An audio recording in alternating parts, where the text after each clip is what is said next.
Good morning. This is an announcement that our broadcast is going live.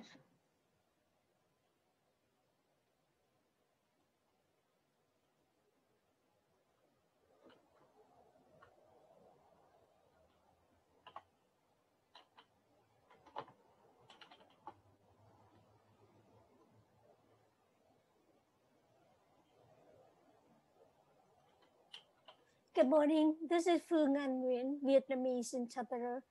Could you hear me well? I sure can. Thank you for joining us today. Thank you.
Good morning, Rhonda. This is Joe Simidian. Shall we do a quick mic check?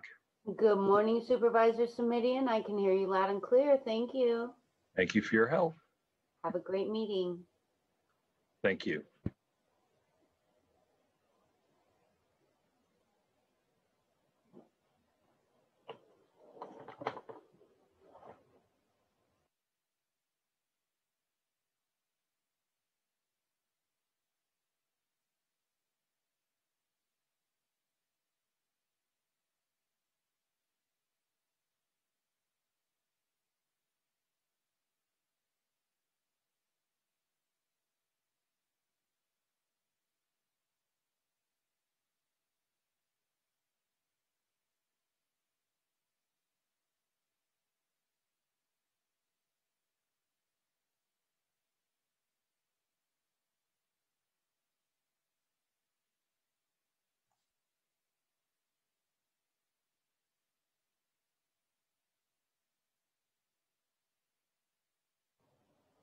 Good morning, Wesley. Good morning, Jeff.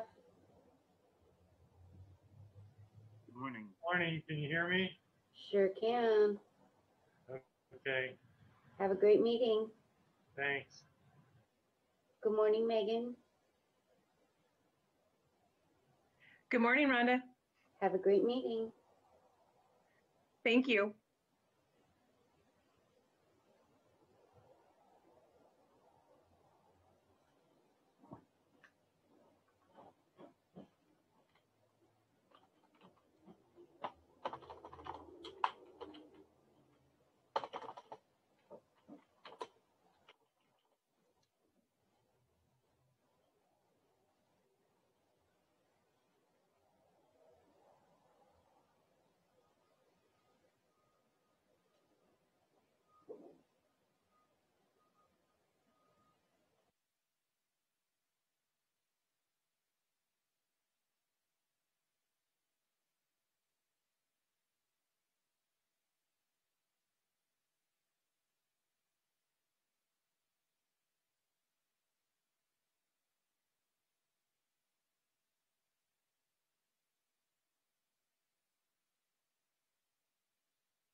Good morning, Supervisor Ellenberg. Good morning, Rhonda. How are you?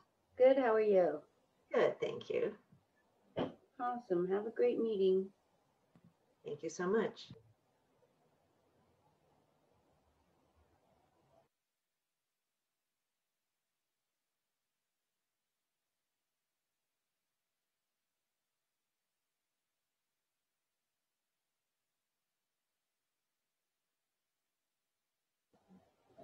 Morning, George.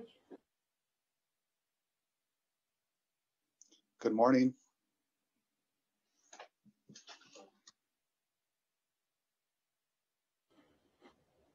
Welcome back, Lizanne.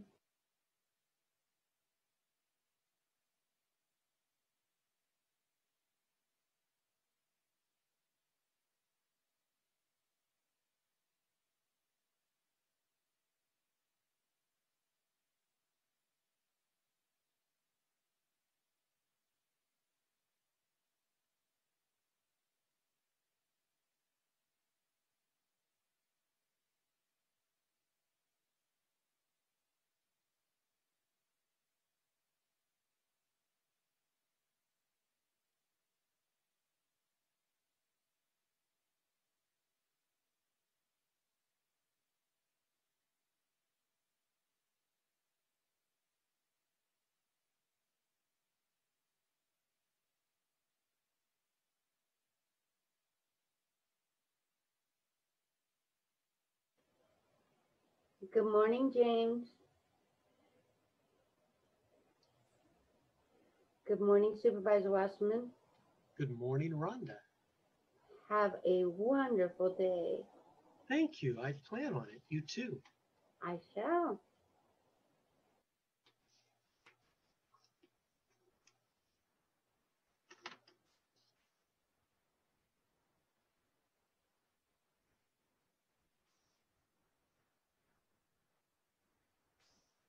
Supervisor Wasserman, we're starting with our 2-minute warning.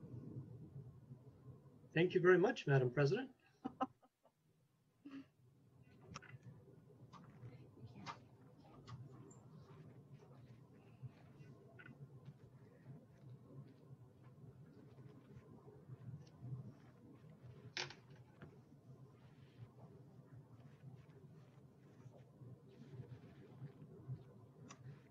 Supervisor Wasserman, is Rhea with us already? Is Rhea with us? I don't know that. My guess is, knowing her personality, she is. Let me expand my screen. I've searched for RHEA, and she's not currently present. It's RIA. RIA. RIA is not currently present. Okay, let me find out.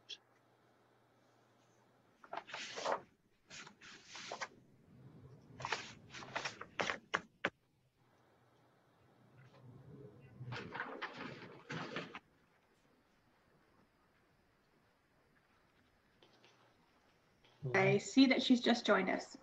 Oh, Perfect. Rhea, would you like to check your audio for us? Sure. Sounds good. I can hear you loud and clear. We're on.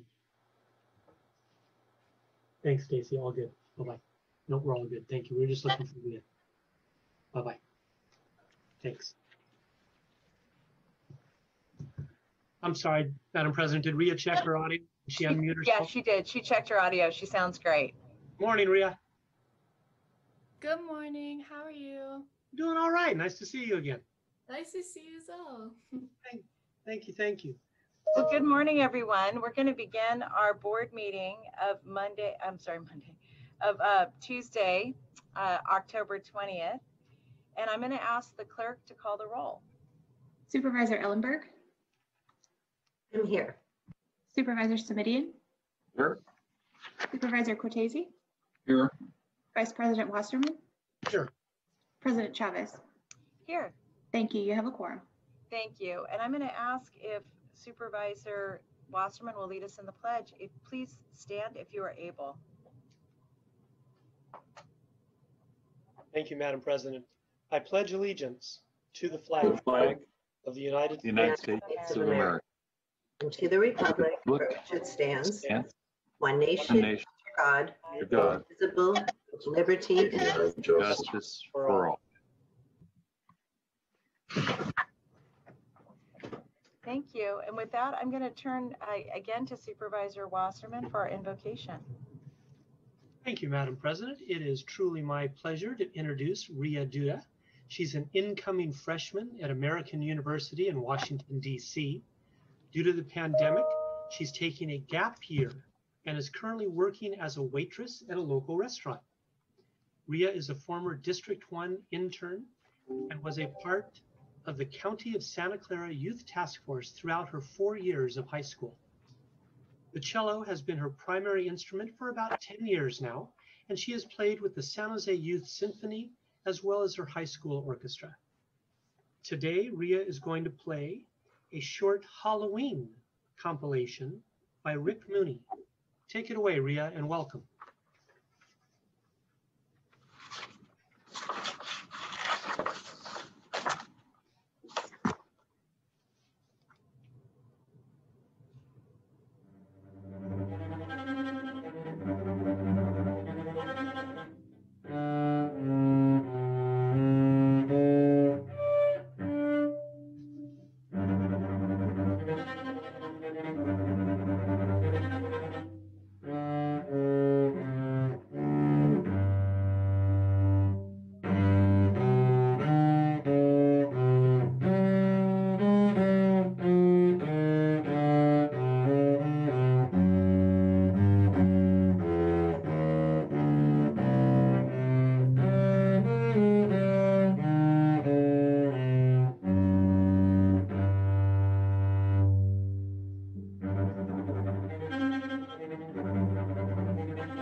Very nice, Ria. Thank you. Thank you very much. you.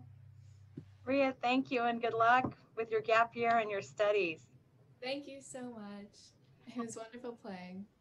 Bye-bye. Take care.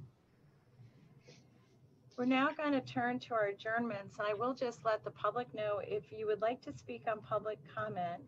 This is for items that are not on the agenda, but within the purview of the board. This would be the time to start raising your hands. If you speak to an item that is on the agenda, then it will be the only time you are able to speak. You won't be able to speak in open session and then on that agenda item. So I'll give folks time to be signing up for public comment, and I'll now turn to Supervisor Simidian. Thank you, Madam President. We sometimes,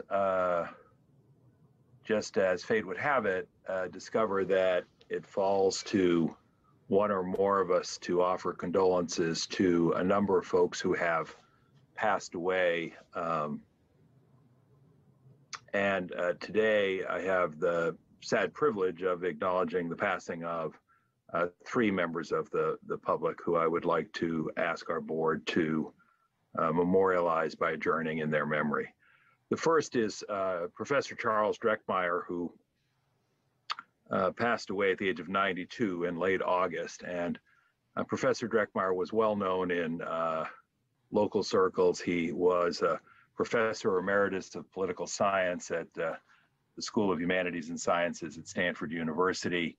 He had been a longtime presence on the Stanford scene. He was active as both a civil rights and anti-war leader going back to the 1960s. In, the mid-60s, Professor Drekmeier co-founded the Stanford Committee on Peace in Vietnam and had 24-hour teach-in, which was one of the first such teach-ins around the country.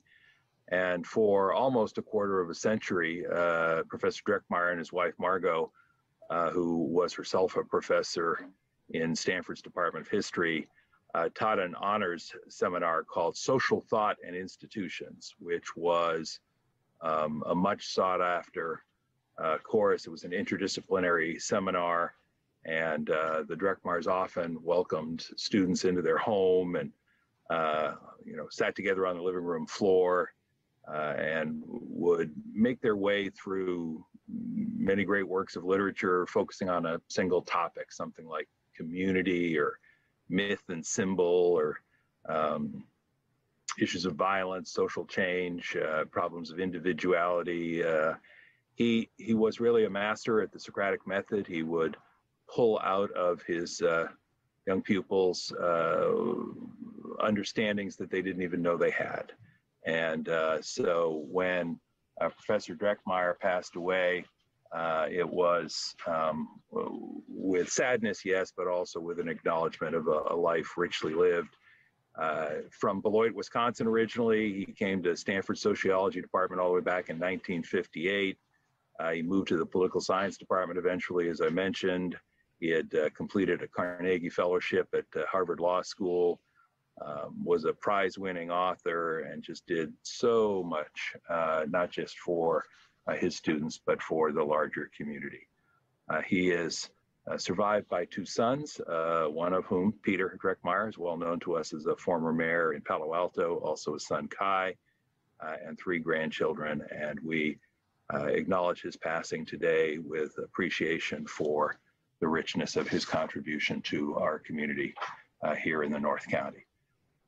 The second in memoriam I'd like to offer today is for someone that I doubt any of our listeners, with a notable exception or two, are familiar, and that would be for Hank Skaggs.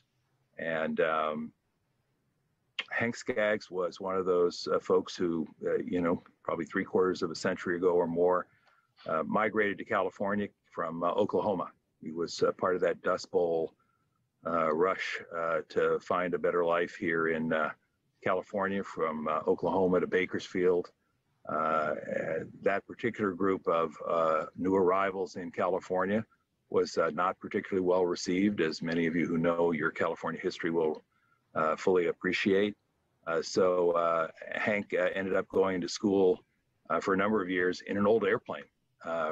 That was what was available. And I don't know if that was the connection, but as it happens, as an adult, he ended up joining the Air Force, traveled all over the world as an aviation mechanic. Following World War II, he helped to reverse engineer some of the Nazi aviation technology, fought in the Korean War, served in the Vietnam War as well.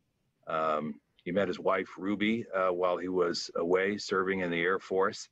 And the family story goes that Ruby wrote to Hank on a dare from a girlfriend, and that the rest is history. They were married for 64 years. Hank had 3 daughters. One of them was named Debbie, and Debbie is the mother of one of my own staff people. That would be Candace Joy, who's been in my office for more than a decade. So we send our sympathies for the passing of Hank Skaggs, but also thanks for a lifetime of service, and again for passing down that commitment to and through his family even unto this day. And finally, I'd like to take a moment to ask our board to adjourn in memory of Imogene Chancellor,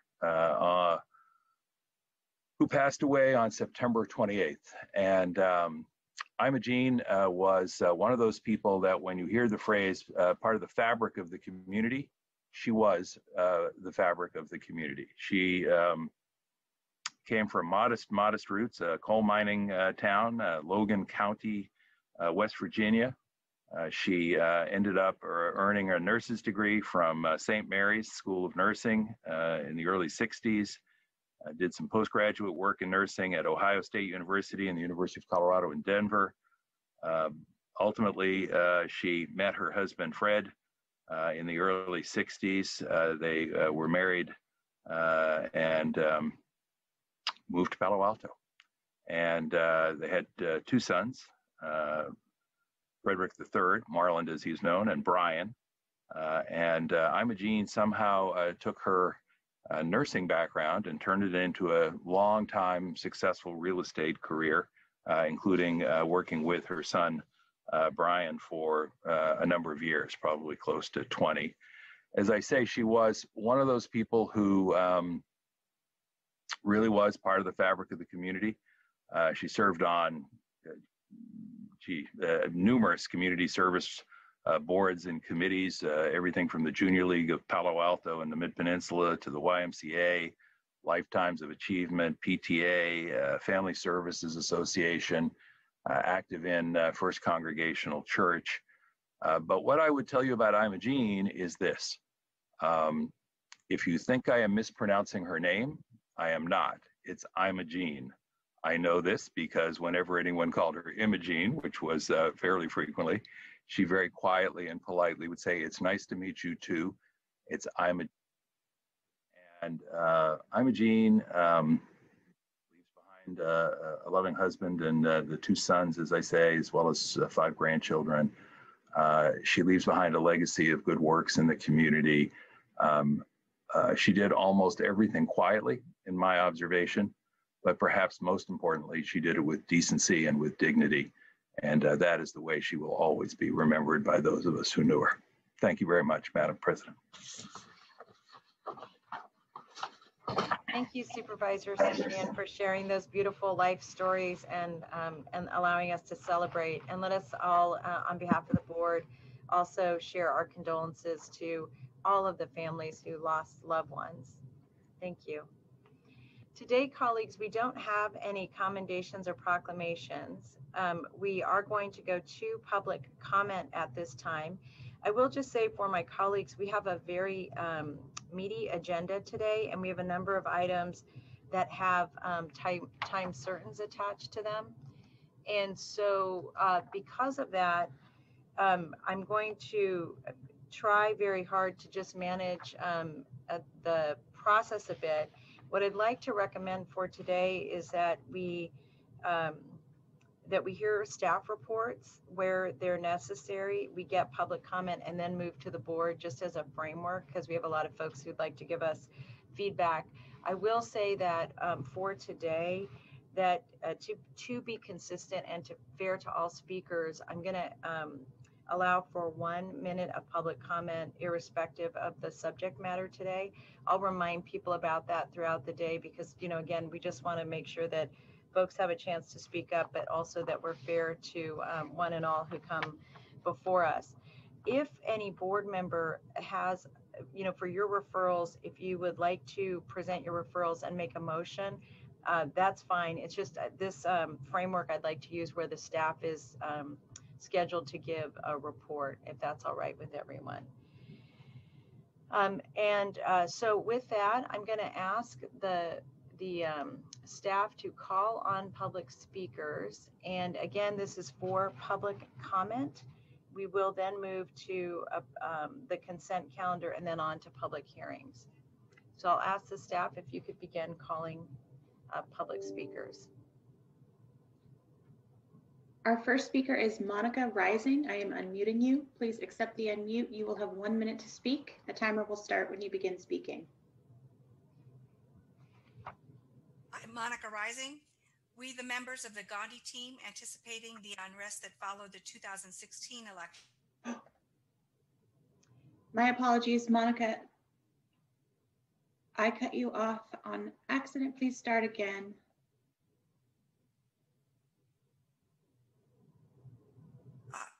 Go ahead. We've taught the teacher principles of nonviolence is the most effective way of accomplishing political and community goals. Over the years, we taught hundreds of individuals and formed a base of over 100 peace ambassadors who have served during numerous marches and rallies to ensure peace in San Jose and in the country. We are committed to doing the same for the 2020 election. We are also committed to the democratic process. To that end, we are here to ask each of the supervisors to sign the ChooseDemocracy.us pledge. Here is a summary of the pledge, which we have signed. Number 1, we will vote. Number 2, we will refuse to accept election results until all the votes are counted. 3, we will non-violently take to the streets if a coup is attempted. 4, if we need to, we will shut down the country to protect the integrity of the democratic process. We already know that all of our supervisors are committed to democracy and a fair, complete vote. We are asking you to join in signing the pledge, and so that all of our fellow citizens. Yep. Our next speaker is Erica Peters. Please accept the unmute. You will have 1 minute to speak. The timer will start when you begin speaking. Good morning, President Cindy Chavez and all our supervisors. Thank you for this opportunity to continue the public comments from the Gandhi team. We are asking each of you to join us in signing this pledge so that all of our fellow citizens can feel that their vote is safe and will be counted. We will be sending by email a DocuSign document after the public comment part of this meeting and are asking you to sign it by end of day Wednesday.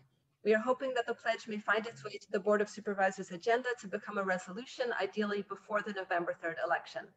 Please feel free to reach out to us with any questions. We are dedicated to doing whatever we can to help make any reactions to the upcoming election free of violence or property damage.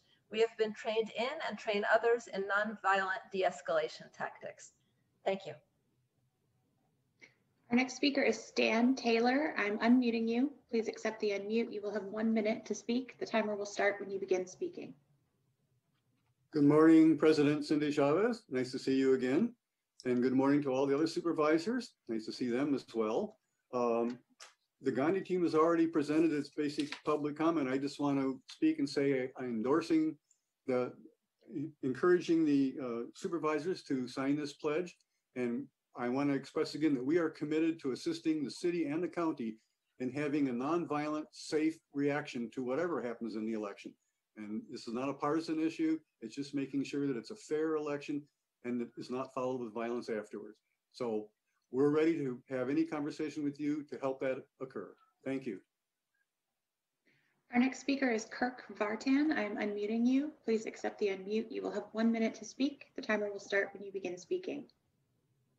Good morning. My name is Kirk Vartan. I'm the general manager of A Slice of New York, the first retail brick and mortar worker cooperative in Santa Clara County.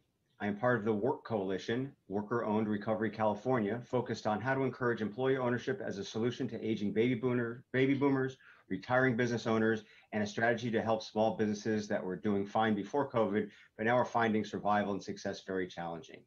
Last month, Representative Ro Khanna hosted an hour-long congressional event entitled Worker Cooperatives, an Alternative Business Model in the COVID Economy and Beyond, a video that is available on his Facebook page.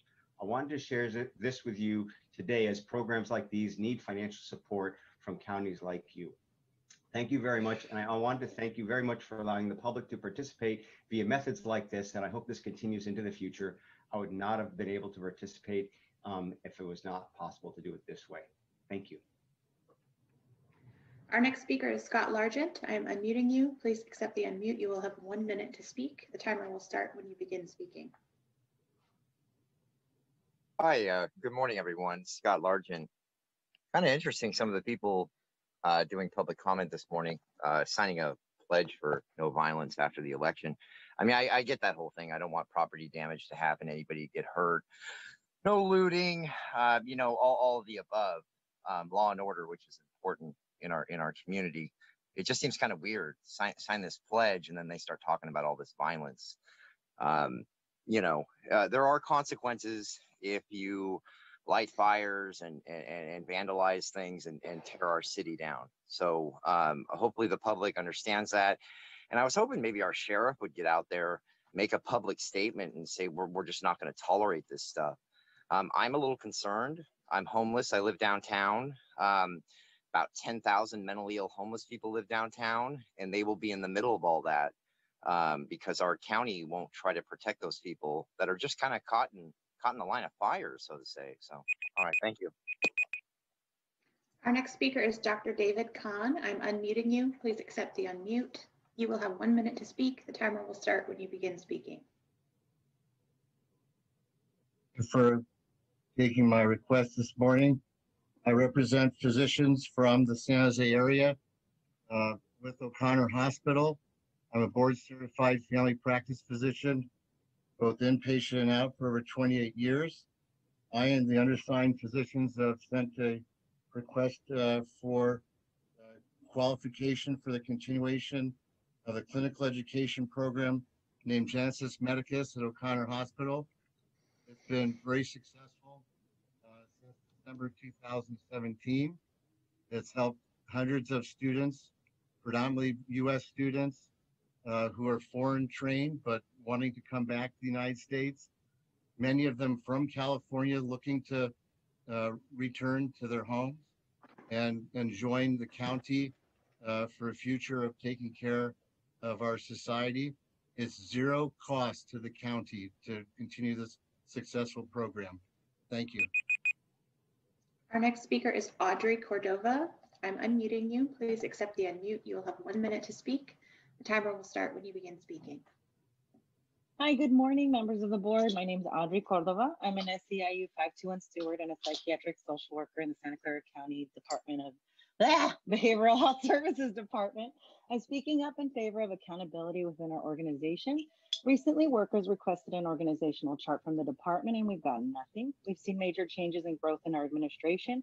People are promoted into new management positions and are being paid in these classifications, yet we still have no clear map of who is where, and what do they do.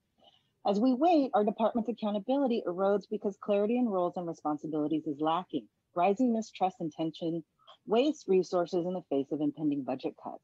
For example, disaster service workers' needs in our department have been so ignored that now the county is facing Public Employment Relations Board charges with more grievances to come. Please, let's contain this mess. It may end up costing so much more in the future. Thank you. Our next speaker is Michelle Coleman. I'm unmuting you. Please accept the unmute. You'll have 1 minute to speak. The timer will start when you begin speaking. My name is Michelle Coleman. I live in District 4. I add my voice to and endorse the statement made by the Gandhi team. I call on my supervisor, Susan Ellenberg, and all of the supervisors to commit to doing what they can to ensure a fair and free election, as well as resisting any attempt at a coup. Thank you.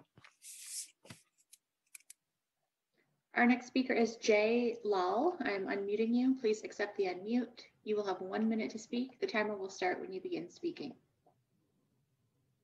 Hello, Santa Clara County Board. I'm just commenting on Project Home Key shelter in Milpitas. This project has had very little transparency with the local community and city officials. I think an economic feasibility and environmental impact report needs to be made public before this project goes through. Thank you. Our next speaker is Caltrain user. I'm unmuting you. Please accept the unmute. You will have 1 minute to speak. The timer will start when you begin speaking. Good morning, supervisors in Santa Clara County. I'm John, a Caltrain user. Always take Caltrain to Millbrae BART to get to San Francisco Airport. It's a quality service. However, even though I'm quite satisfied with Caltrain as a user, Caltrain operates under a problematic governance structure and has significant cost management issues.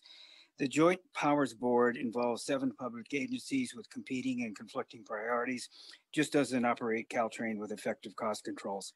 In fact, even with the recent decline in ridership, they're keeping people on the payroll with the CARES Act handouts. And so regardless of another funding source for Caltrain, Caltrain does not manage its costs. Vote no on Caltrain. There could be some alternative governance structure for Caltrain, but Measure RR is a bad deal for taxpayers. Don't let the Joint Powers Board off the hook. There's no rational basis for taxing merchants to bail out a railroad. No on RR. Our next speaker is B. Beekman. I'm unmuting you. Please accept the unmute. You will have 1 minute to speak. The timer will start when you begin speaking. Hi, Blair Beekman here. Happy Tuesday, October 20th.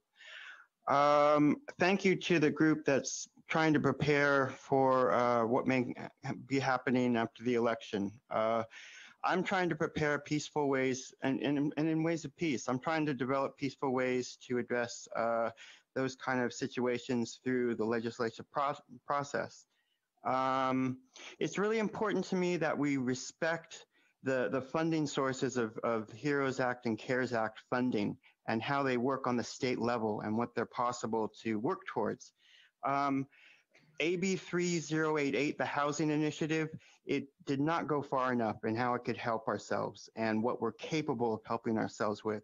I hope we can be prepared this next summer for possible foreclosure problems and really be open to good funding ideas that try to make things available to everyone of the community. Thank you. Our next speaker is Kathy. I'm unmuting you. Please accept the unmute. You will have 1 minute to speak. The timer will start when you begin speaking. Kathy, go ahead and unmute yourself. We will come back to Kathy. Our next speaker is Michael Lee. I'm unmuting you. Please accept the unmute. You will have 1 minute to speak. The timer will start when you begin speaking. Michael Lee. Hi, good morning, Madam President and the board. My name is Michael Lee, and I'm a medical student at O'Connor. I would like to endorse Dr. David Kahn, who spoke about the medical education earlier. Wishing to retain and continue this education. From here, and I've been with O'Connor for the past year, and my education there has been very sufficient, and it saves me a lot of money from traveling every 6 weeks to different locations during my training. Be able to stay here from 48 to 60 weeks for the durations of all the core rotation at O'Connor has helped me and many others like me who are from here and who are not from here that want to give back to this community using this training. And we would like very much that the board consider keeping this medical education at O'Connor far into the future. Thank you. Our next speaker is Connie Picasso. I'm unmuting you. Please accept the unmute. You will have 1 minute to speak. The timer will start when you begin speaking. Hi, my name is Connie Picasso. I'm a clinician with the County of Santa Clara. So I'm here today to request that the board assist in ensuring that upper management within the Behavioral Health Department in Santa Clara County abide by the principles of transparency and access to accurate information. As a frontline worker, belong to the Union of SEIU, we have asked and requested repeatedly that we be provided with a current organizational chart, and yet we have been denied. And yet this same chart, which supposedly does not exist, has been shared with SEMA members, middle management. And so it seems that they are coming to their own arrangements and we'll just kind of be left with whatever they decide. And we're asking for fairness in this matter. Last call for Kathy. Kathy, I don't see your hand. That concludes our public speakers. Thank you. Thank you very much. We're going to now go to the approval of the consent calendar. And if I could ask staff to review the consent calendar, then we'll go left to right or right to left, depending on which way you're looking, get everybody's feedback on it. And then we'll move forward with the discussion and public comment if necessary. So if you're speaking to an item that goes to the that is on the consent calendar, now would be the time to raise your hands. So if I could ask the clerk to review the consent calendar. We have a request from President Chavez to add item number 18 to the consent calendar. Item number 18 is to consider recommendations relating to the historic grant program. We have a request from Supervisor Simidian to add item number 19 to the consent calendar. Item number 19 is to approve support position on U.S. House Resolution 1165, condemning as I should have practiced that word, military operation in Nagorno-Karabakh. We have a request from President Chavez, Vice President Wasserman, and Supervisors Ellenberg and Simidian to add item number 26 to the consent calendar. Item number 26 is to approve request for appropriation modification number 60, $85,934, transferring funds from the general fund contingency reserve to the Office of the County Executive Budget relating to an assessment of Stanford University Child Care Services. We have a request from Vice President Wasserman and Supervisor Ellenberg to add item number 28 to the consent calendar.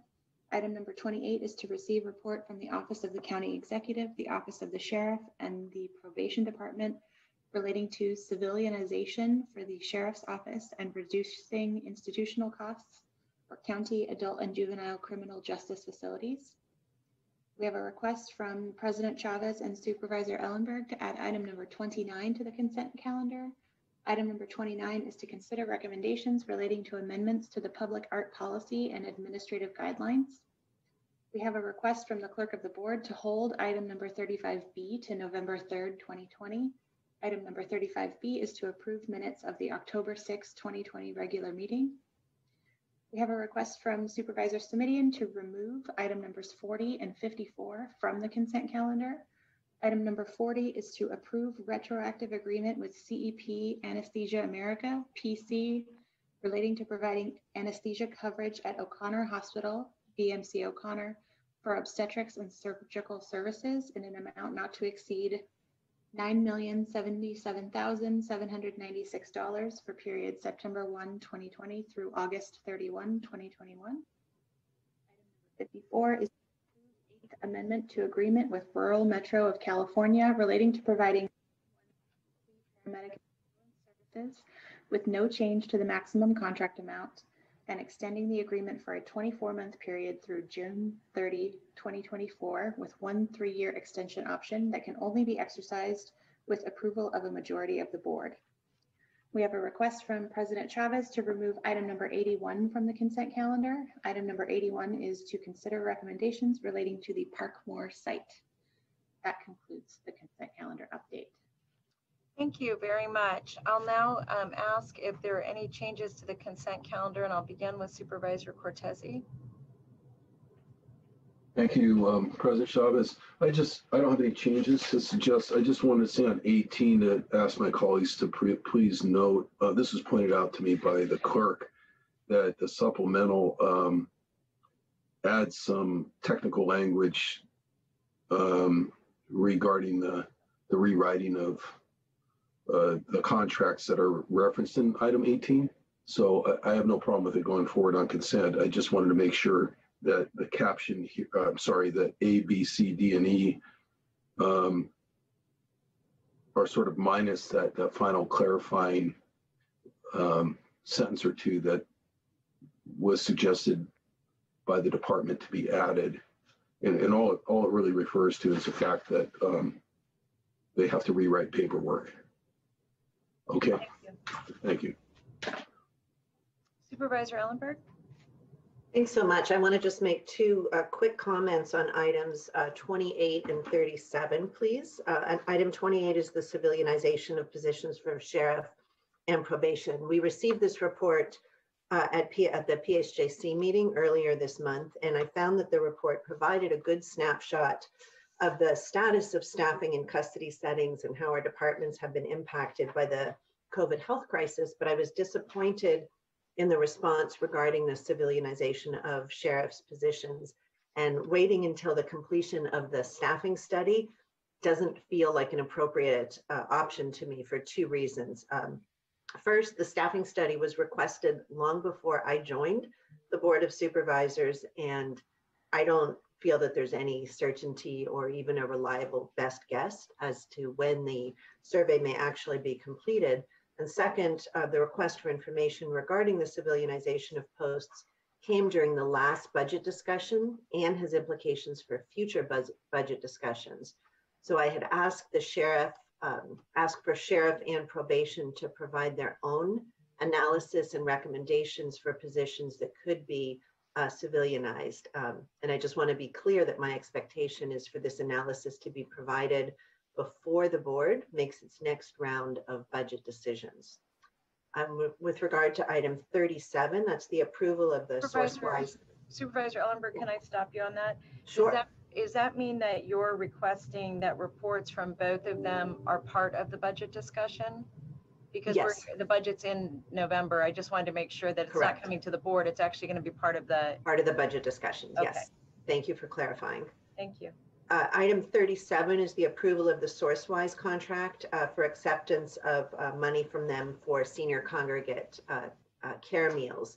And of course, I am pleased to see that the county was awarded this contract, and I support approval of the item.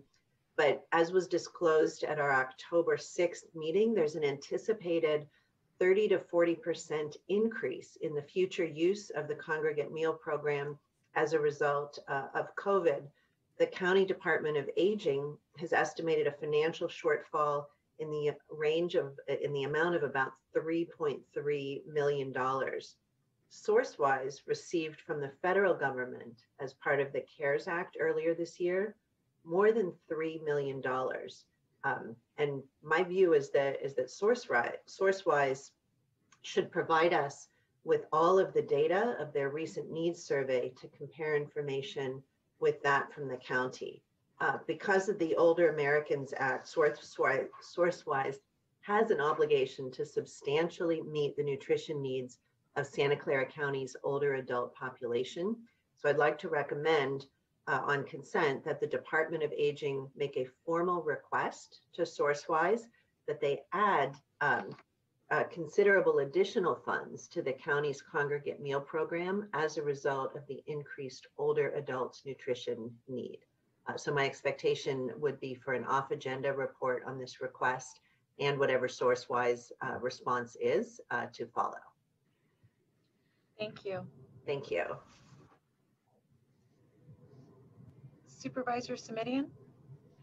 Thank you, Madam Chair. I just wanted to highlight on item number 57, which is the annual surveillance reports, of which there are many. I just wanted to highlight the fact that this is simply receipt of the reports, not approval. That action will take place, as is indicated in the memo, in the coming months. So I'm happy to see that we have this annual report out on the impact of surveillance, and again, highlighting the fact that it's just a receipt of the reports and nothing more today. Thank you so much. Thank you. Supervisor Wasserman. Thank you. Nothing on these items. I'll just pre-announce that I'll need to recuse on item number 30 when it comes about because of my financial interest in Wells Fargo. Thank you. I just have a couple of additions. I wanted to say that I thought all of the feedback from my colleagues I concur with, and with SourceWise, you know, I think and I would just say this to Dr. Smith, as the discussion comes back to the full board around how we're going to be addressing meals, both Supervisor Simidian, Supervisor Ellenberg, and I think in committee Supervisor Cortese have raised concerns about how we're addressing the senior population in particular. And I would just suggest when that report comes to the full board that there's a look at our partnership with SourceWise and our other city partners to make sure that we really are covering the needs. And that may be a time to also in addition to what Supervisor Ellenberg requested, that we take another examination of the way we're handling food.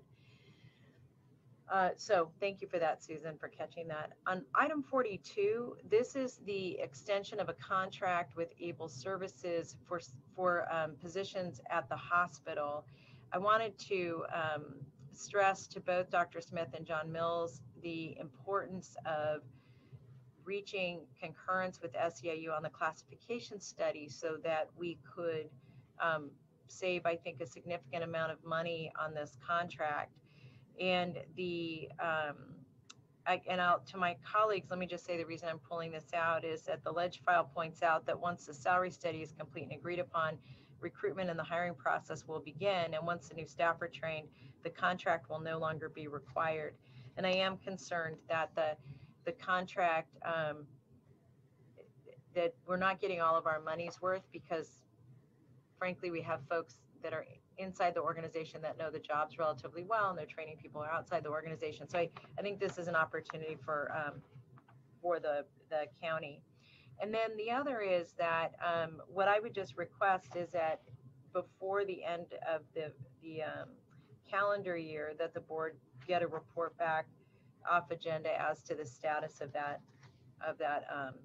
body of work. On item 81, for my colleagues, this is the hub, and this is the rebuild of the hub and the addition of housing to it. When we agreed as a board that we would add housing, I was very enthusiastic, and I remain enthusiastic about that. And as a matter of fact, the sitting council member, Councilmember Deb Davis, has been really supportive of us building densely on the Parkmore site.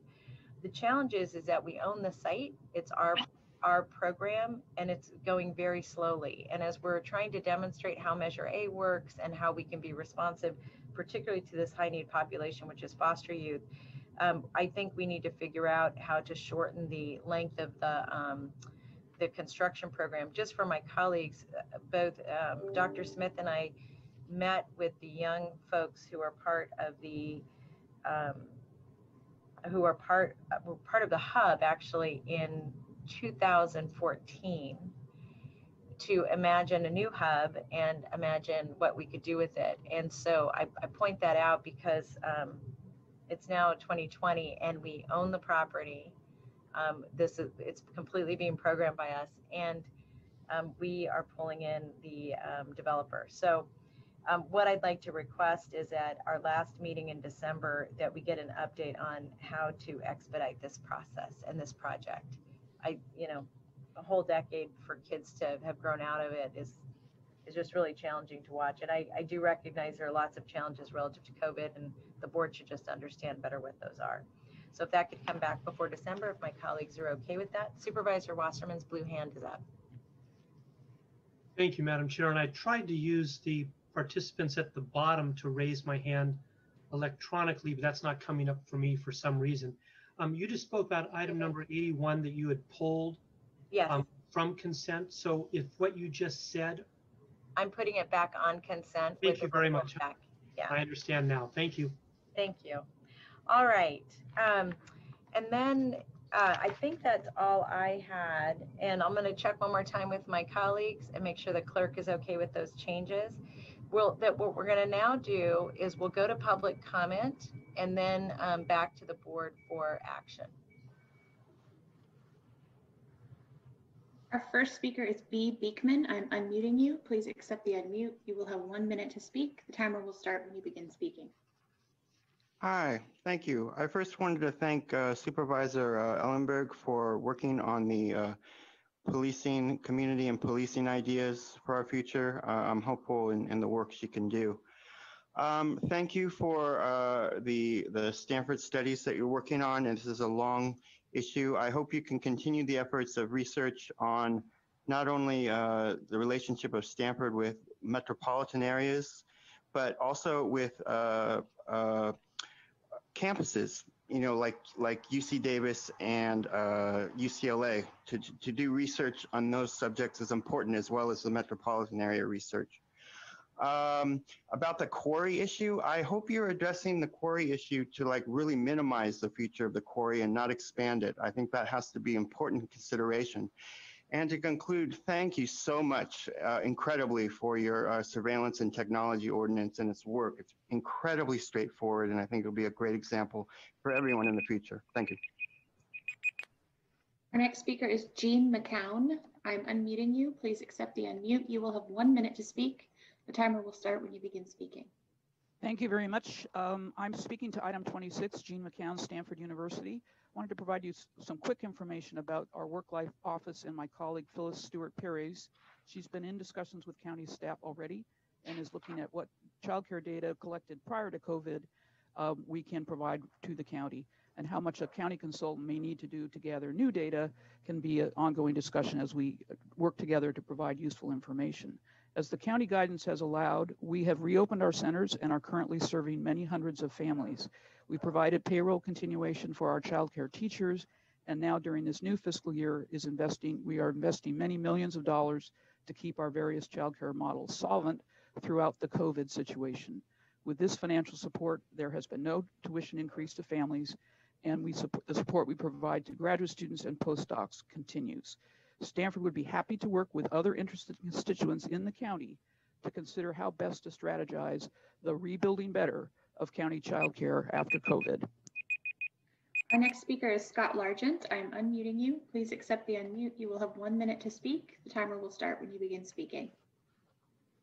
Thank you. Good morning, everyone. Scott Largent. I got to go pretty quick here with a minute on the consent. I thought we were no longer in bed with Wells Fargo. I know we put them on a little bit of a suspension there for a year. You know, they're a predatory bank. I utilized them for about, say, 12 years. It's just unbelievable, some of the stuff they pulled off. But we can get on that some other time. As far as this surveillance issue right now for the surveillance ordinance, with both the DA and the sheriff being elected officials, I don't think any of this holds any weight. If they, go against any of these ordinances, no one's ever going to be able to hold them accountable.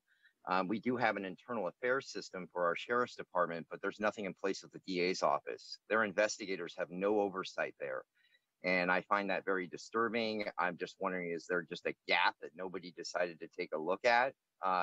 Yeah, there's no oversight for them, and that is very strange. So I'm kind of trying to wrap my mind around that. I figure those people will be at my van next. So thank you. That concludes our speakers. Thank you very much. Colleagues, if you could indulge me for 1 minute on item 29, this is the recommendations relating to the amendments to the Public Art Policy and Administrative Guidelines. I just wanted to say a very sincere and special thank you to Sylvia Gallegos, because this has been a labor of love over many years, and we keep fixing pieces and parts of it. But I did want to thank staff. This is really shaping up, and I'm very excited about the minor changes, but also just that we're going to have a whole package of approaches to public art. So thank you very much, Sylvia, for that. All right, so with that, if there are no concerns about the consent calendar, if I could get a motion from one of my colleagues. Motion to approve the consent calendar. Second. Thank you. A motion from Supervisor Ellenberg, a second from Supervisor Wasserman. If I could see no hands from my colleagues, if I could ask for a roll call vote. Supervisor Ellenberg? Yes. Supervisor Simidian? Simidian, aye. Supervisor Cortese? Aye. Vice President Wasserman? Aye. President Chavez? Yes. Thank you. And that passes unanimously. We're now going to go on to item 8. And item 8, this is for a time certain for no earlier than 10 a.m. The first item is a public hearing on agricultural employee housing, and the second public hearing is on Distal Court, Los Altos Purchase. And what I'd like to request is that we get a brief update from staff. If you are joining us to speak on item 8 during the public hearing, this would be the time to raise your hands, and I'll turn it to staff. Good morning, President Chavez, board members. Jacqueline Anciano, Director of Planning and Development. This morning we have with us Lizanne Reynolds from County Council, Elizabeth Bianca from County Council, Manira Sant here, Principal Planner with the Department of Planning and Development, Rob Eastwood, the Planning Division Manager, and Michael Meehan, our Senior Planner and the planner who manages our agricultural program, will be presenting this morning. We'll be presenting this morning briefly a presentation. Thank you. Michael. Morning. I'll share my screen.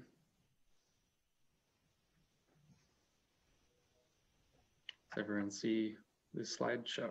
Yes. Great. Good morning, Madam Chair, members of the board, as introduced by Director Anciano. My name is Michael Meehan, Senior Planner with the department, and today it's my pleasure to present you with the proposed amendments to the zoning ordinance for agricultural employee housing.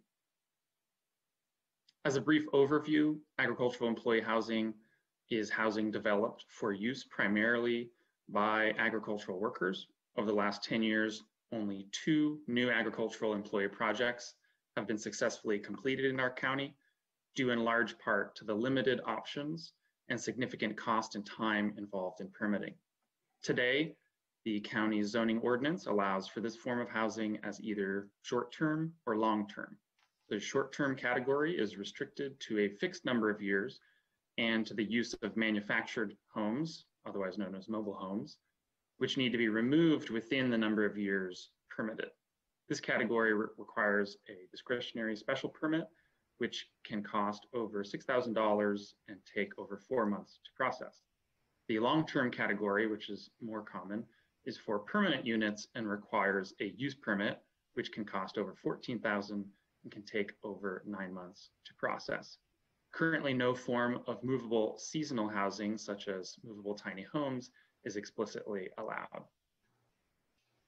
Today's proposed amendments to facilitate the development of agricultural housing originates in goals established first in the general plan in the 2014 housing element and subsequently through the board's adoption of the Santa Clara Valley Ag Plan. Also, as encouraged through the adoption of new state-level housing and community development policies. Broadly, these policies seek to promote agricultural preservation and affordable rural workforce housing through the facilitation of ag employee housing development. Today's proposal aims to increase flexibility and available options for such housing while streamlining the permit process and preventing misuse. The proposed amendments would result in 4 categories: small scale and large scale permanent, seasonal, and the temporary ag residence. The table before you summarizes these 4 categories. The temporary ag residence is intended as an affordable and temporary option, primarily for new or growing operations, but not limited to those that are not ready for permanent housing. This could be a movable tiny home or RV and would be limited to 1 per property. Countywide, a capacity cap of 50 total units would be in place. If and when the total number of these units reaches that capacity cap, staff would present the board with options to expand or modify what is in effect here a pilot program. These units would be limited to 5 years on the parcel and would require a ministerial planning clearance. The planning clearance, as you may recall, is a new entitlement process adopted by the board and used for non-discretionary planning projects. Currently, these include hemp cultivation and movable tiny homes as ADUs. On to the next category, seasonal ag employee housing is intended as an affordable and seasonal option. Seasonal here means on-site for less than 180 days per calendar year and could accommodate the more transient workers such as those managing cherry harvests, for example. These would be limited to movable tiny homes and would be allowed by the discretionary special permit entitlement process. On to small scale permanent housing. This is the option expected to be most useful to most farmers and ranchers and accommodates up to 6 family units of 1,200 square feet or less, or 18 beds in a group housing format. This form of housing would also be allowed with the streamlined ministerial planning clearance process. Anything above the small scale threshold would be deemed large scale and would require a special permit.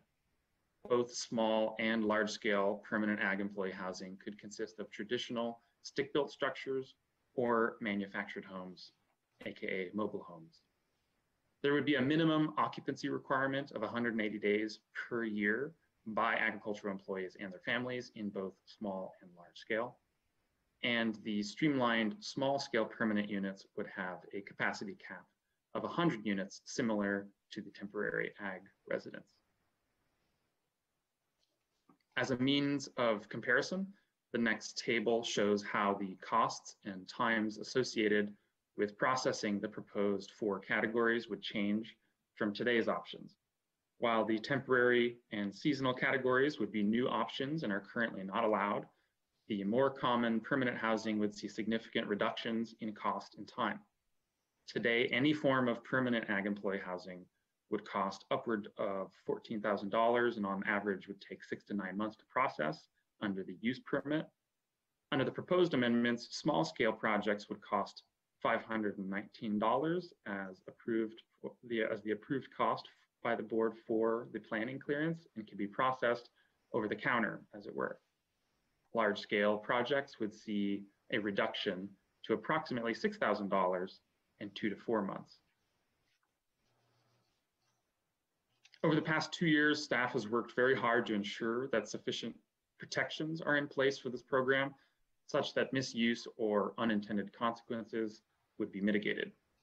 These protections include the planning clearance process mentioned earlier, standard required permitting for water and on-site wastewater treatment systems from our Department of Environmental Health, capacity caps and size limitations for those 2 categories allowed under the ministerial planning clearance, appropriate minimum and maximum occupancy requirements, an annual verification process to track the usage of such housing and to ensure the continued occupancy by bona fide ag employees, a deed restriction limiting the use of the structures to housing for ag employees, and a requirement to remove or convert such developments to another allowed use under our zoning ordinance should the use as ag employee housing discontinue for a period greater than 2 years.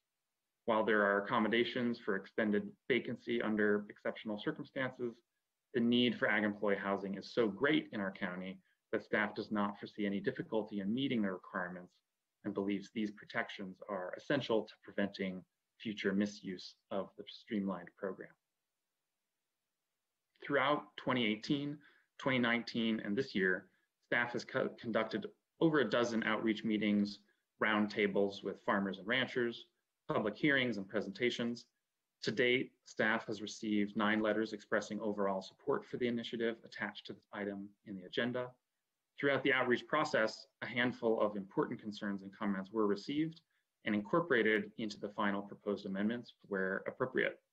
These include potential impacts to groundwater from increased development on the valley floor, a desire to provide more flexibility to allow overnight farm stays, which was not included, but the department is exploring as part of a separate effort, and the imperative to also accommodate more ag employee housing in cities with access to urban services and amenities. Staff's recommendation today is first, for CEQA to find that the proposed amendments are within the scope of the adopted general plan EIR with the addendum prepared for this ordinance, and to adopt the zoning ordinance amendments for ag employee housing as proposed. This concludes our presentation, and staff listed here on the screen are available for questions. Thank you. Thank you very much. Now that we've had the staff presentation, I'm going to open the public hearing. I'd like to see if there are any speakers on this item, and then once we close the public hearing, I'll go to Supervisor Wasserman. We do have public speakers. Our first speaker is B. Beekman. I am unmuting you. Please accept the unmute. You will have 1 minute to speak. The timer will start when you begin speaking. Hi, thanks a lot for this item. I've learned a lot in the past few months about how, there were serious worker rights issues with COVID and farmers in the Central Valley. And the farm owners were not practicing well. And, people were getting sick and people were in the state of possibly being very sick. And that just obviously proved a really bad way to work. And I think we've worked to fix that. And I think it was a remarkable story of workers' rights. And not only that, of just people learning the COVID situation and learning to work together. And I thought I think it's a pretty good example for ourselves as a future, how we cooperate and work. And those ideas, I'm sure, are being applied to this situation in the Gilroy area. And thank you for this item again, and good luck in our efforts. Thanks. That concludes our speakers. Thank you. I'll now turn to Supervisor Wasserman for a motion, and then I'll go to the board for comments or questions. Thank you, Madam President. I would make the motion to approve I would find that ordinance number NS 1200.375 is within the scope of the environmental impact report prepared for Santa Clara County General Plan 1994 and the EIR addendum prepared for the ordinance pursuant to California Environmental Quality Act CEQA guidelines, section 1564. And further in the motion would be to adopt ordinance numbers NS 1200.375, amending various sections of Appendix I, zoning of the County of Santa Clara Ordinance Code for the purpose of increasing the available options and flexibility for agricultural, employee housing, and streamlining the permitting process for such housing. And when the vote is concluded, or my opportunity to speak again, I do have a couple of thank you comments I would like to make. So we have a motion from Supervisor Wasserman, a second from Supervisor Second, Cortese. Cortese. And now I'll go to comments on the motion. And Mike, why don't I start with you, and then I'll go to any board member that wants to make comments. Sure, mine are very brief. I'd like to express gratitude to staff and our many stakeholders for putting all the best ideas on the table to improve our ag workers' housing regulations. This ordinance will help us achieve some of our most important goals, including increased housing and the protection of agriculture. Thank you to everyone involved. Supervisor Cortese has been right there with me along the way, and I appreciate the efforts of staff. This took a lot of meetings, a lot of input, a lot of consideration, a lot of creativity, and I'm glad where we are. Thank you. I'll then go to Supervisor Cortese and then to Supervisor Simidian. Yeah, I would just associate my comments with those of Supervisor Wasserman. And just to add, I can't think of a better timing than to have this coming forward right now, not in the joyous sense, but in the sense that the need has to be more acute today than it ever was, especially under the pandemic circumstances. So, and I know it's been difficult for planning to get this kind of work done during the pandemic. So again, I also express my gratitude for getting this brought forward. Thank you. Thank you. Supervisor Simidian. Thank you, Madam Chair. One quick request of the maker and the seconder, if there's no objection from members of the board, and that is that we ask staff to return to the Hewlett Committee no later than 2 years from now with a report. There's a threshold number of units that's identified for the initial effort, and I don't know how long it will or won't take for that number to be reached, but I do think it would be useful to make sure that certainly no later than 2 years from today we hear back at Hewlett, if that's agreeable to Supervisors Cortese and Wasserman, and there's no objection from other members of the board. Thank you, Supervisor. Is that okay with the maker of the motion? Yes, it is, and I also want to thank Supervisor Simidian for all of his efforts on Hewlett along with me. Thank you. Thank you. Supervisor Cortese is the seconder. Is that okay with you? Yes. Thank you. And Madam Chair, just one quick question / clarification with the staff, if we can re-engage the staff one more time.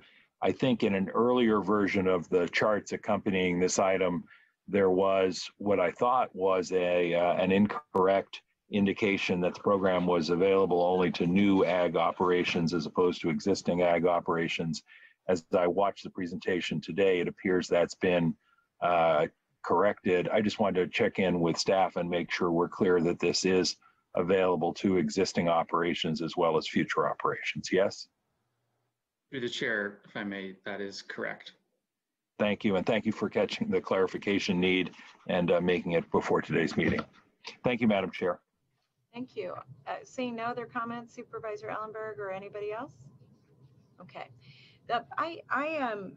As part of the report back, one of the things that I would be very interested in requesting to the maker and the seconder of the motion is that it include the type of housing being built. And in particular, I'm interested in family housing as it relates to the fact that we do have families traveling together in some instances. And so I'd be very interested in the balance between family housing and the smaller dwellings, just to better understand that. Supervisor Wasserman, is that okay with you? Yes, and through the chair to Michael, I think that is something that's easily done. I believe what's intended here is to allow that flexibility to the property owner to build the facilities that he needs for the workers that he expects for his particular year and crop, the time of year and crop. So I just didn't want to put any mandates on there, and I don't think that's what you were saying, Madam. No, I just think that we have folks traveling with their families, and you know, one of the concerns I have, frankly, is the condition of family housing as well as individual housing. Gotcha, thank you. I think Michael's nodding his head yes. And Supervisor Cortese, is that all right with you as a seconder? Yes. Great. And then one last just kind of question I want to ask is that as part of the outreach, did we have conversations with the school district about housing? And I'm particularly interested in the school districts in South County in terms of the relationship between who's coming to live in the community and how they're being served. Michael, I have to answer that one. We did not have specific conversations with the school districts, although my understanding is that any school children would be accommodated as living in any other housing of course. I think what's different is that we're actually looking to fast track some housing, which could have an impact on them. And I think the school districts there have been open to all children.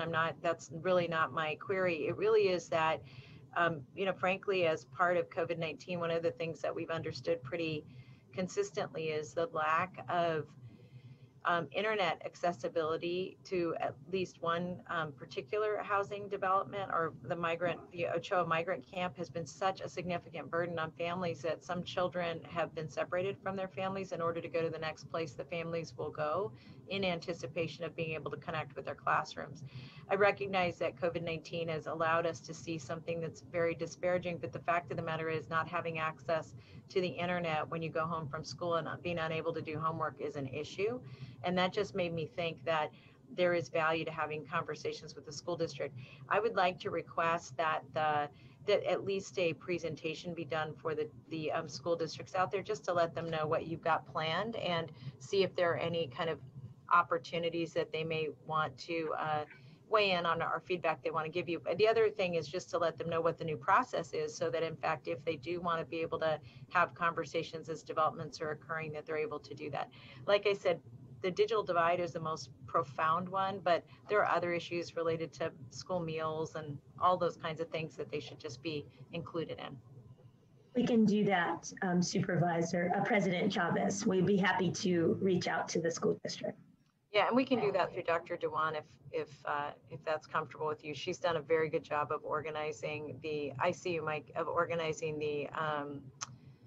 the communities out there. And frankly, we've had some really great conversations with them based on what we're learning about, during COVID-19, that have allowed us to learn a little bit more about each other's needs. Mike? Supervisor Chavez? Oh, I'm sorry. Thank you. And again, I apologize. On my participants button, I don't have the opportunity for no problem. like I have before.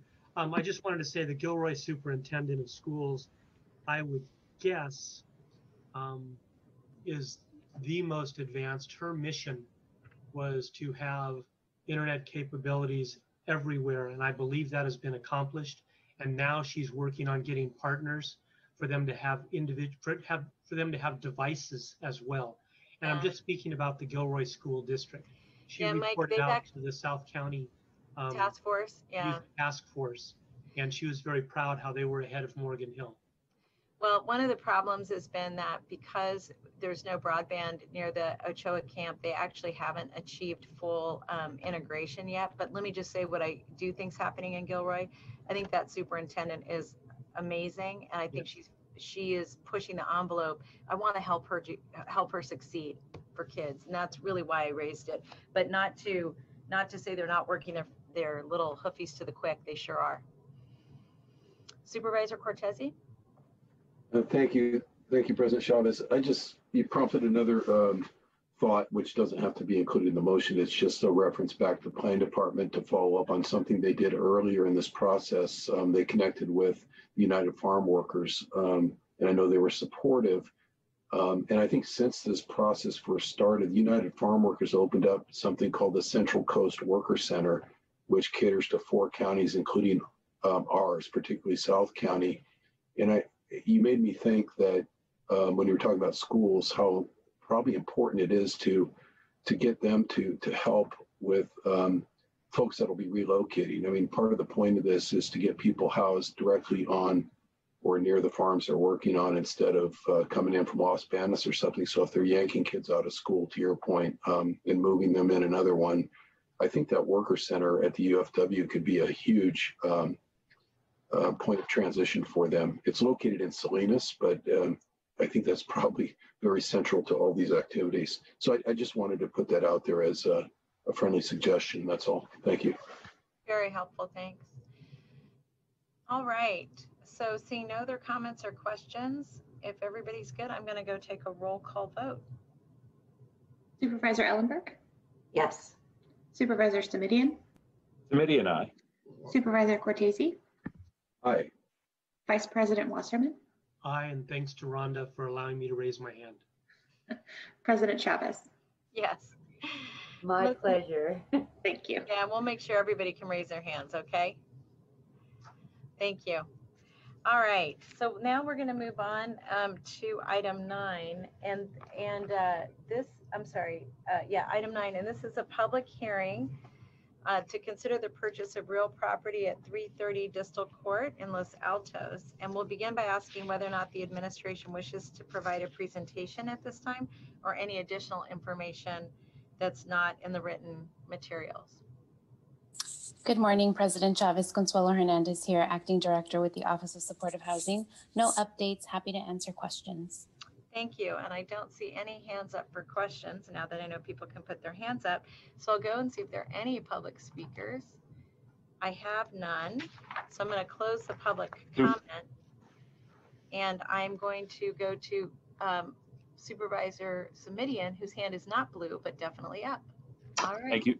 Thank you very much. I just wanted to note that this acquisition entails a memorandum of understanding, which, as I understand it, because it does not involve a financial consideration, would not in the ordinary course of events come to our board. I do think it would be useful when the MOU is negotiated, if we ask staff to bring it to at least Hewlett for review and comment prior to executing the document. So I'd like to ask that if staff finds that an acceptable path. Thank you, Supervisor Samidian. Yes, absolutely. Thank you. Thank you, Madam Chair. So Supervisor Samidian, would you like to make the motion? Happy to do so. Move approval with that condition. Thank you. Thank you. And so that is the resolution, the CEQA findings, and the delegation with a report back to Hewlett prior to the formal or final signing of any final disposition. And Supervisor Wasserman is seconding that motion. So we have a motion and a second. I see no other hands up from my colleagues. I will ask for a roll call vote. Supervisor Ellenberg? Yes. Supervisor Samidian? Samidian, aye. Supervisor Cortese? Aye. Vice President Wasserman? Yes. President Chavez? Yes. Thank you. Thank you very much, and thanks to staff for moving on that. That's very exciting.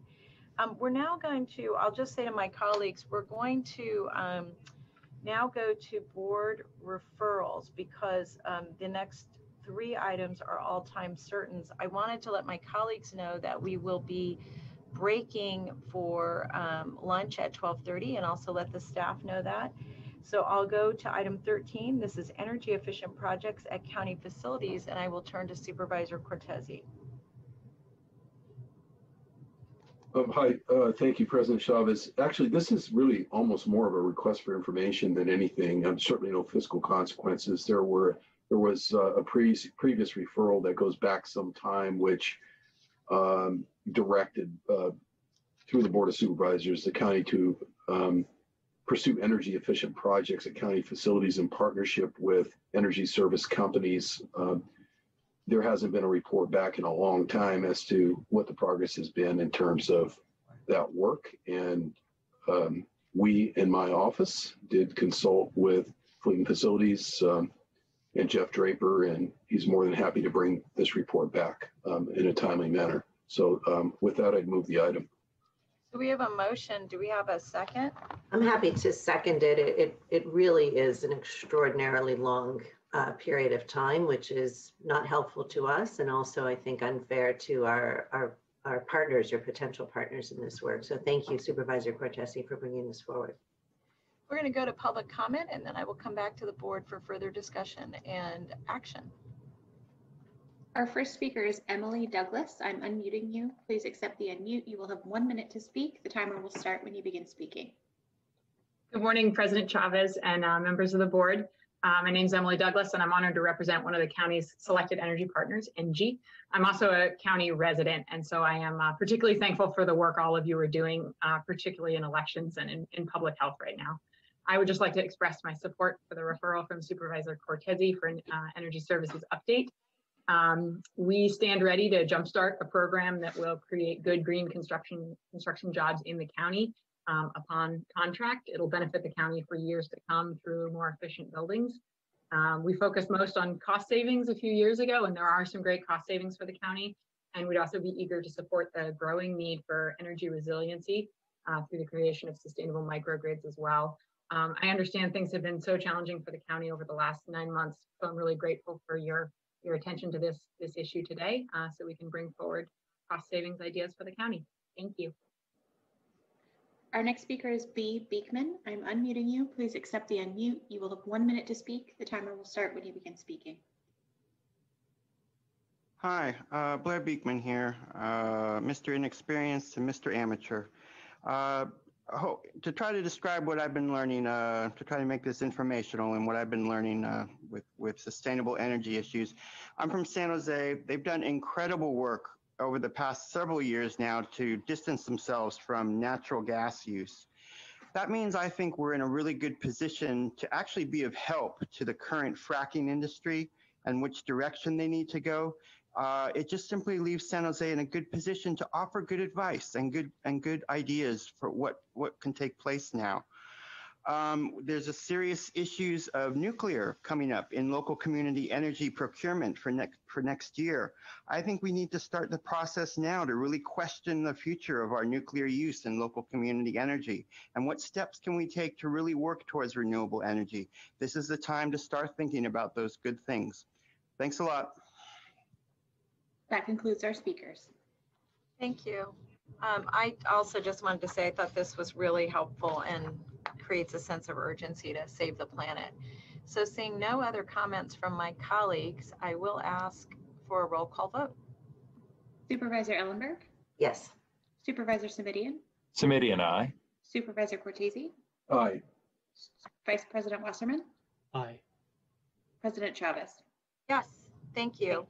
We're now moving to item 14. This is the undergraduate medical education and for international students. And if I could turn to Supervisor Cortese. Thank you again, President Chavez. So this referral is asking for an RFQ/RFP process to be initiated. It's something I've talked to Dr. Smith about as a step forward in making a decision whether essentially to wind down the current undergraduate medical evaluation program for 3rd and 4th year international medical students over at O'Connor Hospital, or to continue it. And that having been brought to my attention as a situation, meaning this contract which existed at O'Connor prior to our takeover under Verity, the current program and the current contract would naturally run its course next year, as I understand it, June 30th of 2021. So by approving this referral, what would happen is that the administration would bring back the potential option of an RFQ/RFP process in the meanwhile, to take a look at whether or not this vendor or other vendors might have a capable and competent program for going forward that's of interest to the health and hospital system. So it's a step forward in the RFQ process, again, to look at the potential for extending an existing program. That's how I would sum it up. And with that, I'd move the item. We have a motion. Do we have a second? I will second the item. Oh, Supervisor Wasserman did. Thank you. We have a motion and a second. Are there any questions for Supervisor Cortese on this item? I see none, and I see no public speakers, so I will ask for a roll call vote. Oh, I'm sorry. We do have public speakers on this item. This is item number 14. Thank you. We'll go to the public speakers and then back to the board. Our first speaker is Sherry Wang. I am unmuting you. Please accept the unmute. You will have 1 minute to speak. The timer will start when you begin speaking. Hello, my name is Sherry Wong, and I'm a U.S.-born fourth-year medical student who's been rotating through Genesis Medicus since my first third-year rotation last August. And I'd like to speak in favor of this item. In this community setting, I've had access to a wide variety of patients and have had ample opportunity to develop and practice clinical skills across a broad continuum of care. And is this continuity of care in seeing patients in private offices as well as in the hospital setting that has drawn me to internal medicine. And the program through Genesis Medicus is so special in that we as students are afforded the privilege of working directly with attending physicians. And with San Jose experiencing a shortage in physician, many of us are from the area and hope to continue to stay and practice here after we finish our clinical rotations. So I would just like to thank you for the time to speak and urge you to approve this item. Our next speaker is Joelle Hodge. I'm unmuting you. Please accept the unmute. You will have 1 minute to speak. The timer will start when you begin speaking. Thank you. Good morning, everyone. Hello again. My name is Joelle Hodge. I also reside in San Jose.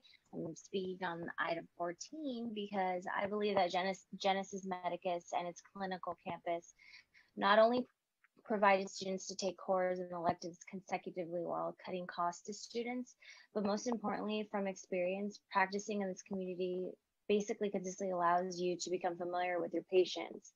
I gained trust from my patients while positively serving the community. So Genesis Medicus allows students to learn one-on-one with preceptors and patients, and I believe this shapes the future for a great and well-rounded physician that could possibly be added to the community, which is really important.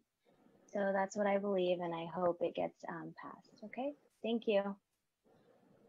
Our next speaker is Andia Shahzadi. I am unmuting you. Please accept the unmute. You will have 1 minute to speak. The timer will start when you begin speaking. Hello, I'm Andia Shahzadi, third-year medical student at O'Connor. I've been with Genesis at O'Connor for over 10 months, and I'm planning to stay longer here since Genesis gave me the chance to discover how great the O'Connor hospital community is. Genesis staff have always been there for us. They've been available to answer our calls and concerns, even during this pandemic when many other clinical campuses didn't and still don't take us in during the pandemic closures. However, Genesis helped us to go back and continue rotations as soon as it was safe for us to go back to the O'Connor Hospital. Genesis provides us with all core rotations and many electives, which helps the students like myself to complete their rotations of over 60 weeks in one place, which saves us time and travel costs, especially during this pandemic. I hope many students like myself get a chance and opportunity to continue their rotations at O'Connor and get to experience this great hospital and Genesis staff. Thank you. Our next speaker is Dr. David Kahn. I'm unmuting you. Please accept the unmute. You will have 1 minute to speak. The timer will start when you begin speaking. Hi, thank you again for allowing me to speak. David, we're having trouble hearing you. Can you adjust your microphone in any way? Thank you. I'd like to thank you again for allowing me to speak. I'd like to Dr. Khan, we can't hear you. We'll raise it up.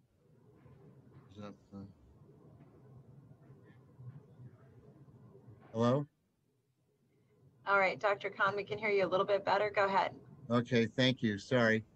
Thank you again for allowing me to speak. I'd like to reiterate the continuum of care Genesis Medicus program is different than any other program in the country. The students actually work one-on-one with attendings instead of being at the end of a food chain of resident and intern with an attending potentially seeing a student for a few minutes at a time. The students rotate up to 240 hours, this being a 6-week plus rotation. And it is a fantastic opportunity to go ahead and have primary care physicians available for the tasks ahead for our community to provide fantastic quality of care to our populations within San Jose and Santa Clara County. Thank you so much. Our next speaker is Tessa. I'm unmuting you. Please accept the unmute. You will have 1 minute to speak. The timer will start when you begin speaking. Hi, my name is Tessa McLaughlin. I live in San Jose. I'm also speaking in favor of item 14. Genesis Medicus has been a fantastic resource for students, allowing us to schedule all of our rotations at a single location, which has been amazing. It cuts travel expenses, living expenses, allows us more study time as students, as well those of us with families. This is a huge benefit. It prevents us from uprooting ourselves and our families and moving around the country while finishing medical school. As well, they allow us to participate in rural areas, which is fantastic for those of us who want to pursue primary care in rural areas, especially in California. So I want to just voice my support for Genesis and continuing their support to this community. Thank you. That concludes our speakers. Thank you very much. I will go back to the board to see if there are any comments. Seeing none, I'm going to ask for a roll call vote. Supervisor Ellenberg? Yes. Supervisor Savidian? Savidian, aye. Supervisor Cortese? Aye. Vice President Wasserman? Yes. President Chavez? Yes. Thank you. Thank you, Dave, for bringing that forward. Item 15 is the Bay Area Housing Finance Authority projects. And this is Supervisor Cortese. Thank you. Thank you, President Chavez. So the good news is that Assemblymember Chu in the prior legislative session got a bill approved that allows the region, our Bay Area region, think Metropolitan Transportation Commission, Association of Bay Area Governments, to stand up a regional housing finance authority. That Regional Housing Finance Authority is actually has actually been approved for formation. I know Supervisor Chavez and I have both participated in supportive votes to get that entity formed, legally formed. It doesn't have a revenue measure attached to it or tax money, anything like that.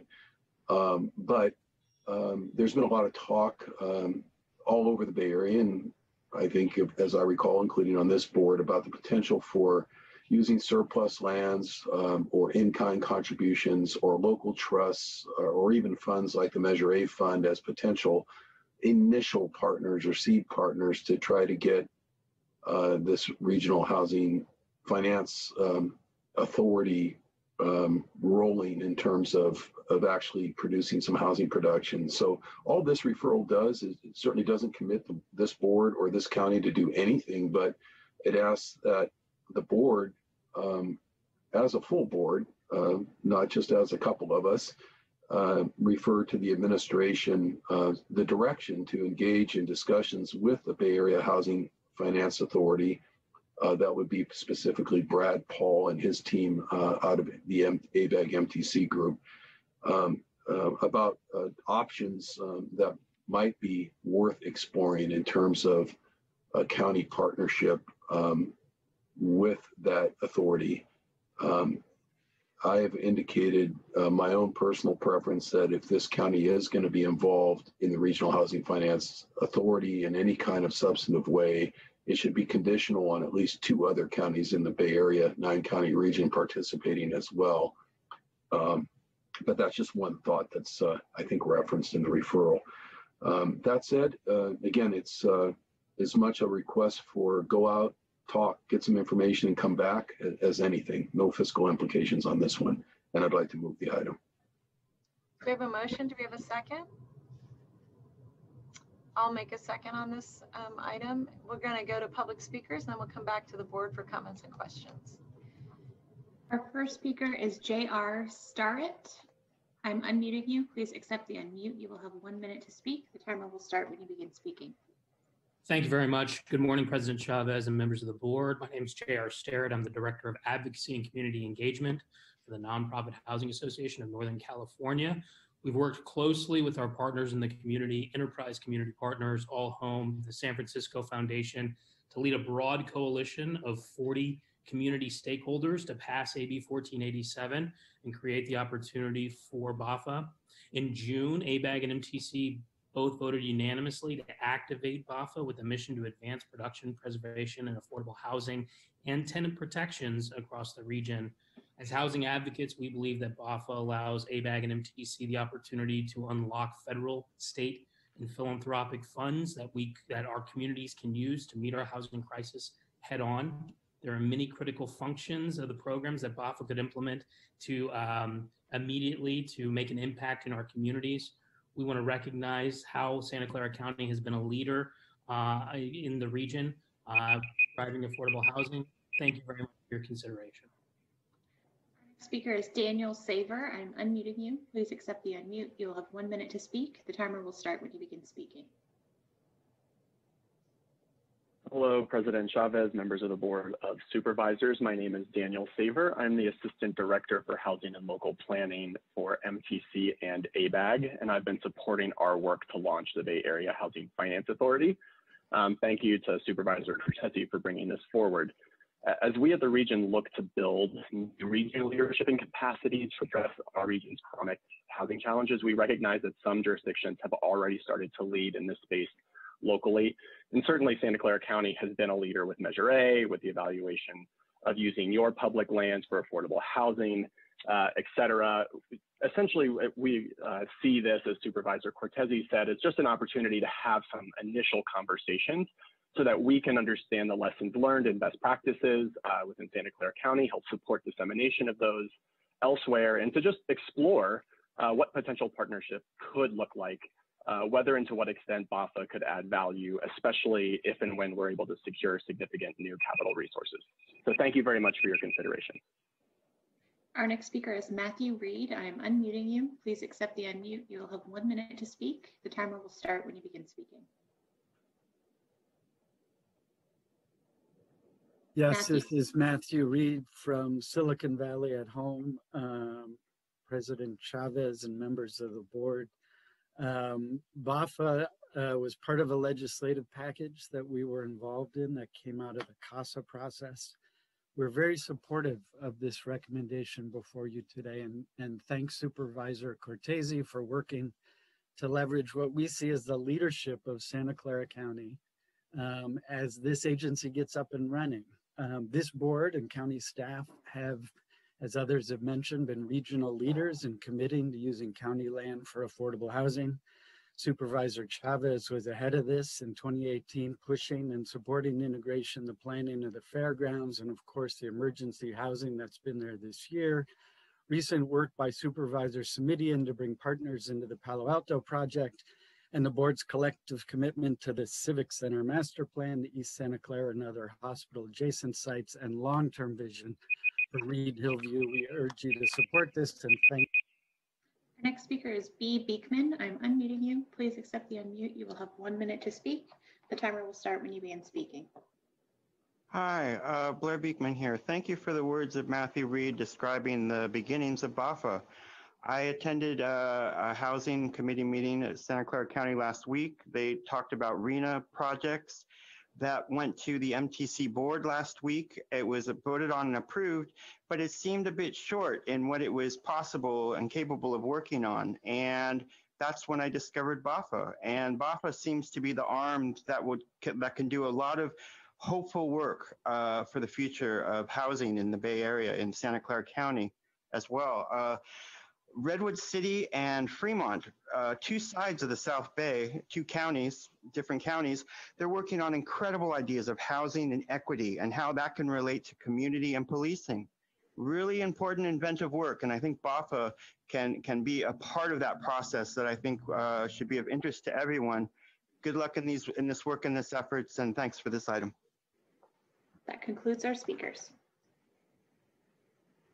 Thank you. I'm going to go back to the board for any comments or questions that colleagues have. I'll go to Supervisor Simitian.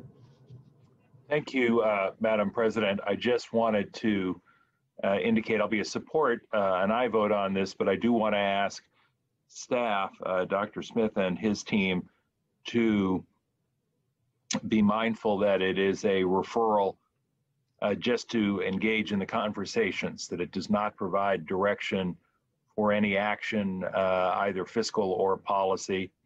And if we could ask staff to please keep us informed by off-agenda memos, which are public, about any progress they make in conversations, I think that would be desirable, as well as to have a report back to and through housing, land use, environment, and transportation. So I'm happy to support the item, but with those caveats and requests, please.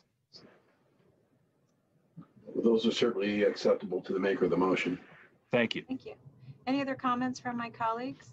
Seeing none, I will ask for a roll call vote. Supervisor Ellenberg? Yes. Supervisor Simitian? Simitian, aye. Supervisor Cortese? Aye. Vice President Wasserman? You're muted, Vice President? Yes. Thank you. President Chavez? Yes, thank you. We're now going to go to item 16. This is the Stevens Creek Quarry Monitoring. Supervisor Simitian. Thank you, Madam Chair. And I think this item is fairly self-explanatory, but let me just provide a couple of overarching observations, if I may. I think our planning department has a challenge from time to time in that precisely because we wisely channel growth and development into the 15 incorporated communities, the development potential in most of the county is certainly going forward is pretty modest, very limited indeed. That means, however, that when there are projects that are either large or complex, or most challenging, large and complex, we have some bandwidth challenges, frankly. Stanford University was obviously one of them, and our quarries, including both Lehigh and Stevens Creek, obviously fit that description of being both large projects, but also very complex, particularly given the multiplicity of jurisdictions involved and the complexity of mining law, which is not ordinarily something we would do as part of our daily planning exercise. So with all of that in mind and as background, I did ask the folks at Harvey Rose to do some initial assessment of how our county was doing on oversight at the Stevens Creek Quarry, particularly with the conditions there that are required as a matter of prior approvals or agreements. Long story short, they came back and said, they being Harvey Rose, came back and said, you're not getting it done as rigorously and robustly as should be. And so essentially what I've done here is, as you can see in the referral, ask the administration to report to the board through the Hewlett Committee with a plan to address the deficiencies that were identified in the Harvey Rose memorandum. And I know we can and folks will work through these challenges. Appreciate the fact that the planning department's already been making efforts to address some of the issues identified during the audit, but we owe it to the public both to make sure the job gets done and to make sure that there's transparency about the fact that the job gets done. With that, I will move approval of the recommended action contained in item 16 as published in our packet. Thank you. Second, Supervisor Wasserman. And are there any questions from my colleagues? Well, I'm sorry, I'm going to go to public speakers and then I'll come back to the board for action or discussion. Our first speaker is B. Beekman. I'm unmuting you. Please accept the unmute. You will have 1 minute to speak. The timer will start when you begin speaking. Hello, I felt a few years ago this was an item that was slowly headed towards a minimization process. And by last year at this time, I think it was last year at this time, you were questioning how to expand the mining facilities, and it was hurtful. And thank you for your audit report and that you'll be working on this issue. The Morgan Hill mining situation should be a good example for us. And good practices seem to offer that the minimalization of these sorts of efforts has to be always considered in our future and not how to expand these things. Thank you.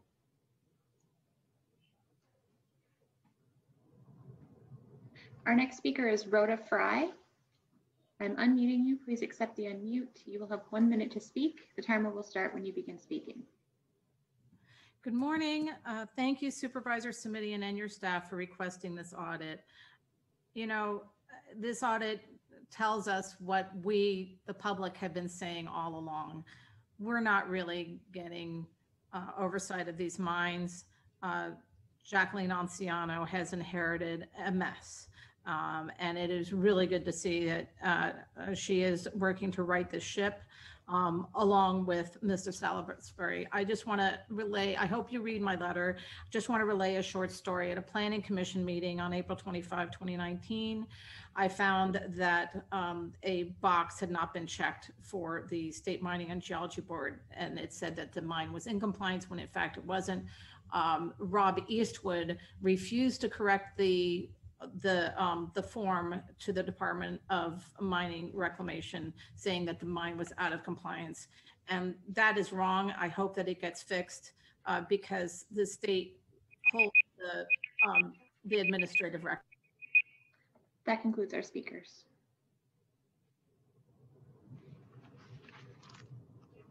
Thank you. I will go back to the board. I apologize. I know we had a motion and a second. Was Supervisor Wasserman, were you the second on that?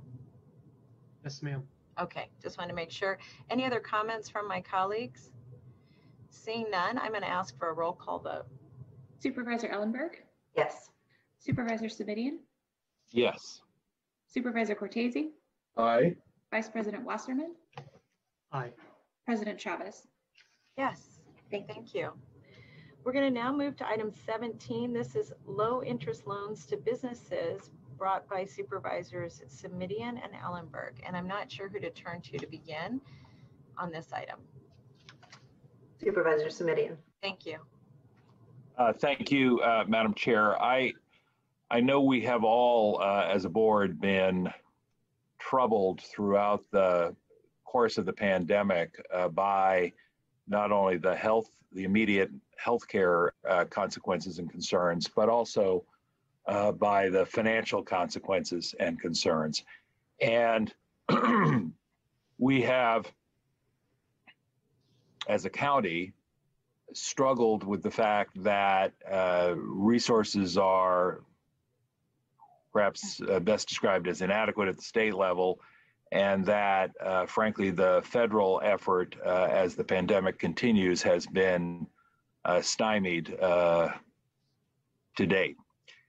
I think we're also mindful of the fact, at least I know I am, that this is dragging on for a very long time, and I wish I could be more upbeat, but it is likely to drag on for a good long while, and that economic recovery is a particularly daunting task, which I think has led all of us to ask, what can we and what should we do? The report, the referral, which comes from me and from Supervisor Ellenberg, and thank you to her for co-authoring the proposal,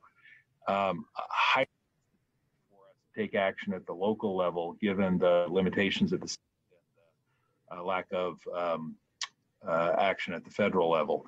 It is, I think, important to underscore that the proposal, yes, is helpful to business owners, but in my view, is most notable for the fact that it helps to preserve jobs for working people who otherwise are going to be without a paycheck.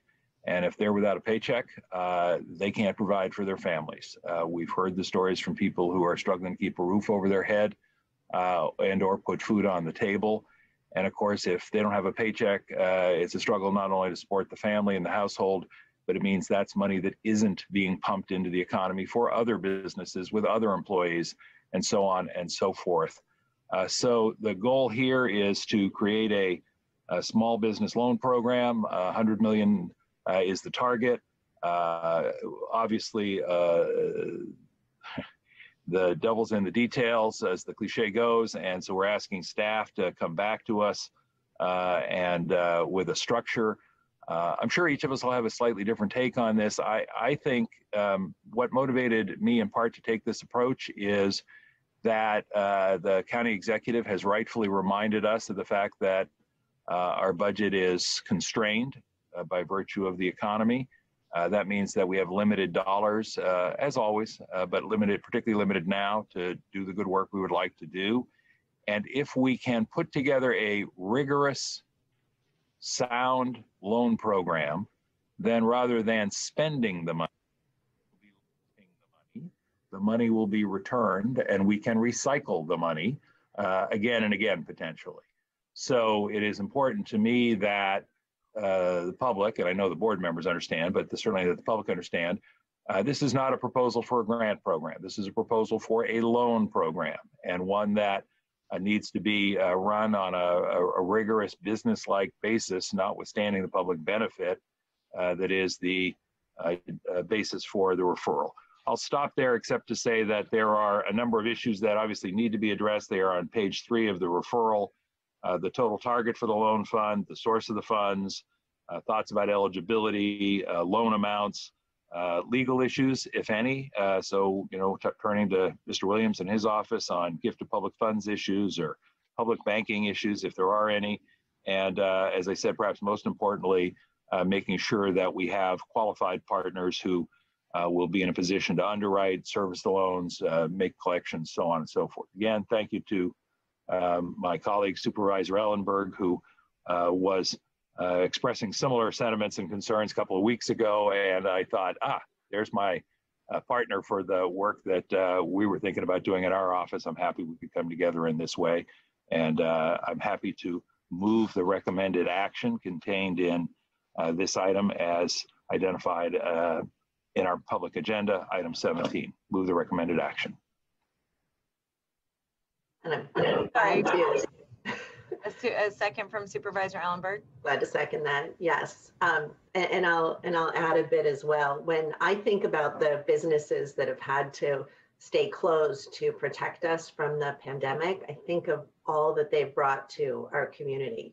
I think of the family child care providers that look after our children, the restaurants that let me experience cuisine from around the world without leaving the county, and the theaters and venues that bring art and entertainment to our lives. Thank you, Supervisor Simidian, for the opportunity to join you in this referral for low interest loans. I just want to add that piece in because I didn't hear low interest. For the opportunity to join you in this referral because I deeply believe that the county has an obligation to do more to support our small local businesses. Everyone has made sacrifices during this health crisis, and our small local businesses are no exception. And while we are all benefiting from the lower transmission rates and case counts that are a result of their sacrifices, I want to know that when we pull through this, our local small businesses come through the other side right along with us. And just as we didn't wait for outside help to support our residents at the outset of the pandemic, we literally can't hold our breaths waiting for the federal government to finally do right by our local small businesses. With your agreement, Supervisor Simidian, as part of the referral, I'd like to ensure that a portion of the funds be set aside specifically for small child care businesses. These small businesses in particular provide enormous benefit to our community's children and working parents. And the owners of these businesses tend to be women themselves. Local small businesses are families that support other families, their employees, and they need our support too. And just as we've done with isolation supports for individuals and community outreach in impacted neighborhoods, I think it's imperative that we extend support and focus our efforts on those businesses that have been the most impacted by state and local orders to help them survive this health and economic crisis. And I hope that our colleagues will join us today. Thank you. Supervisor Ellenberg, if I may, through the chair, I think what I'd like to do is, with your concurrence, is just ask that staff address that issue and bring it back to us with their recommendation rather than make a determination today. I certainly share your sentiments about the importance of childcare, not only sort of intrinsically, but as sort of the necessary precondition to allowing folks to go back to work when those jobs exist. But I'd rather we not try and pick and choose specific recipient businesses today. So I'm happy to incorporate a direction to the staff to respond to that concern, which you and I share. I'm not clear on how that's different. I'm not looking for a specific proportion of set aside. I just want to make sure that childcare is specifically addressed amongst whatever other sectors come back. Fair enough. And I perhaps misunderstood. I thought I heard you say that you wanted to direct a specific set aside. I'm not prepared to make that judgment today. But I am prepared to say, hey, please consider it and come back and give us your best recommendation. I can work with that. Thank you. Thanks so much. I'm going to go to the public, and then I'm going to come back to Supervisor Wasserman and then Dr. Smith, who has his hand up. Our next speaker is B. Beekman. I am unmuting you. Please accept the unmute. You will have 1 minute to speak. The timer will start when you begin speaking. Hi, thank you for this item. This is an item that AB 3088, kind of was hoping for and working towards. How can it be the responsibility of the county level, the city level for small business loans? The BTA has developed a small business funding or loan practice, and the same with City of San Jose. I don't doubt the sincerity and the work that can be done with these programs, but it's been considered that 3088 left something considerably short of what was possible we could work towards and what could be an open, fair process for people. I've heard that there are going to be serious foreclosure issues in the next year, in the next few years. How do we address those? I feel we have to be open to the funding ideas of the CARES Act and the HEROES Act and what's possible to work towards those things. It's from that openness, that's how we think of our lives and work our lives after that. Thank you. Our next speaker is Kirk Barton. I'm unmuting you. Please accept the unmute. Let's try one more time. You will have 1 minute to speak. The timer will start when you begin speaking. Hello, my name is Kirk Vartan. Thank you, Supervisor Samitian and Supervisor Ellenberg, for submitting this request for a small business loan program. I enthusiastically support this. As I mentioned earlier in this meeting during public comment, I'm part of the Work Coalition, Worker-Owned Recovery California. Employee ownership is a strategy for current business owners that want to take a step back, or even exit their business, getting paid for their business and selling it to their employees, the very employees that make it great. Worker cooperatives is a proven business model that can provide a path forward. At a time where uncertainty is the only thing we are certain of, transparency and collaboration with owners and staff can be a very powerful and empowering way to move forward. We hear all the time that we can handle it. Tell us the truth. I would suggest this applies to employees in our businesses. Loyal employees take pride in their work. It just might surprise you how much they care and want to help. I look forward to working with you over the next few weeks in advancing these ideas, and will come before this board early in November. Thank you very much. That concludes our speakers. Thank you so much. I'm going to go back to the board, and I'm going to turn to Supervisor Wasserman and then Dr. Smith, and then I'll put myself in the queue. Thank you, and I hope my dogs in the background aren't too bothersome. I'm going to be supporting this motion for the referral by Supervisors Samitian and Ellenberg. I am going to say a couple of things. It's the federal government that can print money. The county government cannot. It's the county government that's in a $350 million deficit. I'm glad to hear from Supervisors Samitian and Ellenberg that this is a loan program. Speaking of monies given out by the federal government, I know the city of San Jose received over $100 million for COVID type expenses. And I know the city of San Jose has started at least one, if not two programs for small business loans. I've had various commercial people contact me, and the city is giving out $5,000 to $10,000 to small business owners in San Jose, obviously, because it's San Jose, but that's certainly the lion's share of businesses. I'm hoping there's a lot of people that come forward to partner. I'm hoping that the federal stimulus, Nancy Pelosi just 15 minutes ago said she was optimistic about getting a deal done. I'm hoping the federal government that should be printing the money and providing the stimulus does that. I'm hoping the organizations that received any stimulus money and looking for places to put it contact us and say, we want to partner, we want to collaborate. I'm hoping the high-tech world that is doing so well right now in the stock market year to date says, hey, we want to help provide small businesses too. I've been a small business owner for almost 40 years. I have a number of commercial tenants that I've helped out in one way or another, yet I still have 20% of them have decided to close their doors, one of which is an icon that has been in business for 44 years. So it is a very, very tough time for many, and it is not a very tough time for many. And I would suggest those that are able to help out in providing the funding for us to make these loans, step forward and do so. Because I do not want to get into a situation that has to do with our money going out and laying off people. I think there's a way to get around that. I think there's a way for the county to play a role as a small business lender. And I thank Supervisors Ellenberg and Simidian for bringing forth this idea and asking our administration to come back with possible options. I also want to give a big shout out to Supervisors Simidian and Ellenberg for being so transparent in their referral on page 3 with the number of issues, listing the number of issues that need to be addressed for this thing to move forward. Very often, and I'll just name myself, I won't name anybody else, a referral's put forward and the negative parts of it are often left to administration to come back with and present. But Supervisors Ellenberg and Simidian have been very transparent, bringing up a number of possible ideas that administration and council have to look into.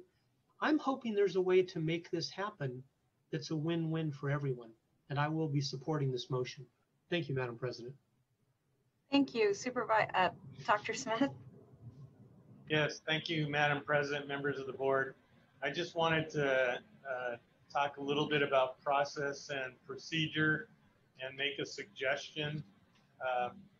Since I'm understanding this to be a loan program, and since there are a number of issues that need to be worked through, I think that it's unlikely that we'll have a full mature program to suggest to the board in November. So I would suggest that the discussion in November be focused mostly on getting direction from the board about issues that we can identify between now and November, and that we have further direction requested from the board either in December or January, depending upon the complexity of the issues.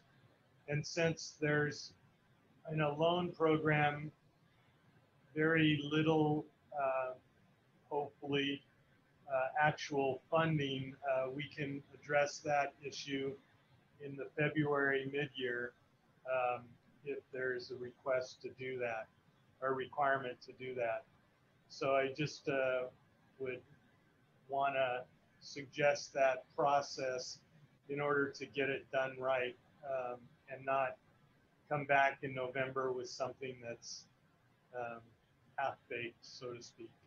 Dr. Smith, through the chair, if I might address that, and I see Supervisor Simidian waiting to weigh in too.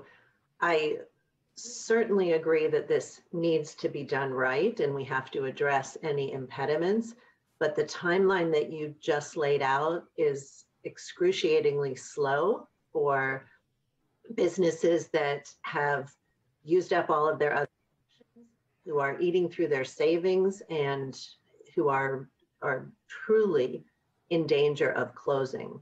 What I would like to see in November, and I'll look to Supervisors Submitting for agreement, is that you will have addressed all of our concerns, the legal issues, any other possible barriers, and come to us then with one or more options as to how we can move forward.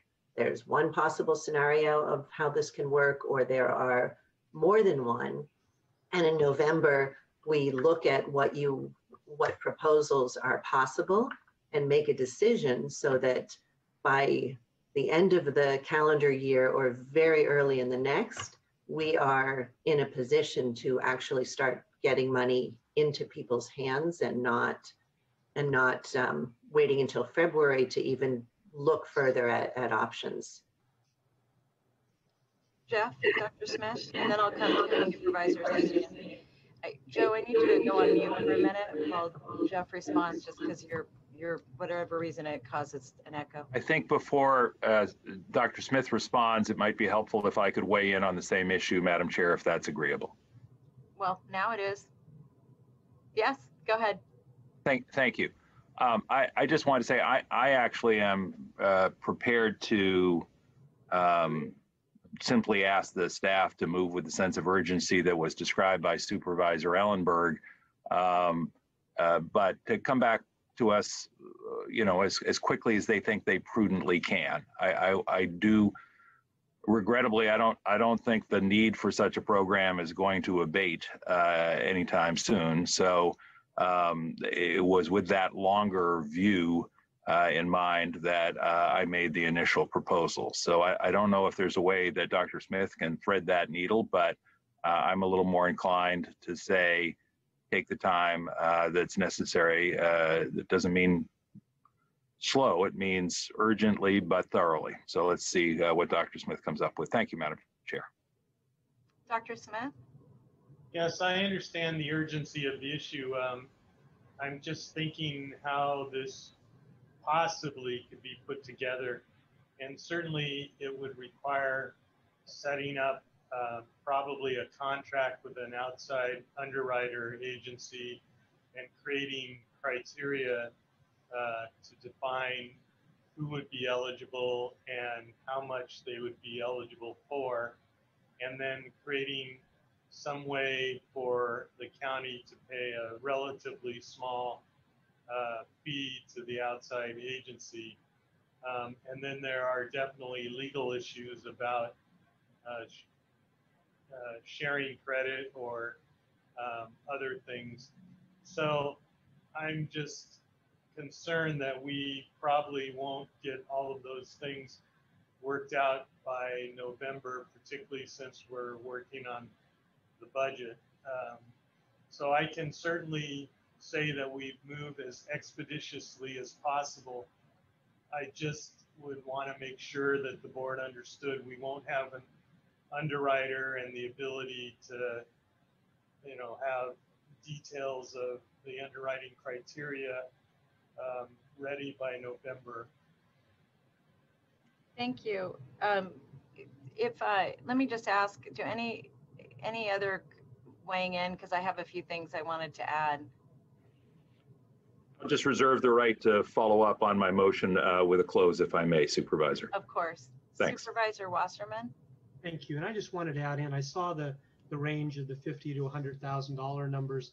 And of course, depending on what the businesses are, the size that they are, I'm assuming through the motion maker and the seconder that, in some cases, $10,000 to $20,000 for a small operation, similar to what the city of San Jose is doing right now. I know for 2 restaurants. So I just wanted to bring up to the motion maker and the seconder being open to the idea of perhaps a wider range. For the maker, is that acceptable? Again, I'd like to just ask the staff to evaluate that question or concern and come back to us with their own recommendation. I am concerned that the administrative costs could gobble up too much of the funding for what I would call micro loans. As I referenced in the referral, loans of $2,000, $5,000, and $10,000 that some of our local communities have been able to facilitate, I know have been a godsend to many businesses. But I think given now the duration and extent of the challenge, we need to be thinking of larger numbers, which is why the total is as high as it is, because I really do think more substantial loans of the type described in the referral are going to be necessary. So what I'd like to do with the consent of the seconder is simply ask staff to address that possibility in their analysis when they come back to us, and let it go at that for now. Mr. Wasserman, is that sufficient to your purposes? Through the chair, if I may, the reason I said that is obviously there's the larger amounts help people, but the bigger the amounts, the fewer people we can help. And so that's the give and take on each way. But again, I'm hoping the city of San Jose says, hey, we'll use part of our 100 million, here's 25 million for you to give out. They also have 2 ongoing programs now that I've filled out forms for my tenants and experience. So we don't need to necessarily reinvent the wheel here. To Dr. Smith, through Madam President, there are municipalities now giving out dollar amounts. And I just asked the motion maker and the seconder, and thank you, Supervisor Simidian, just to be open to a $20,000 loan to one person might solve the problem. A $20,000 person to another might not be a drop in the bucket. So thank you for the range. All right. So as the seconder, I want to support Supervisor Wasserman. I think a range is appropriate. I want to I have to express concern again to Dr. Smith. What the public is hearing is that we can't get to you because we have to do our own budget first. And folks have been struggling for so long. And yes, we have our own crisis here and we have our own shortage of funds here, but to me, it's not an acceptable response to say we have to get our own house entirely in order before we can help you. So I understand that you're not going to have an underwriter or an entire program lined up in November, but I'll say again that what I expect in November is a series of options, including, if one is appropriate, a model with an underwriter, not named, but that we have some concrete options or one concrete option in November to say, yes, please go in this direction, pursue this kind of partnership. Thank you. Thank you. So a couple things that I wanted to ask staff to include in their analysis. One is that our county staff has been working on putting together a grid of all of the investment programs, and particularly focused on small businesses countywide. And I'd like that to be included when this comes back to the board.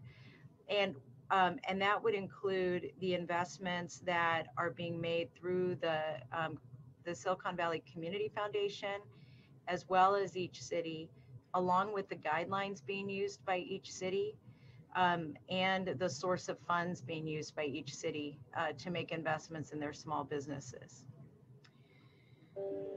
Second, I'm very interested in how we address how using a loan fund addresses other issues that the county would be looking to address. I think Supervisor Simidian gave the example of making sure that the business is able to employ people. That's a really good example in my mind of a criteria that should be used if we are to get into the loan business. Second, I'm very interested in, or third, I'm interested in understanding as part of what I consider a research project right now, because there's actually quite a lot of information that needs to be gathered, what the options are and what the risks are relative to those options for either the county or our partners, which I think you would be doing anyway.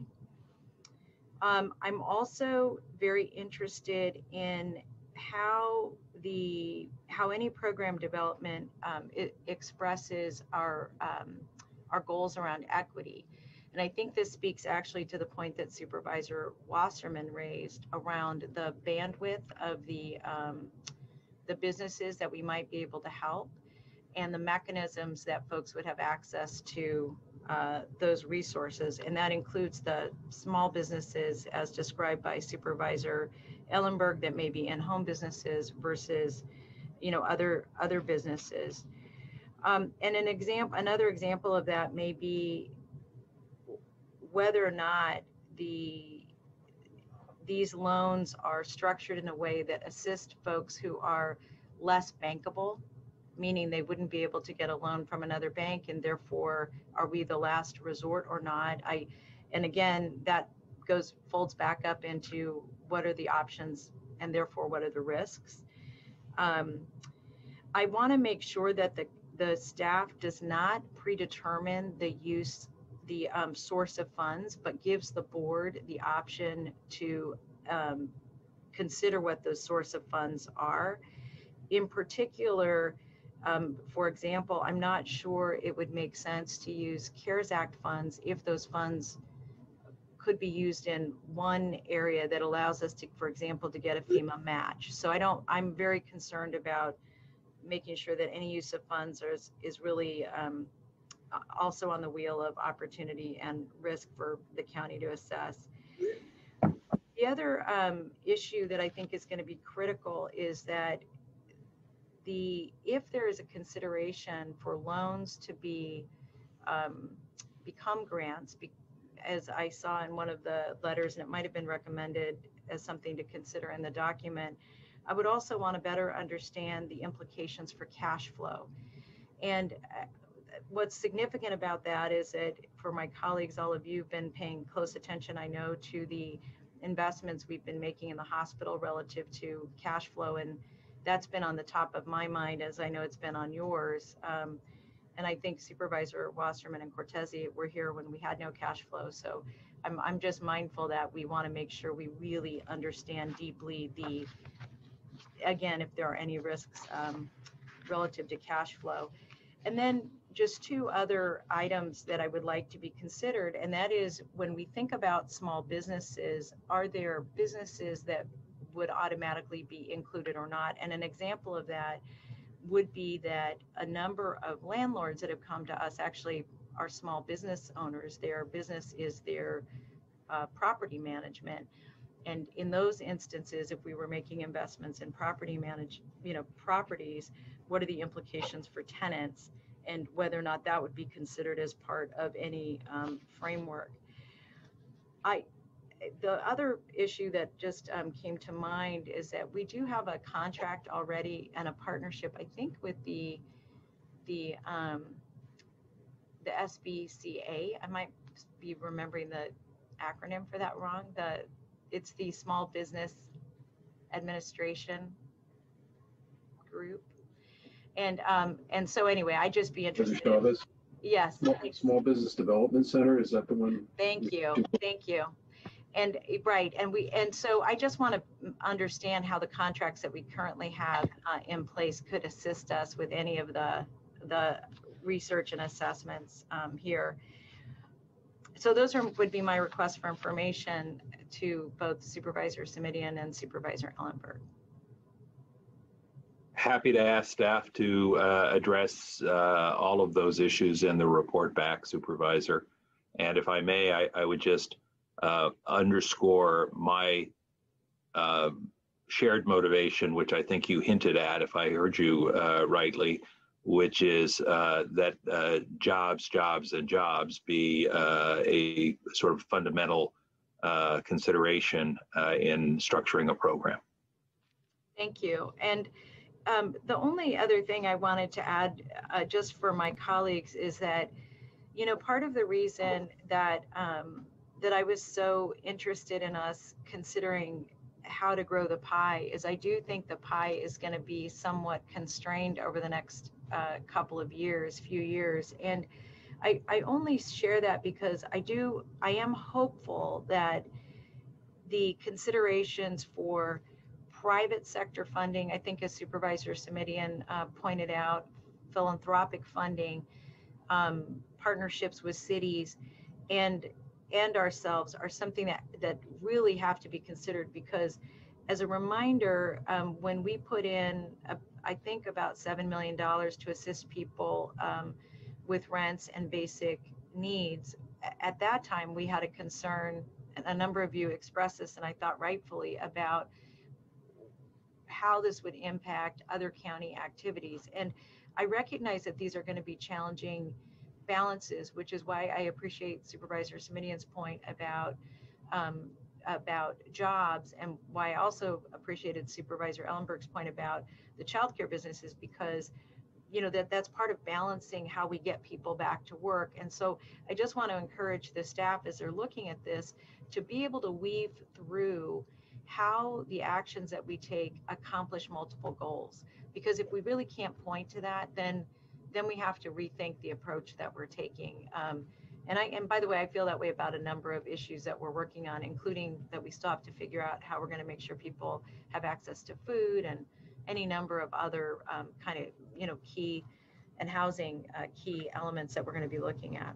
So again, commercial and residential, and what are the implications of that? So with that, are there any other comments from my colleague, Supervisor Simidian? You wanted me to come back to you? Well, thank you, because I just wanted to, before we go to a vote, both offer some additional comments based on what I've heard from colleagues, and then also just share an item that I happened to read. I think I just said it a moment ago, Supervisor Chavez, but I do want to underscore, and I hope that the referral underscores that, as important as it may be on the face of it to help our small businesses per se, for me, this is even more about the people that they employ or could be employing and would be employing if they can find a way to hang on and hang in there. So I do want to sort of underscore the importance of job retention, job creation, and in my thinking about all this. And that leads me to my second observation, which is the reason that's important is that, as I suggested in my opening remarks, to me, this is about trying to provide some measure of economic vitality in the county, using our local funds to support local businesses who hire local people, who spend their money locally, and who recycle that money through the economy over and over and over again. So I'm hoping that that's the kind of program that we have. And that's why, to Supervisor Wasserman's comments, I thought it was so important that we talk about a really rigorous program that allows the money to be collected. Supervisor Simidian, I'm sorry, we lost like the last 15 seconds of what you said. Well, just again, that sort of economic vitality is the end goal of this effort, by which I mean the economic stimulus that people collecting paychecks and collecting their paychecks and then spending their paychecks here locally would provide. And I know the number $100 million is a daunting number, even in our world, and that you kind of swallow hard and take a gulp. But as I think we sometimes need to just say to ourselves, the time for tepid incrementalism is long since come and gone. And we need to acknowledge the need to step up. And that's why I think it is so important that we do it right. I did just want to conclude with, I came across a quote from the chair of the Federal Reserve, Jerome Powell, and I'm going to quote it directly when he was talking about the importance of stimulus efforts. No lack of seriousness by the chair of the Federal Reserve, and he's the one who said, and I'm quoting now, The loss of thousands of small and medium-sized businesses across the country would destroy the life's work and family legacy of many businesses and community leaders and limit the strength of the recovery when it comes. These businesses are principal sources of job creation, something we will sorely need as people seek to return to work. Something we will need sorely as people seek to return to work. And it's in that spirit that I've offered the motion today, and I so appreciate my colleagues' clear, thoughtful engagement on the subject. Thank you. Oh, are there any other comments from my colleagues? I mean, I think the only thing I wanted to add is that, you know, I think that's right. I think I really appreciate the thinking and putting this forward by my colleagues. I do just want to say that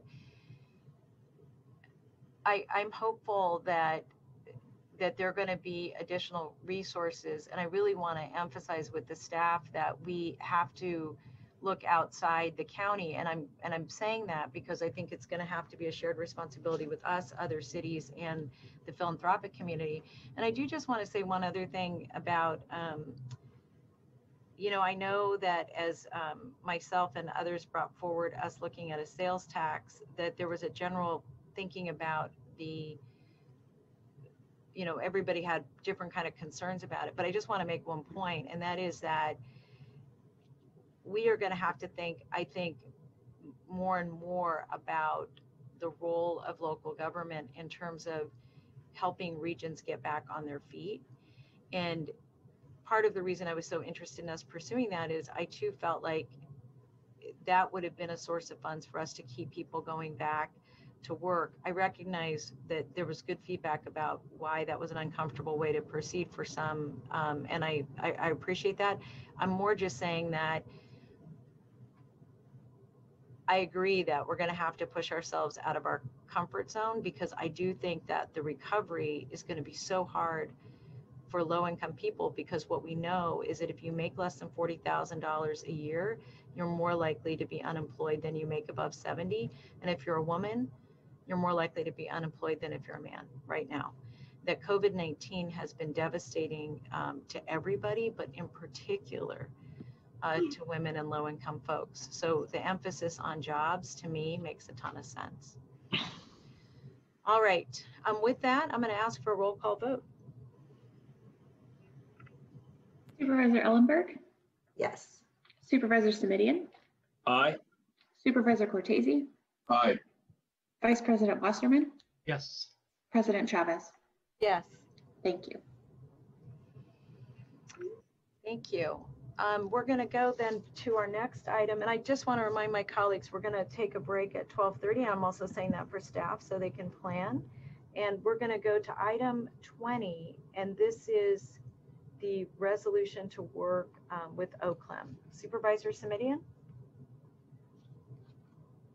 Thank you, Madam Chair. And here again, I think the measure is relatively straightforward on its face. We have had occasional conversations that have referenced the lack of an information sharing agreement between the sheriff and our OCLEM contractor. And over the course of literally, I think now 7 months, the response has repeatedly been, we're working on it. And I don't doubt that. But we've got agreements with every other entity in the county where such agreements are necessary, and we still don't have one with the Sheriff's Department. That agreement is a necessary precondition to doing the work of oversight. That oversight is a necessary precondition to meaningful police reform. This is an effort that a unanimous board has expressed its support for. And at some point, and for me, we are well past that point, I think we've just got to say, look, we need to convey our strong exhortation to the Sheriff's Department to please get it done. because we are missing the opportunity to do the work that we have all committed ourselves to do. So I won't revisit the timeline, which is lengthy here in the board materials, but I will just make the motion, which is the resolution contained in our published packet item 20, urging the Sheriff's Office to please sign the information sharing agreement mandated by our ordinance within the next 2 weeks, meaning Tuesday, November the 3rd. And with that, I'll see if there's a second. Second. We have Supervisor. a motion and a second from Supervisor Ellenberg. Yeah, and I'd like to make some additional comments as well. Do you prefer to open up We have for no this now? we have no public speakers. We have no no public speakers on this item. So I'm going to close the public hearing and I'll go back to my colleagues and I'll begin with you, Supervisor Ellenberg. Thank you so much. Like Supervisor Samitian, I too am both disappointed and frustrated that we still don't have a signed information sharing agreement between the sheriff and OIR group. OCLEM has lost the better part of this year when they could have been working to promote greater accountability and transparency within our justice systems. We received, the Board of Supervisors received a proposed alternate agreement from the sheriff just last night. And what I'd like is for OIR and County Council to please provide the board with a joint off-agenda report that details the differences between the two agreements and includes an analysis of whether the proposed amendment is sufficient.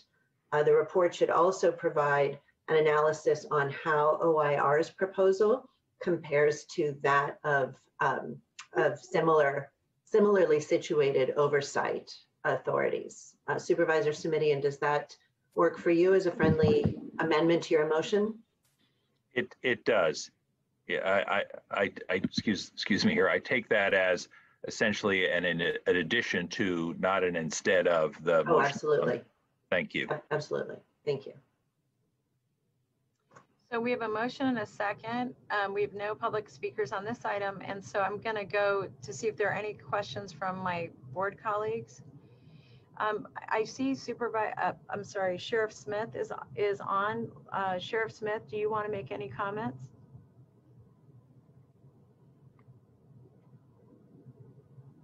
Yes, thank you. I have submitted an agreement that I think provides a lot of accountability. And I know that OIR has been doing a lot of work this year, public hearings and things like that. And I know that the county has paid about $90,000 to OCLEM. So they really are doing a lot of work. I received the first copy of the suggested information sharing in June. So, you know, that looks like 4 or 5 months. And I was able to resurrect a memo that I had done just weeks after the murder of Tyree in September of 2015, recommending civilian oversight. I stand behind that. I strongly support it. I also have been working with both the leadership for both the Deputy Sheriff's Union and the Correctional Peace Officers Union, because I think it's important that they understand what it is that we're doing with this oversight body and actually buy into the fact that this is a positive thing that we'll be doing in this county. So I've submitted what I think is a great information sharing agreement that really gives everyone all of our internal affairs completed investigations, including all video, audio, supporting documents. So I hope that this is something that the board will consider. May I ask, what is the most significant outstanding issues right now? And I don't know, Sheriff, if you want to respond to that, or Mr. Janako want to respond to that. Supervisor Chavez, with your agreement, I would very much like to hear from both of them on that. Yeah, that's what I just asked them that.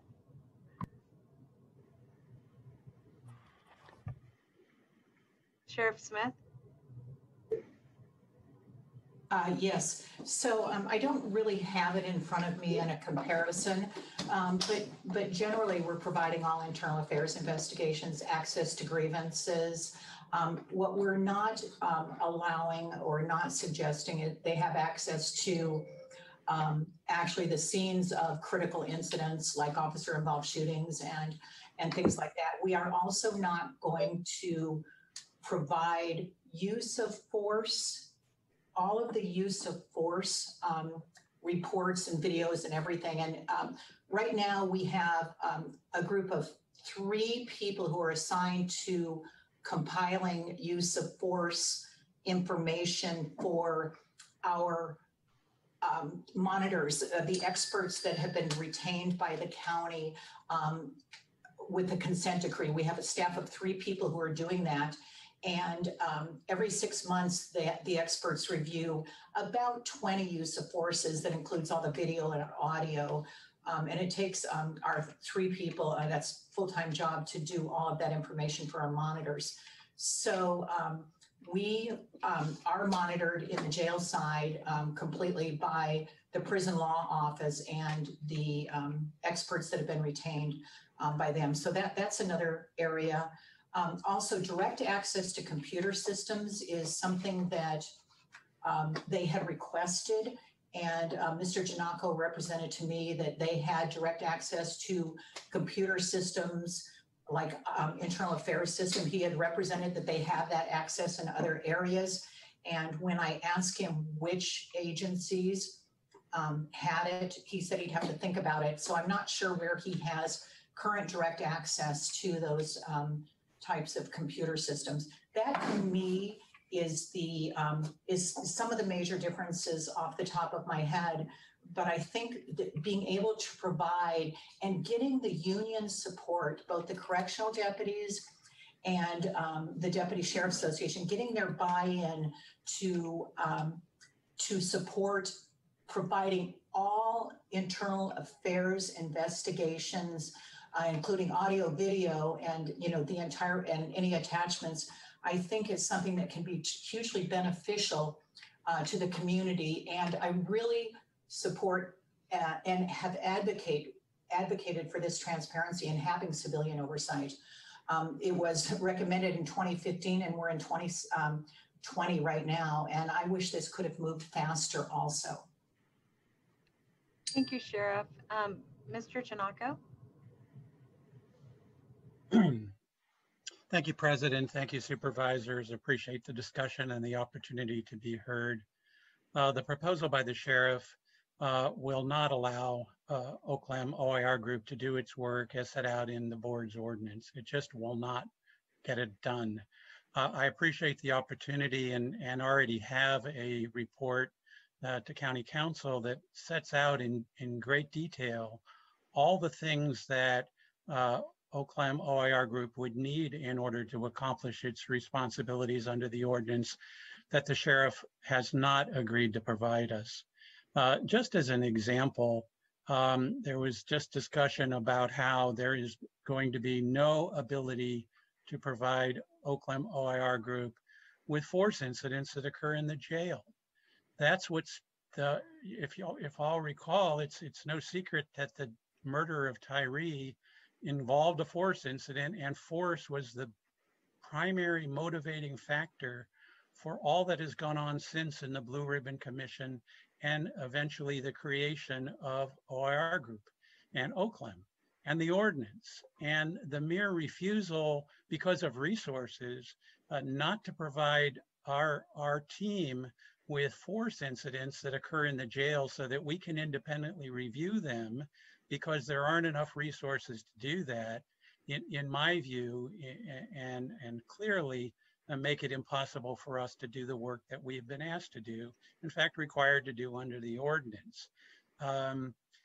As an alternative, if there are resource burdens, we have asked for access to the force database directly, so we don't have to burden the Sheriff's Office with needing to produce this information to us in other ways. But Sheriff Smith has declined to consider that alternative as well. So we have been over backwards over the past few weeks in an attempt to try and reach an agreement with the Sheriff, but we have been really turned away with regard to pretty much all requests. It is correct to say that there is an agreement to provide us with some information at some time when the investigations internally are completed, but it really is a sliver of the information that we would need. I can't give you data on a percentage because we haven't received any data from the Sheriff's Office, so it's hard to predict. But based on my prior experience in doing this work for 20 years, the information that the sheriff has agreed to provide would probably constitute about maybe 10%, maybe 15% of the information we'd need to do our job. And that's just not good enough. We're not prepared to sign the proposed agreement for those reasons and would like the opportunity to detail this board more substantially and in more detail all of the reasons why this is just not going to work in my estimation. Thank you. I'm going to go to Sheriff Smith, then to James, and then to Supervisor Cortese. So Mr. Janako referenced a report that was provided to him by County Council that outlines some information. I would respectfully request from Mr. Williams that I also be provided with a copy of that document. James? That's a report that he has provided us actually as a draft of a report that he's wishing to provide to the board. That's not a report from County Council. But just to speak on the issue more broadly, you know, I think probably what makes the most sense is, you know, to be able to bring forward to the board something in writing that outlines the areas of disagreement between OIR and the sheriff. And I think OIR group outlined some of those key areas. But there is definitely a meaningful number of substantive points. And I think that providing those in writing to the board would probably be the most useful manner for it to be kind of laid out in a way that is accessible and available to the board rather than just kind of a verbal conversation. You know, and that can be done in part by comparing the versions of the agreement from the sheriff's version and the OIR version, and kind of walking through those substantive areas that differ. I think that would probably be maybe in the form of a chart, you know, something that would be most helpful for the conversation. Thank you, James. Supervisor Cortese and then Supervisor Simidian. Yeah, let me just first say I'm fine supporting this referral, but it strikes me that where we should take this is a little bit further than even where council just indicated. And I think the board should hire one of the best mediators we could possibly get, probably out of JAMS, to sit down with the independent sheriff, independently elected sheriff, and the independently appointed oversight director here, and deal with them in terms of reconciling these issues, and then provide a report to the board if there are still gaps in their ability to come together. I just find it very challenging for the board, you know, ultimately to try to be the arbiter of what's okay to share, what's not okay to share, or what the various interests are that are being attempted to be protected, particularly in terms of you know, any legalities involved. And then we have county council, which essentially represents all of the parties, the board, the administration, to some degree has to provide advice to OCLEM, and then also has to provide advice to some extent to the sheriff's office, obviously. And I just think they should just get out of the way and get a mediator involved who's independent, who can sit down at arm's length with the folks and doesn't really have you know, has the sort of independence that doesn't come with either a political agenda or any conflict in terms of legal advice, and then just provide the board either with an agreement or where the gaps are and trying to get an agreement put together. That's what I'd like to see. But again, I don't have any problem in this referral directing some self-action one more time. It just seems I guess I'm a little skeptical as to whether it's going to actually happen, without a third party coming in and trying to sit everybody down and work this out. Thank you. Supervisor Simidian? Yes, just a couple of quick questions for Mr. Janako. Mr. Janako, I just want to confirm my understanding to date. My recollection is that you need information sharing agreements with other entities besides the Department of the Sheriff in our county, including County Council and the Director of Corrections, who at the moment is our CEO, and others. Do you have completed agreements with everyone else except the Sheriff's Department? Yes, the two you mentioned, as well as County Health, and we were able to strike those agreements in a couple days of back and forth. Thank you. And your follow-up comment goes to my next question, which is I just want to make sure that I recall correctly from prior meetings that your indication was that typically you've been able to negotiate these agreements in, I believe the reference was to a couple of weeks. Am I remembering that correctly? If that, it usually has not been an issue, and just working out the details has been very straightforward, sir. Thank you. And I heard you to say earlier, and I want to make sure I don't mischaracterize or misunderstand, that the information that has been offered up by the Sheriff's Department really is just 10 or 15% of what you actually need to go forward with your work, yes? It would really disadvantage us with regard to what we've been asked to do. We submitted a plan for this year. We can't get any of that plan done under the current offer that the sheriff has made. All right. Thank you for that. I'll ask my colleagues for an aye vote. I think the time has come for our board to say, let's please get it done. Thank you.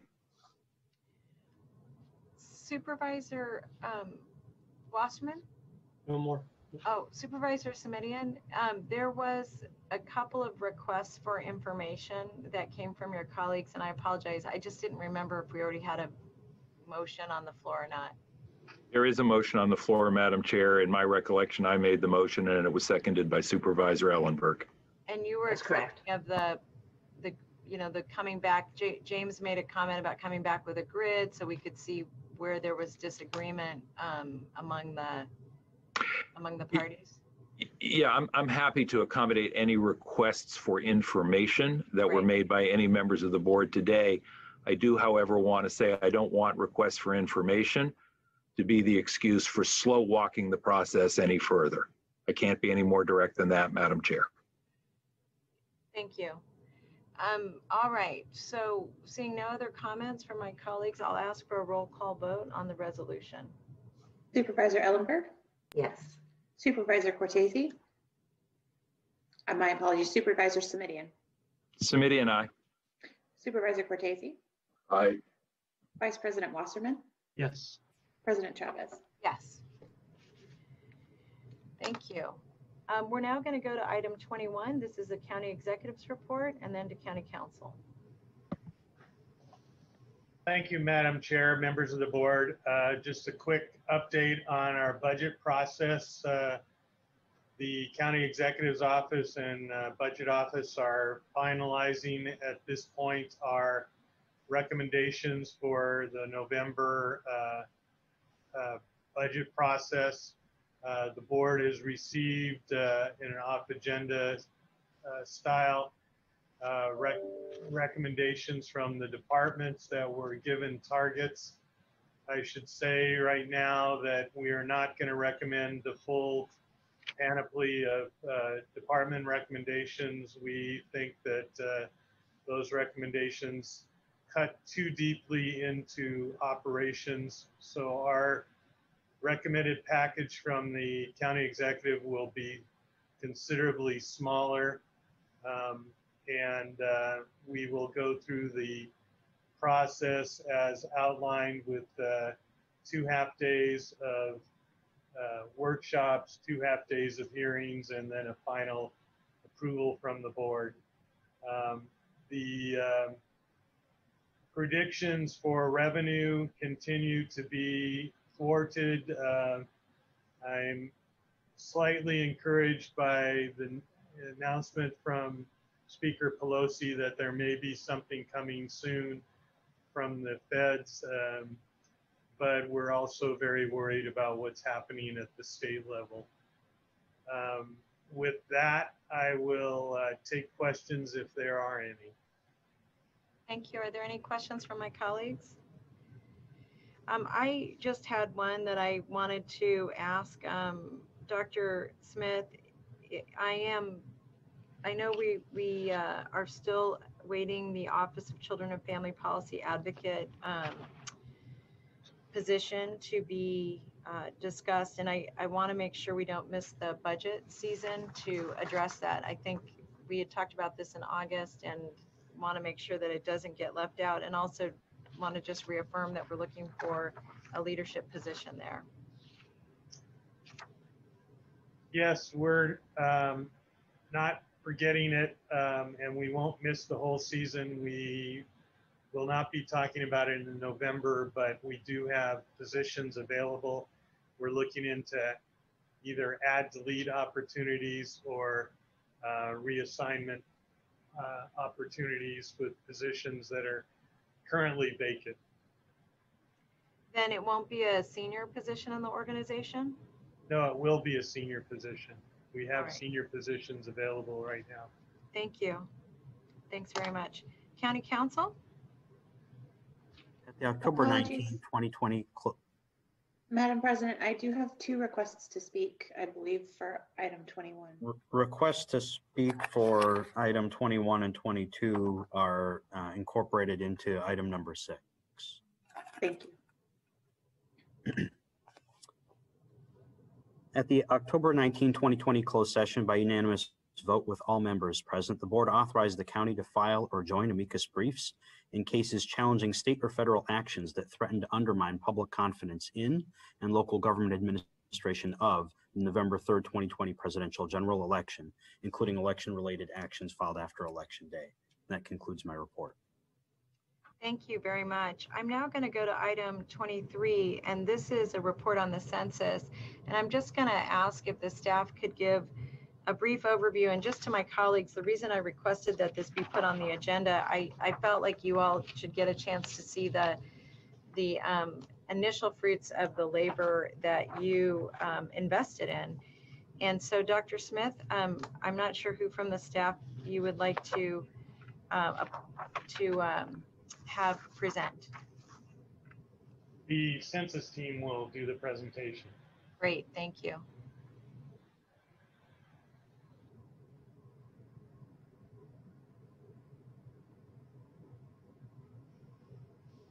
Nick, you're on mute. Nick, if you're presenting.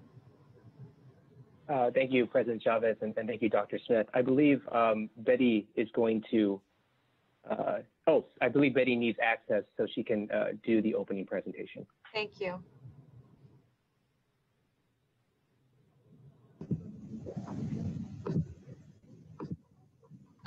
Hi, hello. Can you hear? I hope. Yes, you're great, Betty. Okay, wonderful. Thank you.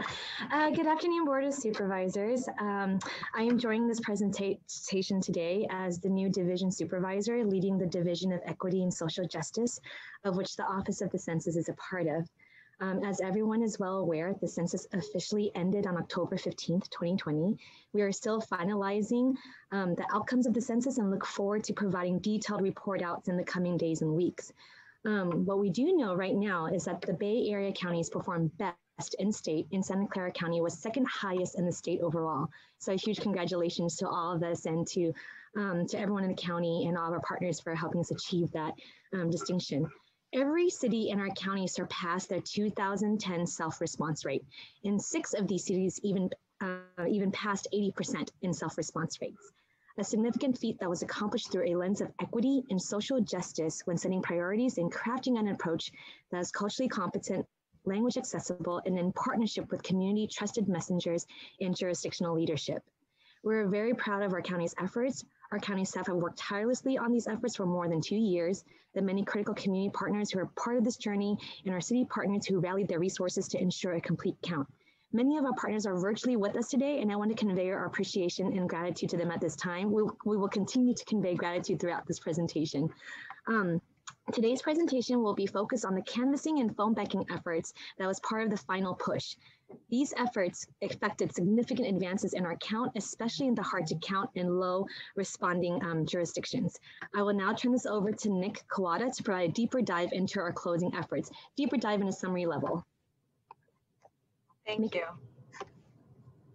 Thank you, Betty. And I do want to acknowledge Betty's leadership in all of this. You know, ever since David Campos has left the division, Betty has stood up and actually taken the reins for a lot of the division work. So big thank you to her. I don't want to take up too much of your time, board members, and thank you again for the opportunity to speak today. You know, COVID-19, wildfires, the bad air resulting from it, the first digital census, we had a number of tremendous hurdles around the census 2020 that I don't think any of us saw coming.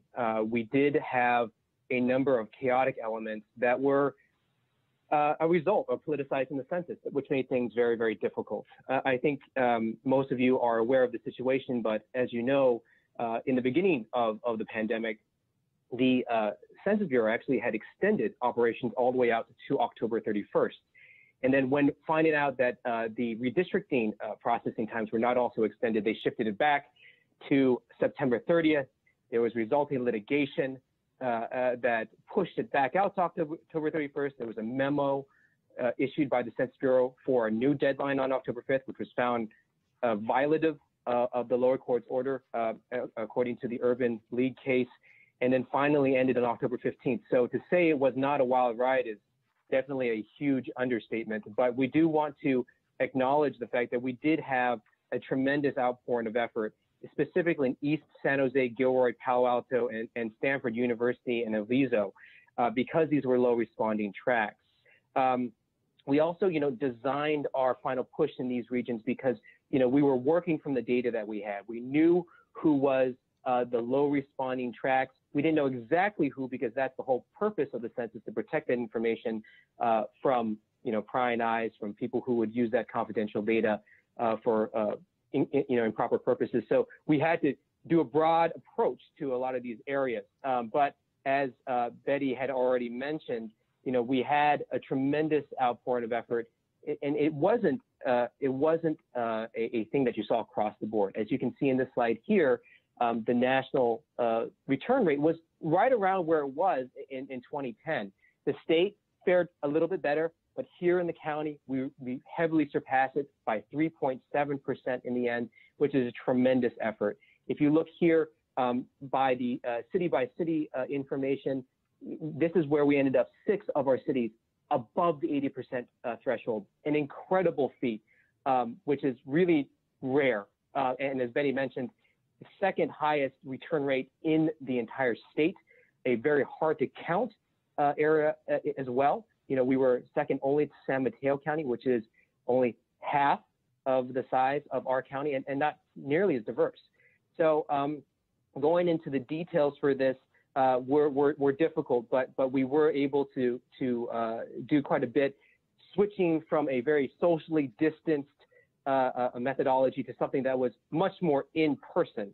So, I do want to highlight the fact that with our canvassing effort, we did do a person-first kind of approach. We made sure that people who were canvassing for us were first and foremost trained, safe, and protected. The number of individuals that we incorporated into this effort were large. We had over 80 partners who helped us get into and around these residences, in addition to the Tibet program, where we actually were also talking to businesses and employees as well. And our push went all the way until the last moment, all the way until the last 2 days, October 14th and 15th. We actually counted 25 members of the unhoused community in Columbus Park. And then on the 15th, we actually went with the San Jose Census team, Hatch, and Home First to several encampments in Columbus Park, Viet Heritage Garden, Coyote Creek, among other folks, 78 returns there. So this was an effort all the way into the last moment. We even had some teams out there until midnight to try to get responses. So I want to pass it over to Drekmeier, and she is the Executive Director for Working Partnerships USA. Derica, are you on? I'm not finding anyone by that name. Okay, Thank you. maybe I will cover her. Yeah, Nick, you have just like 30 seconds. We have some public speakers and I want to be able to go to them before we break. So if you could wrap up, Nick, would be great. Absolutely, absolutely. So as you can see here, for the next couple of slides, we did have the self-response rates and the areas that we covered. Again, East San Jose, Alviso, Palo Alto, especially Stanford, and then moving down south to get where you can see the self-response rates rising dramatically. This picture is actually a reference of how we did compared to 2010. Again, we were looking at the map, how we did in 2010 and how we were doing in 2020, and specifically targeted areas that were below the 20% threshold. We also worked with a number of different partners, one of them San Jose, which actually helped us increase our reach in San Jose, doubling in some of the areas, 16 of the census tracts, over 70% response rates, one of the highest response rates for a city of 300,000 and more. That's really kind of the major. Thank you so much, Nick. I know in the interest of time and so many of our partners on the line that we want to give them a chance to be able to kind of share their reflections. So in the coming days, we look forward to sharing more detailed information. Thank you, Supervisor. And if you could go to the last slide just so we can see all the partners would be great. And then we'll go to public speakers. Thank you. Thanks, Nick, for all your amazing energy. Thank you, Nick. So if the clerk could go to the public speakers. Thank you. Our first speaker is B. Beekman. I'm unmuting you. Please accept the unmute. You will have 1 minute to speak. The timer will start when you begin speaking. Hi, thank you. For all the work and efforts from everyone at the Santa Clara County level, you've done some incredible work with the census this past few years, both legally to get things over the hurdles needed and with data collection ideas. You should be really proud of yourselves, and wherever I go, I can use Santa Clara County as a reference in my own life. And so thank you. I quickly wanted to mention in all the funding ideas needed, the need to really respect what can happen at the state level is very important. And I can't say that enough. We have to respect the work at the state level, and how this issue particularly could maybe possibly offer some help with the previous issue about sheriff's issues. I don't know. Good luck in data collection in the future and what can be our better practices from this work. Our next speaker is Salvador Bustamante. I am unmuting you. Please accept the unmute. You will have 1 minute to speak. The timer will start when you begin speaking.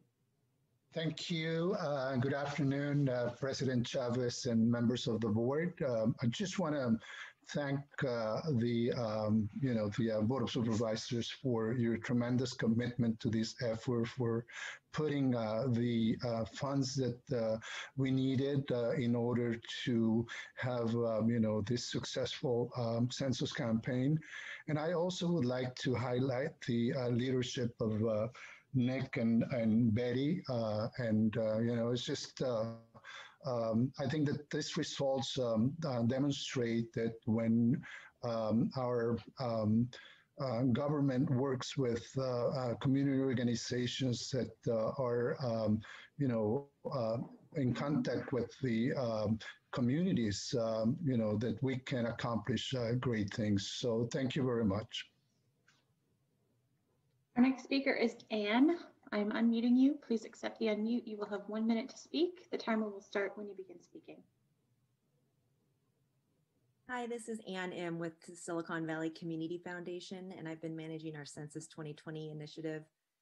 This is the third census that our foundation has worked on, my third as well, and by far the hardest ever. We started this work over 2 years ago, and this has been an institutional priority for our foundation because we know the deep impact that it will have on our communities for a decade. We're really proud to have partnered with the county in distributing grants to organizations who reached many hard to count populations. And we've provided our own discretionary dollars towards this effort, including during this final push, making some additional grants to areas with low response rates, such as East San Jose and Palo Alto, and also to help with homeless encampment outreach. I'm really proud of the work that our nonprofits have done. And I just want to thank the board for your tremendous investment in census, and to Nick and the entire census team for your phenomenal work. Thank you so much. Our next speaker is Myra. I'm unmuting you. Please accept the unmute. You will have 1 minute to speak. The timer will start when you begin speaking. Hello. Thank you. Thank you all so much. I just wanted to show gratitude as well to the board for trusting communities, organizations that work with community members to complete this really important work. I am a community organizer with Luna, and we have had our census campaign since last October. But this past 3 weeks of September, we had a group of 10 promotoras. We use the promotora models where community members are in charge of informing the community and working with the community to be able to get counted. So for the past 3 weeks, even though there was heat waves, there was a lot of smoke in the air, our promotoras were able to go outdoors and get the community counted. Throughout this past year, Luna was able to help about 900 people register for the census, and that is some work that we wouldn't be able to have completed without the help of the funding from the county. And that way we were able to employ our community members to count our community. So thank you so much. Our next speaker is Miriam. I'm unmuting you. Please accept the unmute. You will have 1 minute to speak. The timer will start when you begin speaking. My name is Miriam Yubanki, and I'm the Executive Director of Nuestra Casa.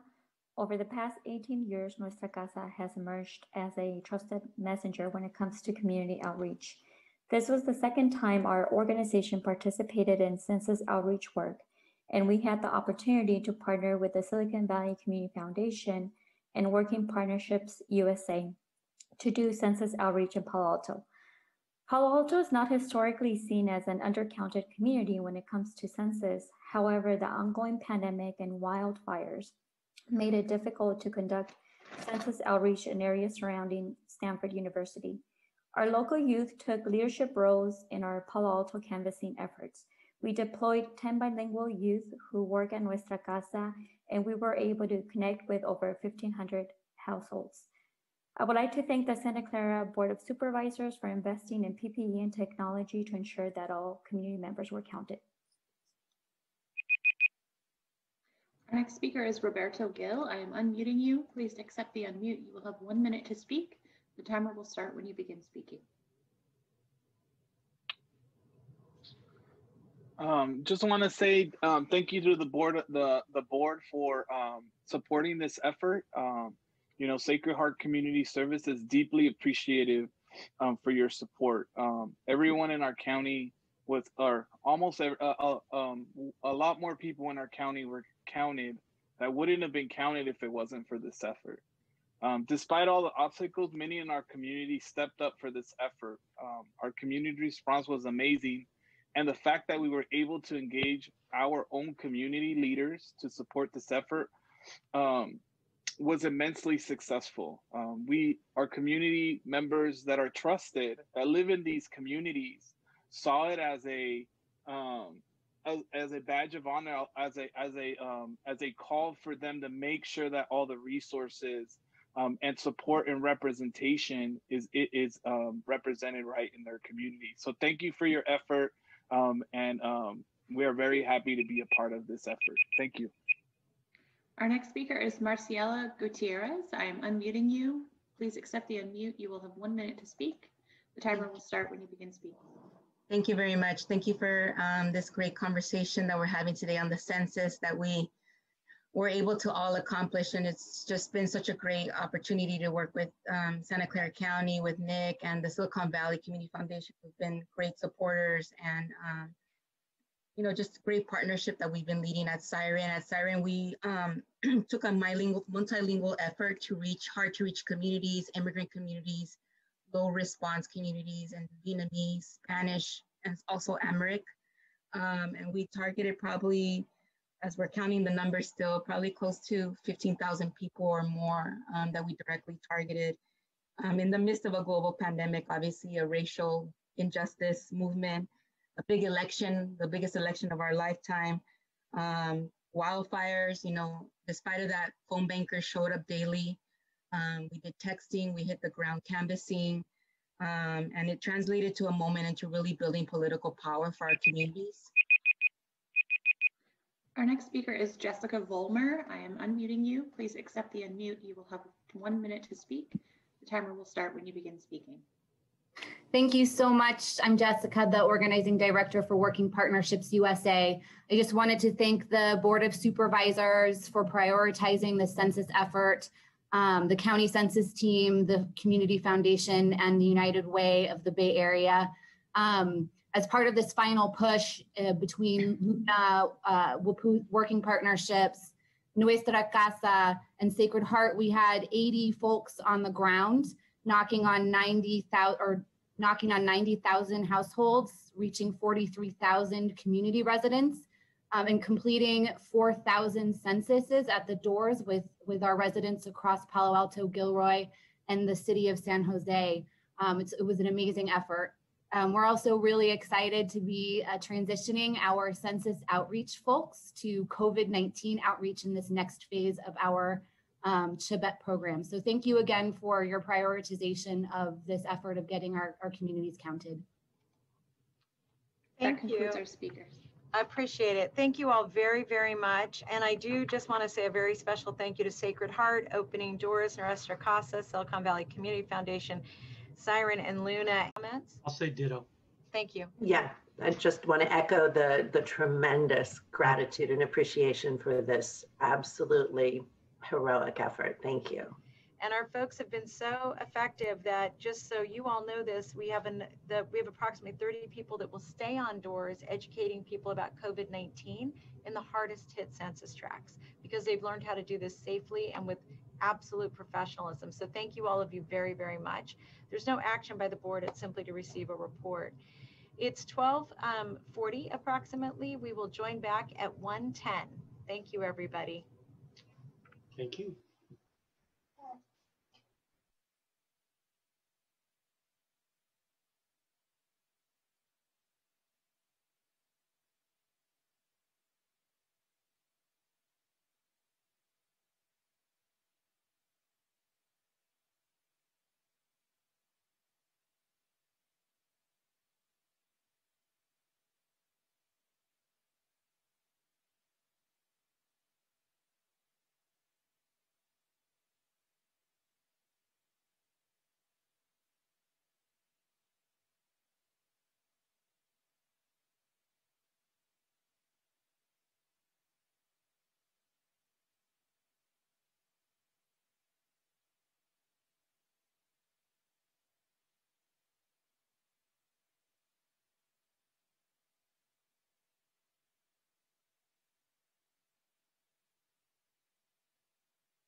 Good afternoon, colleagues.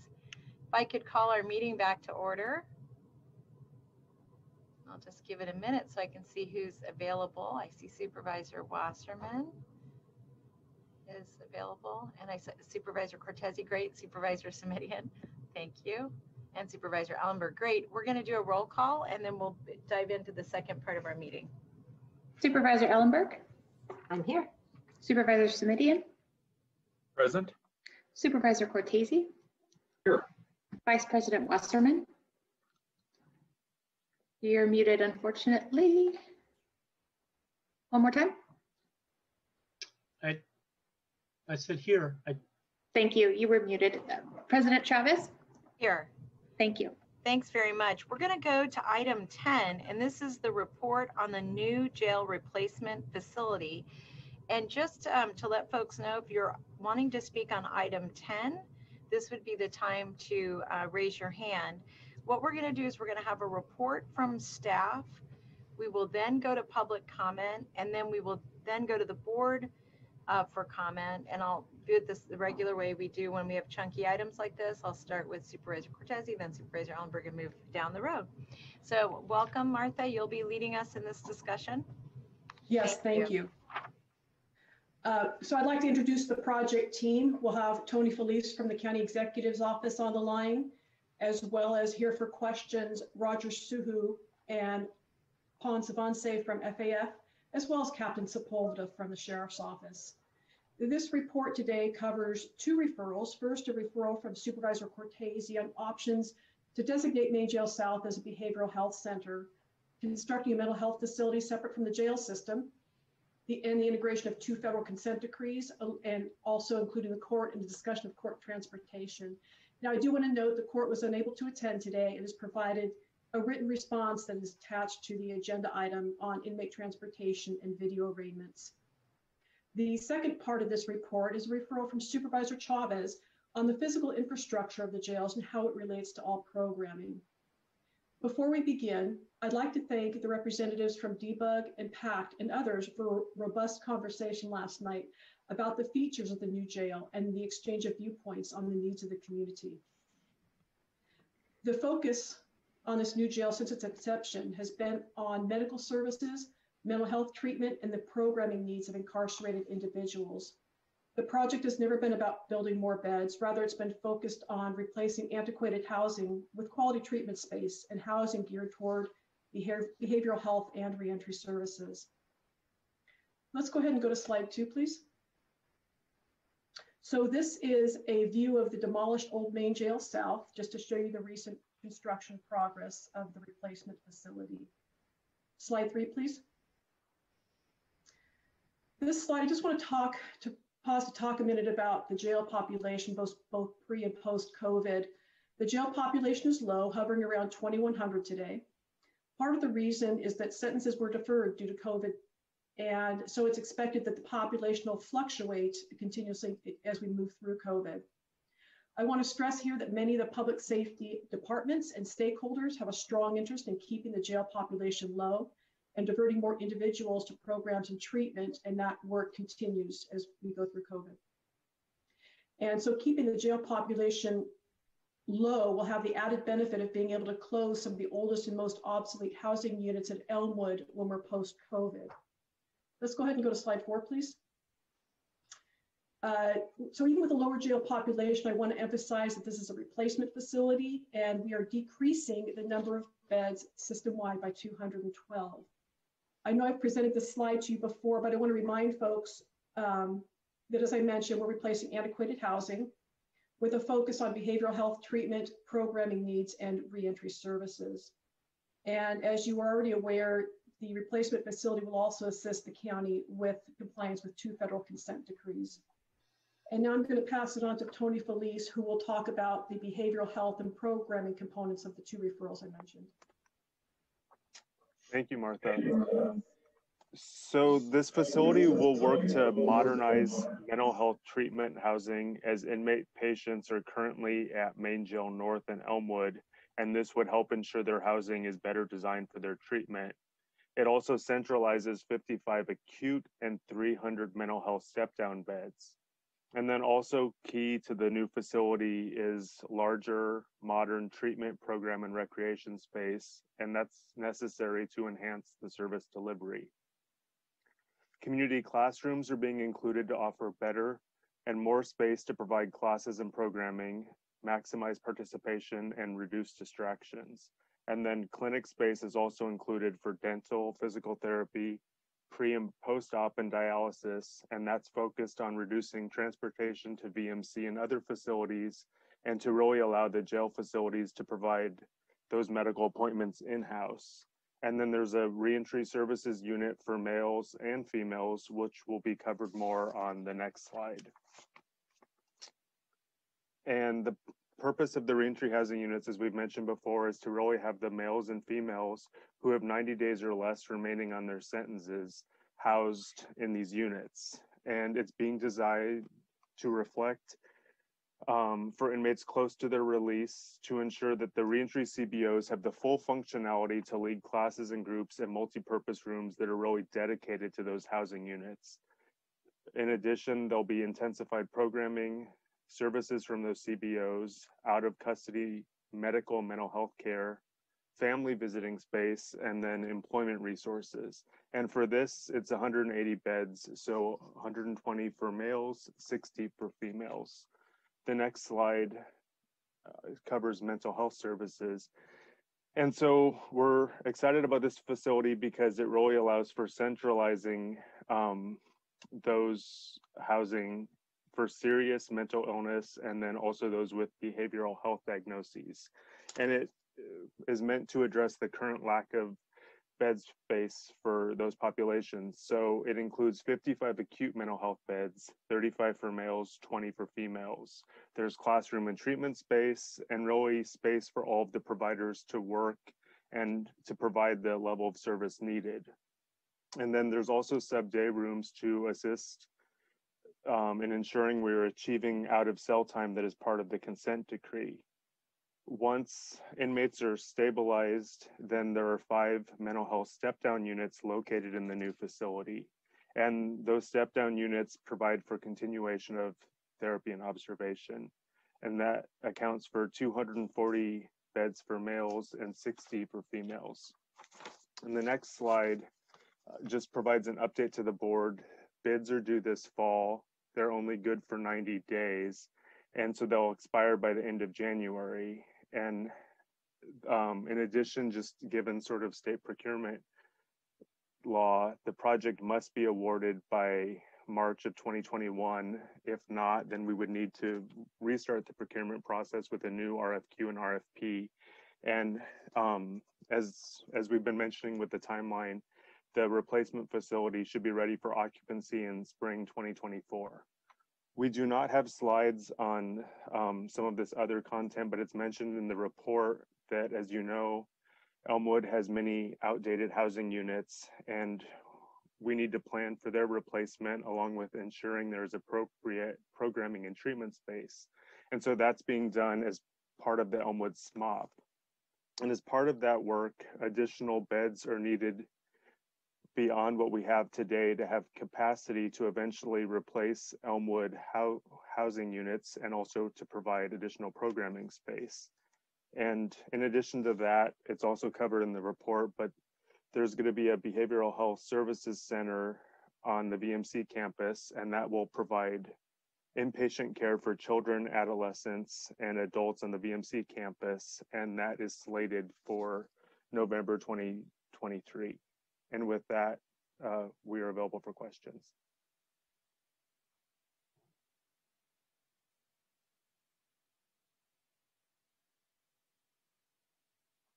Martha, there's no other report or comments? No, that concludes our report. Thank you. Thank you. I'll then go to our public speakers. Our first speaker is Cecilia Morales. I am unmuting you. Please accept the unmute. You will have 1 minute to speak. The timer will start when you begin speaking.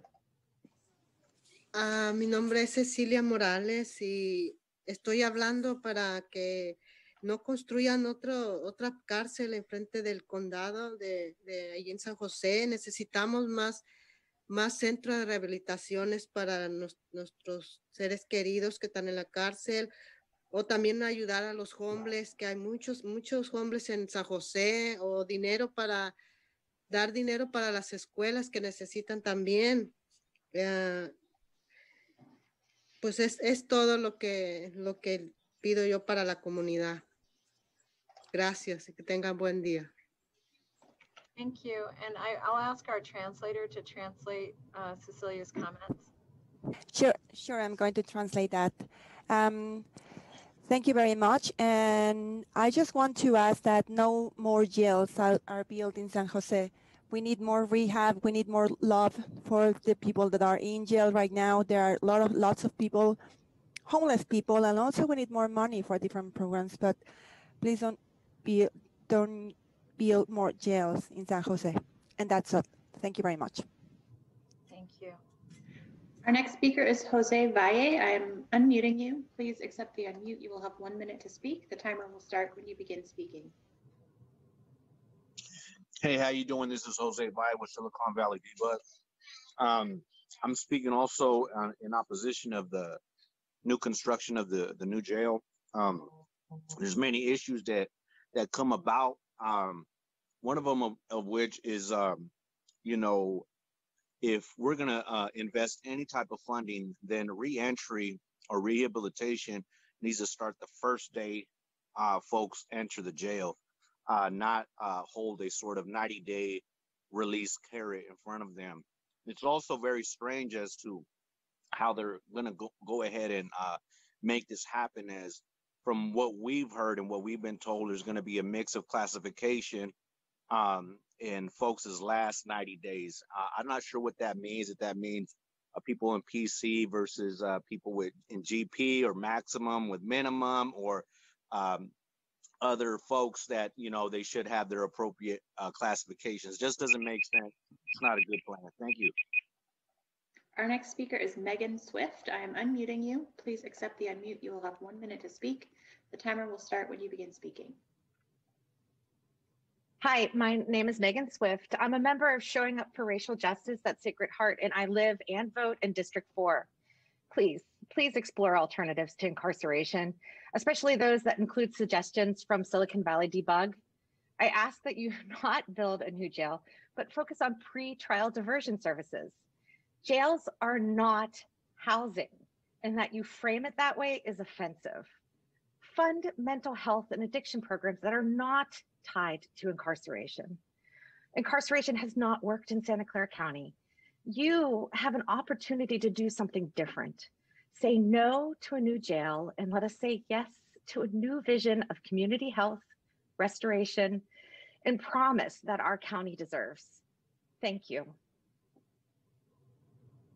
Our next speaker is Lauren Renaud. I am unmuting you. Please accept the unmute. You will have 1 minute to speak. The timer will start when you begin speaking. Good afternoon. My name is Lauren Renaud. I'm also a member of Showing Up for Racial Justice at Sacred Heart, and I live in District 2. And I encourage you to explore alternatives to incarceration, including those suggested by Silicon Valley Debug. And I ask you to not build a new jail. There are many reasons to not build a new jail, and it comes down to we don't need it. We don't need it both because the jail population is down. We all want to keep it down. Pretrial services are working. We also don't need it because locking people up doesn't help anyone. As Megan just mentioned, we need to invest in housing and mental health services that are not tied to incarceration, that let people be free. Incarceration has represented destruction in Santa Clara County, but you have an opportunity to do something different. Please say no to a new jail, which allows us to instead say yes to a new vision of community health, restoration, and promise that this county deserves. Thank you. Our next speaker is Sajid Khan. I am unmuting you. Please accept the unmute. You will have 1 minute to speak. The timer will start when you begin speaking. As a civil rights and public defense lawyer in this county for over 12 years, I've bared witness to the suffering, mental illness, poverty, and trauma of people in our community that sometimes manifests in harmful behavior, arrest, and state intervention. What we've learned is that people's paths to rehabilitation and our road to a safer community never runs through the jail. It is not a rehab facility and cannot be our response to these vulnerabilities. While we support improving our current jails to make them more humane and conducive to healing, This is a moment to reimagine and move away from mass incarceration and jails as our answers to community ailments. We must recognize that the best re-entry is to prevent placing people in our jails in the first place. The best re-entry is not building a state-of-the-art jail, it is investing directly in the outcome we want. Services and treatment in our community, like the Reentry Center, behavioral health services, trauma-sensitive schools, things and initiatives that prevent crime, heal people, and build communities up, and that have nothing to do with the jail. Our next speaker is Allison Brunner. I am unmuting you. Please accept the unmute. You will have 1 minute to speak. The timer will start when you begin speaking. My name is Allison Brunner, CEO of the Law Foundation of Silicon Valley, here to strongly urge the board to stop construction of the new jail in order to explore less restrictive community-based alternatives and investments consistent with the bold commitments and inspiring policy decisions that you have already made over these recent dynamic months. The new jail plans have always included the creation of more designated mental health beds, 55 acute and 300 more that are called step down, which involved increased observation compared to the general population. Yet right now we are actively engaging in reimagining our approach to the over-policing and overall treatment services and housing options for people with mental health disabilities. How can the county ensure that construction of additional mental health beds does not serve to simply promote the over-incarceration of people with mental health disabilities? This moment calls on us to examine why we are moving toward this substantial investment in the jail system. Thank you. Our next speaker is Raj Jayadev. I am unmuting you. Please accept the unmute. You will have 1 minute to speak. The timer will start when you begin speaking.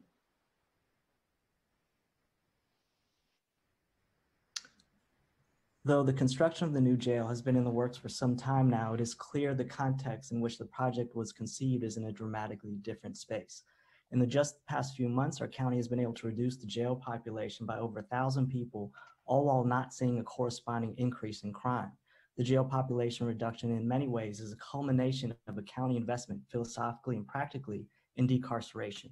We believe for our county to be responsive to the needs of our community, we can build something else besides a jail, a non-carceral facility that provides treatment, support, and hope. We have seen other examples, such as Los Angeles, who are much farther down the road in building a jail, having started at a similar well-intended place, stop the construction and create alternative programs. That courageous leadership decision was based on elected officials listening to constituents, even after they had selected a contractor. Finally, creating an alternative to building a jail would follow the ideological symmetry of all the other powerful initiatives in the works in Santa Clara, like diversion programs, reentry work, pretrial release. This is a moment to have generational impact.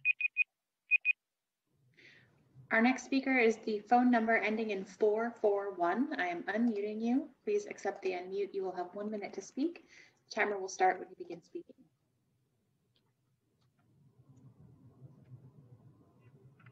Hello, my name is Molly McLeod, and I am speaking on agenda item 10, no new jail, yes to community health and restoration. I am a member of Showing Up for Racial Justice at Sacred Heart, and I'm also a system-impacted family member. I encourage you to explore alternatives to incarceration, including those suggested by Silicon Valley Debug, and ask you not to build a new jail.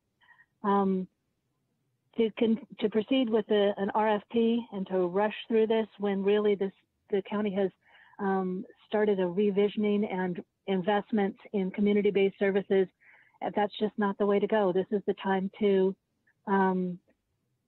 really build. If we build it, then it will come. And if you build it where it's in a setting that's carceral, then you're just planning on putting more kids who grow up into adults into jails instead of addressing the roots of systemic racism, economic deprivation, and providing community-based care.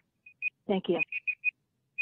Our next speaker is Vida Grossman. I am unmuting you. Please accept the unmute. You will have 1 minute to speak. The timer will start when you begin speaking. My name is Vida Grossman, and I'm a member of Showing Up for Racial Justice at Sacred Heart. I live and vote in District 3. We are part of the Santa Clara County community that does not endorse a new jail because it represents destruction. Instead, we want to invest in community health and restoration as recommended by SB Debug. A new jail is a bad idea for many reasons, including the fact that spending more money on a new jail will not address the problems that we have now, like a lack of PPE for COVID-19. I urge you to explore alternatives to incarceration and ask you to say no to a new jail. Thank you. Our next speaker is Ms. Warden. I am unmuting you. Please accept the unmute. You will have 1 minute to speak. The timer will start when you begin speaking. Hi, my name is Melissa. I'm in favor for the jail not to be built. If the jail population is reduced, maybe we can continue the trend post-COVID. Hopefully, if this alternative is in place by not building the new jail, then hopefully there's an opportunity for early release like those with 90 days or less. I'm also concerned for the mixing of populations of those who are in jail and who may be there for their last 90 days. I don't think that's a good idea. Also, I see there are a lot of homeless people in Santa Clara County. I think we see them everywhere, and giving them a bed in there and finding creative ways to get them in there, those who truly are homeless in tents, can have a bed in there. Yes, I think that's it. Our next speaker is Anna Zeiger. I'm unmuting you. Please accept the unmute. You will have 1 minute to speak. The timer will start when you begin speaking. Hello, my name is Anna Zeiger. I'm a member of Showing Up for Racial Justice at Sacred Heart, and I live in District 5. I'm calling to encourage alternatives to incarceration, including those suggested by SV Debug, not the building of a new jail. When we need publicly funded mental health and addiction programs that are not tied to incarceration, spending money on a new jail is blatantly putting punishment before care. Punishment before family.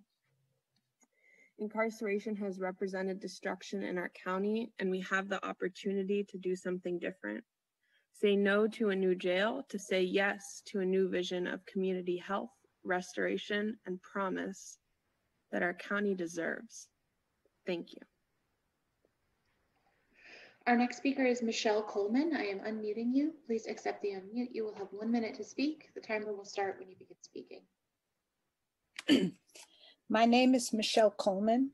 I'm a member of Showing Up for Racial Justice at Sacred Heart, and I live in District 6. I encourage you to explore alternatives to incarceration, including those suggested by Silicon Valley Debug, and ask you to not build a new jail. Spending more money on building a jail does nothing to build an equitable and just society. We need publicly funded mental health and addiction programs that are not tied to incarceration.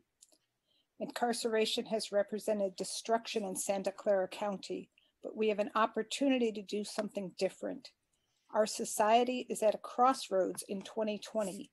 We have an opportunity to envision and build a better world.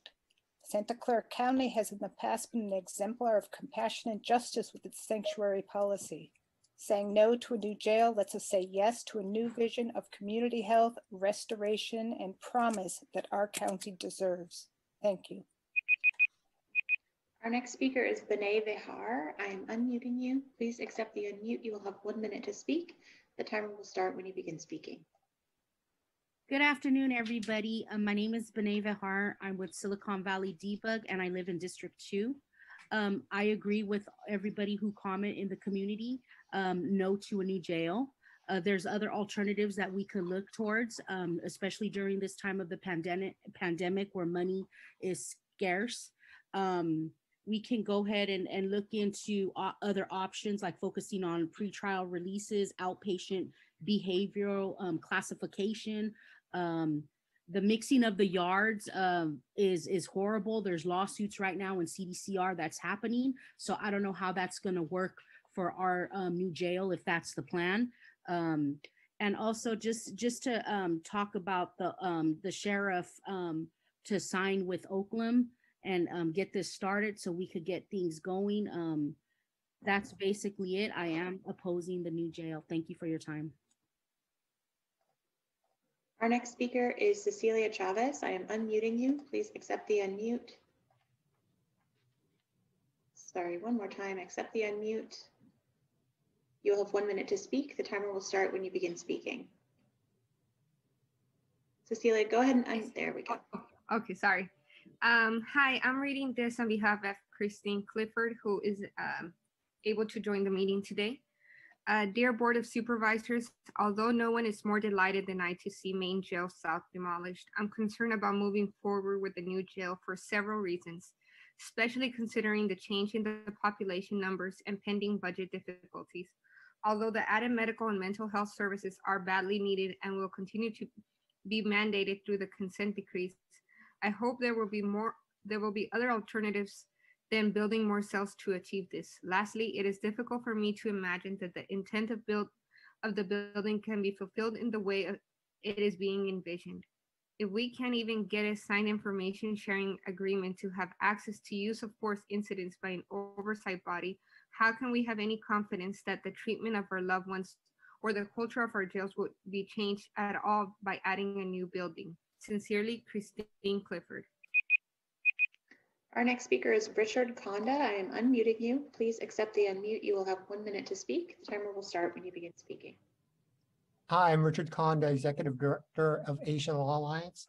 I just want to add my voice to the voices of Raj and Allison.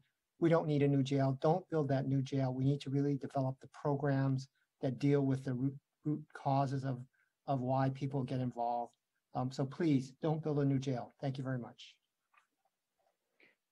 Our next speaker is Jen Meyer. I am unmuting you. Please accept the unmute. You will have 1 minute to speak. The timer will start when you begin speaking. My name is Jen Meyer. I'm a member of Showing Up for Racial Justice at Sacred Heart, and I teach at one of our local community colleges. I have learned directly from my students about the ongoing harm to families and communities that mass incarceration causes, the breaking apart of families, trauma, economic hardship, the ways in which everyone who visits the person in jail comes to feel like they themselves are under suspicion. I encourage you to explore alternatives to incarceration, including those suggested by Silicon Valley Debug, and ask you to not build a new jail. We absolutely do not need a new jail. What we do need are publicly funded mental health and addiction programs that are not tied to incarceration and that treat mental illness and addiction as the public health crises they are. We have an opportunity to choose care over punishment, say no to a new jail, to say yes to a new vision of community health, restoration, and promise that the county deserves. Thank you so much. Our next speaker is Scott Largent. I am unmuting you. Please accept the unmute. You will have 1 minute to speak. The timer will start when you begin speaking.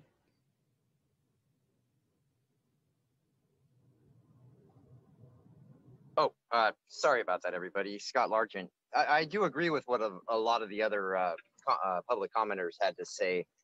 We don't need a new jail. We need a drug rehab, about 7 of them, about the size of Costco. We need a dignified psych ward. And we need to help people before they enter into the criminal justice system. We got thousands of them right outside of your building right there. We got tons of them downtown. These people need help. It's third world conditions here in Santa Clara County. And, you know, it's just sad. I went through the process of seeing how you guys are going to roll out that new jail before the rug got pulled on that $80 million from the state.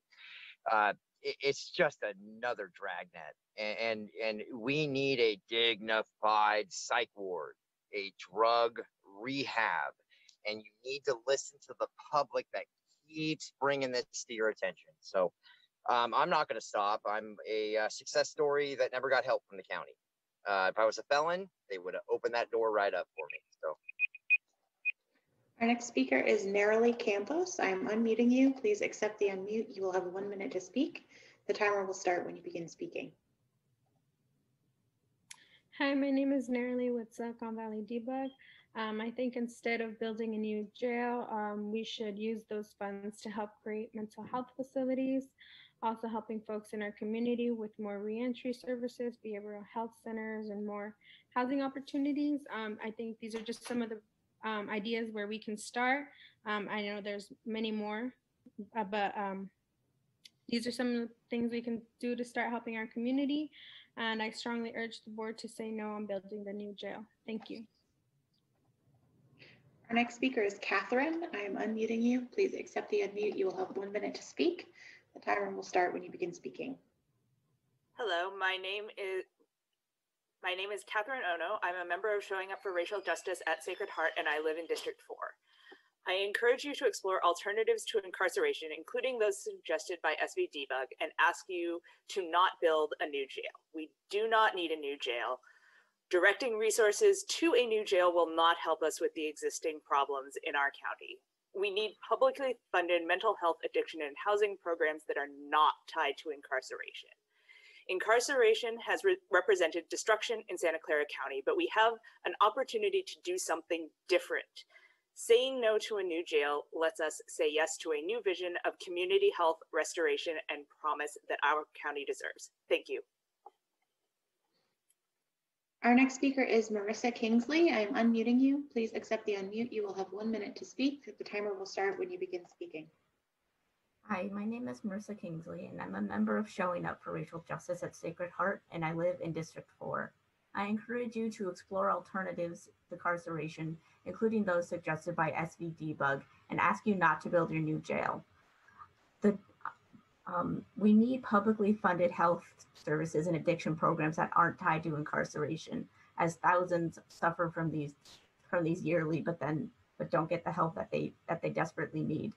And spending money on a new jail is not going to help the problems we already have, such as with other public health problems, such as lack of personal protection equipment.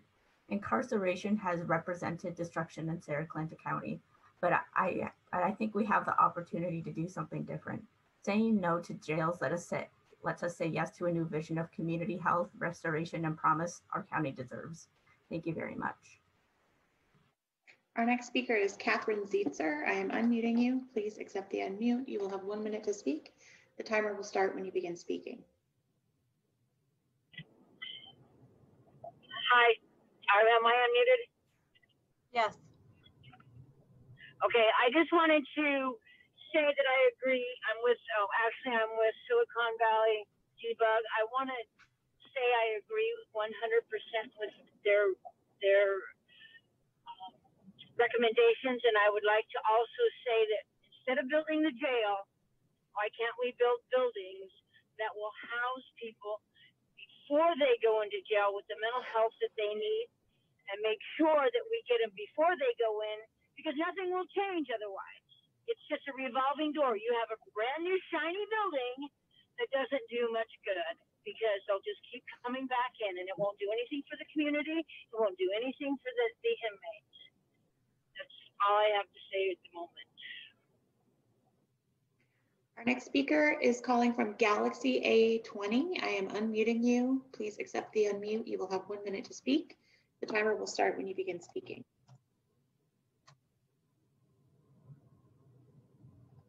Galaxy A20, if you have your hand up, you should be getting a request to unmute your microphone. Buenas tardes, mi nombre es Reinaldo Campo Rosas. Estoy hablando para decir que no estoy de acuerdo en reconstruir una cárcel. Ustedes tienen la oportunidad de hacer un mundo mejor. En vez de reconstruir una cárcel, ¿por qué no reconstruyen centros de rehabilitación como para alcohol y drogas, para las personas que ocupan ayuda mental, que necesitan, en vez de meterlos a la cárcel, ¿por qué no ponen esos fondos a la comunidad en ayuda y no en construir cárceles? Eso es todo. Gracias. Okay, so I'm here to say that I don't agree on building that jail also. Why don't we help the community in general? Instead of building a jail, we are able to build a rehab center, for example, people in need of recovering from alcohol and drugs, and also people in need of mental health. Also, please don't build another jail.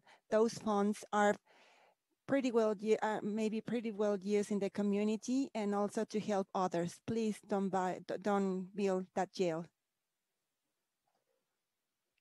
Our next speaker is Elisa Koth-Ginsburg. I am unmuting you. Please accept the unmute. You will have 1 minute to speak.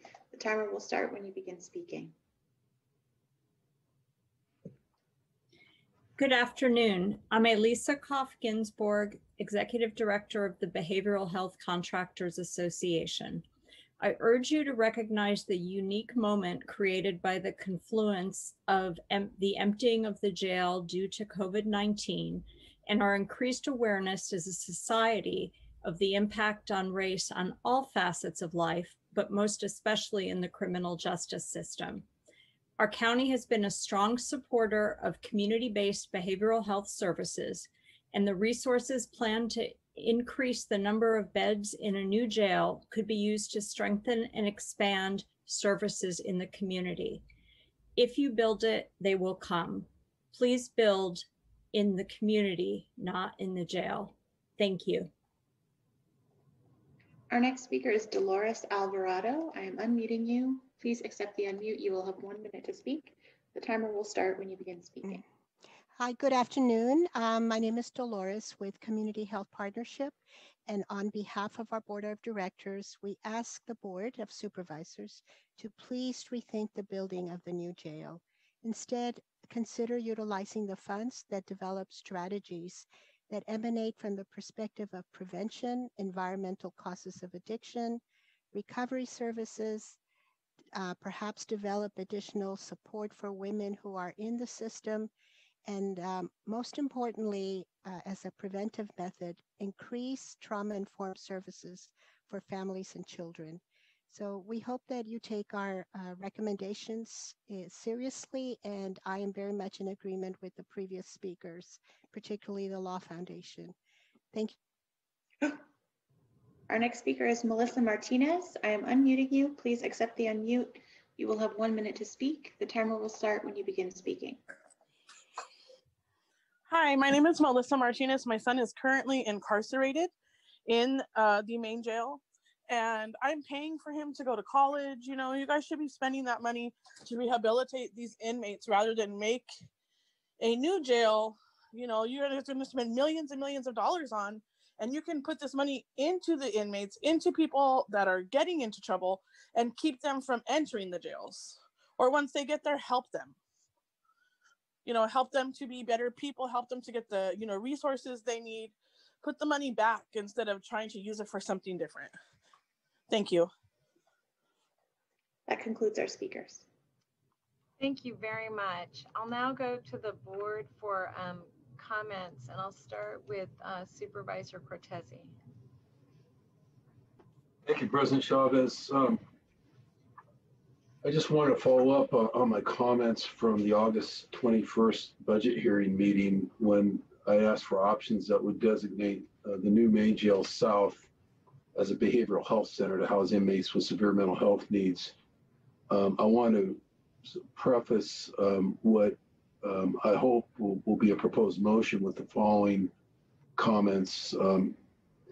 In 2015, the County of Los Angeles embarked on an effort to replace its main central jail in downtown Los Angeles with a facility that combined jail custody with mental health services for incarcerated people. The Board of Supervisors named the replacement facility as the Mental Health Treatment Center and touted it as a site where treatment could be offered to the growing population of individuals in the jail system who are living with mental illness. A report commissioned by LA County found that 1/3 of its jail inmates were in mental health housing units and or on psychotropic medication.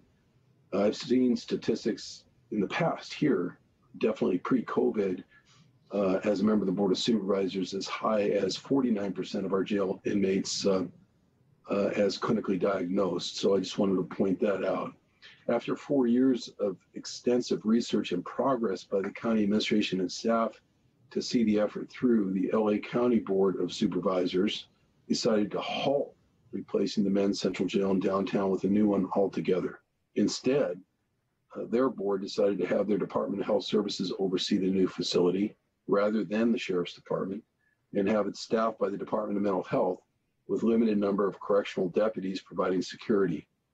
Ultimately, the Board of Supervisors in Los Angeles moved to terminate a $1.7 billion design build contract with a selected contractor that would have resulted in the production of a jail-like mental health treatment center because the contract did not have the flexibility to evolve into what the supervisors envisioned. LA County's efforts, I think, are similar to ours here in Santa Clara County. Definitely not so different. In the wake of Michael Tyree's death, our county embarked on a similar effort by establishing a Blue Ribbon Commission to assess our custody operations and provide recommendations for improvement on how to treat inmates with mental illness better and avoid similar situations from ever occurring again.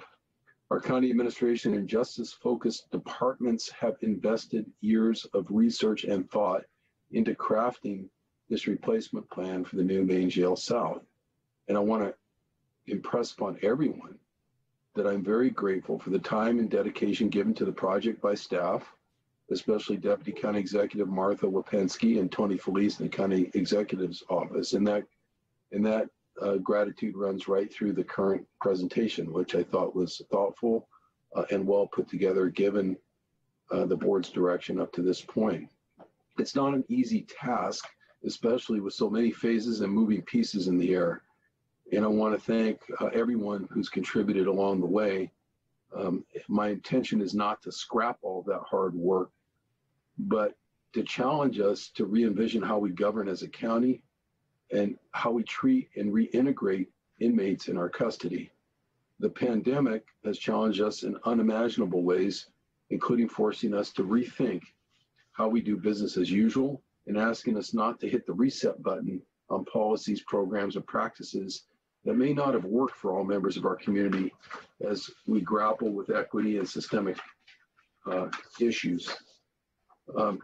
With that, Supervisor Chavez, I know we need to hear from other board members, but I do have what is essentially a 4-point motion that I would like to put on the floor. Understanding that this is a report and we've only been asked to receive the report, the motion would be with the intent to provide direction or additional direction, and perhaps in some case new direction to the administration going forward. So I can do that now, I can do it later, it's certainly at your prerogative.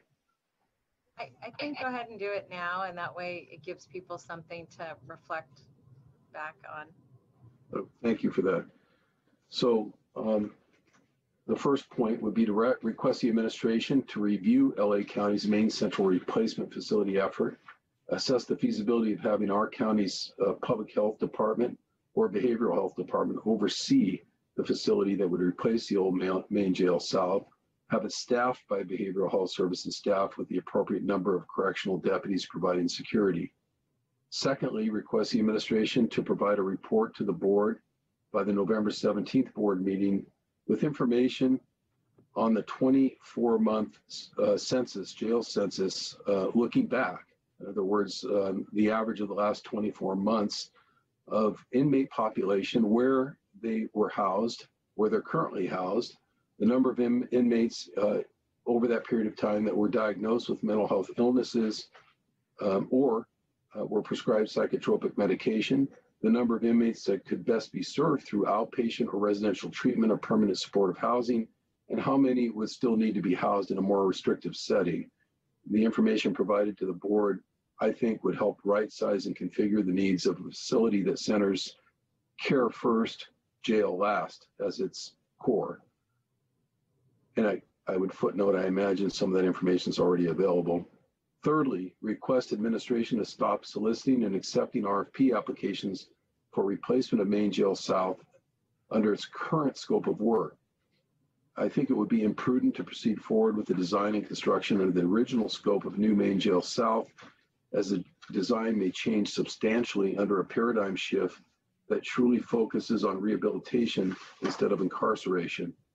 And then fourth and final, request the administration to provide a report on inmate population projections between now and the next 5 years and evaluate the success or lack thereof of having an estimated 1,000 in custody inmates released back into the community under some form of supervision since the start of and in response to COVID-19. Our inmate population has been reduced significantly, and if this unintentional pilot program is working, I question whether we need to build a new jail altogether. That would be the motion, Supervisor Chavez, and if there's a second, at least for discussion, then I would appreciate that. Thank you. Thank you. I would be very glad to second that motion and just make a couple of additional comments in precisely the same vein where Supervisor Cortese is going. Thank you, Supervisor Ellenberg. Please proceed. And then I'm sorry, Supervisor Ellenberg. Dr. Smith, I saw your hand. I'll ask Supervisor Ellenberg when she's completed, I'll come right to you, Jeff, before I go to the rest of the board. Thank you so much. I think that James Williams may be able to answer this question today from the dais, but if not, I would ask if Supervisor Cortese would be amenable to including a report back on the specific question of whether the consent decrees require that we build a jail. I think the answer is no, but I would like some actual legal authority on that. The consent decree, as I read it, is clear that we must make improvements to the quality of care and access to health and therapeutic services for incarcerated individuals with serious mental illness. For many of these clients, there is significant coordination from nearly every public safety department to release these patients to community care as promptly and safely as possible, because we know that community care is the best model for these patients.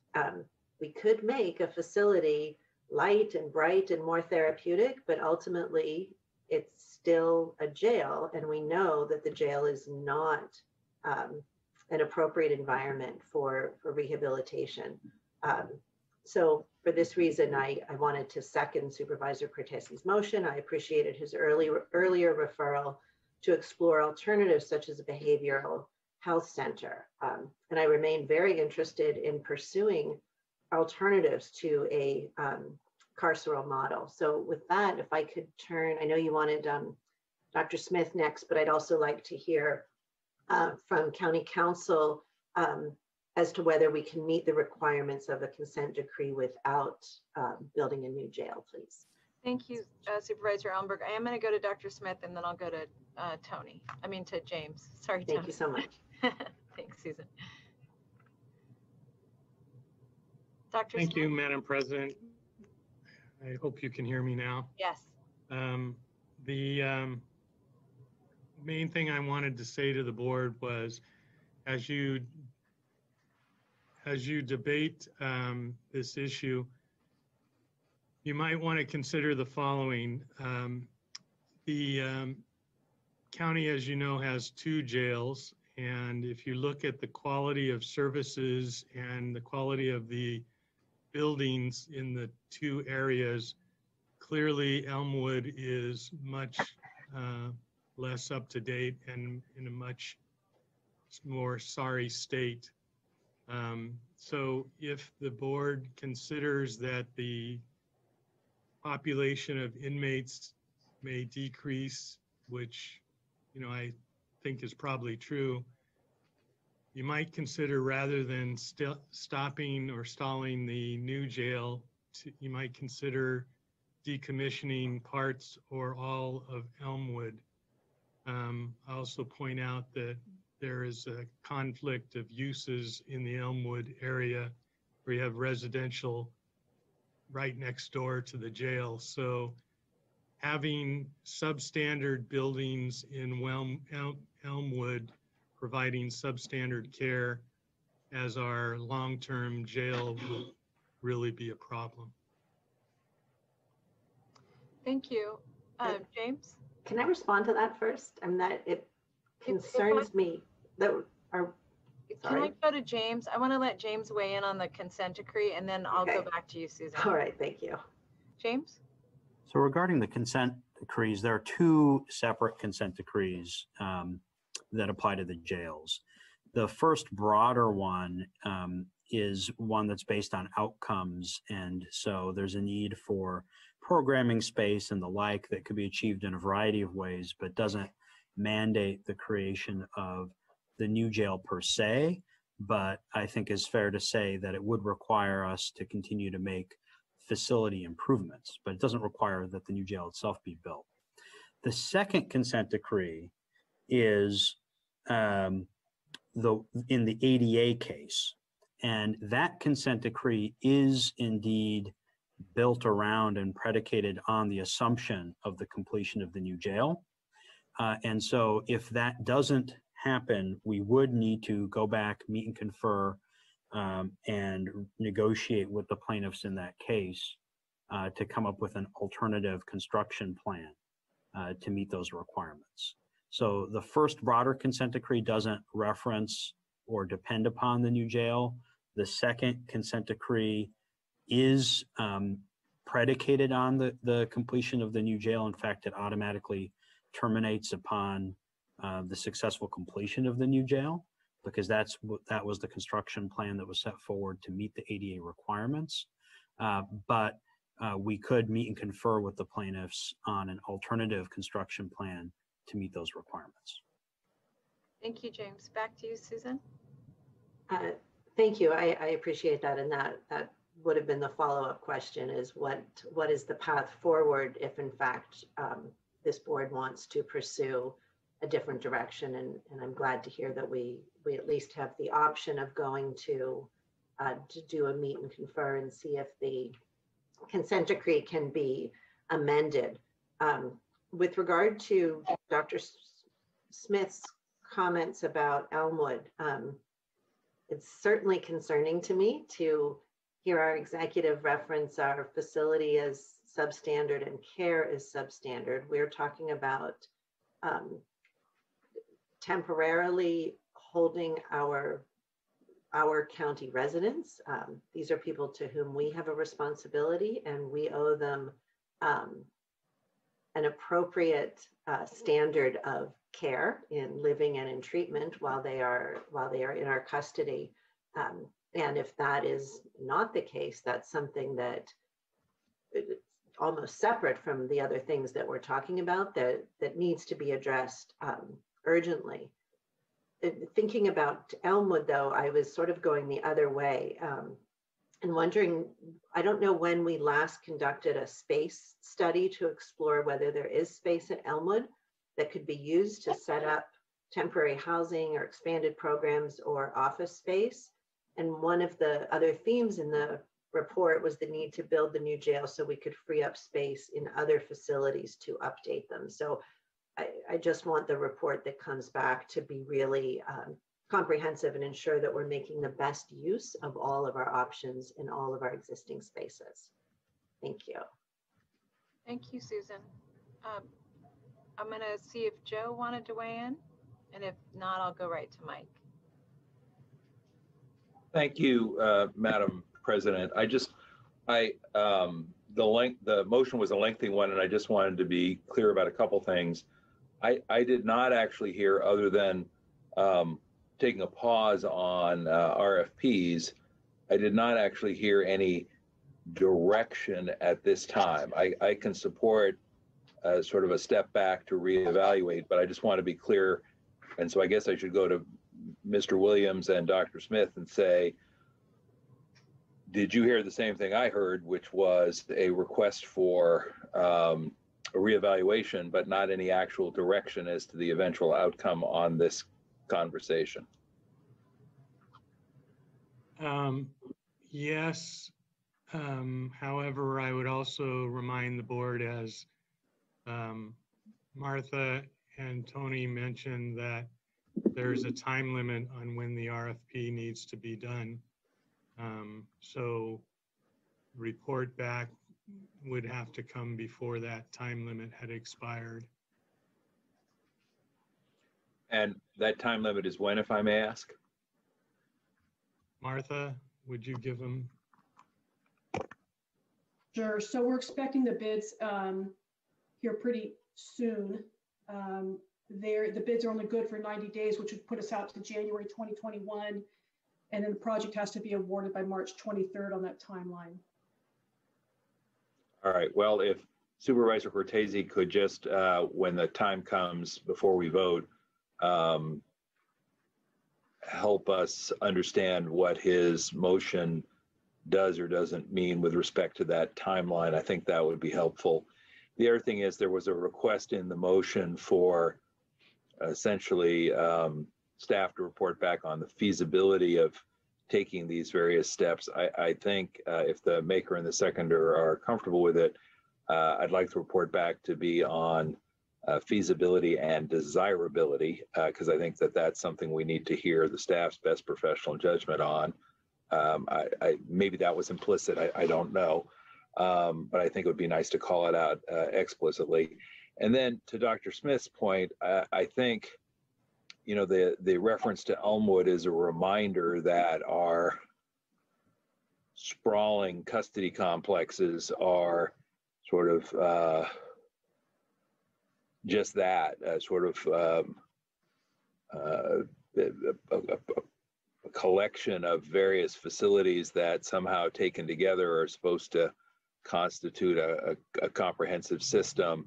And so I do think if we're going to have this conversation, we need to look at it not in isolation with respect to any particular facility, but with some consideration of how all of these different pieces fit together. And again, that may have been anticipated by the motion. I don't want to second guess, but it'd be helpful to hear about that, because I don't think you can look at any one piece in isolation. That was really the takeaway I got as a reminder from Dr. Smith. Thank you. Supervisor Cortese, just could you respond to Supervisor Simitian in terms of his takeaways?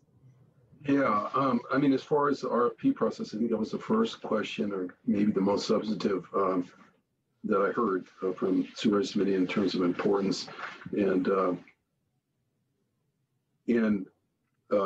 the intent here, especially given the timeline that we've been given today, you know, that goes into 2021, and the request in the combined with the request in the motion for a report back to the board on November 17th on potential right sizing of of our system, including a mental health facility like this, that the intention of the third portion of the motion regarding RFPs is really to suspend any action on the RFP process until such time as the board can give additional direction.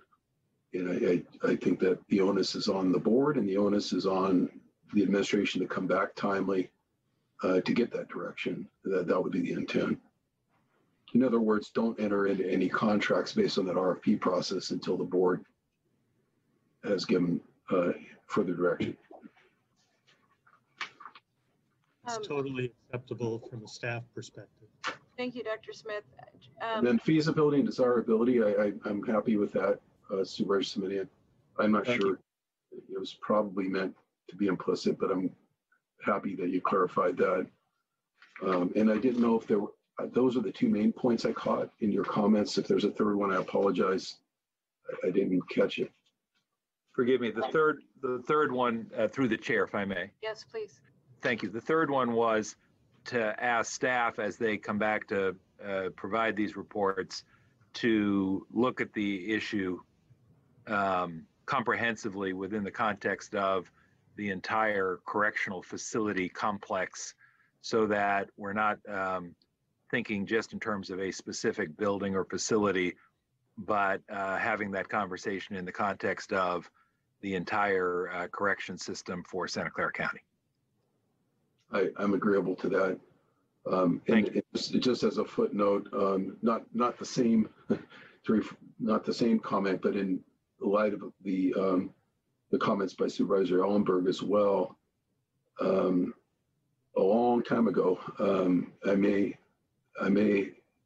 have been a completely different board composition at the time, but I actually asked, put a referral out to ask for the consolidation, elimination of the Elmwood facility. Somewhat as Dr. Smith is indicating today,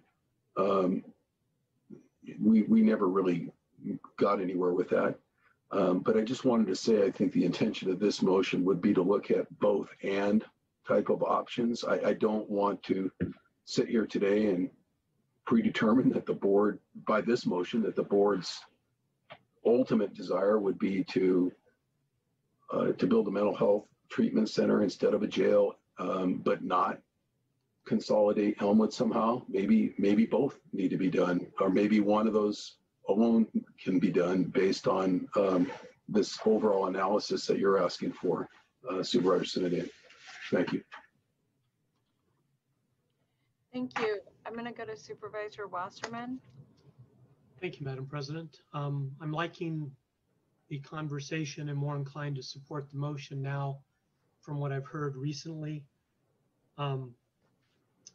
45 years ago, I worked at Agnew State Hospital. 10 years ago, I got here, learned that Agnew's was gone. The county was building a new hospital. I don't know, it was 12, 13 stories. 7 years ago, it took a change. 3 or 4 years ago, Michael Tyree incident, it took another change. We're finally here building a new jail, which I believe needs to be built. Supervisor Ellenberg brought up, deserve a certain level of care. I agree with that. I would also say that the 7,000 homeless people in Santa Clara County that aren't in jail deserve a certain level of care. And we're just not able to do all that we can for everyone we want to all the time. The idea that I think this motion, which I originally looked at as a received report from Martha Wapensky, has now turned into a motion and more action required of our administration and staff, I think is talking about looking at our system, which really is the new jail in Elmwood now. And the idea of a new jail going in where it is based on the RFP after 3 modifications, architectural modifications over the last 10 years in the location across from our 70 West heading, to me makes a lot of sense, especially with the proximity to the courts. That makes a lot of sense. When I go out to Elmwood and I see the neighborhood and such around it, and I think about our talking about being the new, I'll say Agnew's, but whether it's long-term or short-term, but a new mental health facility for individuals that need mental health services.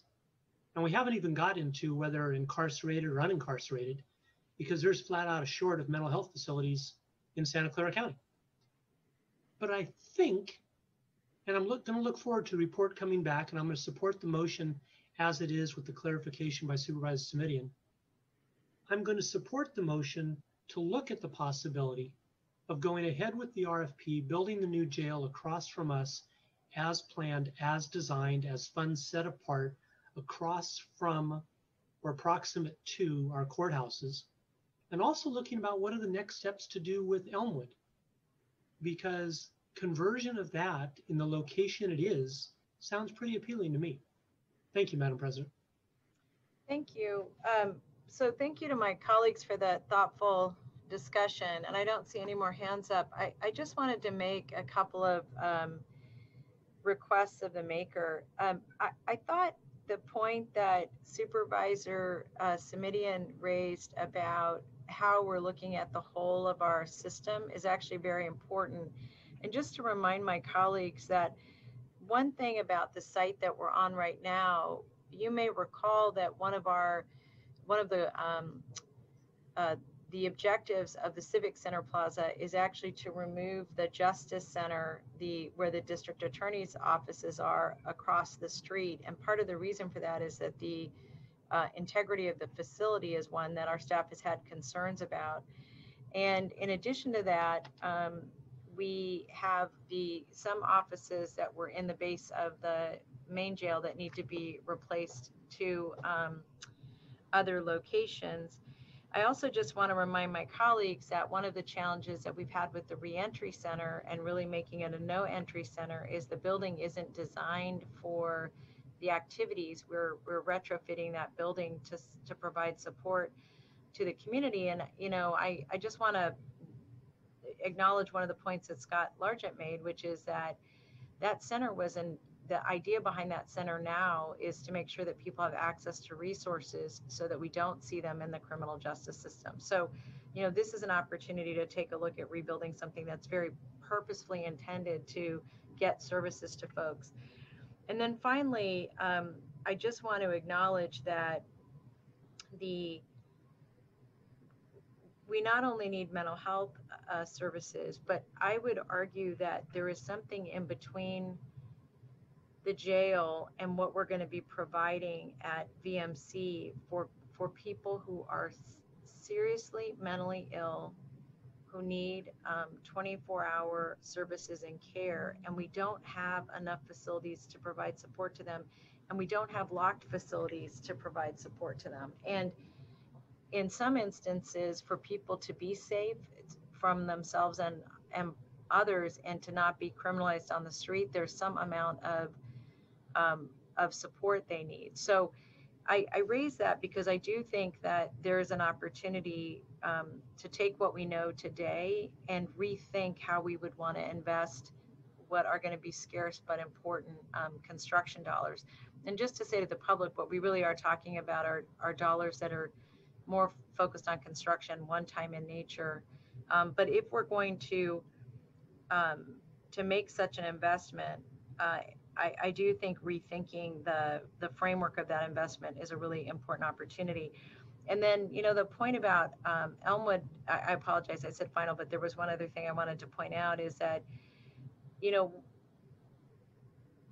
in some instances, we may need a facility that allows for folks to be incarcerated but still work. And that may be particularly true where you have issues around domestic violence, or in some instances where families can't be kept safe, but the person who's incarcerated is a primary breadwinner. And I guess my point there is that I don't think we've explored nearly the number of options and the ways really to keep people from re-entering.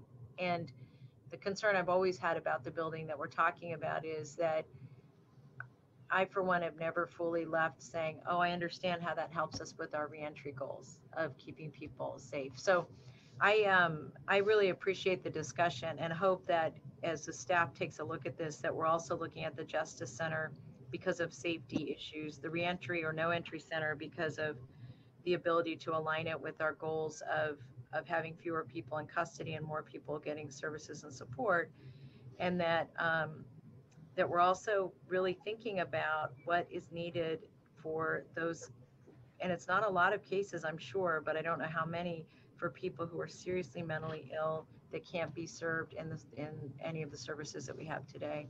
So I'm hopeful that those would also be included for consideration if the maker of the motion is comfortable with that. Yes, I am, Supervisor Chavez, and if you don't mind, just a final comment regarding your comments, prompted by your comments. When I first got here to the Board of Supervisors, the juvenile hall was closing in on 400, a census of about 400 kids. And I'll footnote further, disproportionately represented significantly among children of color. I looked a couple days ago at the census, it was 49. Huge success, you know, certainly a shout out to everyone involved with that effort. But I think what you were just talking about with regard to the adult population, it has largely been modeled with the juvenile population. It was do the diversion pre-booking. This isn't about wraparound services after we've incarcerated someone or after we've determined that a kid really needs psychiatric services. It's about the so-called dually involved, et cetera. It's about what can we do between the scuffle on the school campus, for example, the police car, and booking to make sure the booking never occurs in the first place. And I think the county's already figured out in an extraordinary fashion how to be successful at that. Certainly there's different challenges, I'm sure, with populations over 18 years old. But I just want to say I'm happy to include what you're looking for in the motion, because I think it's a natural progression from the good work that's already been done. Thank you. Thank you all. And I will now ask for a roll call vote. Supervisor Ellenberg? Yes. Supervisor Simidian? Aye. Supervisor Cortese? Aye. Vice President Wasserman? Aye. President Chavez? Yes. Thank you. Thank you. That passes unanimously. And thank you to the staff for for your good work, because really we couldn't have these conversations if you hadn't already done all the work that you've been doing. We'll move on to item 11, and this is our COVID report. And I will begin by turning this to Dr. Smith and then Dr. Cody, or vice versa. Dr. Cody's going to take over. Hold on just a second.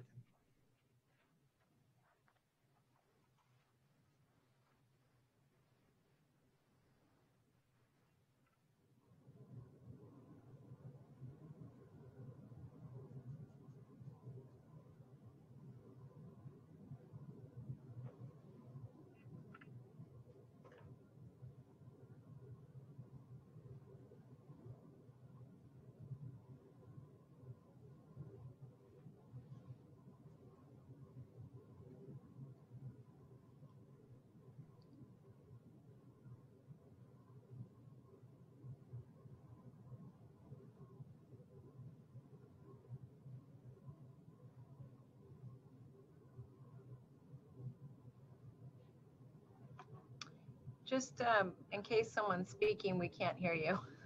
I didn't know when I should, if I was interrupting or not.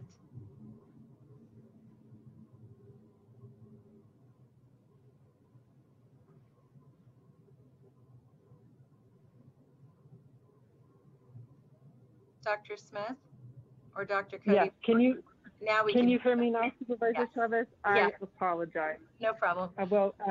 Good afternoon, President Chavez and members of the board. This is Dr. Sarah Cody, and I will start out with our COVID presentation before handing it off to my colleagues. And I wanted to start, as always, by just reviewing where we've been in the COVID epidemic here in Santa Clara County since January. Our case counts had been declining since mid-August, but we have reached a plateau in the last week or two. What you can see if you follow that red line, which is a 7-day moving average, and you follow it out, you can see that it's flattened and it's actually beginning to creep up again. Next slide. This shows you the daily rolling average rates of lab-confirmed cases by region. And just to orient you a little bit, the blue line at the top is Gilroy, and you can see that over the last several weeks, the case rates in Gilroy have come down. They're now about the same as the case rates in East San Jose, but in both of those areas, they're still above what we see in other parts of the county, which is the line in green. Next slide. And here are the case rates broken out by race ethnicity. And we still see that the case rates among Latinx are declining. That's the line in green, although declining a bit more slowly than they had been earlier. And the rates among African Americans, whites, and Asians have been fairly stable. Next slide. As far as the age groups, we still see slightly higher case rates among young adults, particularly those 18 to 34 years old. But the disparities between the different age groups are decreasing. I would note that the yellow line, which is a little bit harder to see, which is the 30 to 34-year-olds, the case rate among that group has been creeping up just a little bit since the end of September. And we think that rate is real. I don't show the slide here, but we also look at testing rates by age group. And the testing rate in young adults between 30 to 34 is very high. So we know that that case rate is real and a slight trend up. In the next slide, you'll see the deaths, and they are by date of death. The long-term care facility deaths are shown in blue, I'm sorry, in yellow, and the other deaths in blue. And what you can see here is that we did have a decrease in newly reported deaths in June, but we have seen an increase since July. And in fact, we've seen an increase even between what we saw in August and what we're seeing in September.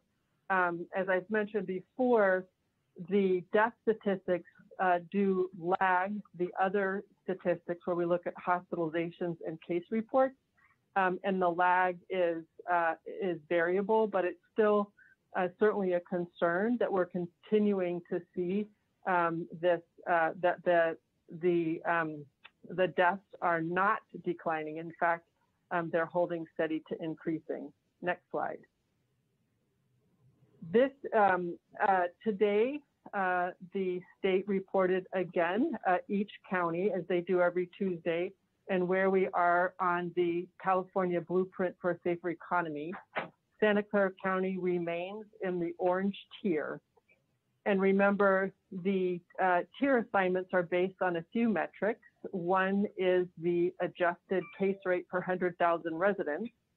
And so on the dotted line, you see our unadjusted case rate.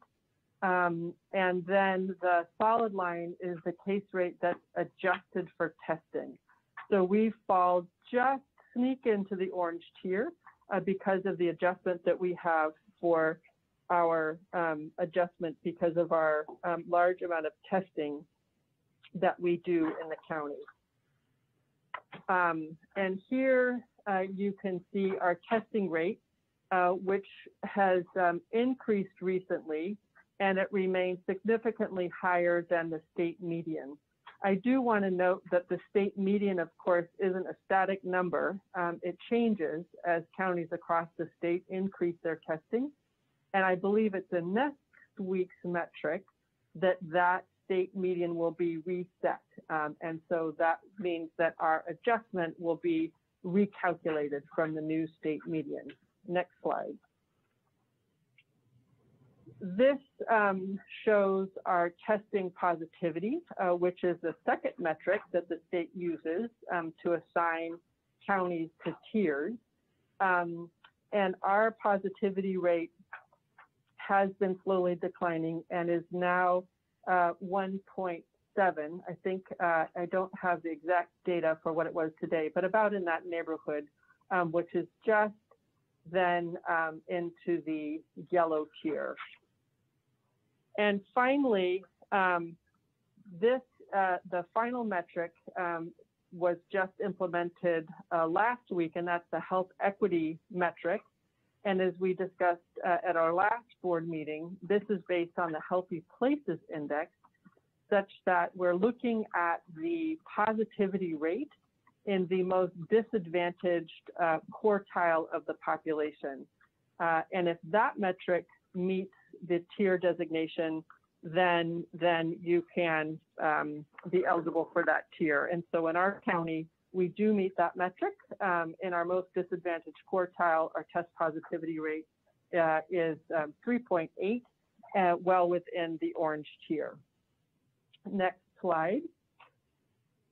Our hospitalizations, we've been keeping a very close eye on, and as you can see, after a peak in mid-July, they've been slowly drifting down, but unfortunately, over the last 10 days, we have seen a steady rise in our hospitalizations.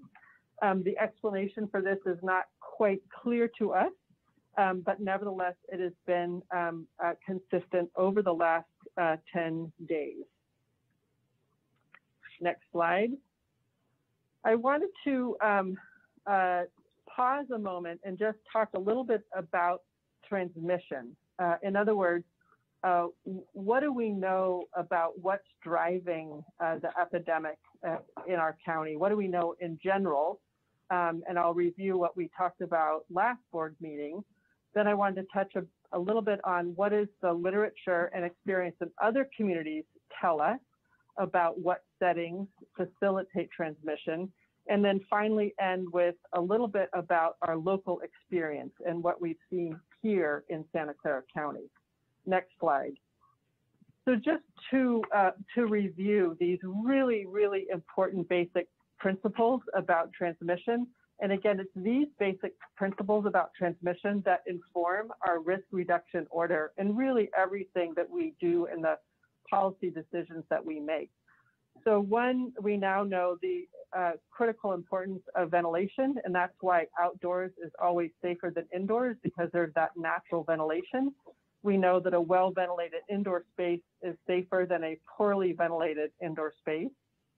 We also know that masks significantly reduce risks, and I included the graphic again just as a reminder that you get some benefit when one person wears a mask to protect them from particles of various size, but you get even more protection when both people are wearing a mask. So there's less particles emitted, and then less chance that a particle would be inhaled or touch someone's mucous membrane.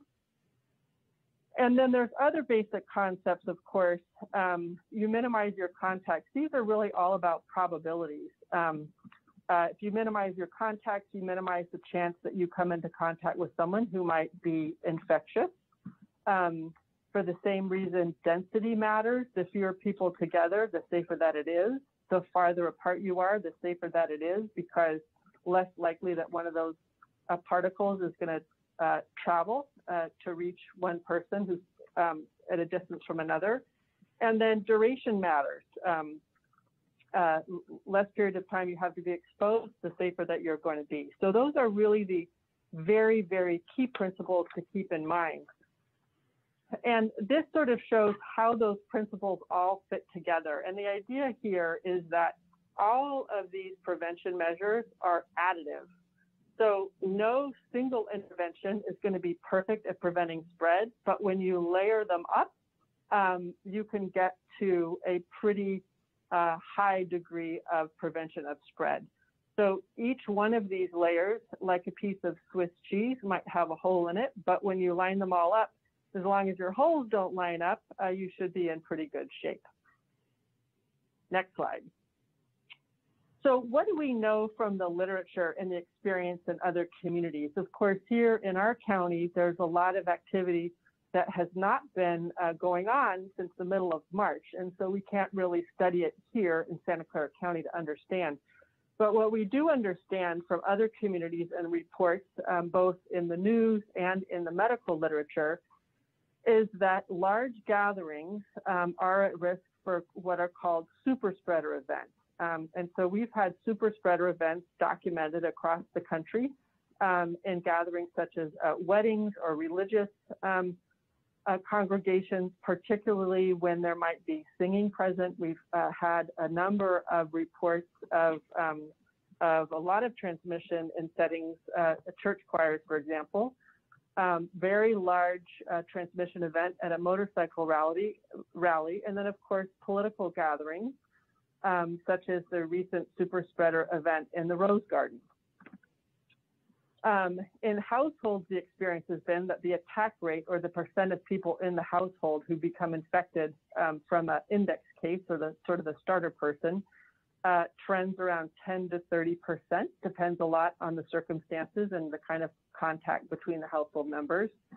And in work sites, and this is various types of work sites, so this is sort of a very general number, but for outbreaks at work sites, the attack rates generally trend, around 10%, 8 to 11%. There have been a few reports of outbreaks in gyms and fitness centers with attack rates fairly similar to what's reported at work sites. And then not too long ago, there was a study published by the Centers for Disease Control that was just looking at people who were cases who came into a clinic, thought they might had COVID and got tested, and they compared people who tested positive and people who tested negative and asked them about a whole bunch of different exposures, including dining out. They didn't distinguish between indoor and outdoor dining, it was just dining out, and discovered that people who were cases were twice as likely to have reported a history of having dined out. So that seemed to be associated with a higher likelihood of being a case. And again, not surprising given the transmission principles that the closer you are together, and if you're not wearing a mask, the higher likelihood of spread. So you move a couple pieces of those Swiss cheese in the dining experience, and you might have a greater risk of transmission. So locally, we have a couple different sources of data that I just wanted to talk a little bit about. And it started actually with a conversation with a community partner, sort of open-ended interviews, key informant interviews with people living in communities in our county with higher rates of SARS-CoV-2 transmission. And from those conversations came some sort of hypotheses or hunches about what was going on. And then our team designed some more structured questions and then gathered together our most experienced disease control interviews to go ahead and interview cases. So we interviewed a total of 61 people. All of these people were from zip codes in East San Jose and South County who had been very recently tested and tested positive. About 80% of them were Latino. They were all 12 years of age or over. And the idea in these interviews was a little different than what we do with contact tracing, because in contact tracing, we're trying to look forward to break future chains of transmission and understand who are you in contact with so we can reach them and ensure that they don't become infected. But these interviews were sort of backwards looking. We're really interested to understand how that person might have gotten infected. So asking a lot of questions about where had they been, who had they been with, who had they been in contact with, et cetera, et cetera. And we divided, next slide, into what we called our interview cases and our seed cases. And what I mean by that is when we interviewed the case, you can see in red there, so 34% of the interview cases, for example, said, yep, there's someone in my household. I knew they were positive. I'm pretty sure that's where my infection came from. And a seed case would be, for example, they'd say, I live with my brother was a case, and yep, I think my brother got it at work. My brother works construction. And so the brother is the seed case and would show up there in green under work site. So the pattern that we saw here is among the interviewed cases, 34% most likely got their infection from a household member, 31% from extended family or friends, and informal social gathering, and 22% from a work site. And then when those cases were asked about the seed cases or their source of infection, the pattern was a little bit different. And the highest group was work site. Over 50% of the seed cases had a likely from a work site. Next slide. So a couple of themes came out from these interviews. One was that transmission seemed to be mainly occurring in a couple areas. One, within households, two, at work, or if not at the work site, via carpooling, getting to work with a worker, as well as from social gatherings and visits. Second, as you might expect, and as we've learned from other settings, we found two that here in Santa Clara County, once this virus is introduced into a household, it spreads very easily to other household members. We also, in talking to people with infections, we discovered that people had this perception that the risk from people that they know well and feel comfortable with, like family members, relatives, friends, much lower than that from strangers. And that it's very difficult as humans to think that your good friend or your family member is going to pose some infectious threat to you. So there was a perception that the threat is less when actually it may be greater. Also a theme of just people in general letting their guard down. And we also learned that many times the precautions at social gatherings really sort of started to fall apart, and not all those prevention measures, not all those pieces of Swiss cheese were necessarily in place at social gatherings. And finally, before I end, I just wanted to summarize in the next slide a little bit about what our experience has been with our worksite investigations. So we investigate outbreaks. And an outbreak means that we've got 3 or more cases among workers at a facility within a 2-week period, and that we don't have another explanation. In other words, we know they're not from a household or from somewhere else. They really seem to be from the work site. And of those work site investigations, you can see here between early August and the end of September, a total of 24 work site outbreaks reported and investigated. And most of them were construction work sites or related to food service, restaurants, or retail stores or businesses, but there's certainly a variety of them. I'm going to stop there in the interest of time and now turn the presentation over to Dr. Fensterscheid for an update on testing.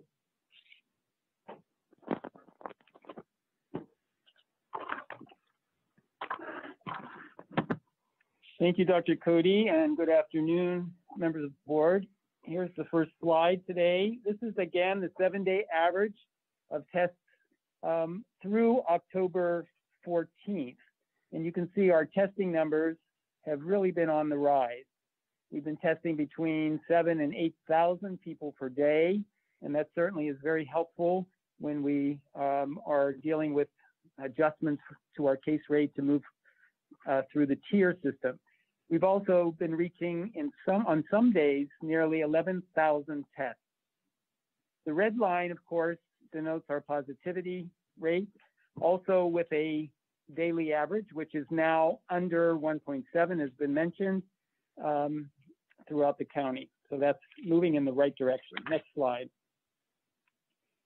This slide is showing you testing rates over time done by all the providers in the county. And these tests are a rate, so it's per 100,000 residents, and it's broken down by geographical region. And certainly you can see since May, our testing rates in general for residents in all parts of the county has increased. The green line shows testing rates for the residents living in the east side of San Jose, the orange for South County, and the purple for all other areas.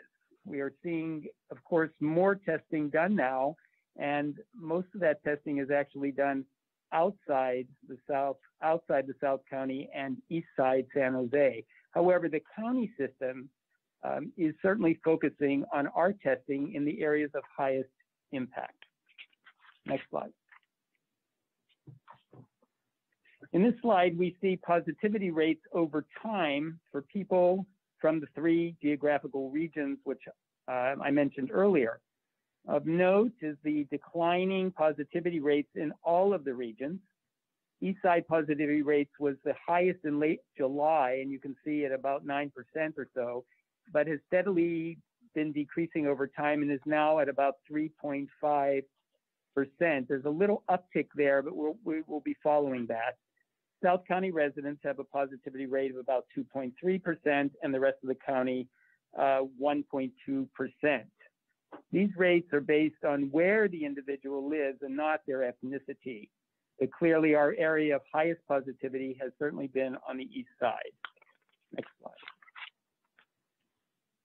So this slide is our dashboard for the various healthcare systems during a 1-week period, which was October 1st through the 7th. And again, to remind you, the first column is the number of total tests done by that facility, then the daily average, and then the third column shows the number of tests done for 100,000 patients served by that facility. Next slide. And then the graph, which is looking at the trends over time for each of those healthcare facilities, and that's from June 15th to October 14th. Again, these are based on rates. The green line in the middle there is the county as a whole, doing over 350 tests per 100,000. That's the number that the state uses to determine our adjustment for our tier. The county health system, the top line, continues to do the majority of tests, but happily, we are seeing increasing numbers in testing by some of the other health systems, including Stanford and Kaiser and El Camino. Next slide. So this slide shows the numbers of people going to our very popular fairgrounds on any given day and the corresponding positivity rate in the red line. And you can see that we have been operating at close to capacity now. Positivity continues to see a decline. We have since increased in the last day or so our capacity at the fairground from 1,500 to now 1,800. And in fact, today, when we came in the morning, there were already 1,800 appointments that were made for the fairgrounds for today. Tuesday seems to always be our busiest day. Next slide. I wanted to give you again some data specifically to our large drive-through site at the fairgrounds. Remember that it operates 6 days a week, Tuesday to Friday from 12 to 6:30 and Saturday from 9 a.m. till 3. In the 3 weeks ending October 10th, you can see we did 17,511 tests, and that averages to about 835. The average positivity has been dropping. It's now 2.7% at the fairgrounds. However, we still see some increased positivity in the youngest age groups, as well as in males over females, and Latinos continue to have an elevated positivity rate, which is at 6.78, nearly 6.8%. But it's good since we are attracting those individuals from the communities that are most impacted. And finally, we see that 97% of people tested at the fairgrounds are Santa Clara County residents, and 3% live outside Santa Clara. However, they may work in our county. People also on the chart on the side, people are being tested from all cities, but the majority, or 68%, are from San Jose, and nearly half of the San Jose residents are from the 8 zip codes of East San Jose. Next slide. And then just a couple updates. We will be starting testing at our East Side Story Road hub in the near future. Again, our schedule for the city sites has been completed now through December, so that will be helpful to the community.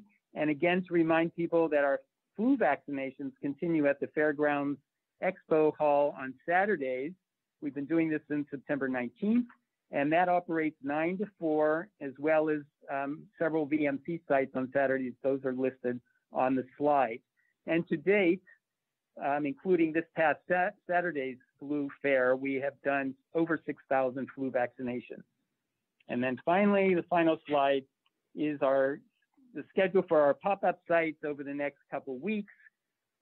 Again, I would encourage people that need a COVID-19 test to take advantage of their own healthcare provider. But if that's not available, then we would certainly ask them to take advantage of any of our public testing sites, and also call on everyone to get their flu shots if you're age 6 months and on up. And that ends my report, and I'll turn this over to Dr. Riggs. Great. Thank you, Dr. Fensterschreiber, and thank you, Board of Supervisors. I'll give a brief update on our case investigation and contact tracing group. We go to the next slide. So first, we concluded a 2-week pilot of making follow-up calls to all cases and contacts after their initial interview, just to see if they have additional needs, resources, any new folks exposed, or whether if they're a contact, they needed any additional help getting testing. And we were finding great success in reaching people and improved information finding. And so we're able, effective yesterday, to scale this to the entire team and make sure that every case in contact will get at least one outreach call during the period when they're under isolation or quarantine. We also have updated, effective yesterday, the data dashboard available on the county's website. So if you navigate to our data dashboards and there to where it says case investigation and contact tracing, you can see additional elements, some of which we'll display in just a moment, and then some additional elements I'll highlight for you as we talk about other data presented here today. And then going forward in these presentations, we'll include quick snapshots of some of those. We also have trained an additional 250 contact tracing members in racial and health equity and the importance of related data collection and background information in understanding how disparities affect folks when it comes to COVID. Relatedly, we anticipate changes in our data system for how the state is going to collect information around sexual orientation and gender identity. And so we've begun training all of our contact tracers on how to ask these important sensitive questions so that we really understand how COVID is impacting LGBTQ communities and what we can do to better serve these folks. We continue to move forward, finalizing agreements with several clinics and CBOs in our area that have expertise and relationships in serving communities of color who've been disproportionately impacted.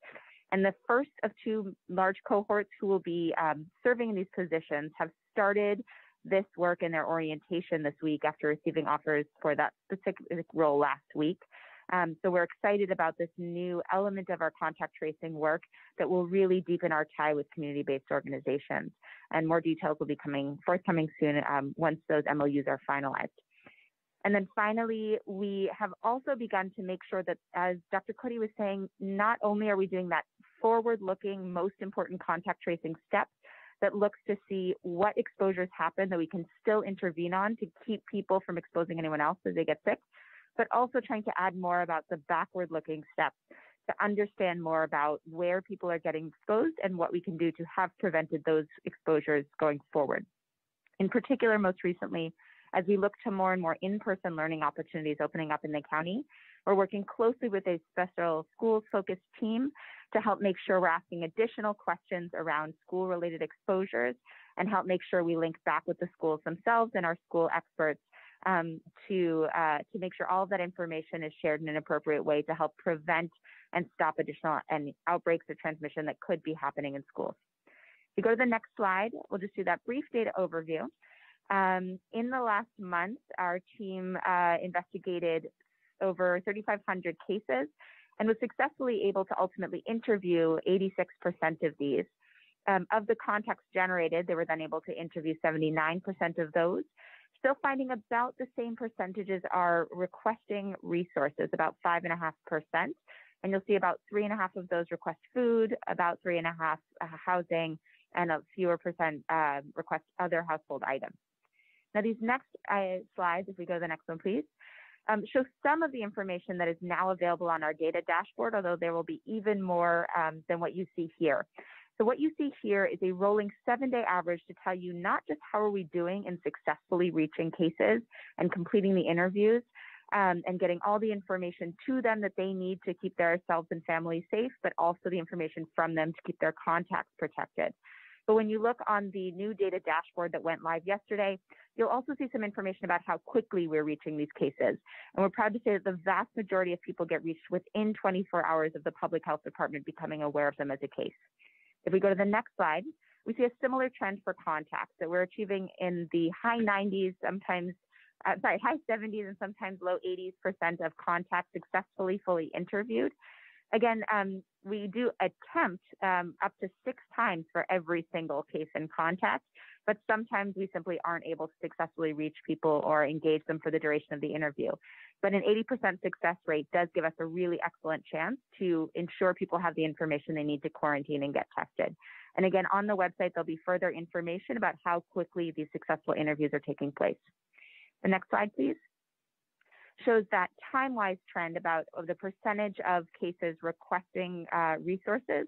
And on the website that went live yesterday, you'll also see contacts included in that number and see overall mostly stable trends about the percent of folks requesting resources, although we continue to make sure folks have really clear understanding of the full extent of resources available to them and link them very quickly to the isolation and support team to make sure that they have all of the resources to which they're eligible.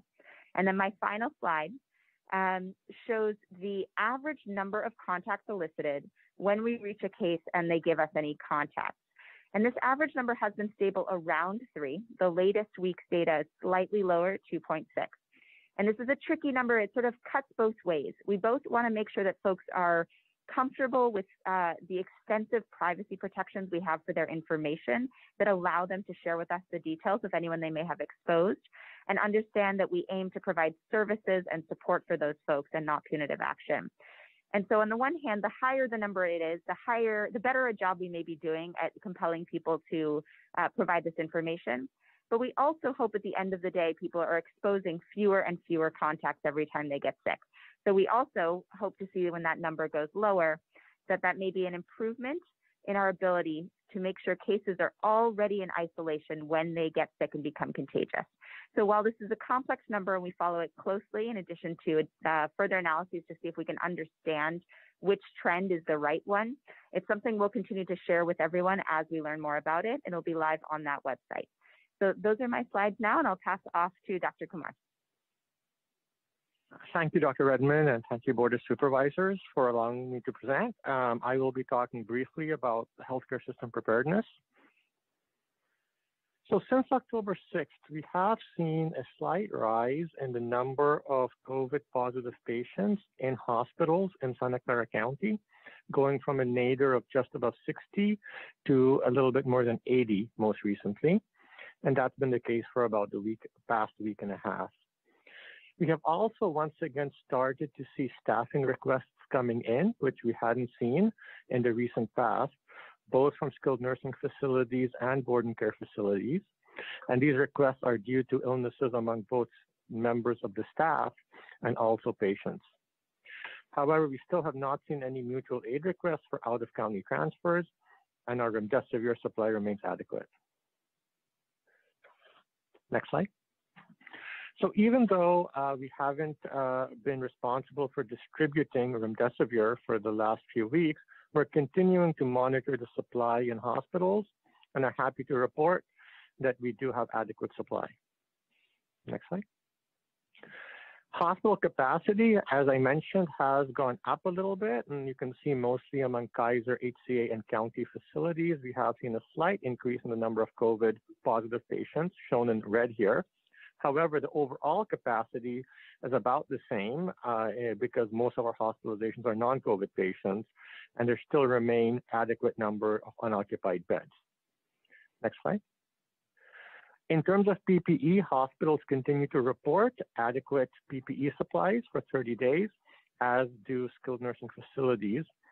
We continue to procure PPE in our county warehouse, and currently are working on additional supplies of gloves that should be coming in next week. Next slide. In terms of supplying PPE, skilled nursing facilities have continued to ask for various PPEs at about the same rate as they have been. Next slide. However, hospitals appear to be mostly self-sufficient with PPE as manifested by very few requests coming in for the last month or more. Next slide. In terms of staffing, the two hospitals that have chronic staffing issues continue to do so and are working with their agencies. However, what is new is that we have received requests from, at the time of the slide, one skilled nursing facility for staffing, as well as two board and care facilities, and they had a loss of staff due to illness from COVID. And we are working with these facilities along with CalMat and the National Guard to help ensure adequate staffing. Next slide. And we continue to coordinate with healthcare facilities via individual phone calls and then calls hosted via public health. And now off to Mr. Balliet. Thank you, Dr. Kamal. Next slide, please. So I wanted to provide an update on our COVID concerns portal and provide some additional information as a result of some of our engagements over the last several months. But as you can see, the portal continues to be fairly popular. In the first couple of weeks of October, we received 402 concerns, resolved 346 of those, or 345 of those, with 79% actually being through the educational approach and 21% through more formal enforcement process. That is a little bit higher than where we were at last time. And then we also issued 21 notices of violation, and of those, 8 actually corrected before the grace period and avoided the fine, and 13 were in process as of the time of this slide. And then the cumulative total, just since September 1st, we received 1,240 concerns, resolved 822 of those, and consistent with the previous messages, 50% of those continue to be in the city of San Jose, and the most reported sector continues to be the accommodation and food retail, which also tends to be one of the higher risk activities, totaling 28%, followed by gym and fitness, and then personal services. And to just kind of tack on to the Swiss cheese analogy, I like to think of our program as the bread that holds the Swiss cheese sandwich together. So we take 2 really good pieces of whole wheat bread, and we use that to try to keep as many of those things together to ensure the safety of our community. So we also continue working with and meeting, next slide please, continue meeting with our countywide enforcement working group. And so we actually completed 3 meetings. Yesterday we had our 4th. And I'm just happy to report that all the jurisdictions that are present, really appreciate the opportunity to collaborate and discuss any questions or other items that they had, and also an opportunity for us to educate them and provide input to them on what we're doing. And then we also, of course, continue to work with a variety of community stakeholders and business stakeholders, and hosting Q&A forums with professional groups and others. Next slide.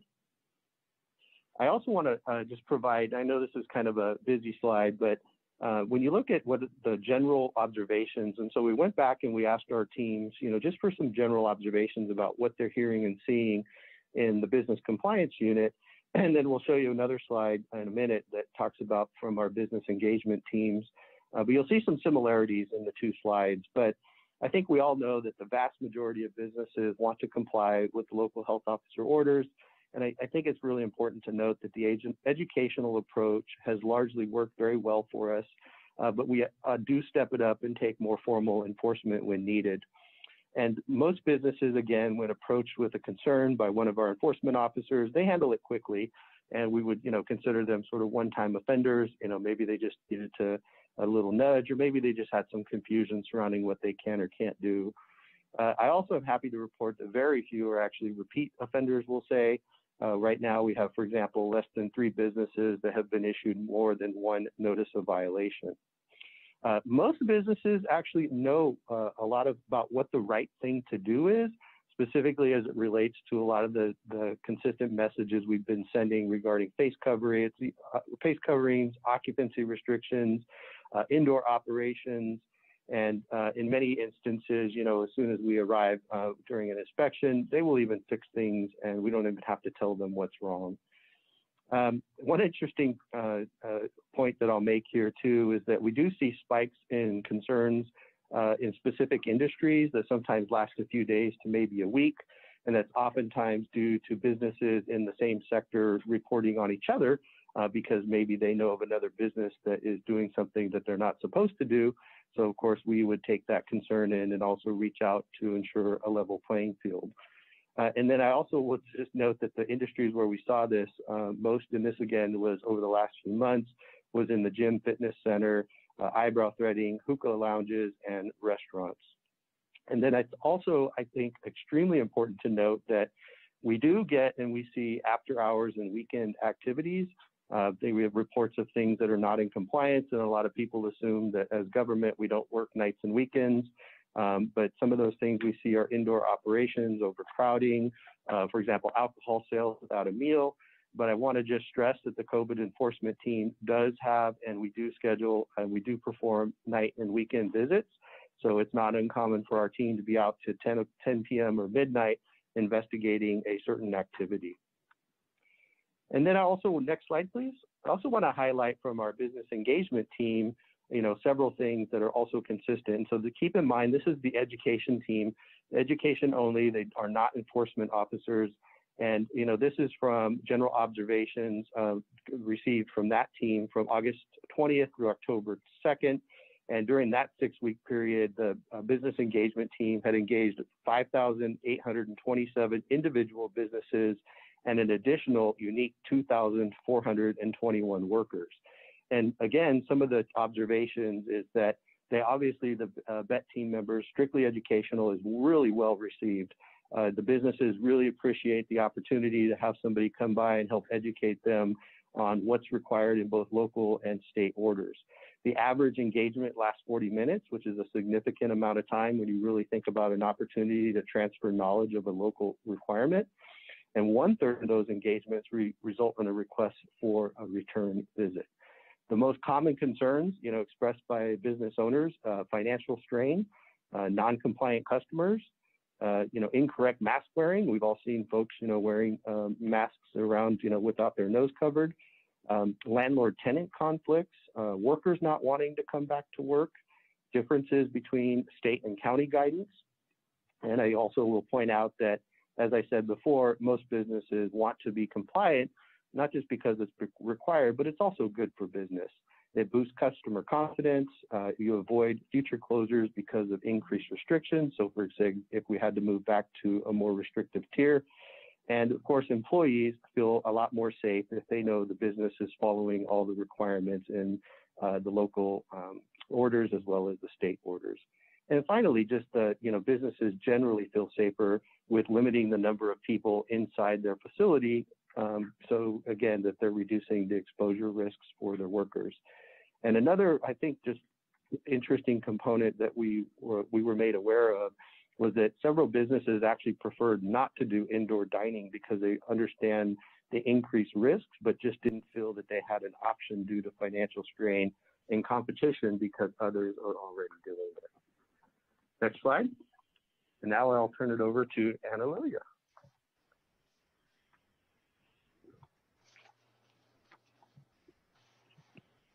Good afternoon, Board of Supervisors. I'm going to provide you with an update on our metrics for the Community Health and Business Engagement Team for operation period September 26th through October 2nd. Next slide, please. For our community and residential engagement, we had 1,094 residential engagements, one community event. There were 732 kits distributed and 365 hours of canvassing. Next slide. For Community Health Partnership, there were 928 residential engagements, 2 community events, 597 COVID tests were administered, and 130 hours spent canvassing. Next slide. For our business engagement team, which was just touched on briefly, we had 438 worker engagements, 1,356 business engagements, 158 kits distributed, and about 735 hours spent canvassing. Next slide. Now, in addition to the Chebet metrics, which highlight how much is being done in community, it is important to share with you the stories behind the numbers of the community engagement and outreach efforts. The beauty and power of our community engagement efforts through Chebet is that community organizations and leaders are at the forefront designing and leading COVID-19 outreach and engagement strategies. The partnering organizations are hearing and seeing things in a community that we are not privy to, but as partners in the fight against COVID, we are able to work together to address concerns, questions, fears, mistrust, and misinformation, better said. Next slide. This is an overview of the partners that we are working with. Next slide. Specifically, I want to call your attention to our first partner, the Si Se Puede Collective, which centers its efforts in East San Jose to combat the inequities of COVID-19 in the Latinx community. The collective has recruited, trained, and activated 29 warriors against COVID, Guerreros contra COVID, and developed the United Against COVID-19 campaign. Next slide. On October 3rd, the collective launched their campaign at Vegilution, where they distributed hand sanitizers, masks, gloves, wipes, and information and resources for the entire family. The collective is active throughout East San Jose in neighborhoods, at distribution centers, and shopping centers. And what they are hearing is that there are a lot of families that are being impacted financially, and as a result, there's a lot of anxiety and worry. There are a lot of questions about mental health support as the pandemic is having negative impact on families. Next slide. As part of our ongoing community-county connection, the Si Se Puede Collective has established a community of learning. The sessions are in Spanish, designed and facilitated by the promotores, and topics are selected based on what they are hearing and seeing during their COVID-19 outreach and engagement. Dr. Marty Fensterscheid was their first guest, and in lieu of a formal presentation, he was provided with questions in advance about testing concerns. The questions included fear of going to testing sites due to concerns about getting COVID at testing sites, to the frequency of getting a test, and the concerns over effectiveness of the COVID test and resources available to individuals with a positive test. It is of the utmost importance to the promotores as community leaders that they receive clear information to build their own knowledge and capacity. Tomorrow, Dr. Sarah Redman is their second guest, and we'll be doing a Q&A in Spanish on contact tracing. Next slide. Roots Ujima African American Community Services Agency and Unity Care are working together to address the impact of COVID in the African ancestry community throughout the county, and they are employing a wide range of strategies to reach the community. Critical to this is the launch of the COVID-19 Black website, which includes knowledge base to educate the Black and African ancestry communities, online access to one-pager of frequently asked questions with age-specific content to clarify many of the false narratives about coronavirus, a centralized repository of Bay Area Black-led organizations, personal stories from individuals within the community that have been affected by COVID-19, as well as outreach via social media platforms as part of their ongoing effort to keep the communities informed. And of course, critical to this is the engagement with Roots Community Health Center, which offers COVID-19 testing and is part of a longer-term regional and state-level partnership to address the health inequities the community faces related to COVID. Next slide.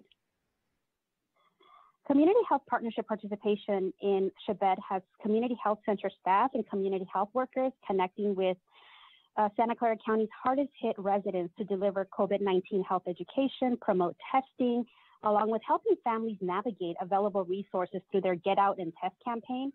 One story in particular emphasizes the importance of this COVID-19 outreach within the community. One of their health workers made a connection with the family to provide a COVID-19 health education session. During the session, they shared preventative measures, symptoms, and community testing sites, encouraging the family to go out and get tested. One parent in that family was experiencing some of the COVID-19 symptoms, and because of the session, decided to get tested and learned that they were positive, and along with the rest of the family who had no symptoms. The family was unemployed due to the pandemic, and no one was able to drive. Fortunately, the community health worker was able to assist them through the emotional hardship and connect them to community resources to safely isolate. And the family was referred to the Santa Clara County COVID-19 support team for isolation and quarantine resources, and also obtained food at their doorstep during the entire isolation period, and was eligible and selected to receive the rental assistance. And although the family had to deal with a lot of the emotional and economic challenges that came with a positive COVID-19 test, they had food on their table and the ability to pay their rent with the help of the community health worker to support and connect them to much needed services. Next slide. In addition to the work that we are doing with our community partner, we have activated the hub, which are the public health offices on Story Road. We activated the hub in September, and this past week we opened the hub, our doors, to offer free COVID-19 testing to residents in East San Jose, and we're going to be doing so throughout the month of November. We partner with the Warriors Against COVID, who conducted outreach and provided support at the testing site. The hub is an opportunity to be in community and to provide our community partners with a place to pick up PPE, materials, and where they can safely meet if needed to plan their outreach strategies. I am now going to pass this over to Molly.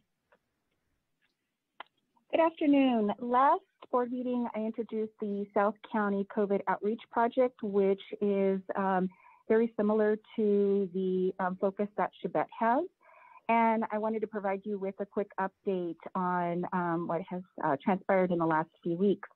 So the testing continues at the San Isidro Park site, which has been very well received. During the last testing period, we had 5 resident leaders and 3 volunteers canvassing the neighborhood. They distribute 400 flyers to the homes in East Gilroy, and you can see one of the promotoras there doing the knocking and talking, and one of the residents. They also posted flyers at 5 laundromats and at local businesses. They shared on social media, not only through their own social media accounts, but also with the support of the South County Youth Task Force, City of Gilroy, and the City of Gilroy Recreation Department. In addition to the outreach that you see here, the Nueva Vida group also text banked to 165 contacts, and the partnering agencies, the South County Youth Task Force, also shared information in their newsletter, as well as the city and the South County Collaborative. There were also flyers distributed at the libraries during the San Isidro meal distributions and at the school district distant learning parent coach-up event. Okay, next slide. And this is one of the beautiful and colorful flyers that were developed to promote the testing at San Isidro Park. What is really special about having the test there is that it's accessible within the neighborhood for the East Gilroy residents. And so they don't have to drive. It's within walking distance, and it's a familiar place where they can go and get tested and feel comfortable about the process. There you see the partnering agencies below in the icons. You can go to the next slide. And for this next picture, we have photos of the resource table that was provided for the residents during testing day. That day we had a slightly lower turnout than the first day of testing. So we saw 85 people, but there was a lot of good interaction that happened. So I'm hopeful that through these experiences that are positive, that residents will hear about testing through word of mouth, which is invaluable, and we'll see more people come out to test. So that day they passed out 90 goodie bags and hygiene kits that included tote bags, lunch bags, census information, COVID resource cards, and also flyers for the other resources in Gilroy. And that day, 3 promotores assisted as well as 2 volunteers. And the next slide, please. And I just wanted to share with you some of the feedback that was received, which I thought was just wonderful. The community members really enjoyed that this testing opportunity was there within their community with the cultural understanding. The neighbor-to-neighbor interaction made it feel very comfortable and welcoming. There was a lot of dialogue that happened that day. So as I mentioned, I hope that this will generate more interest in the other testing days that we have coming up. And the medical staff recognized that the community really enjoyed the experience and that there was a lot of cohesion. And this one in particular, the next comment, I really took to heart that the community really felt uplifted and they were happy to see the park come alive. That COVID has hit this community disproportionately and kind of along the lines of what Ana Lilia shared. The morale has been down, so having something positive happening in their community really meant a lot. And I thought that the last comment was pretty funny. It's cute. It feels like a party, a celebration, and that really means a lot. It shows how important it was to have our presence at San Isidro Park. And testing will continue. We have testing tomorrow, and then the following Wednesday on the 28th, and then we have 2 additional opportunities in November. And that wraps up our COVID presentation. Thank you. Thank you. I'm gonna go to the public. We have a couple of public speakers, and then I will come back to the board, or a few public speakers. Our next speaker is Tina Aylesworth. I am unmuting you. Please accept the unmute. You will have 1 minute to speak. The timer will start when you begin speaking. My name is Christine Aylesworth. I'm a mother of 3 and a health service representative for our county's behavioral health call center. Our work is strictly performed electronically, processing an uprising number of behavioral health referrals with no in-person contact with clients. I'm here to ask the supervisor to help fix the issue that behavioral health management are not following. October 5th, per the public health, the current order states there is a requirement for all businesses to follow a set of rules to reduce the risk of spreading COVID-19, one of which is telework. Even Dr. Smith encourages management use of teleworking options for employees when appropriate. We can work at home effectively with no disruption to our workflow and productivity. This was proven in August as we worked for 2 weeks at home. Unfortunately, we were ordered to return to our work site per management orders. We are urging the supervisor to require the behavioral health management to follow the public health order in allowing us to serve our community safely through telework. Our next speaker is Margaret Alanis. I am unmuting you. Please accept the unmute. You will have 1 minute to speak. The timer will start when you begin speaking.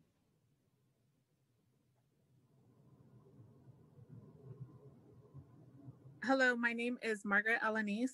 I'm an HSR at the Santa Clara County Behavioral Health Call Center. HSRs at the call center process all incoming behavioral health referrals in a timely manner. If even one of us is out sick for any period of time, it can create a backlog. COVID-19 has changed life for many of us today. My family, as well as myself, have underlying health conditions that make it even more important to take precautions with everything we do. Dr. Smith said Santa Clara County is a labor-friendly county. As a resident and an employee of Santa Clara County, I don't see how the behavioral health management shows Santa Clara County is a worker-friendly county. They are putting us, our family, and our community at risk by not following the public health order to allow us to work from home. Why do we have a public health order if ultimately management gets to decide who can and cannot work from home? Thank you. Our next speaker is Kim N. I am unmuting you. Please accept the unmute. You will have 1 minute to speak. The timer will start when you begin speaking. Kim, go ahead and unmute yourself. Looks like your microphone is on. Go ahead. Thank you so much. My name is Kim Nguyen. My name is Kim Nguyen, and I'm a health service representative at the Behavioral Health Call Center. While my entire team is still working from home, I was called back to the office after 6.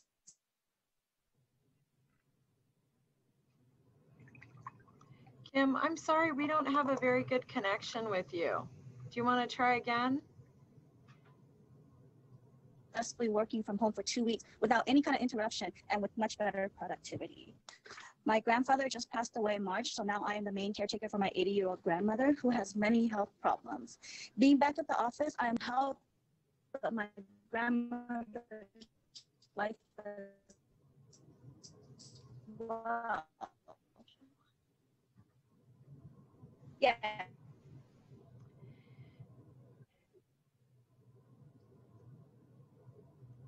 Yes, I'll try again. Hello, can you hear me? Yes.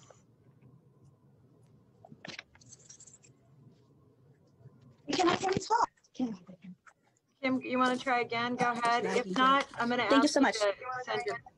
Yes, please. Go ahead. Yes, if I can try again. Hi, yes, my name is Kim Lin, and I'm a health service representative at the Behavioral Health Call Center. While my entire team is still working from home, I was called back to the office after successfully working from home for 2 weeks without any interruption and with much better productivity.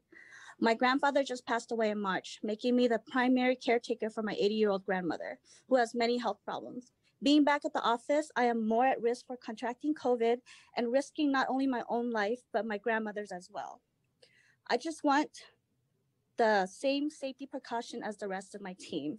Why is management still undermining the public health order and Dr. Smith's directive about allowing staff to work from home when possible? Thank you so much. Thank you. So we have no other public comments. I'm going to go to my board colleagues, and I'm going to start with Supervisor Cortese to see if he has any comments or questions. Not at this time. Thank you. Supervisor Ellenberg? I have comments, but my husband is printing something right now, which is making a lot of noise. Can you come back to me? He should be done in a couple minutes. That noisy husband. All right. Supervisor Simidian? Thank you. I have one clarification question and one request. And the clarification question is for Dr. Cody, if she's still available. I am here. Thank you so much, Dr. Cody. Very early on in the presentation, I am pretty sure I heard you say something like, we are only able to make our way into the orange zone, turf, territory, tier, because of the credit we were given for testing. Did I hear that right? That's correct. And absent the very robust measure of testing, then I gather we would not have made it into the orange. I know I'm asking the same question 2 different ways, but I just want to make sure I've got it. Yes, if you look at the slide that shows our case rate as well as our adjusted case rate, you can see with our case rate alone, we would still be in the red. So it's just with the adjustment that we get into the orange. Thank you. And Madam President, the reason I asked that question is because I think it is a point worthy of being underscored rather than missing it as part of a much larger presentation for folks who have been anxious that we open up more, understanding that linkage between testing and our ability to open up, I think is an important understanding. And it's also important to bear in mind as we exhort others in the healthcare world to please step up and do their part in terms of testing as well. It means it is quite literally the thing that allows us to let people get back to work. So an important consideration indeed. And then I don't know if this is for Dr. Smith or Mr. Marquez, but it's a question/request about our courthouses, which of course are not our courthouses. They are a part of a state system these days. But I did get a question on a recent telephone town hall I was holding from someone about jury duty. And I think the question was basically, how is that safe?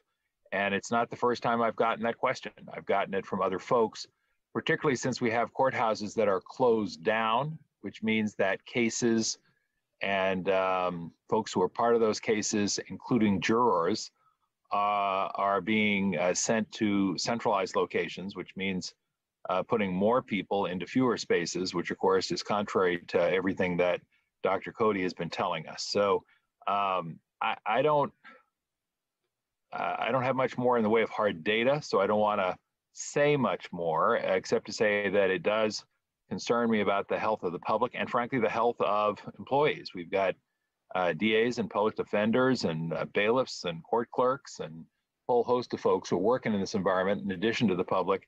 Dr. Smith, Mr. Marquez, any chance we could ask you to reach out to folks in the court administration and see what they can do to ensure as much social distancing, mask wearing, and otherwise healthy conduct, given what we've been talking about earlier today? Right. Mr. Marquez has a meeting scheduled with him tomorrow, and Dr. Rudman and others have been consulting with the court administration about how to protect as best as possible. Maybe I can turn it over to Dr. Rudman and she can give you an update. It is a challenging physical area to deal with. Sarah?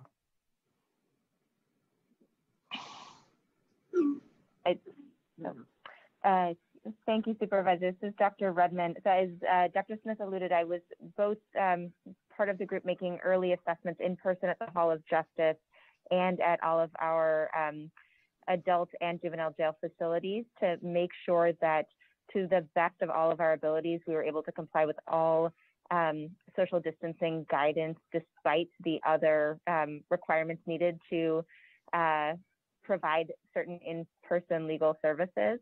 And I was pleased to find that there are many layers of protection in place, both between frequent screening happening with incarcerated individuals that helps protect the overall likelihood of an exposure at the courts, as well as very extensive layers of additional protection at the courts themselves.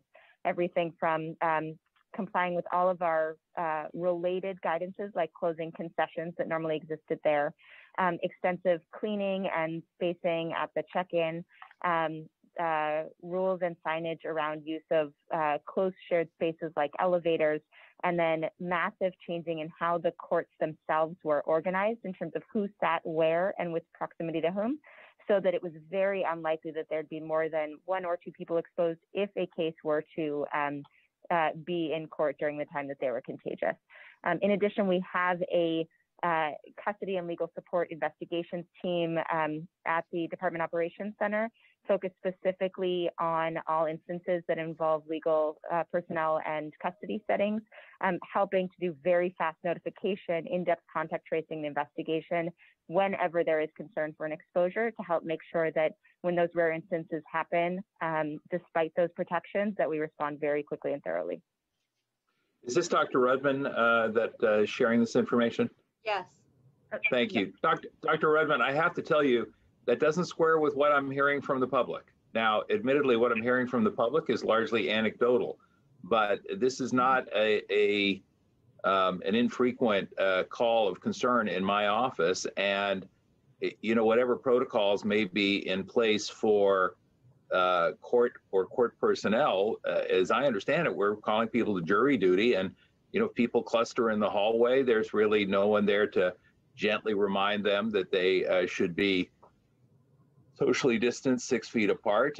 What's your sense of the extent to which there's compliance by employees and general public, both in the courthouse? Because when someone gets a jury call, they don't get to say, no, thank you, I'm concerned about COVID-19, at least as I understand it. Well, thank you, Supervisor. I certainly take those concerns very seriously, and it's very helpful to hear that you're hearing those concerns still. I think absolutely I'll bring that back to the team working more closely with the courts to see if we need to do another visit and see what additional guidance we can provide and how we can help. Again, it's sort of similar to how Mr. Valier described, providing both education and where absolutely necessary enforcement to help make sure that all of those really clear guidances that I had seen in place previously continue to be followed very strictly. Because I hear you, we want to make sure that any situation where we're requiring, not just asking people to enter, that we're doing absolutely everything to protect their safety. All right. I'll look forward to hearing back from you and your team on this subject. I do think that there's more that we can do, notwithstanding the fact that the court is a separate entity and, of course, is now part of a state court system. I would also ask the folks at the court to see if they can give a little more thought and attention to how they use personnel, and or if they need additional personnel to make sure that folks are socially distanced and following the protocols. Thank you. Thank you. I'll go back to Supervisor Ellenberg. Thank you very much. The slides that we were given in the presentation today were, of course, sent to the board previously, and I did have a good opportunity to look at them and study them, which became very useful today because at the same time as the public health department team was making a presentation to us, Dr. Smith was talking to the press, and I did take a moment to step away and listen to his comments, and I am deeply troubled and concerned by them. My understanding was that the intention of the media opportunity was to state the fact that our orders had not changed. And my understanding is that those statements were made on behalf of the public health officer.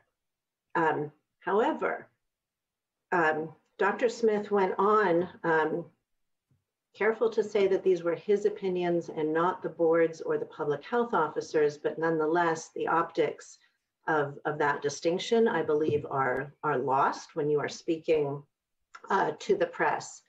25 NFL stadiums are currently allowing fans at games.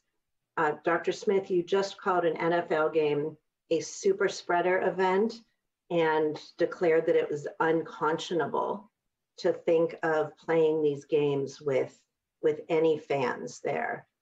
You also accused the 49ers of lobbying for a particular opening, despite the fact that 25 other stadiums are open.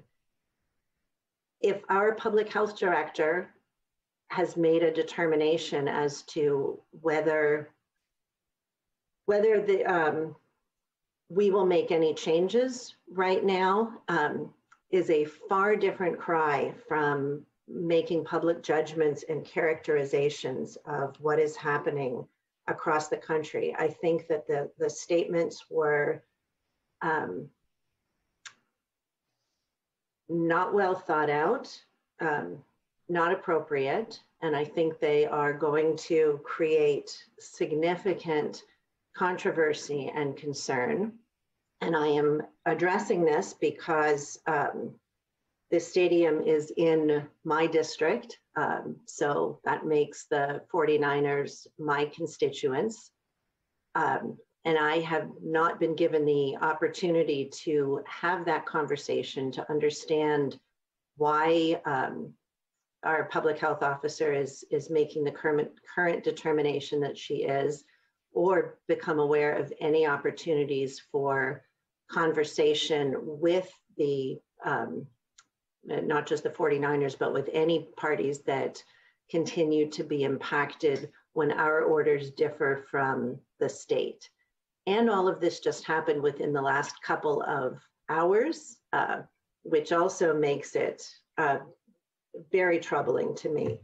So there's not a question in there for Dr. Smith. There is a statement which I have made repeatedly, which is that our public health officer should be the one to make statements on behalf of our county regarding the orders and to answer questions regarding why she is making the decisions that she is. We need to refrain from making statements that are political or disrespectful to our constituents and our county residents. Our job should be one of relationship building and looking for ways together to move forward, to open more businesses, as we said earlier today, to get people back to work. And we're talking about employers who employ potentially lots of people, whether we're talking about vendors or seat ushers or parking lot attendants. There are so many jobs at stake and so many people in our county who are struggling and suffering right now. And I found those comments to really be unconscionable and inappropriate. And I would like to have a follow-up conversation to better understand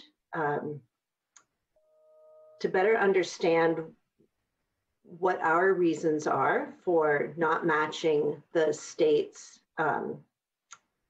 decisions right now. And I'd like to hear them just from Dr. Cody, and would like to know when and how this decision might be reassessed in the future in collaboration with these organizations that are significant employers in our community. So Dr. Cody, are you able to address that now? Your thinking regarding why we are not matching the state order, please? Yes, thank you, Supervisor Ellsworth. Just to refresh everyone's memory, back in March, I think it was March 9th, I issued the first of many orders, and that order was to close any gathering larger than 1,000. Now, that was the very first action that I took in an order to protect the public from COVID. And of course, it's very different now. We know so much more now than we did then.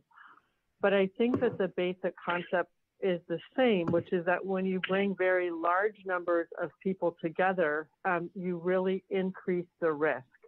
And even though the risk in this instance might be mitigated somewhat by the fact that it's outside, just as that sort of Swiss cheese slide showed, that's helpful, but not ultimately protective. And we didn't learn that the state was going to be issuing this until, say, mid-morning. So we only had a couple hours notice before it was announced. And we're actually quite surprised. It's, in my judgment, not safe for our community, especially now when we still have so many businesses and so many activities that's not been able to resume. Most of our children are not in school benefiting from in-person learning. People are still concerned about COVID. We've not gotten to where we need to be protecting our most vulnerable communities in our county.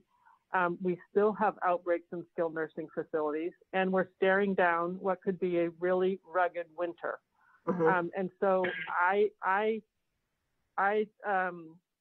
this is just not something that our community can manage, even at the capacity that the state stated in our community. That would be over 13,000 people gathering, and coming from as far away as 120 miles. So even if we said, well, it's just folks from our community where we've brought the positivity rate down, even if you sort of conservatively run those numbers, you're going to have a couple hundred infected people coming into a stadium together, and it just doesn't make any sense, and it's not safe for the people living in our county right now. I'm happy that the team is with a lot of a lot of protocols in place so far, has been able to play, but it's simply not safe to gather fans together.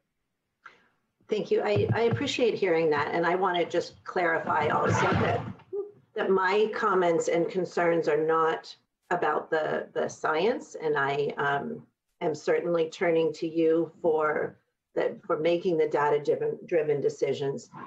This, for me, is largely about how we engage with our communities, with our businesses, how we partner. We've asked them to sacrifice, and this to me feels like a sandbag. I understand that we just became aware of this a couple of hours ago.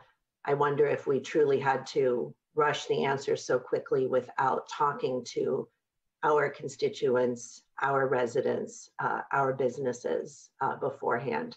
But thank you very much, Dr. Cody, for explaining.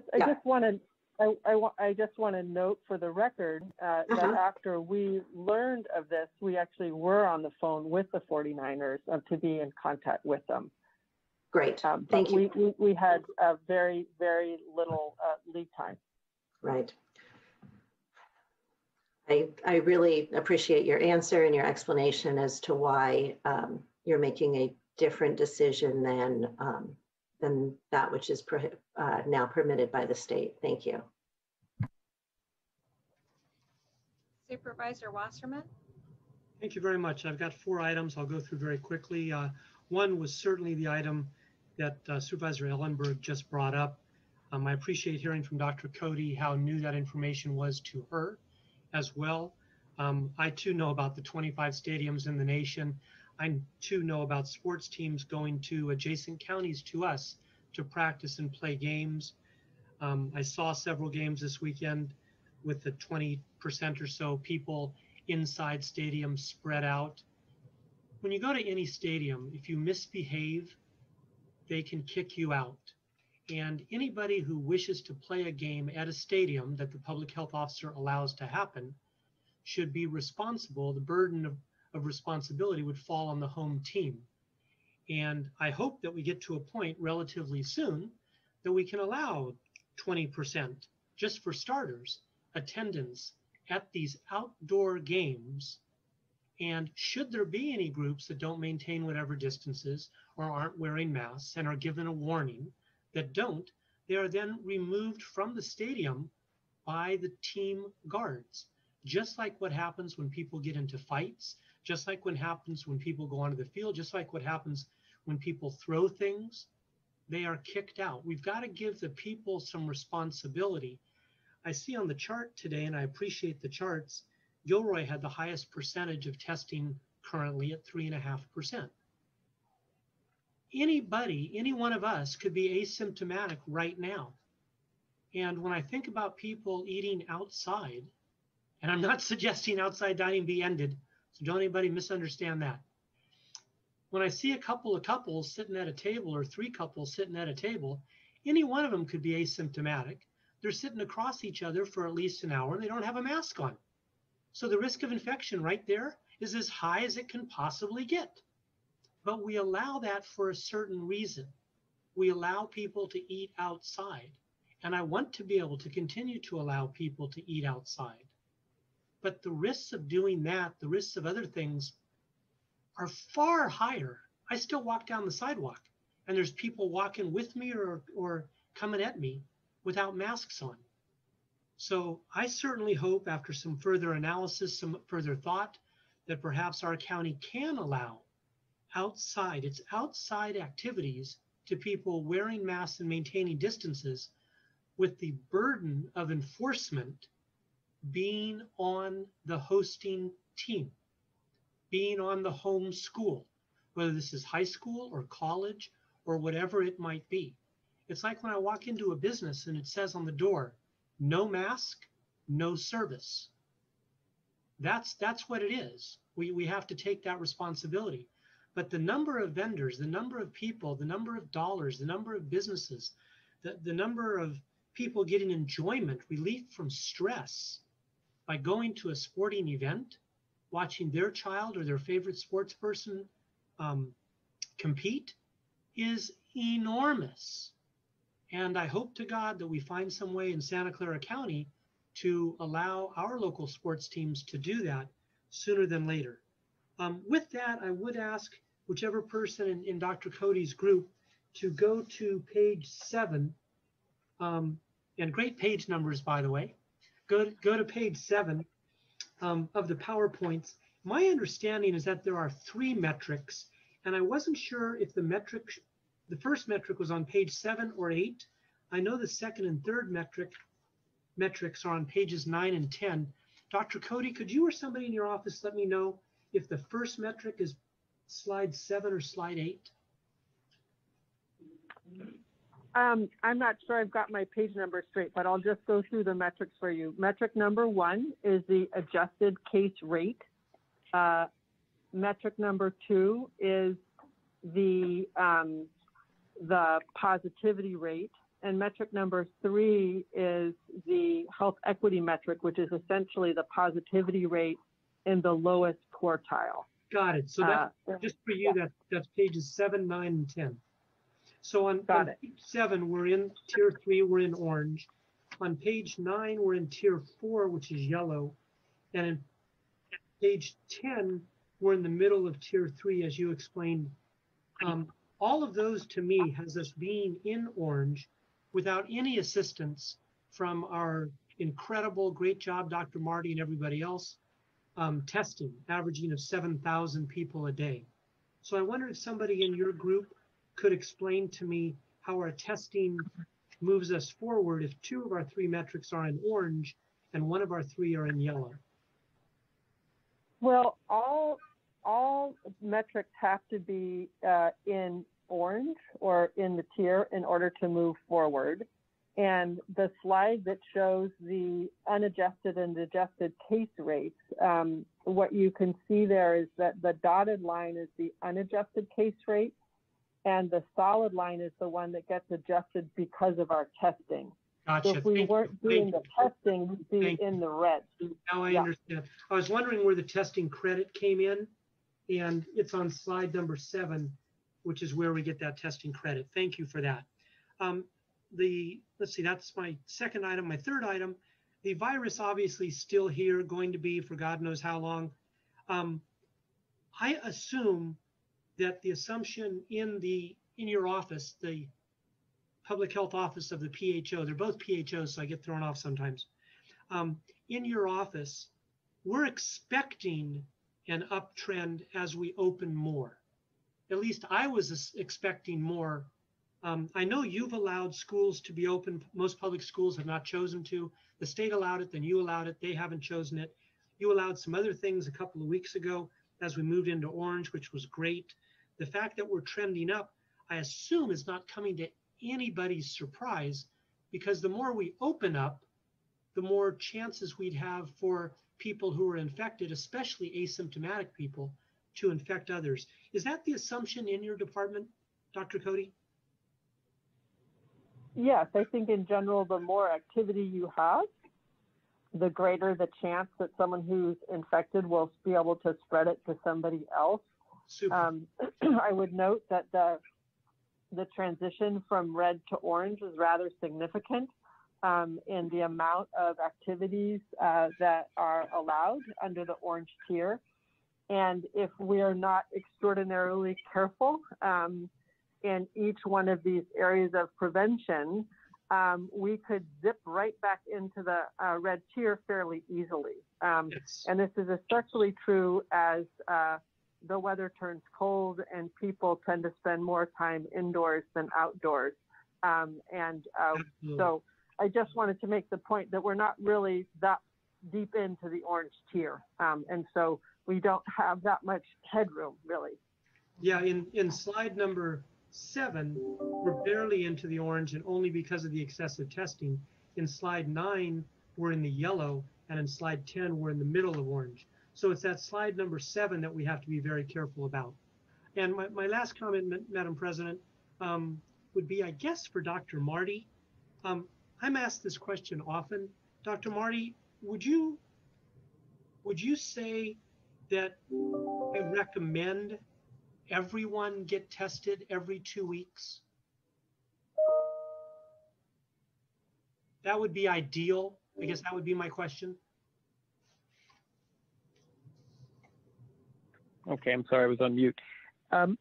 Certainly, it depends on the level of risk that you put yourself at. So if somebody that's doing a good job of staying home and has very little risk, there's no need to be tested that much. Somebody that's working in a place where there's a lot of traffic and a lot of people coming by, and there are people that aren't observing the proper types of social distancing and prevention, where that Swiss cheese has more holes in it than we can handle, then that person should be tested. Now, as far as frequency, early on we came up with numbers because of the resources that we had for testing, but we certainly encourage people to be tested at least once a month and probably at every 2 weeks, again, if they have a lot of potential risk in their particular profession or in their job. Okay, I'm thinking just walking down the sidewalk to pick up my order to go. I walk by people without masks on. I touch a door, I touch a pen, I grab a bag, I eat food that somebody else has made and prepared and packaged. So I would think anybody who goes out has the chance of getting infected. And it seems now the tests are effectively painless and basically free. So I just wanted, since I'm asked that so often, how often should we get tested? I wanted to come up with something that was seemingly reasonable. Is anything I just said untrue? Well, again, it's levels of risk. It's a risk game. So when I walk by my neighbors and some of them doesn't have a mask on, it's just for 2 seconds that I'm by. So we know that it takes a certain amount of time to increase your level of risk to be exposed. So again, it's a risk game, and you could assign various percentages of risk. So I wouldn't worry about walking by for 2 seconds on the street. When you pick up your mail every day in the mailbox and somebody has handled it, last week something came out about droplets and how long they can survive on surfaces. Is any given day you pick up your mail a chance to be infected? Well, again, it has to do with just keep washing your hands. So no matter what's on there, it's a good idea to always wash your hands, and respiratory viruses and any other viruses could be there. So wash your hands and don't worry about the mail then. Got it. Thank you. Thank you, Madam President. Thank you. I was going to say, even if the dogs do, you don't worry about it, Mike. No. Well, thank you again to the staff for that really robust set of documents and reports. A couple things I wanted to just acknowledge. One, I appreciate very much the deeper dive into what's happening at a local level and what are we learning from our investigation and case contact tracing, and really from those evaluations. And I just want to reaffirm that, I think those are really good learnings. And one request I would have as you dive deeper into these numbers to better understand whether or not there are some changes or tweaks we need to make to our approach. And as an example, I know that we have third-party folks who are evaluating work sites, and I would really like to get a report to the board about what we're learning from those third-party folks, particularly who are on construction sites. One other recommendation that I'll make is a big chunk of construction is happening through our public sector partners. I want to ask that we make sure our public sector partners are reaching out to all of their contractors and asking them to wear masks. I observed even around our own building that not happening. And so I think that's a way to make sure we're communicating with our, at least 2 modes to communicate with our construction workers. One question I had relative to the deeper dive study, and that is that with the 61 interviews, how large were the households where we saw household illnesses being shared? Do we know the answer to that? I don't know the answer to that, but I can find out if somebody knows the answer to that. I can't recall whether we collected that data point. I don't think so, but we'll follow up.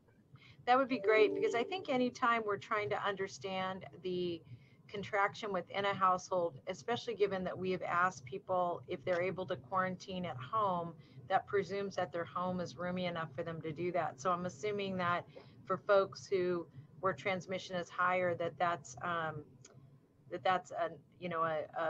something that we're going to have to address. And then coupled with that, I know that that Dr. Smith had made clear to us that there was going to be an opportunity to do some deeper dives in terms of our public polling, looking at focus groups and the like. And I do want to just encourage that as quickly as we're able to get in the field, that one of the core questions we're asking is not just household size, but the point that you raised, and believe me, I've been thinking this is a problem for almost months and months and months now, is that how we have the conversation about people keeping their families safe in a way that is actionable, right? That just because someone doesn't mean they can't get you sick or you get them sick. I'm really interested in how we dive down on that question. But I really appreciated the report. Supervisor, this is Jeff again. EMC is in the process of putting together a proposal for us right now to do small group interviews to elucidate how we can better communicate, better get the message across about a number of these issues. And as soon as we get it back, we'll share it with the board. That's great. Thanks, Dr. Smith. One other thing I wanted to affirm is that I too have gotten feedback about the courthouses being relatively crowded, and that particularly as it relates to ingress and egress into court and out of court, that there's a lot of queuing and a lot of gathering, and nobody making comments to anybody about how to address that. And I've gotten that feedback primarily from private sector lawyers, and so I'll just share that. I think it is something worth taking a look at. My last comment is I was particularly excited about the, actually, I'm sorry, I have two more comments. I was particularly excited about the last report we heard about both, Michael, I'm glad that the work you're doing with the cities is really becoming more robust in terms of being able to follow up on complaints and concerns. So thank you for that. And then also just the great community outreach that's going on. And what I really want to encourage Dr. Cody, you and your team, and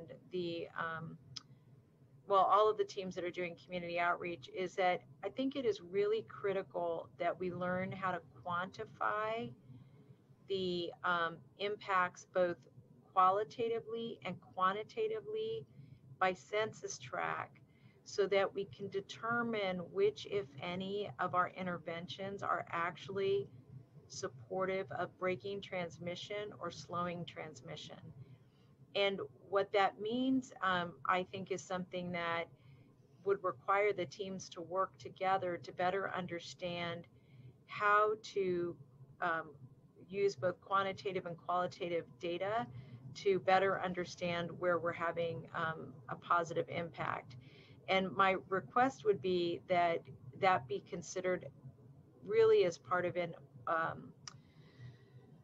with an organizing framework, and with using some tools like geomapping to help us drill down on the work. And part of the reason I'm so interested in this, I'm obviously interested in it for the reason we all are, but I think if we couple what we're learning from the research and from the literature that you've shared with us, and what we're gonna, I hopefully be learning very quickly from polling, and the qualitative data the staff is getting on the doors, that if we can quantify what interventions actually have impact, I think we're going to be able to really save a lot of lives. So that's why I've been pressing on this, and why I'm pressing specifically to get it via census tracts, because I think that really is where we're going to have to dig deep into in order to stop the transmission. I hear you. I think your points are excellent. Thank you. The last thing that I just wanted to say was thank you. And I mean to say this at every board meeting, not just to all of you, but while you all are in the EOC, we have a lot of other staff that are trying to keep our regular business going. And I know that we're moving really down this path that I really do think the next 6 months are going to be tougher than the last 6. So, really appreciate everybody keeping their head in the game and getting ready for the next, evolution of what we're all going to be responsible for coming next. I don't know what all that is, but appreciate all of you very much. So with that, we're going to end our conversation here, unless Mike Wasserman wants to say more stuff. Go ahead, Mike. I had my hand raised just for a quick comment. No problem. Thank you. My question was through the chair to our PHO or office. Does the state, to your knowledge, currently have protocol plans for teams when they do get to open? For instance, they're allowing teams to open now at a 20% number. Do they have plans on their website for 20%, 50%, 75%? Do we have plans? The reason I'm asking, Madam Chair, or Dr. Cody through the chair, is at some point, my hope is the schools will be allowed to play in their open air stadiums. And I want to make sure the rules are there already in place so they can do all the prep, whatever that may be. Because today is a Tuesday. And if we had said yes today, the Niners could be playing in 5 days. Or San Jose State or West Valley or whoever it is. And they may not have enough time to make the improvements necessary to meet our health department's requirements. So that's my question. Do we have guidelines in place for outdoor stadiums?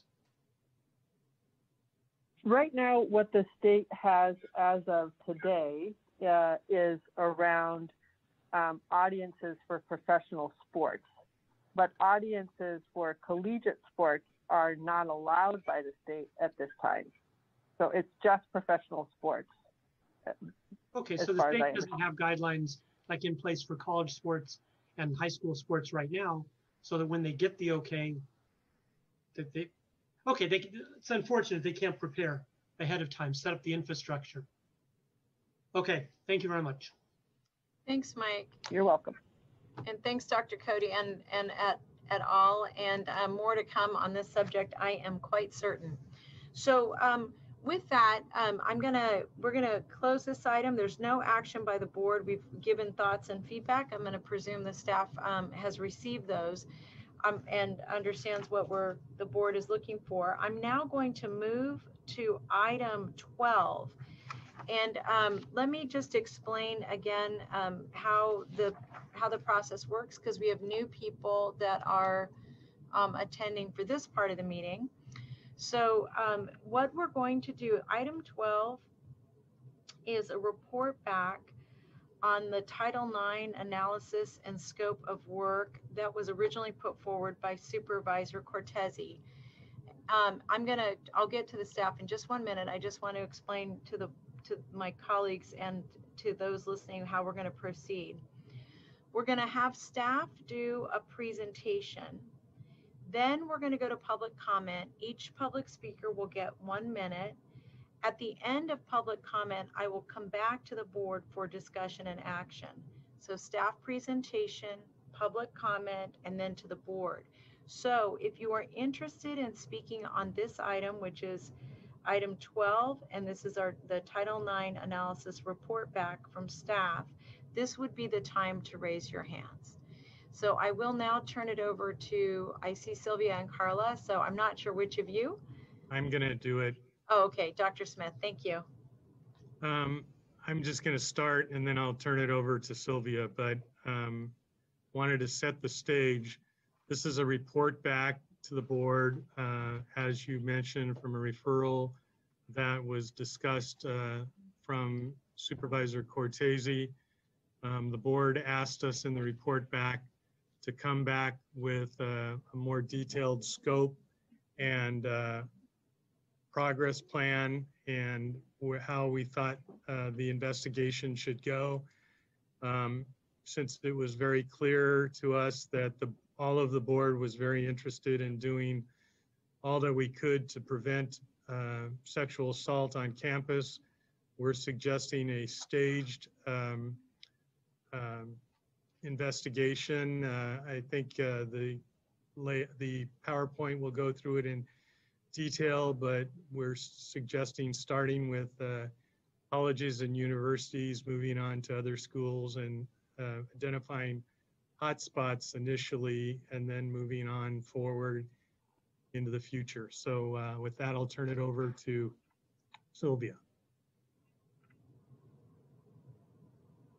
Good afternoon, board members. Sylvia Gallegos, Deputy County Executive, and I'm here with Protima Panda, who's our Director of the Office of Women's Policy, and also Carla Collins, who's our Director of Gender-Based Violence Prevention. Since the County Executive did an excellent job of setting the table, as it were, for this report, I'll just be brief by stating that our purpose today is to get some input from the board as to whether they find our proposed work plan acceptable or whether you have any additional changes to that. And so if that is the case, that you do find this an acceptable approach to this work, then we would come back after conducting an RFP process and selecting a vendor or vendors. And at that point, we could return with very refined scopes of work and also with a very specific cost. What we present today are gross order of magnitude cost. I wouldn't even describe it as an estimate, and also some sense of what we think the timing would be. So with that, I'd like to turn it over to Ms. Panday, and we have this PowerPoint presentation. Thank you. Thank you, Ms. Gallegos. So we want to begin by highlighting the applicable laws and the enforcement scenario. The bottom line is the administration is framing the scope of the work with the starting point of the specific statutory framework that was defined in the board referral.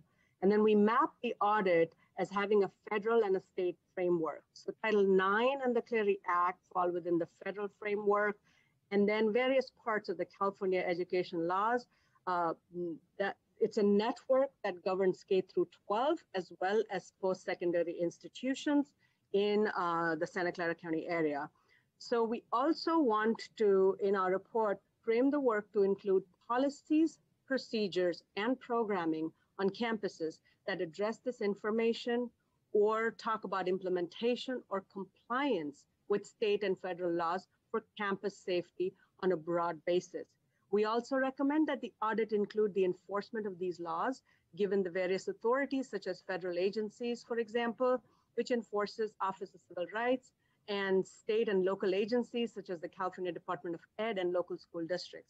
Finally, we'll also, in the audit, we've mentioned that enforcement includes private action by parties through civil rights actions. Next slide, please. Our recommendation also talks about the actual work that we recommend doing. We approach the study with the scope defined in the referral for the educational institutions to be covered in the study as defined in this slide. You can see on the slide the institutions that we recommend participate. And the first step is to assess the information that's publicly available for the participating institutions, both information that's published by each party for compliance, as well as information that's published for competency purposes. For example, information that's voluntarily shared towards the goal of larger campus well-being for all. We recommend beginning here, since our ability to receive this information, as you can read from our file, is limited given the legal framework. And we can approach this audit in a targeted manner to fill the gaps. As you can see, we have specifics that we intend to collect data on, so we're not guided by the publicly available data from any of these institutions, but instead we fill the gaps in the scope that we have drafted in our recommendation. On the next slide, we talk about the scope that Sylvia mentioned when she introduced this slide. For us, we anticipate up to 6 months selecting a vendor.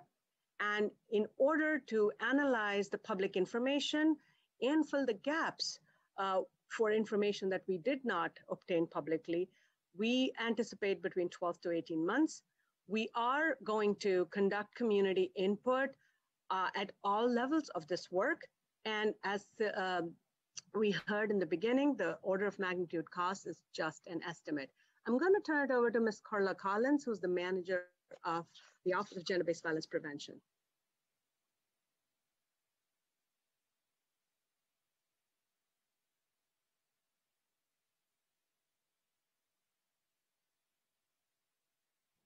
Sorry about Carla, that. you're on mute. Yeah. Okay, here we go. So staff does recommend doing this project in phases, some of which can run concurrently and all of which are anticipated to take a total of 12 to 18 months to complete. So for example, phase 5's community input on university and college findings can actually start as soon as phase 1 is completed. This will avoid delays in the communication loop between the administration and the community, and it includes community engagement as part of the entire process. So this project could also have several vendors. One vendor must have the expertise needed to conduct a compliance audit. We also want to ensure that the community convenings are done in trauma-informed ways and respect and center survivors. And so this could demand a different vendor.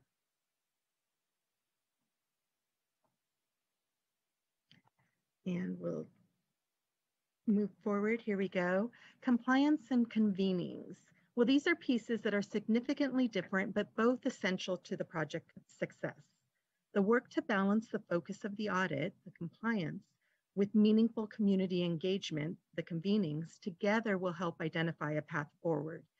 To do this, we must create intentional space from start to finish to include the community. This includes engagement on the RFP design and regular updates to stakeholders on progress and next steps.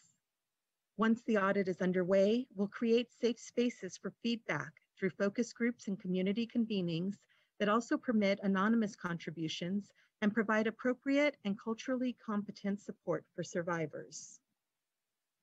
So given the wide breadth of work this analysis would include, the administration proposes that the work be grounded by the county's limited authority to direct changes or implement recommendations identified by the analyses. Our recommendation provides a path forward that embraces community engagement with audit findings to help us create an informed understanding of efforts happening at all levels of our educational institutions and could help identify gaps in coverage. So if approved today, we will immediately begin the request for proposals process and return to the board with actual scopes and costs for approval in the spring 2021. And with that, we are happy to answer any questions. Thank you. Thank you. Before going to questions from my colleagues, what I'm going to do is go to public comment, if that's all right with my colleagues. And then what I'll do is I'll come back to the board for discussion and action. I do want to say to all of our speakers, I know we allowed for each of you to speak for 2 minutes last time. And in order to be fair to everybody today, especially given the length of our agenda, I'm going to ask each of you to speak for 1 minute and appreciate your understanding. Thank you, staff, and I'll now go to the public comment.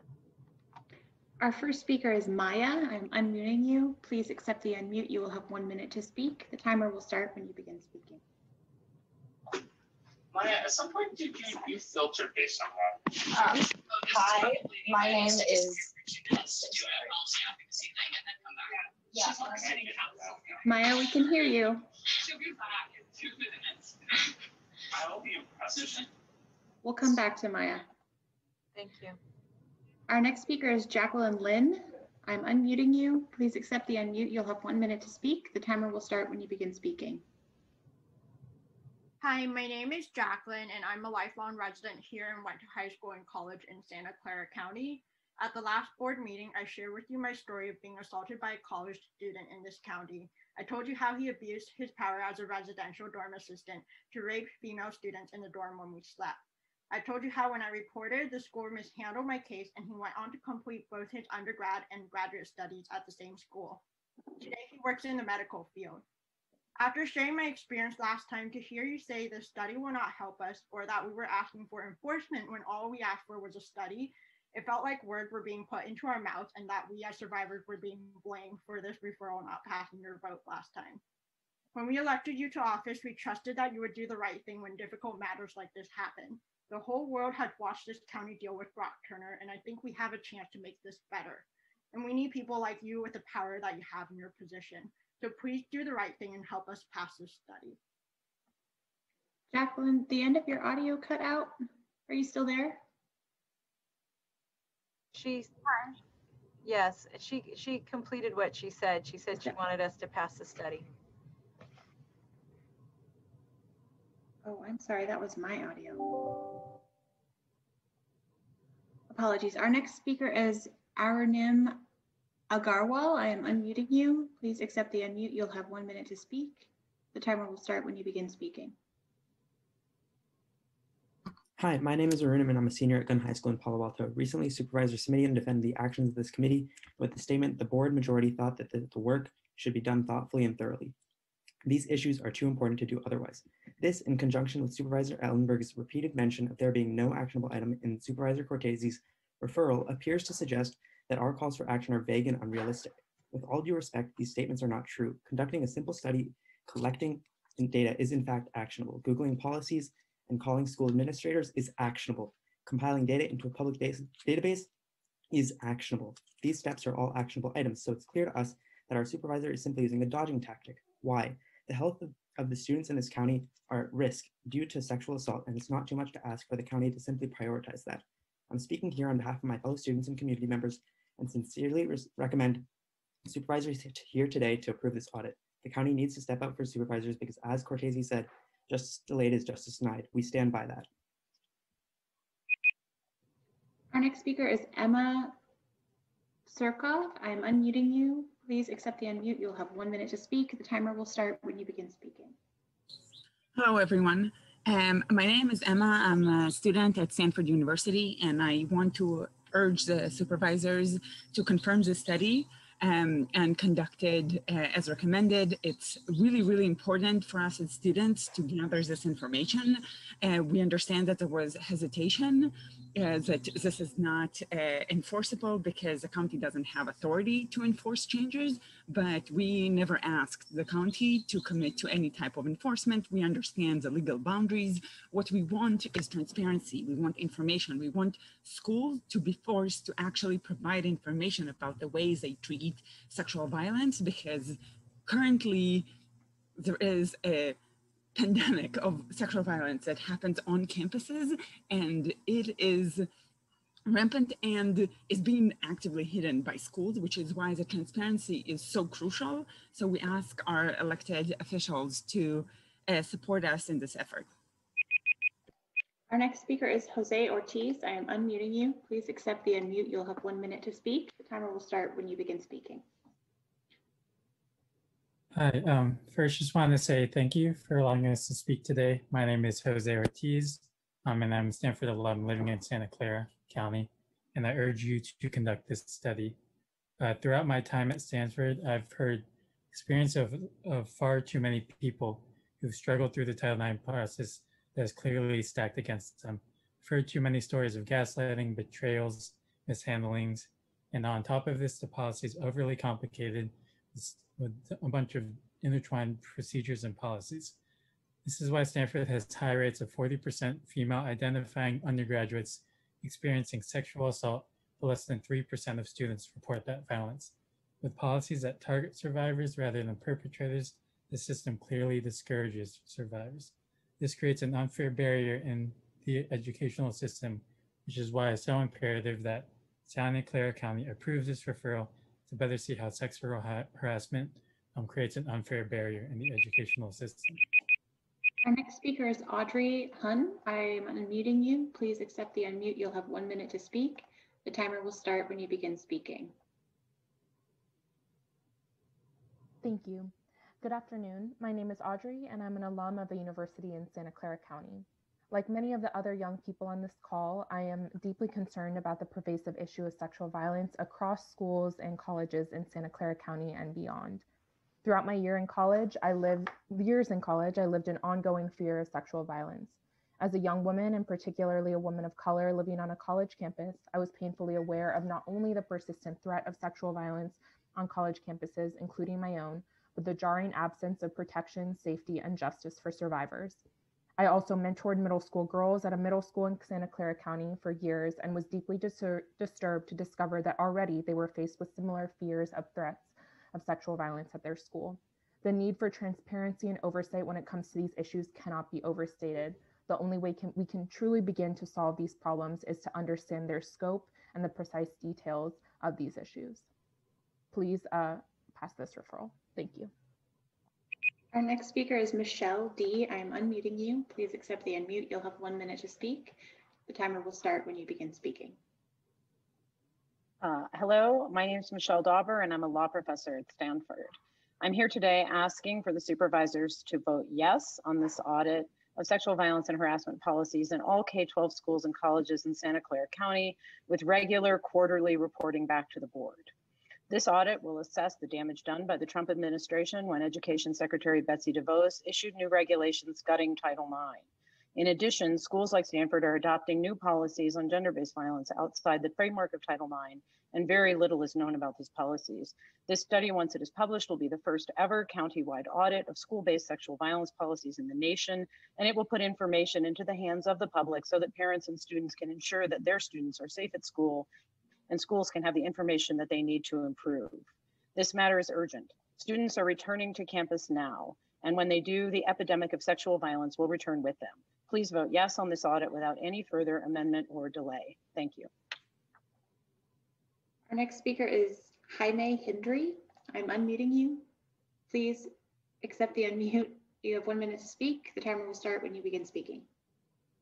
Hi there, my name is Jamie Hindery. Thank you so much to the board for taking up this issue and to staff for putting together such a detailed plan. I'm a PAUSD alumnus, grew up here in Santa Clara County, and I currently work as a preschool teacher. I think that this study is absolutely necessary. I think it's been put off a little too long.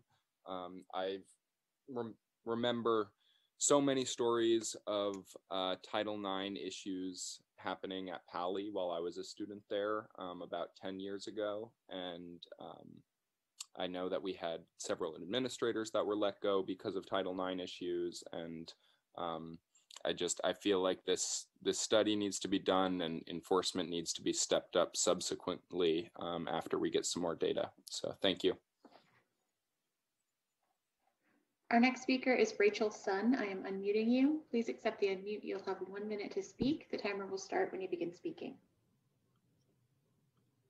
Hi, my name is Rachel and I am a senior at Gunn High School.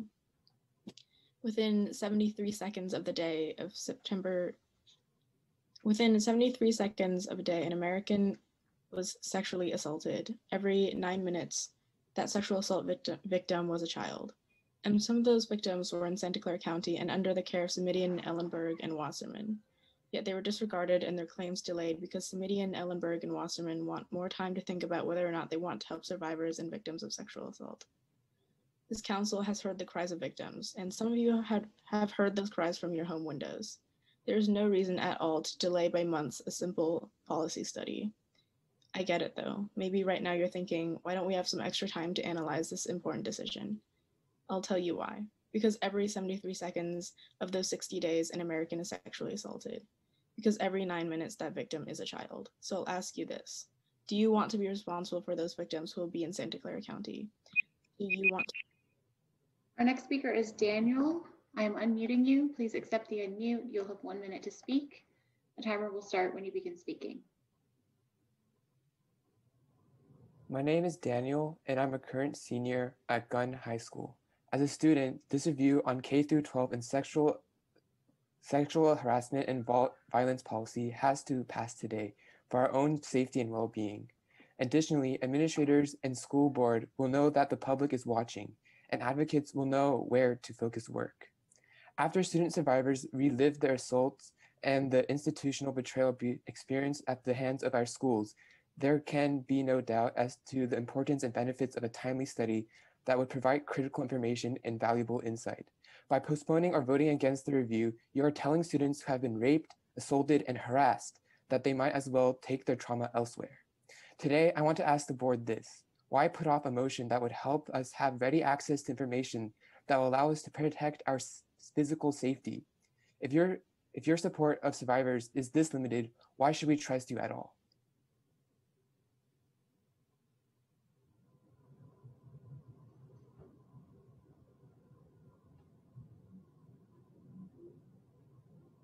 Sorry, our next speaker is Effie Brambola. You'll have 1 minute to speak. The timer will start when you begin speaking.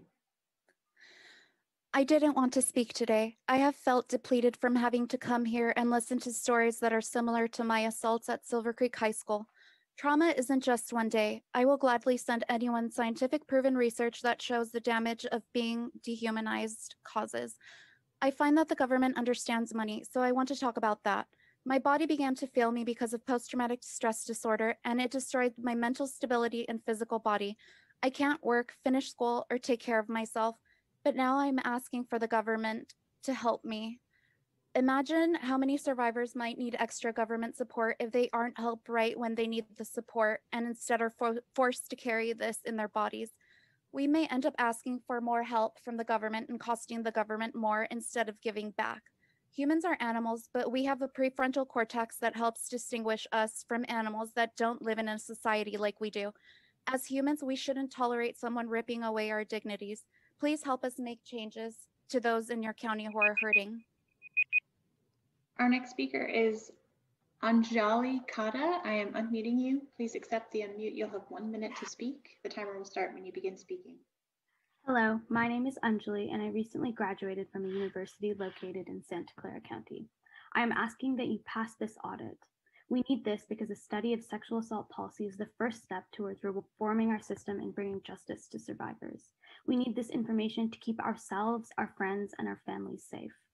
While at university, I kept hearing the statistic: 1 in 5 female identifying students are sexually assaulted during their time at university. If I count on my fingers the number of survivors I know, the numbers are much higher. Many of them never reported or pursued any recourse because they did not have faith in the system. To begin to reform a culture of sexual assault, and more importantly, a culture of impunity, we have to start by reevaluating and clarifying policies and procedures. The task is difficult, but is not hard to start. You simply have to listen to survivors. And survivors, along with many young people on this call, are asking you to vote yes on this audit. Thank you for your time. Our next speaker is Rachel Gardner. I'm unmuting you. Please accept the unmute. You'll have 1 minute to speak. The timer will start when you begin speaking. I'm Rachel. I'm a Stanford student, and I'd like to state my support for the study of Title IX practices. I'm a master's student now, but I still remember hearing about the Brock Turner case a few months after being accepted as a freshman. My dad had to be the one to explain to me what it meant, that a Stanford student had sexually assaulted an unconscious woman. The details of the case and the injustice of its outcome colored my entire view of what would become my school. I thought the media coverage and all the talks and trainings meant that Stanford would at least respect the voices of survivors. But clearly I was wrong. I've seen so many survivors who have had to step up to fix the system, reliving their trauma and crying in front of strangers over and over again just to be noticed. These people have suffered enough and they deserve to be heard. We are simply asking for a study.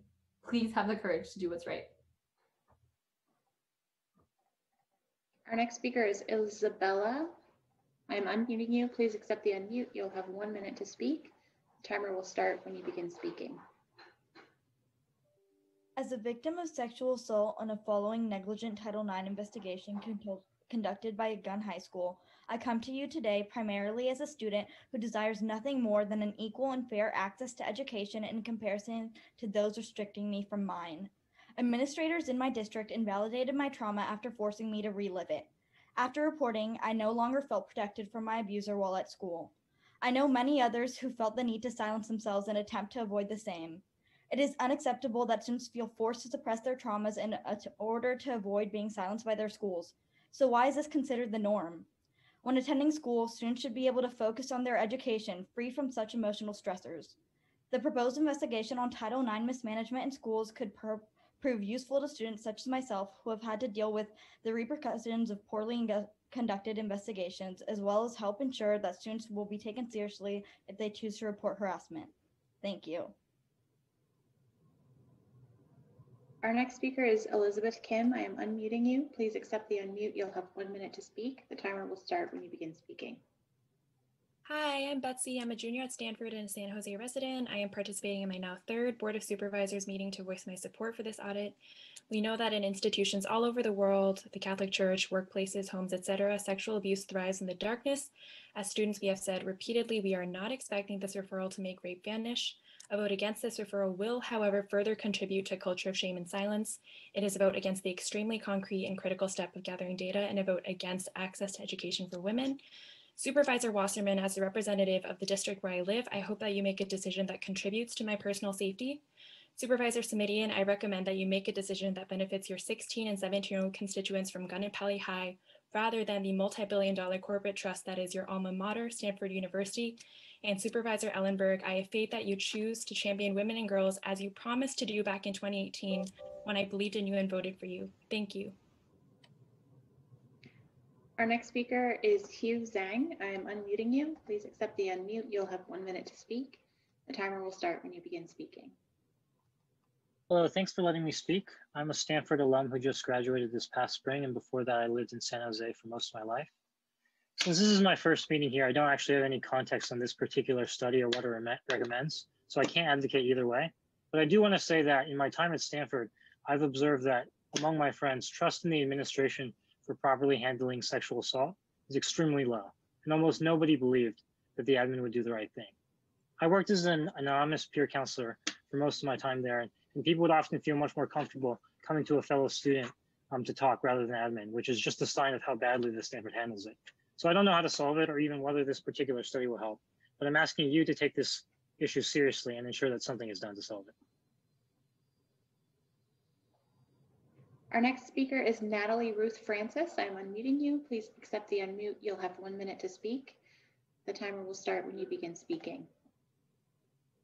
Hi, I'm Natalie. I'm an undergraduate at Stanford, and I'm here on behalf of to support my friends Maya and Betsy and everyone else on the ASSU, because we collectively represent the part of the student government at Stanford. And I'm speaking today in support of all my friends, specifically survivors, because the burden to advocate for change and for transparency in policies should not only fall to survivors. Time and time again, the burden falls to survivors, and Stanford this year has consistently failed its students in like not listening to us, giving us very little mechanism or very short notice to actually try to solicit for community change. This past August, Stanford only accepted 2 out of 25 of very comprehensive, thorough policy points advised by Stanford Law School faculty. I beg you to please consider having an outside survey, because we need your data. Very little Stanford students trust in Stanford's sexual assault policy.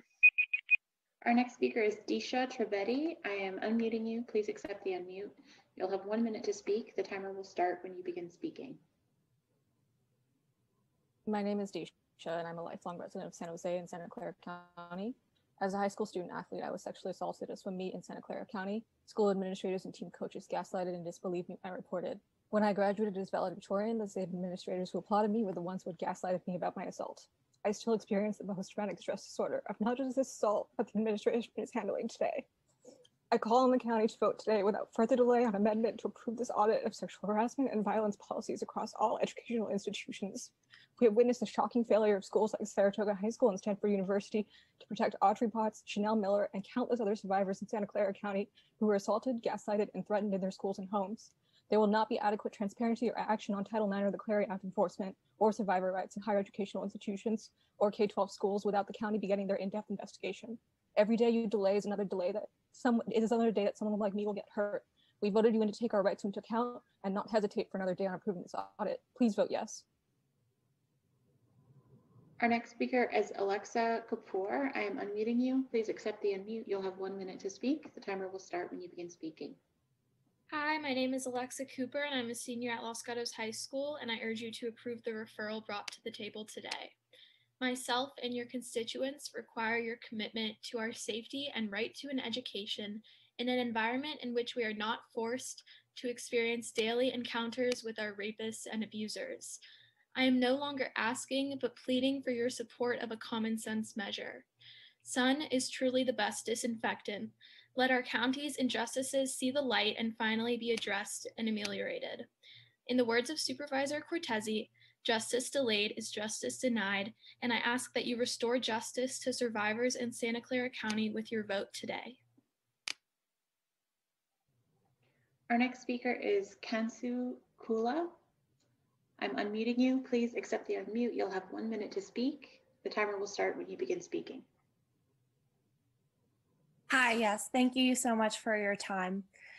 I consistently wanted to stay anonymous on this topic because sexual misconduct is intrinsically a power dynamic issue. I'm a student who has been exposed to sexual violence by higher people twice in academia and in the academic environment. I have also interfered in sexual misconduct once during my time at Stanford. I'm a PhD student now at Stanford, a candidate that's high up enough that I am proud to stand behind my name and tell you about this. I'm not sure if everyone understands how academia works, but there is a lot of power held by a few individuals in academia, such that a student who wants to speak up risks their position in academia. For example, a professor who does not like a student due to however they behave might not be able to receive a letter of recommendation.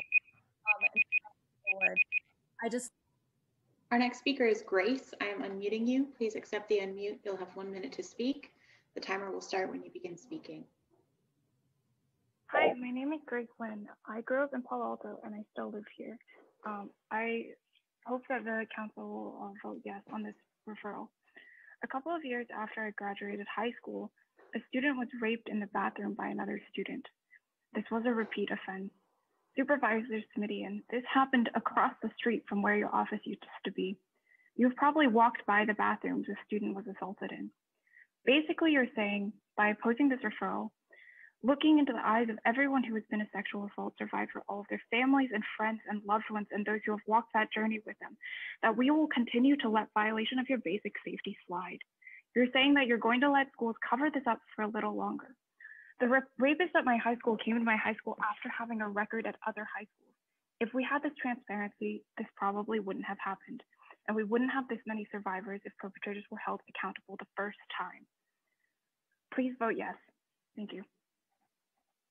Our next speaker is Devangi. I am unmuting you. Please accept the unmute. You'll have 1 minute to speak. The timer will start when you begin speaking. Thank you. Hi, my name is Devangi, and I'm a lifelong Santa Clara County native and an alumnus of high school and college in the county. I'm speaking today to urge the Board of Supervisors to pass the referral mandating oversight and transparency on sexual and gender-based violence policies at our schools. The need for this transparency and oversight is immense. Schools in our county have continuously failed survivors and survivor advocates when left without accountability, including some of my closest friends, and it has been heartbreaking to see. These actions have real-life consequences for students. Students have the right to an education free of discrimination and violence, which can be brought about in part by a standard of transparency.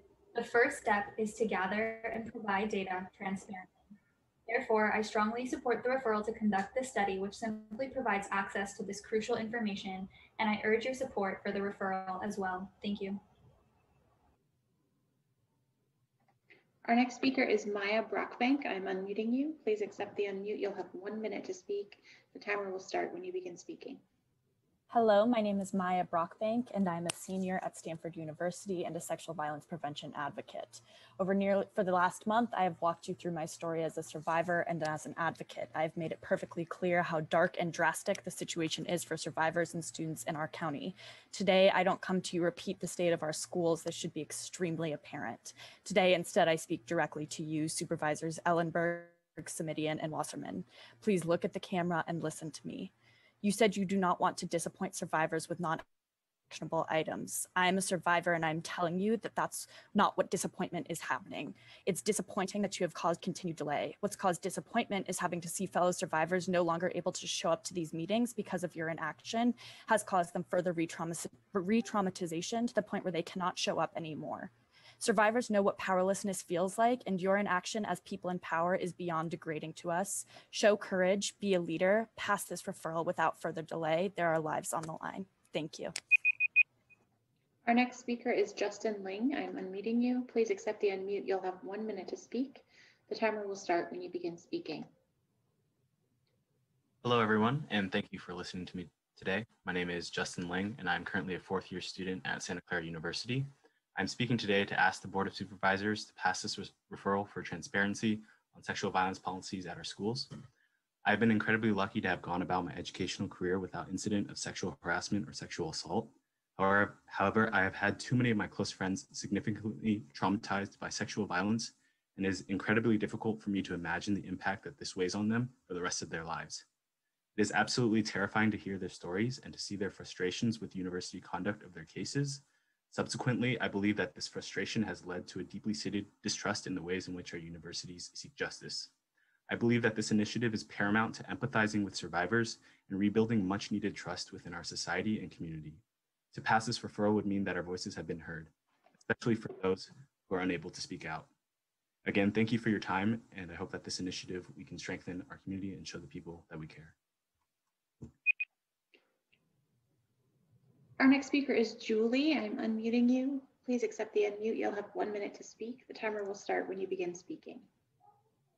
Hi, my name is Julie, and I'm a current master's student and recent graduate studying sociology at Stanford. I asked for the supervisors to vote yes on this audit. Since being on campus, I've served as a residential staff assistant, community manager in a row house, and supported over a dozen friends in accessing and being referred to support resources on campus regarding sexual violence and assault.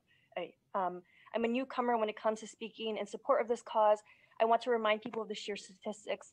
As a queer, non-gender conforming person of color, it is extremely disheartening to be constantly engaging with issues of assault, harassment, and gender-based violence in my circles, which affect 40% or 2 in 5 women at Stanford. I consider you lucky if you haven't had to engage with this issue, either personally or as a parent, friend, sibling, or personally. But please listen to survivors. Calling this research inactionable not only fights against the endorsements of community members who do this work on a daily basis, but invalidates the testimonies of those like me suffering from chronic PTSD. If this has a slightest bit of a chance of working, yeah. Our next speaker is Mina. I'm unmuting you. Please accept the unmute. You'll have 1 minute to speak. The timer will start when you begin speaking. Hello, my name is Mena Kaloko. I'm a recent alum from a college in Santa Clara County.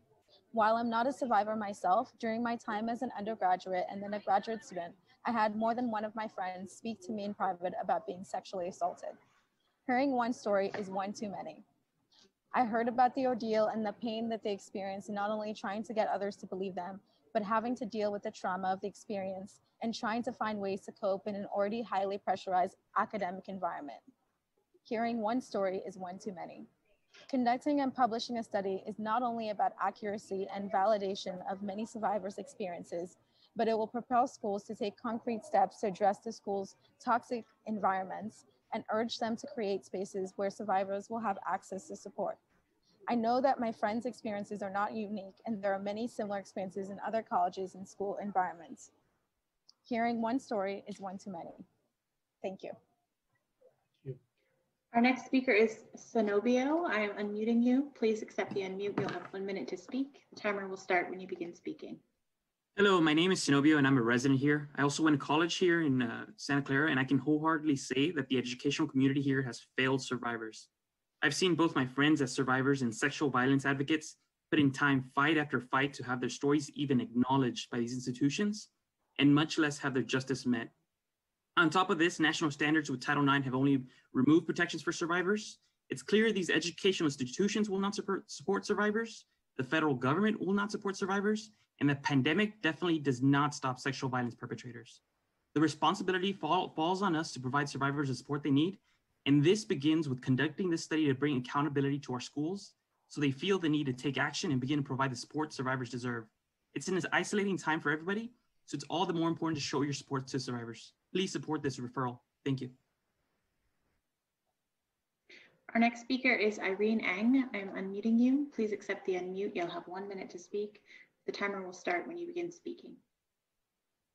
What I'm about to say contains mentions of sexual harassment, assault, and violence. If anyone is sensitive to this content, please take any measures to take care of yourself.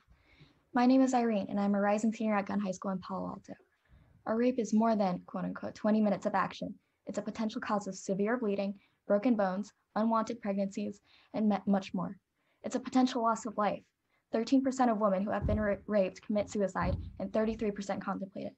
Sexual assault has devastating effects on our community and in our schools, and we are tired of seeing it cause so much pain for our peers. But the action we've seen so far from the county has been delay, delay, and delay. Conducting this review and providing the results to the public is absolutely crucial. Allowing the state to have neatly collected information regarding the failures of schools to protect their students paves the way for further legislation, lobbying, and advocacy, among other possibilities. Every action delayed is another step towards maintaining the 13%. Thank you. Our next speaker is John. I'm unmuting you. Please accept the unmute. You'll have 1 minute to speak. The timer will start when you begin speaking. Hi, my name is John Rivera Broomhead. I was born and raised here in the Bay Area, and I'm currently living in Palo Alto. And I'm on this call today to urge the board to approve this audit because the policies affecting the health and safety of our community members are not private matters to be left alone to individual schools or colleges that say, we've got it covered. These procedures require oversight and accountability. I've personally seen how the policies of individual institutions claiming to have robust and just processes can fail survivors of sexual assault, and how these very same survivors are often left to navigate opaque, muddy, and sometimes even deceptive proceedings in order to understand rules and advocate for reform. The proposed study is an important check on institutional discretion and an opportunity to increase transparency where it is sorely needed. Please vote to safeguard the basic right of safety from gender-based violence in Santa Clara County schools by approving this study. Thank you. Our next speaker is Jonathan Coe. I am unmuting you. Please accept the unmute. You'll have 1 minute to speak. The timer will start when you begin speaking. Hi, good afternoon, everyone. I don't have a prepared statement. I'm a kid who grew up in the Bay Area and is going to school in Palo Alto right now, and I urge you to accept this. I have the privilege as a male to be able to walk home from the library at midnight and not be afraid. However, this isn't a privilege that a lot of my friends have. I sincerely am against every kind of sexual violence, and it is unfortunately extremely common in our community. You know this. Everybody on this call knows this. I urge you to do the right thing. I have too many friends who have gone through too many things for me to feel good about what I suspect is about to happen. I urge you to do the right thing and pass this. Thank you for your time. Our next speaker is Sophia Ling. I'm unmuting you. Please accept the unmute. You'll have 1 minute to speak. The timer will start when you begin speaking. There, my name is Sophia, and I'm currently undergraduate at Santa Clara University, as well as an alumni of Bloomberg High School. I urge the board to conduct this study today. No worries, thank you. I urge the board to conduct the study today with no further amendments or delays. In the weeks before I moved into my dorm and started my freshman year at SCU, my mom pulled me aside to talk. Not to teach me how to make new friends or show me how to do my laundry, but to bring up the infamous statistic that 1 in 5 undergraduate women experience sexual assault in their years of education. That statistic is painful. Hearing multiple friends confide personal details to you about their experience and trauma is heartbreaking. I am pleading for the passing of this referral because I believe that it can lead to real evidence-based change and improvement in the ways SCU and other organizations in our community respond to cases like these. I want to see an audit conducted on these procedures and learn more about how our schools respond to specific issues, including relationship abuse, reporting cases during remote learning, and male victims of harassment and violence. Students like me not only need to know where they can find these resources, but also have evidence to trust that these reports and these matters will be handled in a respectful and appropriate way. We need this information to stay safe. Thank you. Our next speaker is Maggie. I'm unmuting you. Please accept the unmute. You'll have 1 minute to speak. The timer will start when you begin speaking. Hi, my name is Maggie, and I am an undergraduate student at SCU. I'm speaking today to ask the Board of Supervisors to pass the referral, allowing for transparency in county schools on sexual and gender-based violence policies. At SCU, the need for clarity on these policies is much needed. As a student, I can personally say that the SCU Title IX policy was released without student and community feedback and without the appropriate amount of information given the gravity and importance of the policy. I strongly believe that if anyone were to experience an instance of sexual violence, students would not trust SCU or understand its process in their pursuit of justice. Many friends have personally confided to me that they've experienced the inadequacy of SCU's Title IX office, and I know that this referral would allow for transparency and clarity on Santa Clara University's policies, allowing for actionable change to happen in this county. You're voted into office to represent our citizens, including our youth and their safety. Therefore, I strongly urge the county board to use your influence to pass this referral and protect our youth. Thank you. Our next speaker is Shanta. I'm unmuting you. Please accept the unmute. You'll have 1 minute to speak. The timer will start when you begin speaking. Hi, my name is Shanta, and I'm a recent graduate of Stanford University. While I was at Stanford, I served as the student body president there, where working on sexual violence issues was one of my top priorities. And I can tell you firsthand from my experience that you have to fight Stanford tooth and nail to get them to release even one single piece of data to you. We had to fight Stanford to update an outdated website for over a year. We had to fight Stanford for 3 years to conduct a survey of what the prevalence of sexual violence is on our campus. Students are consistently shut out of this decision-making process, and we have to do the work ourselves of digging through these policies and trying to figure out what they mean. And in many instances, correcting them and letting Stanford know that they're violating the law with their policies. And so I urge the board to pass this referral without further delay so that students can actually focus on their education and not on holding Stanford accountable. Thank you. Our next speaker is Max. I'm unmuting you. Please accept the unmute. You'll have 1 minute to speak. The timer will start when you begin speaking. Hi, my name is Max. I attended university in Santa Clara County, and I'm here today, like everyone else, to lend my voice to support this study on gender-based violence policies. I don't think you need more evidence, but apparently you do. So I want to reiterate that sexual violence doesn't just impact the people who directly experience that violence, it impacts whole communities. And everyone who knows someone who's experienced sexual violence is scarred by that experience and scarred by those survivors trying to fight through the legal system to find justice, and so often to not find justice. This study would be a great step in the right direction, and I think I strongly urge you to take this step to promote the health and well-being of the Santa Clara County community. Our next speaker is Rachel. I'm unmuting you. Please accept the unmute. You'll have 1 minute to speak. The timer will start when you begin speaking. Hi, my name is Rachel Liao. I am an alumni of a university in Santa Clara and a longtime Santa Clara County resident. I'm speaking today on behalf of myself and many other survivors who were not only harassed and assaulted while they were students, but even in the years after by alumni of these institutions. It doesn't end once you leave school. Not only is there a huge financial impact on survivors who must pay extra tuition and medical treatments, but these people continue to perpetrate the harm throughout their communities, even long after graduation. Statistics alone can help so much in bringing justice and bringing light to this problem that affects our entire community. If you just run the numbers for 10,000 people at a university, that's going to be 6,000 of them that have experienced some sort of sexual violence. That is a lot of people. Please pass this. Our next speaker is Aja. I'm unmuting you. Please accept the unmute. You'll have 1 minute to speak. The timer will start when you begin speaking. Hello, my name is Aja Two Crows. I'm a senior at Stanford University, and I have never felt safe on campus as a woman. If anything has ever happened, my first response has never even been a thought of going to the university, because I, like many other students, not just myself, but so many students, including women, men, and people in between, do not trust our university. And you, as our government, the people that we elected, we are your constituents, and we are begging you to conduct this survey. And because we are your constituents, that seems like a simple enough reason for me for it to proceed forward. I'm begging you to produce this survey because Stanford, as so many people have already said, refuses oftentimes to give out information and violates the laws that you are meant to uphold. This survey is deeply important, and I urge you to move forward with it. Thank you.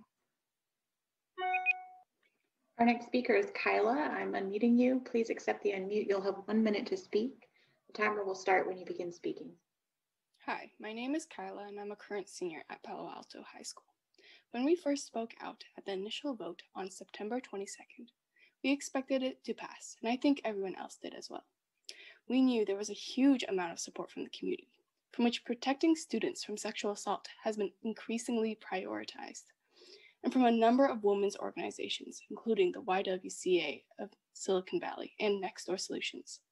These organizations praised the measure, saying it would be for the first time, make it possible to identify gaps in policies that can adversely impact the right to have an education free from harassment and violence on a county-wide basis. We knew that this audit was actionable, and we never expected the county to step in and fix everything. It's a simple yet crucial review that involves searching for policies online. It shouldn't take months of delay. The county can't repeat September 22nd. It must pass this audit. Our next speaker is Aurelia. I'm unmuting you. Please accept the unmute. You'll have 1 minute to speak. The timer will start when you begin speaking. Hi, my name is Aurelia and I'm a junior at UC Berkeley. I strongly advocate for the request to conduct this study as I believe it's very important for the public to gain more insight into the reporting process. Many victims are often discouraged from reporting as they find the process to be complicated and intimidating. So by increasing visibility into the reporting process, it will incentivize more victims to speak up. As someone who has personally gone through the report process with several other girls in my own school, I can vouch that the process was extremely daunting, especially since it was our first time ever filing a case with the school. Many girls ended up dropping out of the case one by one as they were demotivated by the length of the report process and concerns about the school's ability to hear and protect them. If we had access to a public report that disclosed the reporting process more in depth, a lot more girls would have had the chance to go through the process and the case would have been executed a lot more smoothly and successfully. Even though UC Berkeley isn't in the county, it goes to show just how common this problem is across schools and how important it is to kickstart the referral here. Our next speaker is first name spelled A-T-H-R-V. I'm unmuting you. Please accept the unmute. You'll have 1 minute to speak. The timer will start when you begin speaking.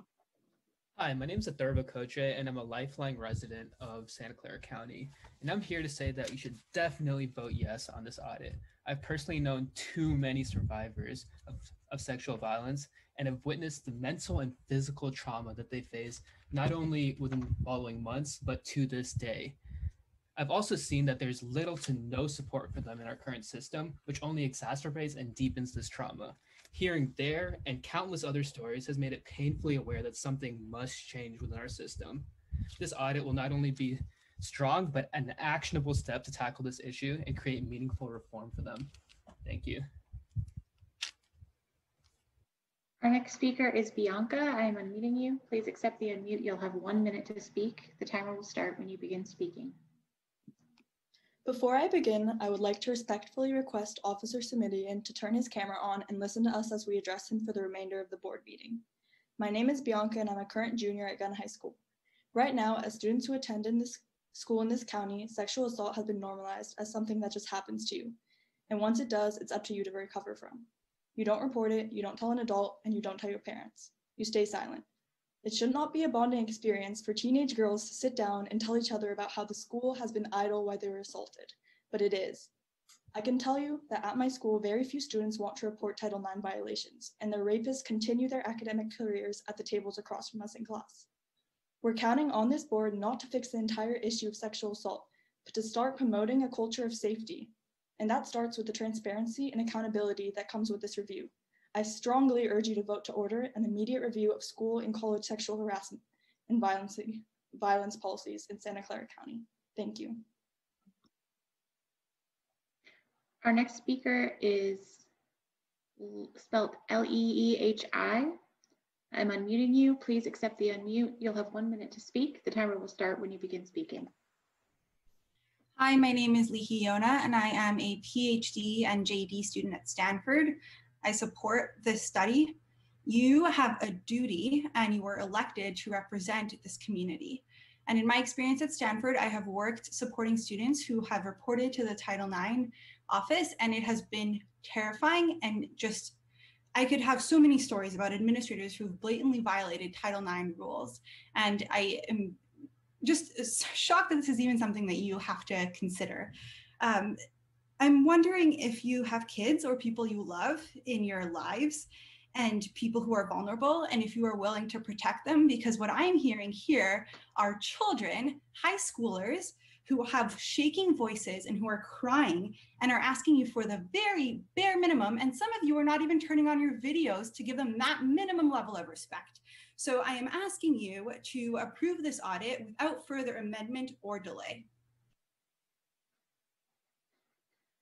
Our next speaker is Ben. I'm unmuting you. Please accept the unmute. You'll have 1 minute to speak. The timer will start when you begin speaking.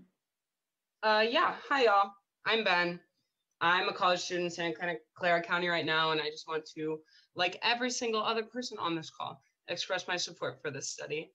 I also want to acknowledge how ridiculous it is to say that information is not useful in a time when we are living through a pandemic that is only as bad as it is because we did not have the appropriate information.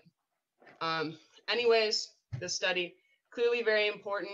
Your constituency, whom you represent, are here in this call. All of them have asked you to carry out this study. So yeah, I just want to urge you to go ahead and approve it. Thank you. Our next speaker is Mia. I am unmuting you. Please accept the unmute. You'll have 1 minute to speak. The timer will start when you begin speaking. I'd first like to ask all of you to turn on your cameras and give me that respect as the senator and Stanford undergraduate parliamentarian. My name is Mia Barr, and I'm speaking on behalf of my constituents to urge the Board of Supervisors to pass the referral and move forward with the audit. I was assaulted my freshman year at Stanford, not by a random person, but a fellow student. I am not the archetype of the type of person you think is a victim. Stanford staff, faculty, and many others did not believe me until my abuser went on to assault 5 other women on campus, and those are only the ones who spoke up. I have spent the last 2.5 years fighting for the justice I never got to see in a courtroom. I worked just as hard as my abuser to get into Stanford, and so did everybody else. I deserve to have an education free from gender-based discrimination and sexual assault. I urge the county board to pass this referral not only for those matriculating into the American universities in the future, but for survivors like me who may never fully get to see justice served. Please, for me and the 5 other women who cannot be here today, pass this without delay and give us the justice we never got. Our next speaker is Kathy. I'm unmuting you. Please accept the unmute. You'll have 1 minute to speak. The timer will start when you begin speaking. Hi, my name is Kathy, and I attended Santa Clara Universities as an undergraduate, then as a master's student, and I'm now pursuing a PhD. I could not voice my support for this study more strongly as a student, scientist, or ally. There are few lessons in my time here that have been more devastating than watching students, staff, and even faculty colleagues repeatedly flattened by the trauma of the Title IX process. I've also learned that 1, we can't even begin to understand the system without specific data about it. And 2, there's no better way to understand the needs of survivors than to listen to what they're asking for. And this referral has been endorsed by every major survivors advocacy group in the county. Immediately before this, I listened to Cindy Chavez discuss how you tackle the current pandemic. When you're in the middle of a crisis, what you need most is quantitative and qualitative data in order to begin to trace how it works, identify patterns, and flatten the curve of the problem. That same urgency could not be more applicable here. Please vote yes so that Santa Clara County can step forwards as a national leader on this stage. Our next speaker is Akira. I'm unmuting you. Please accept the unmute. You'll have 1 minute to speak. The timer will start when you begin speaking. Hi, my name is Akira, and I'm an alum of a Santa Clara County College. I'm here to beg you to deliver on your morals, your promises, and on the faith that the members of the Santa Clara community has in you to pass this referral immediately. I know you know the statistics, and if you don't, the well-informed public present here today has given you plenty, and so we all know that this is a very well-known, widespread problem. I'm sure that you've heard, I'm sure that hearing about this for so long, and the scale of it has maybe grown your distance from the issue, but young people under your jurisdiction are suffering from these delayed promises, and I'm here to beg you to put your power to use. Ellenberg, I'm speaking directly to you because I know you're an advocate for families and children, and you support their well-being. And wouldn't you agree that the mental well-being, peace of mind, and justice for those who have been wronged in just inhumane ways counts as well-being. I trust you to do the right thing and pass this referral. Santa Clara County, you can be the first county to flip this decision. Like, you could be the first to do this. Our next speaker is Sasha. I'm unmuting you. Please accept the unmute. You'll have 1 minute to speak. The timer will start when you begin speaking. Hello, can you hear me? Hello? Yes. Oh, thank you so much. Okay, hi, my name is Sasha. I am a senior at Los Gatos High. Supervisor Wasserman, you might remember meeting me this past Friday at my town's youth citizen ceremony. I want to speak directly to you today because I am a student in your district. Dozens upon dozens of students at my school, students who you represent, came forward this summer as survivors of sexual assault. Their horrific stories revealed a crisis within our community, a crisis that has yet to be adequately addressed by our school's administration. We are not asking the board to prosecute abusers. We are not asking the board to change federal law. We are asking for transparency. We are asking for concrete data. We are asking for your help. Supervisor Wasserman, please protect the student survivors who you represent. Please vote yes on this investigation today. Thank you very much. She was our Youth Citizen of the Year. Our next speaker is Annika. I'm unmuting you. Please accept the unmute. You'll have 1 minute to speak. The timer will start when you begin speaking. I'm sorry, unmute one more time. Good afternoon. My name is Annika, and I'm a senior at Gunn High School. I'm speaking to you today to request that the county approve item 12. To reiterate what my fellow students and peers have said before, this county review of sexual harassment and violence policies of educational institutions is tremendously important in order for the schools we go to continue to protect us from sexual violence and give us the right tools to report it if we do experience it. Title IX changes have left students feeling unsafe and extremely confused. It is now unclear whether or not our sexual harassment claims will be taken seriously at all, and whether we'll be forced to go through an incredibly painful cross-examination process. Furthermore, for students unfamiliar with Title IX legislation, it can be difficult to understand when their school is taking advantage of Betsy DeVos's regulations to further sweep cases under the rug. At this time, it's more unclear than ever whether every student in the county is being protected from sexual harassment and violence and being given a fair chance at education, and that is extremely disappointing. A review for uniformity and compliance is sorely needed right now. Thank you for your time and your consideration. Our next speaker is Krithika. Excuse me. I'm unmuting you. Please accept the unmute. You'll have 1 minute to speak. The timer will start when you begin speaking. Hello, my name is Krithika Iyer, and I'm a student at Stanford. For myself, and likely many other survivors that fight to fix policy, we know that we will never get justice for ourselves. But we do this because hopefully the next survivor that comes forward has a fair chance. And we have to do this because institutions don't magically hold themselves accountable. That's why I also want to address the sentiment that has been brought up by members of this board that perhaps this review being delayed won't harm survivors. Let me be very clear that this is not true. This study would create external accountability for institutions to fix their policies. As the board considers whether to pass this study now or delay it, I would like you all to consider this question. How many survivors of sexual violence, many of us who are teenagers or just past our teenage years, do you consider expendable? Every day that this study is delayed, that number increases because there's no accountability for institutional policies. Thank you. Our next speaker is Casey. I'm unmuting you. Please accept the unmute. You'll have 1 minute to speak. The timer will start when you begin speaking. My name is Casey Gao, and I'm a senior at Gunn High School. On September 22nd, the county's decision to postpone an official review of all sex and gender-based harassment and violence policies in K-12 schools and universities across the county was extremely frustrating for me and my peers. You may already know that 1 in 5 college women experience some form of sexual assault. That's a disturbing figure. The sexual assault and harassment that we experience as students and women often force us to choose between our physical and mental health and our education. I personally have friends who were forced to leave school because of a sexual assault.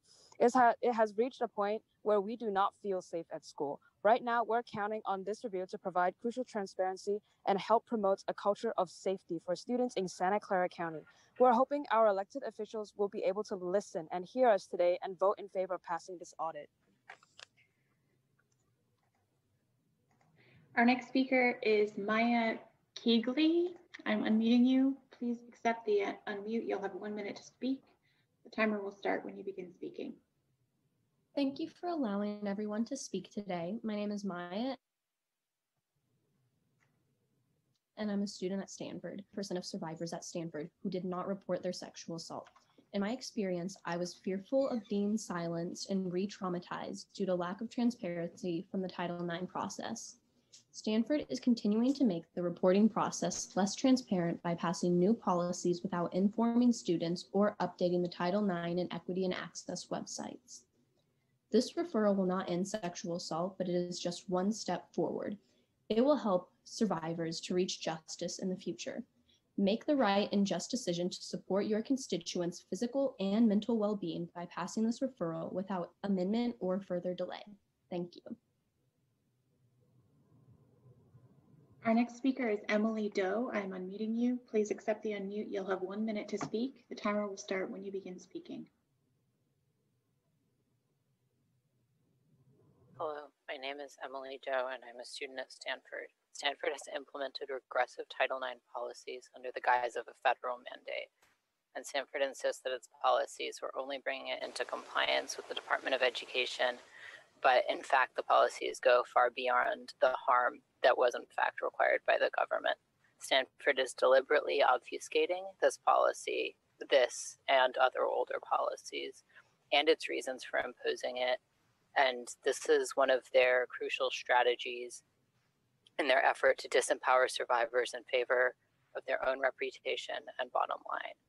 And so a public study of sexual violence policies in our institutions would counter that strategy of obfuscation by clarifying what the policies actually are and where they fail us. It will allow survivors to clearly advocate for their rights and humanity. Thus, implementing this study will not force the Board of Supervisors into advocacy beyond its jurisdiction, but rather provide the people of this county with the information that is critical to their safety. Our next speaker is Maya. I'm unmuting you. Please accept the unmute. You'll have 1 minute to speak. The timer will start when you begin speaking.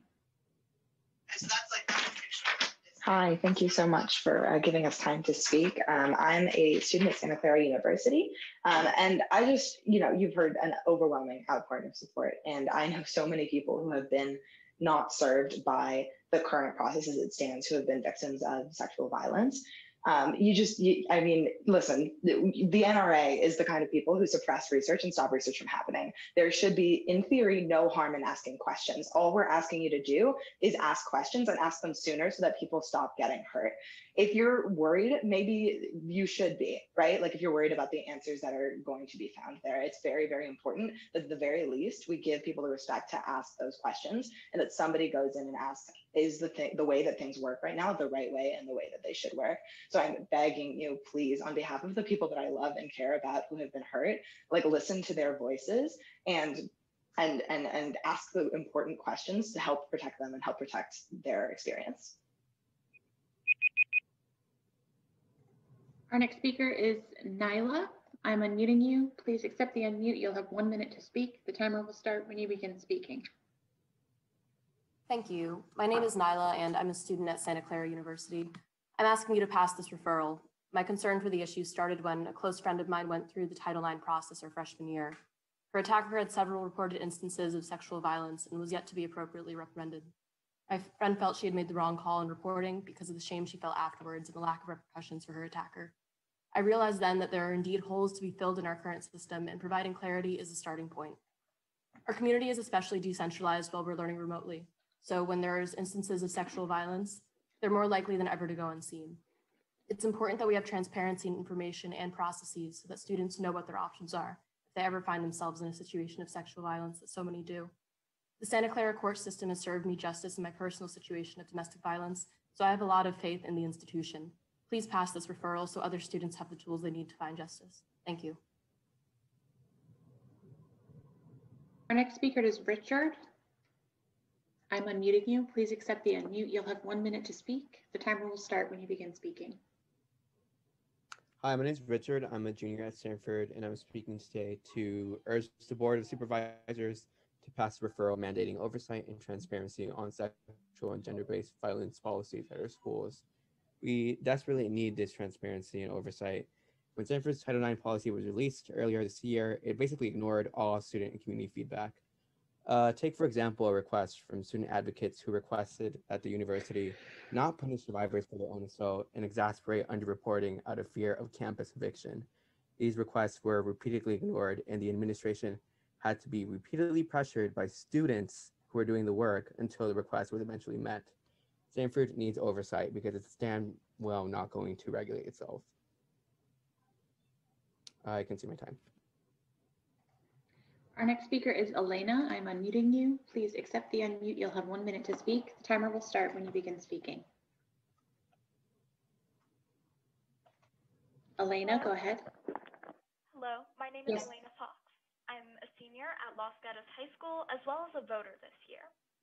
As I explain my support for this item, in particular, I want to state that I am especially addressing Supervisor Wasserman, who is responsible for representing my district.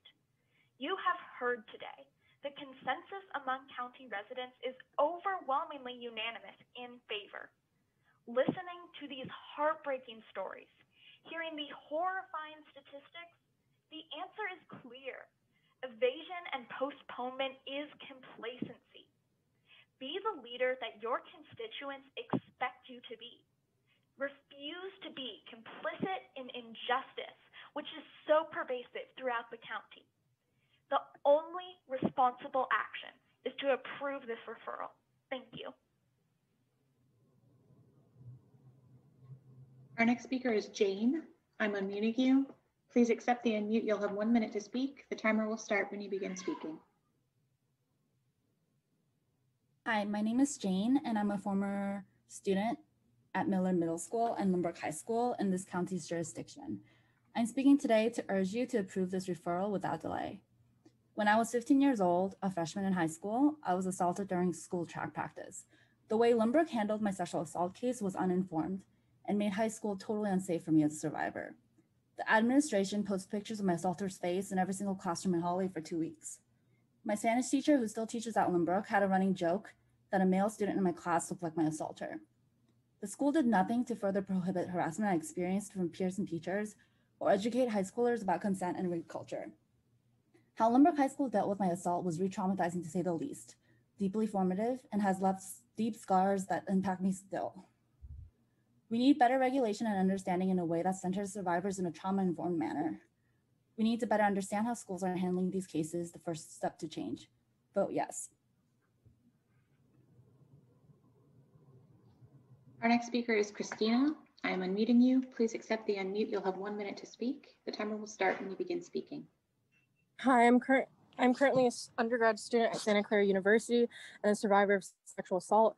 After having to hear all of these sexual assault cases, it's insanely triggering to have your constituents go through this process.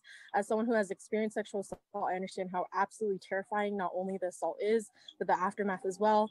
Survivors deserve to be believed. They deserve to be supported. They deserve to be prioritized. Most of all, survivors deserve action, and that's not possible if we don't even know what's happening. The community deserves transparency, and the study would provide. Christina, we lost you there for a minute or a couple seconds. Oh, I'll just do the end part. Most of all, survivors deserve action, and that's not possible if we don't know what's happening. The community deserves transparency. The study would provide critical information needed for change, which is why I'm pleading with you to do the right thing and pass this audit. Thank you. Thank you. Our next speaker is Ken. I'm unmuting you. Please accept the unmute. You'll have 1 minute to speak. The timer will start when you begin speaking. Thank you. My name is Ken Dauber. I'm a board member in the Palo Alto Unified School District. I'm obviously not speaking on behalf of the school board. I'm here to urge supervisors to vote for this audit. I'd also like to say that I appreciate that 4 of the supervisors have their cameras on. I think it would be good if Supervisor Simidian's constituents could see him. So Supervisor Simidian, I hope that you'll elect to turn your camera on during this hearing. My message to the Board of Supervisors is that a very effective lever for securing the rights of students is public visibility. I have learned a lot from listening to our students talk about their experience at school.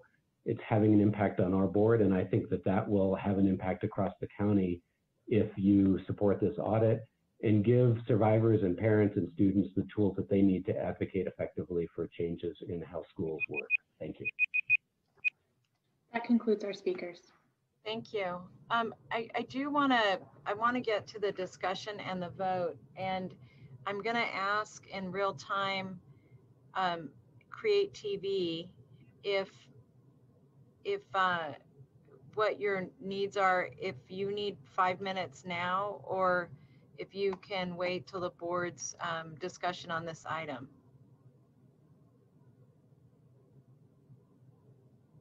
Create TV's had a staff change today, so I believe they are okay.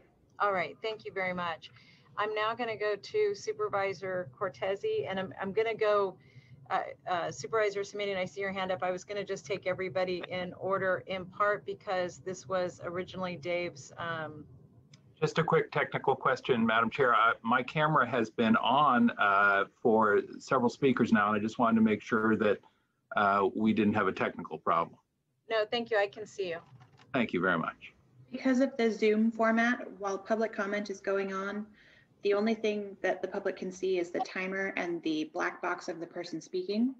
So panelists in the room can see your feed, but attendees cannot see your faces. Thank you. Supervisor Cortese?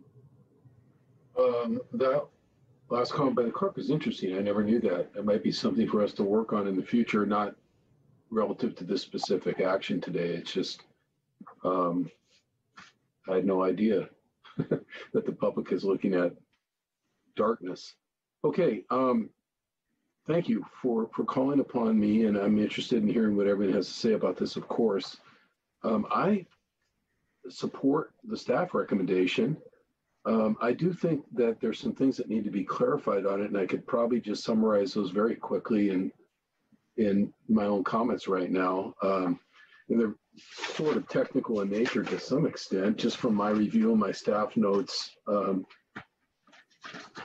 my own District 3 staff, and going over the ledge file or the recommendation from Dr. Smith and the team that worked on this. First and foremost, just there's a lot of background and emphasis on Title IX and the Clery Act. Once the deep dive was taken by staff into what kinds of things they would look into in an audit or survey like this.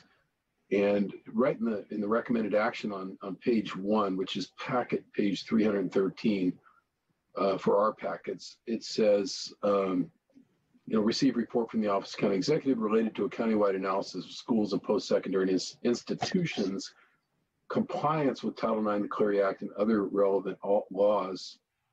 Just as sort of a technical matter, I think that should say all relevant laws, including state law, because those other two are federal laws, at least as I understand it. And there's state laws and, of course, local conduct policies that some of the schools and private schools, school districts, and so forth are in the process of writing right now. So again, just clarifying comments that I would want to make sure that as this goes forward, given how much work it is, that there's not a swing and a miss on coming back with conduct policies and with state law review as well, in terms of any policy overlay with the schools. Supervisor, that's certainly true. We don't consider that comment in the transmittal to be limiting. We'll investigate anything that is done that we think is contravening state, federal, local, or policies. All right, great. Thank you for clarifying that. And then just another a note, it's more than technical. I think it's relevant. I mean, I think as this thing goes along, I base this a little bit on the experience that Supervisor Chavez and I had a couple times of calling in, numerous school districts or numerous agencies to come forward who really weren't directly under our jurisdiction by any means, but when we were doing survey work like this, gathering information, I've I also had the brief experience as a very young man as participating in a legislative hearing at the Eastside High School District, where we just basically did a call to everybody out there to come in and testify. And most people show up. I mean, most people show up. It's one of the great things about being a county supervisor, I've always felt, is that when the county tries to do a convening, people take it seriously. But I do think anyone who doesn't respond, again, all assuming that this goes forward today, that should be noted. It's a very simple point, I think, and a simple request. But I think just noting a refusal in and of itself says something about what's going on out there. And the last thing I would want to ask for is, this is such the proposal is such a long, sort of attenuated process because of how it's divided up among different phases based on different educational levels, that I do think reports need to come in pretty regularly, very regularly. And I think based on what I would consider to be the tradition and practice of the board, that if the first one of those reports, just in terms of initial progress, comes in December to the December's CSFC, assuming that's okay with Chair Chavez, who chairs that committee, and then at the pleasure of the CSFC committee thereafter, with reports to the board periodically as the chair of the CSFC committee sees fit. So in other words, or the chair of the board, obviously. So what I'm really saying is start with the first update to the CSFC committee in December. From that point on, it should be the pleasure of that chairperson or the president of the board to request periodic updates to the committee or the board during this 18-month process. And then lastly, if I can just ask a question, normally we start with questions rather than comments, but I'm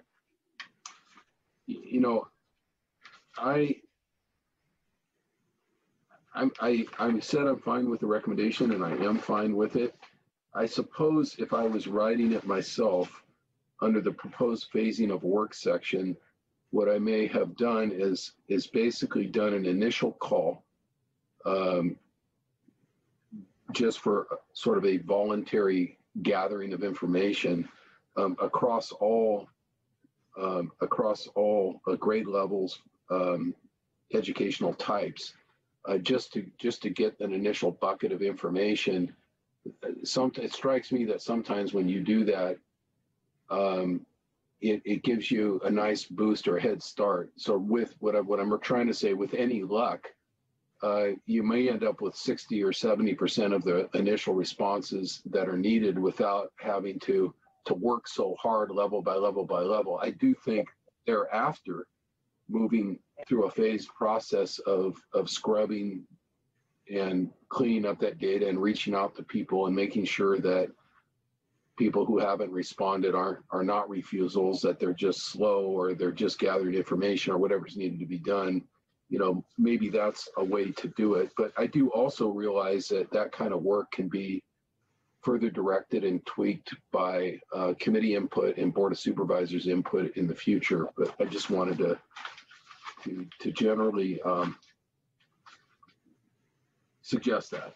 And my I guess that was supposed to be a question, Dr. Smith. Let me just leave that with you as a question for a moment and say, how do you feel about that?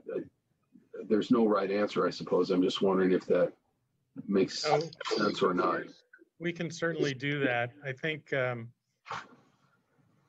we struggled with the concept that there were pretty much clearly identified areas in schools that, really needed a lot of attention right now. And Stanford got a lot of attention, and, Palo Alto High got a lot of attention. So I think you're right. A general quick survey of other levels would help us pick out areas where there's particular urgency but then a more systematic review by grade level in the final analysis would help us cover everything.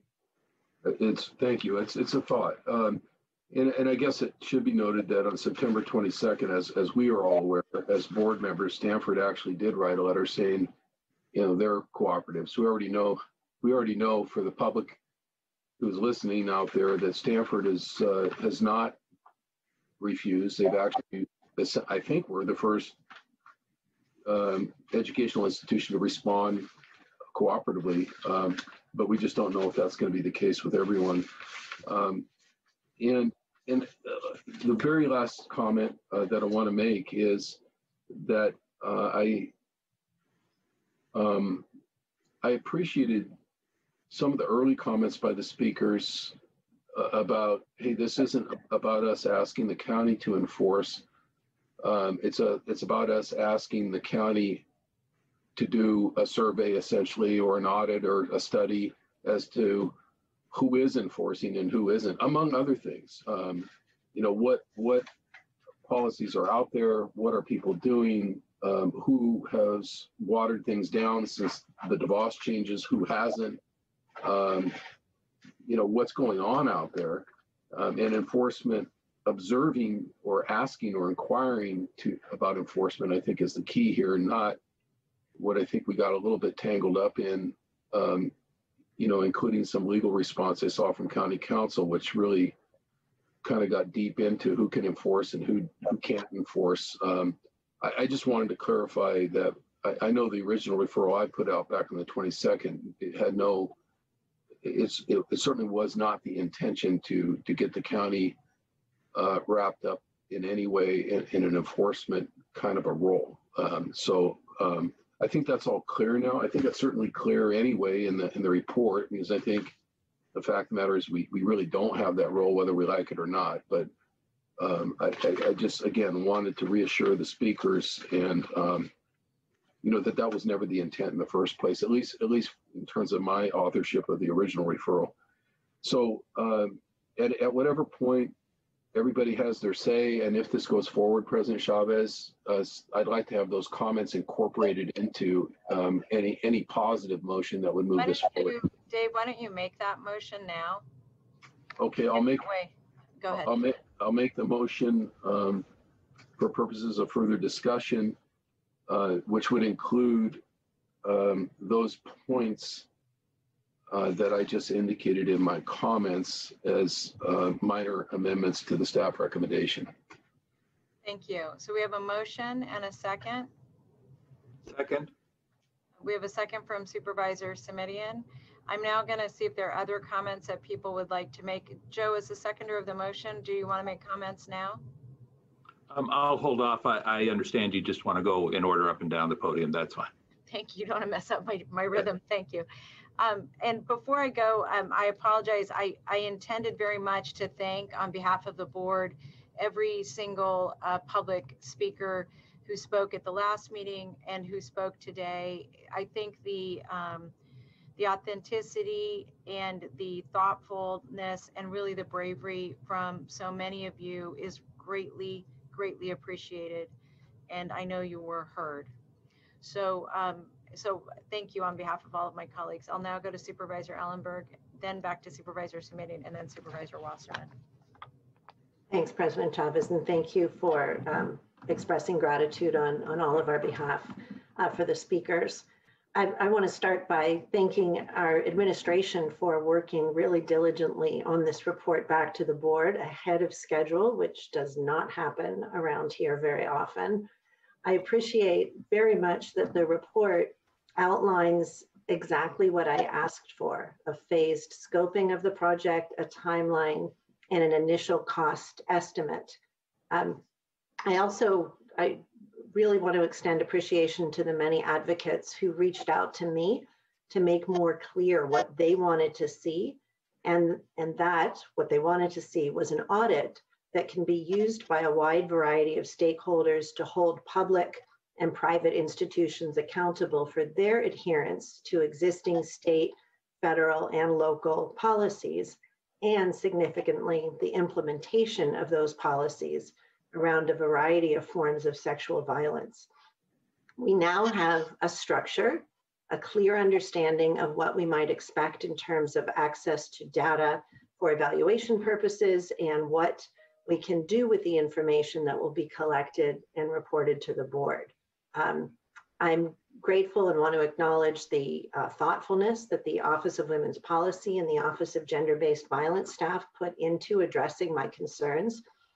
And I feel that we can now proceed with transparency and clarity as to what role the County of Santa Clara, in collaboration with numerous institutions throughout our county, can be to ensure that our staff members, students, faculty, and other employees are safe from all forms of gender-based violence, even more broadly than those that are defined as violations of Title X. I also want to thank staff for hearing and following my request to add to the supplemental information on this ledge file a report that was produced by an Office of Women's Policy work group almost exactly 4 years ago, addressing intimate partner violence in Santa Clara County. That report includes a sample table of Santa Clara County schools noting both Title IX and Title X compliance. And I think it's important to point out the work in which our commissions and staff have already long been engaged. And finally, I want to make one more point for the record, please. After speaking with some of the advocates, I was asked to note that SB 493, authored by departing Senator Hannah-Beth Jackson and signed by the governor, requires that no later than January 1st, 2022, post-secondary institutions receiving state financial assistance must ensure that adequate processes are in place for colleges and universities to investigate and respond to sexual harassment and assault. Because this bill was signed so recently, I was asked to, and I'm glad to call it out to both County Council and administration, so we're clear that our work should be aligned with the requirements of SB 493. So again, my appreciation to staff and the community for this tremendous civic engagement opportunity, for the comments, and I will be very glad to support the motion today to move forward with the staff report. Thank you. Supervisor Simitian. Thank you, Madam President. And I think the one issue I would like to get a little feedback from the county executive on is the timeline that and the phasing that has been identified, which I understand, leaves our public K through 12 schools to phase 3. And again, I understand the thinking here.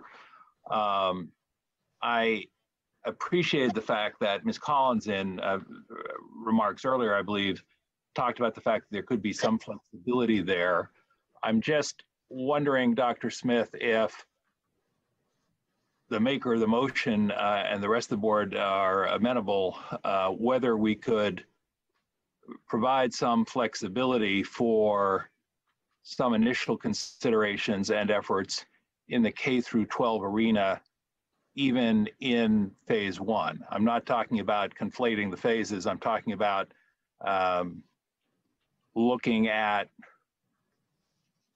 particularly urgent situations. I hear everyone about the urgency of this across the board, but I'm thinking about Palo Alto Unified School District, where we have heard a great many students, and not just Dr. Smith from Palo Alto High School, but as you also heard, predominantly from Gunn High School, the other high school in Palo Alto. And I'm guessing that there are other places around the county where earlier engagement would be particularly beneficial. So is that something, I don't know how Supervisor Cortese feels about that, but I think we've heard about 2 particular institutions quite frequently, one the university and one the school district. And I'm wondering if that's a possibility Supervisor Chavez, should I go first to Dr. Smith or to Supervisor Cortese? Yeah, actually, may I ask just a quick question? What you're saying is rather than phase, to be able to dive into these concurrently, since there's a sense of urgency. Is that what you mean? Well, not quite. Forgive me if I wasn't entirely clear. I understand the phasing. I understand that the administration is proposing to walk through these phases, and that's the motion from Supervisor Cortese, phase 1 through 7. But I do think that if there are, I want to acknowledge at least the possibility of some exceptions, I guess is probably the best way to that phasing. If there are cases where, as staff investigates, they think that it would be particularly helpful or important to weigh in more immediately. And I just want to make sure we don't preclude that flexibility. I think it's important not only because of the urgency that may exist in individual schools or school districts, but also because I think some preliminary work in earlier phases could help inform the work in subsequent phases so that the work in subsequent phases was even better. So let me go to Dr. Smith and see what he has to say about that, if I may, please, through the chair. Well, yes, I think the outline you see before you, certainly has flexibility. I like Supervisor Cortese's suggestion that we report this to children and families on a regular basis to get some direction about how to make exceptions to the phased approach. I also think that as we start with convening many of the victims and people that citizens who have commented during these meetings, we will get a better sense of where so-called hotspots are, where there are particular concerns about problems, and we can certainly move those up the phasing. We only picked the phasing because it appeared from the previous discussion that universities and high schools seem to be the highest level of complaints, although we know from research and study that this problem occurs throughout childhood and early adulthood. So this was not meant to exclude any hotspots from the issue coming up earlier. Thank you. Is that acceptable to Supervisor Cortese as the maker of the motion, if I can ask his? Yeah, I'm still not entirely clear. I mean, I'm fine with it being a both and. I certainly don't want to do anything at this point to delay or leave anyone with the impression that we're delaying the post-secondary work, all things considered, including the testimony that we've heard and so forth. But where there's urgency, it should be addressed. What I'm hearing you say is that as we go along, there may be urgency at the K-12 level, and to have that sort of waiting in the midst of urgency wouldn't be good. But if the remedy is to have the CSFC committee, monitor that and report any changes to the board, that's fine with me. We can add that to the motion or something similar to it. I guess to try and make it a little more succinct to Supervisor Cortese, if you're amenable, I'd just like to ask if the motion could authorize limited exceptions to the phasing sequence as deemed necessary and appropriate by administration and or the Children's Seniors Family Committee. Yes, that's fine. But again, is what I'd want to be clear is just a stipulation that not at the expense of delaying the post-secondary effort. Got it.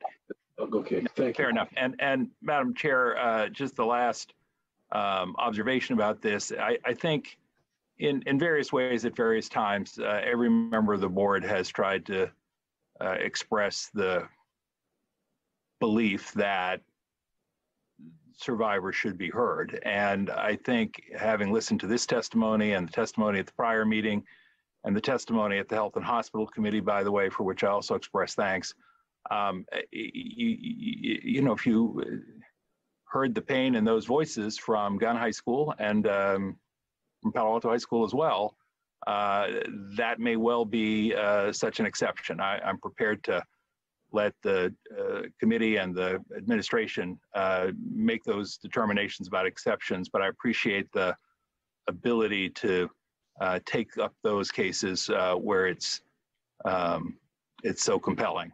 And I thank you for that. Thank you, Supervisor. Supervisor Wasserman, did you have any comments? I did, President Chavez. Thank you very much.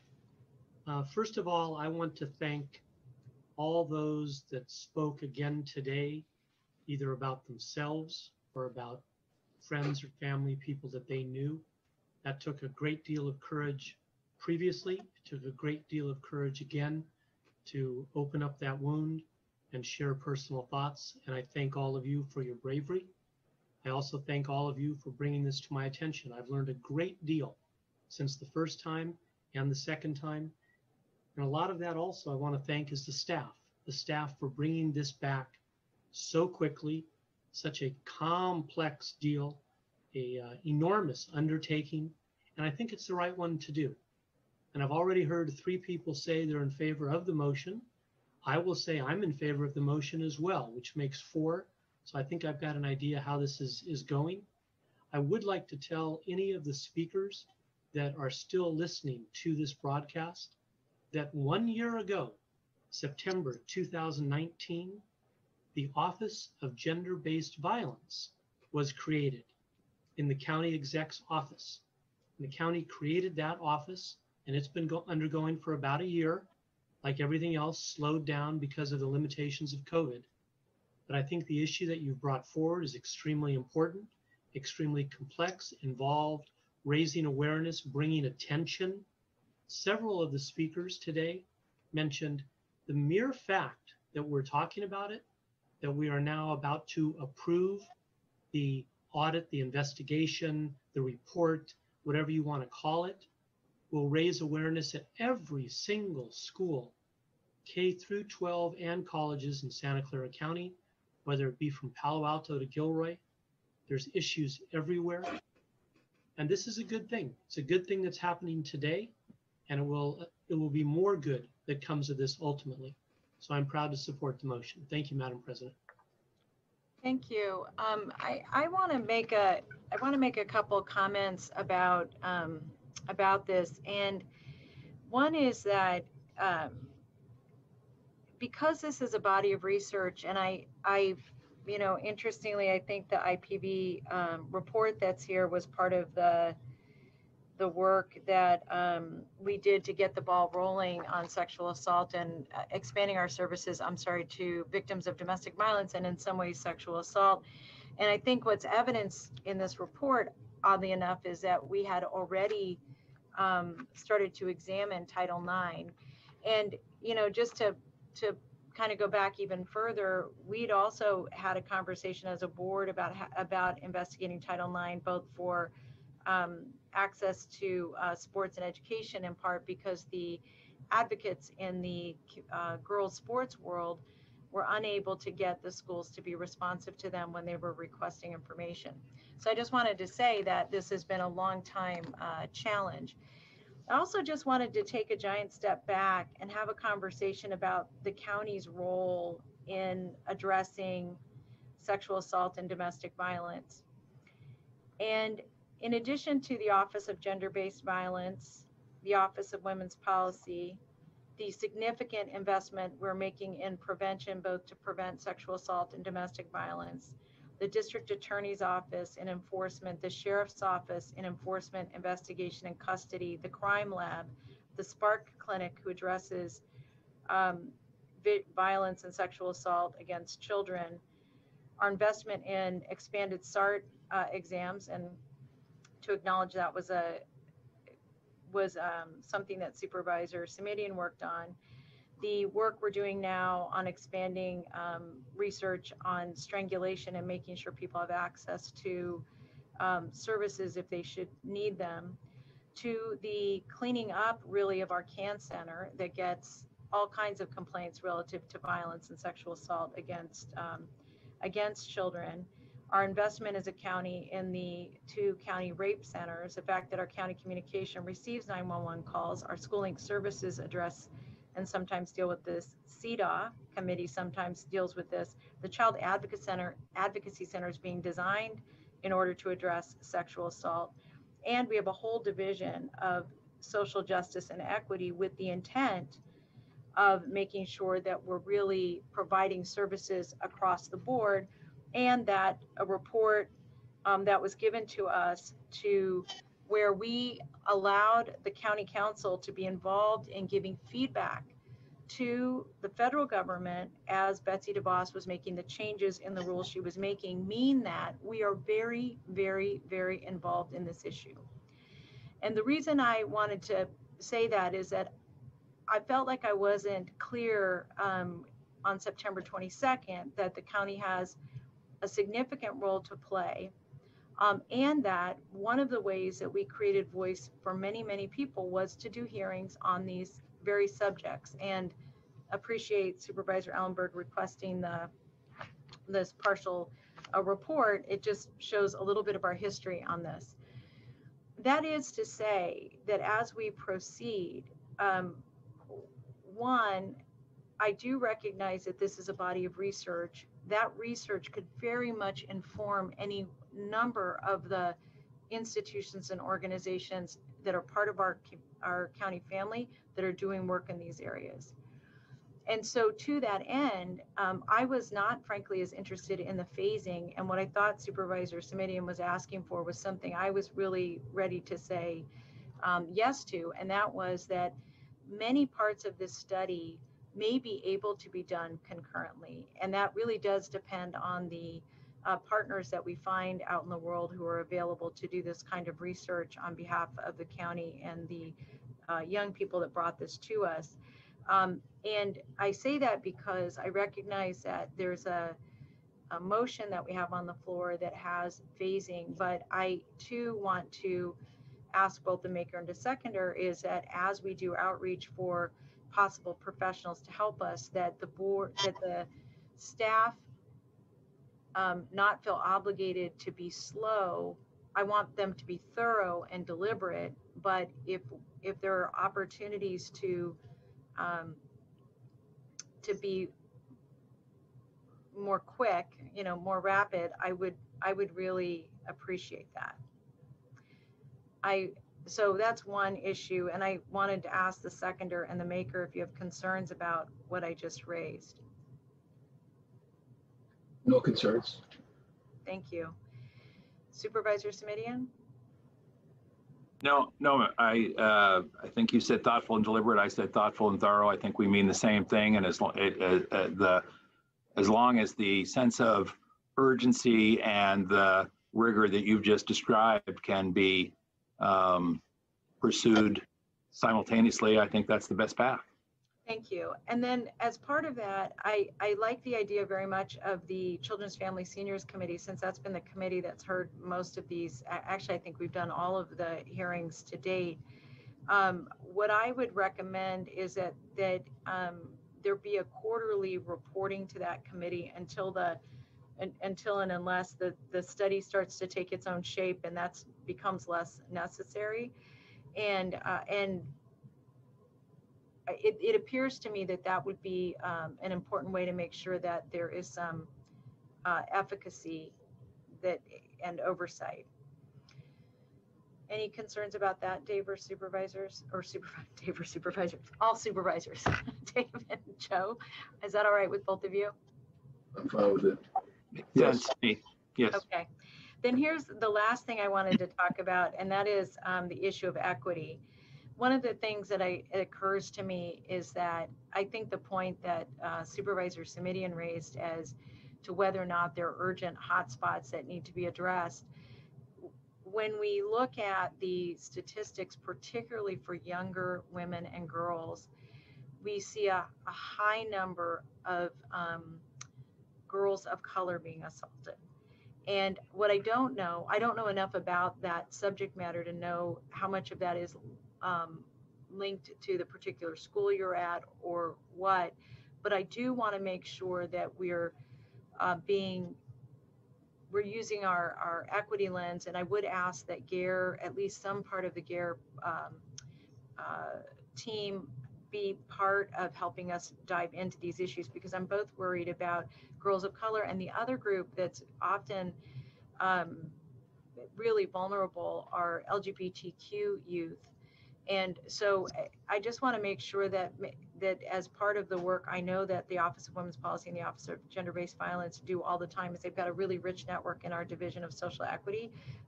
So whether it's GARE or that division, that we're really inclusive of all the partners there, because I think that's going to be protective of the studies as we move forward, because I think the victimology is something that we're going to want to make sure we understand, as well as the predators, but I think that's going to be important for us as we do this study.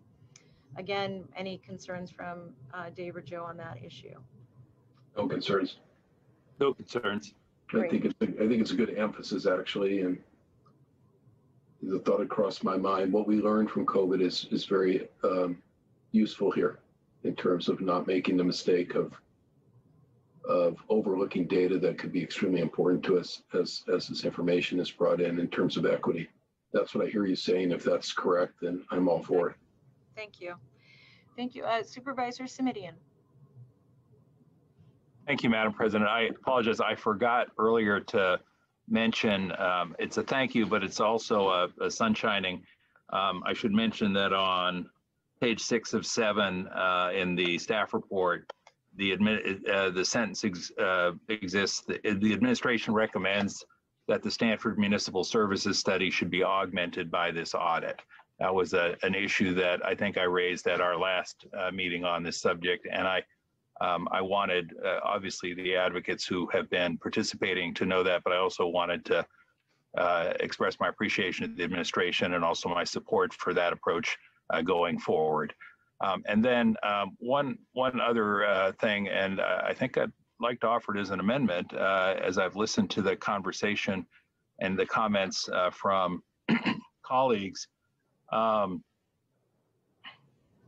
Candidly, I think the $500,000 funding level is inadequate to the task. And so I would like to move, if I can get a second, to direct the administration to identify an additional $500,000, bringing the total to $1 million. I just don't think the work can be thoughtfully and thoroughly done at $500,000, and I'd like us to sort of start with that understanding, if there's a second.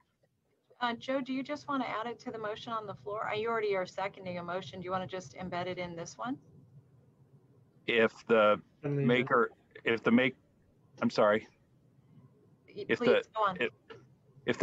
amenable, I'm happy to simply request that it be incorporated in the main motion. I didn't. Thank you. Dave, is that all right with you? Yeah, I'm fine. I would think the language would be up to 1 million, given that the staff is still going out trying to figure out what kind of a consultant deal that they can come up with. But fine, that would be Thank great. you. I will take we'll take that with appreciation, and I think, you know, we haven't talked numbers today, but I think a calculation of the number of individual schools and colleges, universities, libraries, and museums suggests that it's somewhere in the range of 700 or 800 institutions, and I just think it's important that we allocate the funds sufficient to the breadth and depth of the task that we have committed ourselves to. So thank you for that, supervisors. Appreciate it.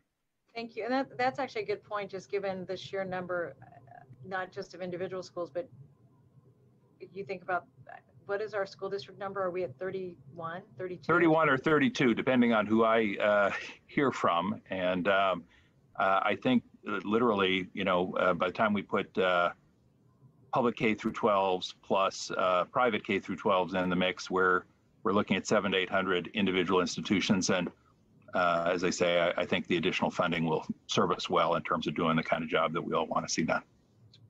Great, thank you. So we have a motion and a second. I think everybody's weighed in. If I could ask for a roll call vote. Supervisor Ellenberg? Yes. Supervisor Simitian? Yes. Supervisor Cortese? Aye. Vice President Wasserman? Yes. President Chavez. Yes, and Thank that you. passes unanimously. Thank you, and thank you to all of our speakers, and well done, everybody. Thank you, and thanks to our staff. What I'd like to do is I'm going to give us all a 5-minute break. I think since staff is swapped out, we'll go to 6:05, and we'll just come right back. I just want to give everybody a moment to collect themselves. Thank you.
Hello, Madam President.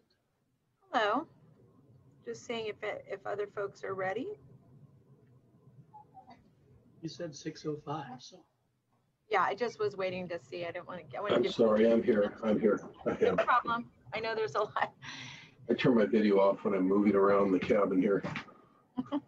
my entire, what is it, 25 square feet.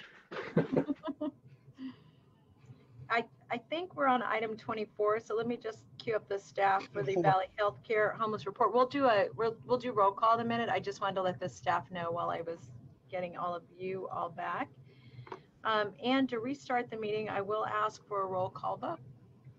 Attendance. Supervisor Ellenberg? I'm here. Supervisor Semidian? I'll come back. Supervisor Cortese? Here. Vice President Wasserman? Here. President Chavez? Here. Supervisor Smidian seems to have dropped off the call. Oh, you do have a quorum. Thank you. If Mike, if I could ask you to text Supervisor Semidian, and then we'll begin item 24, which is the Valley Healthcare Homeless Report. Doing right now. Thank you. Thank you, Madam Chair, members of the board. This is Paul Lorenz, Chief Executive Officer for Valley Medical Center. In the written report, you have an update on our testing around COVID-19, as well as an update on SB 1152. I believe that came up in a previous board member. We wanted to make sure that you had the latest statistics. With that, I can answer any questions that you may have. Thank you. And I will see, do any of my colleagues have any questions for the Valley Health Plan? No, ma'am. Yes. Supervisor Ellenberg. Thank you. Thanks, Paul. Quickly on the SB 1152 data, can you help me understand why the numbers of supports that are offered are not a majority of the patient encounters? I think I recall from prior reports that discharge workflows were intentionally set up to include reminders to staff to offer these services. And I'm wondering if you think there's an issue of incomplete documentation or missed opportunities or some combination? You know, your office did inquire about that, and we are looking into it. But based on what information I do have is that in every instance, we do offer as much support to the patient as possible. And we do record that information. But we are following up to ensure that we're collecting and our processes are sound, if you will. Thank you so much. I'll just make that a formal request then on the record, because I do want to be sure that we continue to monitor this through future VHHP reports. So for next month's report, I'd like to see number one, recommended targets or improvement on how often the services are provided and documented, especially for meals and clothing. And two, a schedule of when these metrics will be reviewed by the board throughout the year as part of the VHHP work plan. Absolutely. That make sense? That's great. Thank you so much. Thank you. I have a brief question as well, and that is that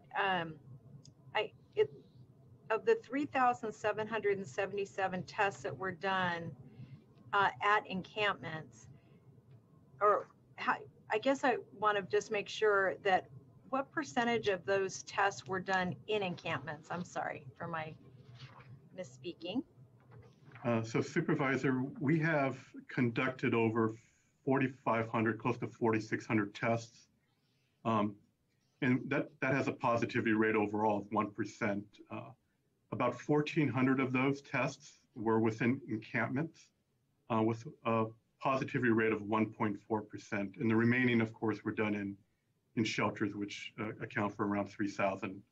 And that positivity rate in the shelters is around 0.8%. Thank you. Thank you for that information. Are there any other questions from colleagues? Seeing none, I don't know if we need to take an we have to take an action for you to receive your report. Approve if there's no speakers. So we have a motion to approve with the requested additional information from Supervisor Ellenberg. Second. A second from Supervisor Cortese. Roll call vote. And we have Supervisor, correct. Supervisor Ellenberg? Yes. Supervisor Semidian? Yes. Supervisor Cortese? Aye. Vice President Wasserman? Aye. President Chavez.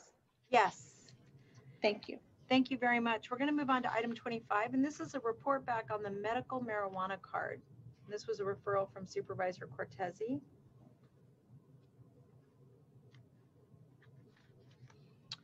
I'm not sure if... I think the report back is pretty self-explanatory at this point if we want to dispense with the report, unless someone has specific questions they need to ask staff. What I was hoping that we could do with the item, let me get to my proper agenda page here.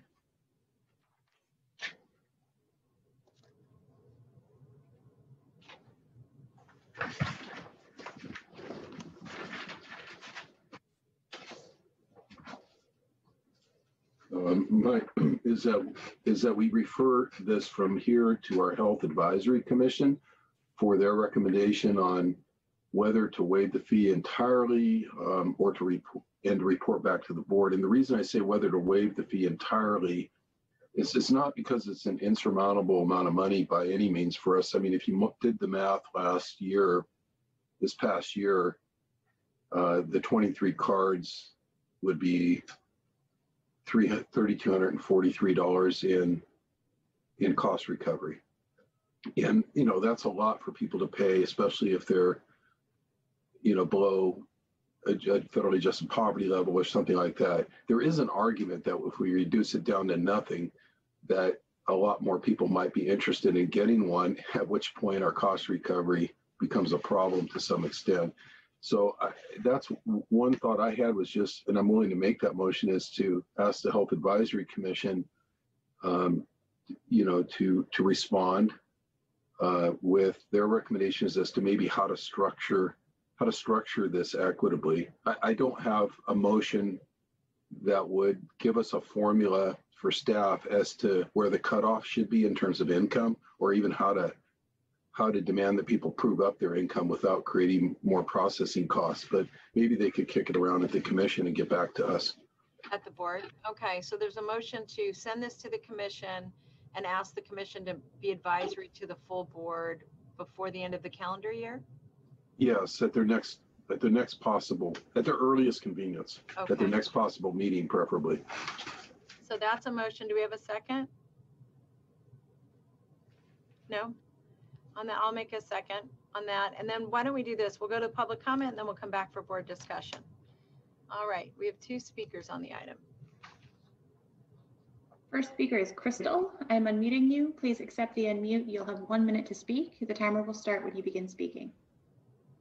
Hi, I just want to reiterate that this is really important that we take it all the way down to 0. We're at a 35% tax structure today, and a federal tax is coming to add another 5. So we're going to be at 40% for our medicine. And again, these are patients with chronic pain and cancer. These are prescriptions, and prescriptions are not taxed. As Dave mentioned in the referral, prescriptions should be exempt from all taxes. It's not a big hit to the budget. We really need it to be 0, and it can't be based on income, you guys, because I would never qualify. My husband has a job, but I'm retired, I'm a senior, and I'm a medical patient. And those cards should be free for medical patients, not based on your husband's income, because I'll be disqualified for that. So I just really want to implore you to please waive the fee. It's not that big of a hit to the budget. We really don't need to send it back for more analysis. We really need a decision. We're in COVID, you guys, and we can't afford 40% tax on our medicine. Thank you so much. Our next speaker is Sean. I'm unmuting you. Please accept the unmute. You'll have 1 minute to speak. The timer will start when you begin speaking. Good evening, supervisors. This is Sean Kelly-Rye from the Silicon Valley Cannabis Alliance. I want to thank Supervisor Cortese for bringing this forward. At the dispensary level, there really are just 2 types of patients. There are over-the-counter purchasers of cannabis, and there are those that really need the higher potency that comes with a medical card, and those that really need more product. Sometimes they don't have the ability to come in every day. They would like to purchase more of it.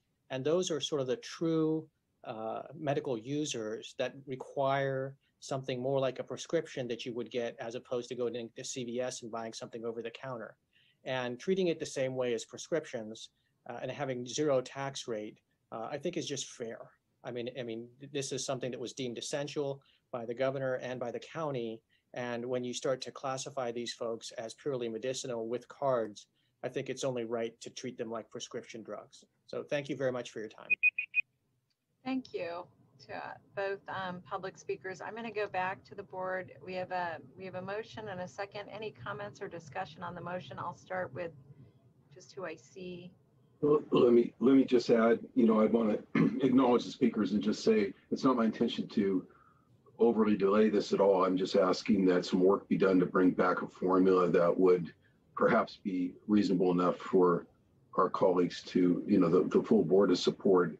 If there's another sentiment on the board, I'm open to that right now. But I just want to emphasize the cost recovery technically is just what it actually costs, according to this packet information, to process the card itself, as opposed to any kind of a tax or surcharge or fee that's put on top of it. So it really comes down to whether or not I think there's going to be a waiver for the first 100 or the first 200.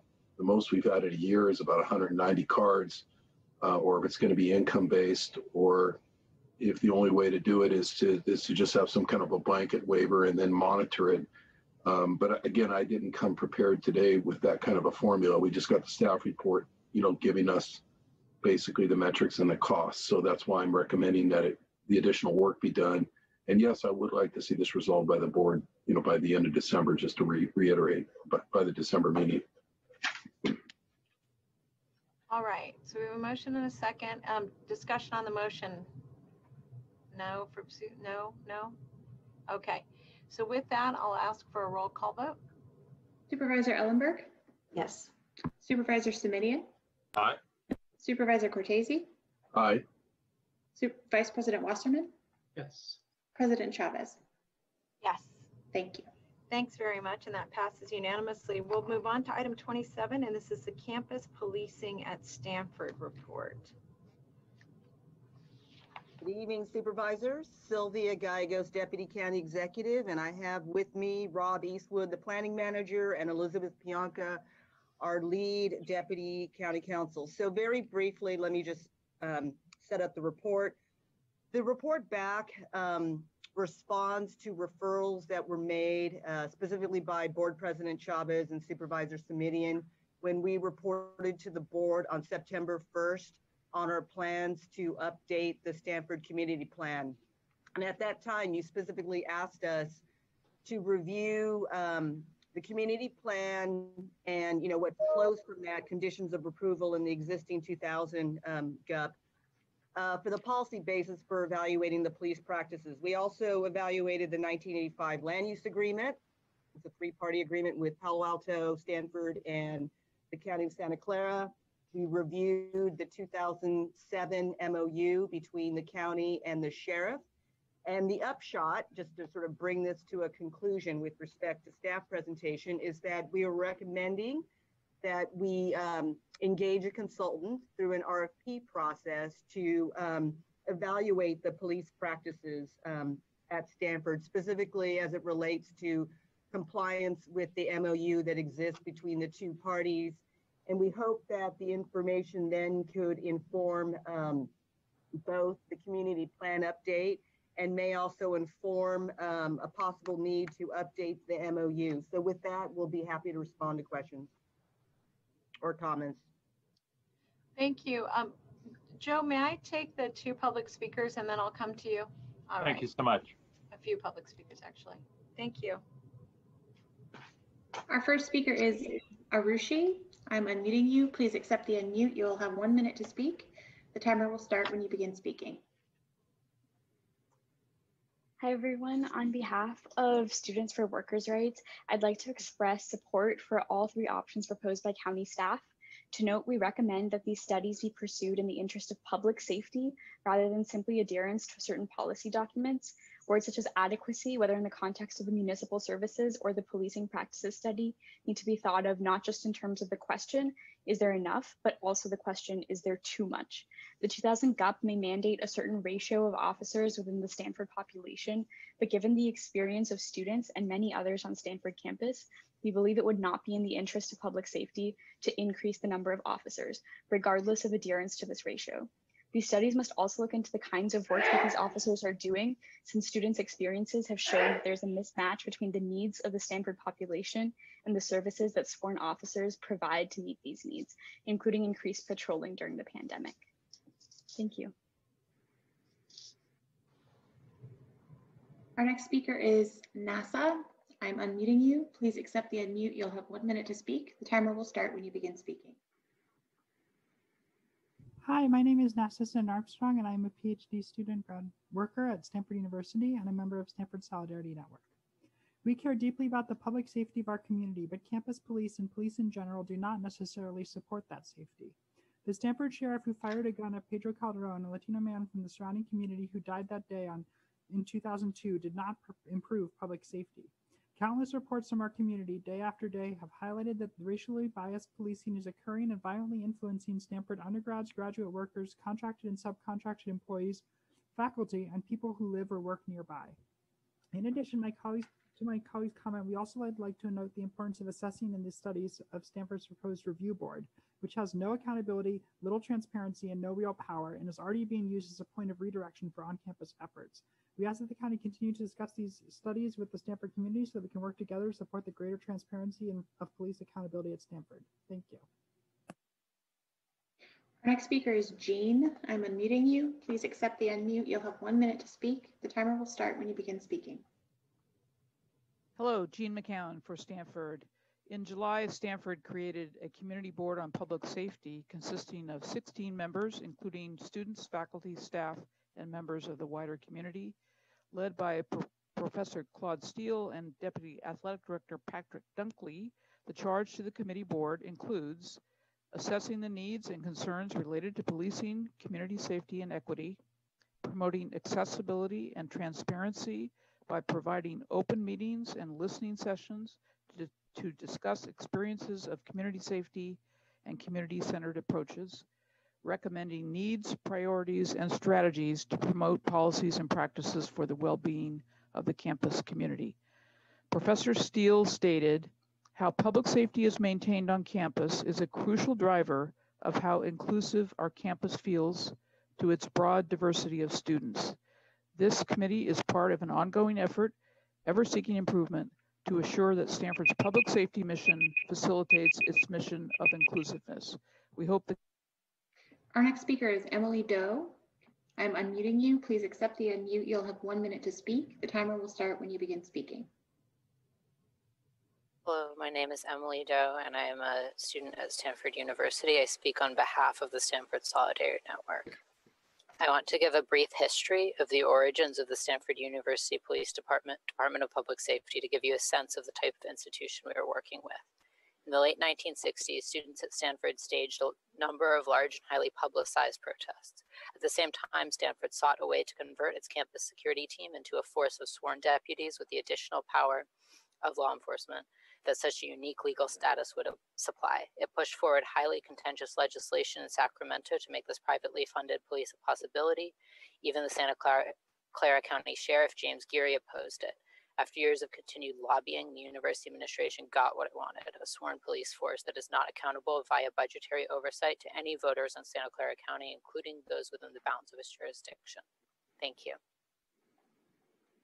Our next speaker is Alexa Russo. I'm unmuting you. Please accept the unmute. You'll have 1 minute to speak. The timer will start when you begin speaking. Hello, I am a PhD student worker at Stanford University and a member of the Stanford Solidarity Network. So in recent years, this unique police force of the Stanford Police has set an alarming precedence. The state penal code 830.75, passed in 2016, allows for other universities to fund and deputize campus officers. This bill was opposed by the ACLU and the California Public Defenders Association, and it directly cites Stanford as precedent. Around the same time, Facebook donated $11.2 million to Menlo Park government and secured increased police officers hires and presence for 5 years around the Facebook campus and neighboring East Palo Alto. This is yet another example of the increasingly militarized law enforcement presence on or near Silicon Valley's academic and corporate campuses. We live in a unique moment More people marched in the protests associated with George Floyd rebellion this summer than any movement in American history. We can make history right now. Our next speaker is B. Beekman. I am unmuting you. Please accept the unmute. You'll have 1 minute to speak. The timer will start when you begin speaking. Hi, Blair Beekman here. It's been a long day. Thank you for your work.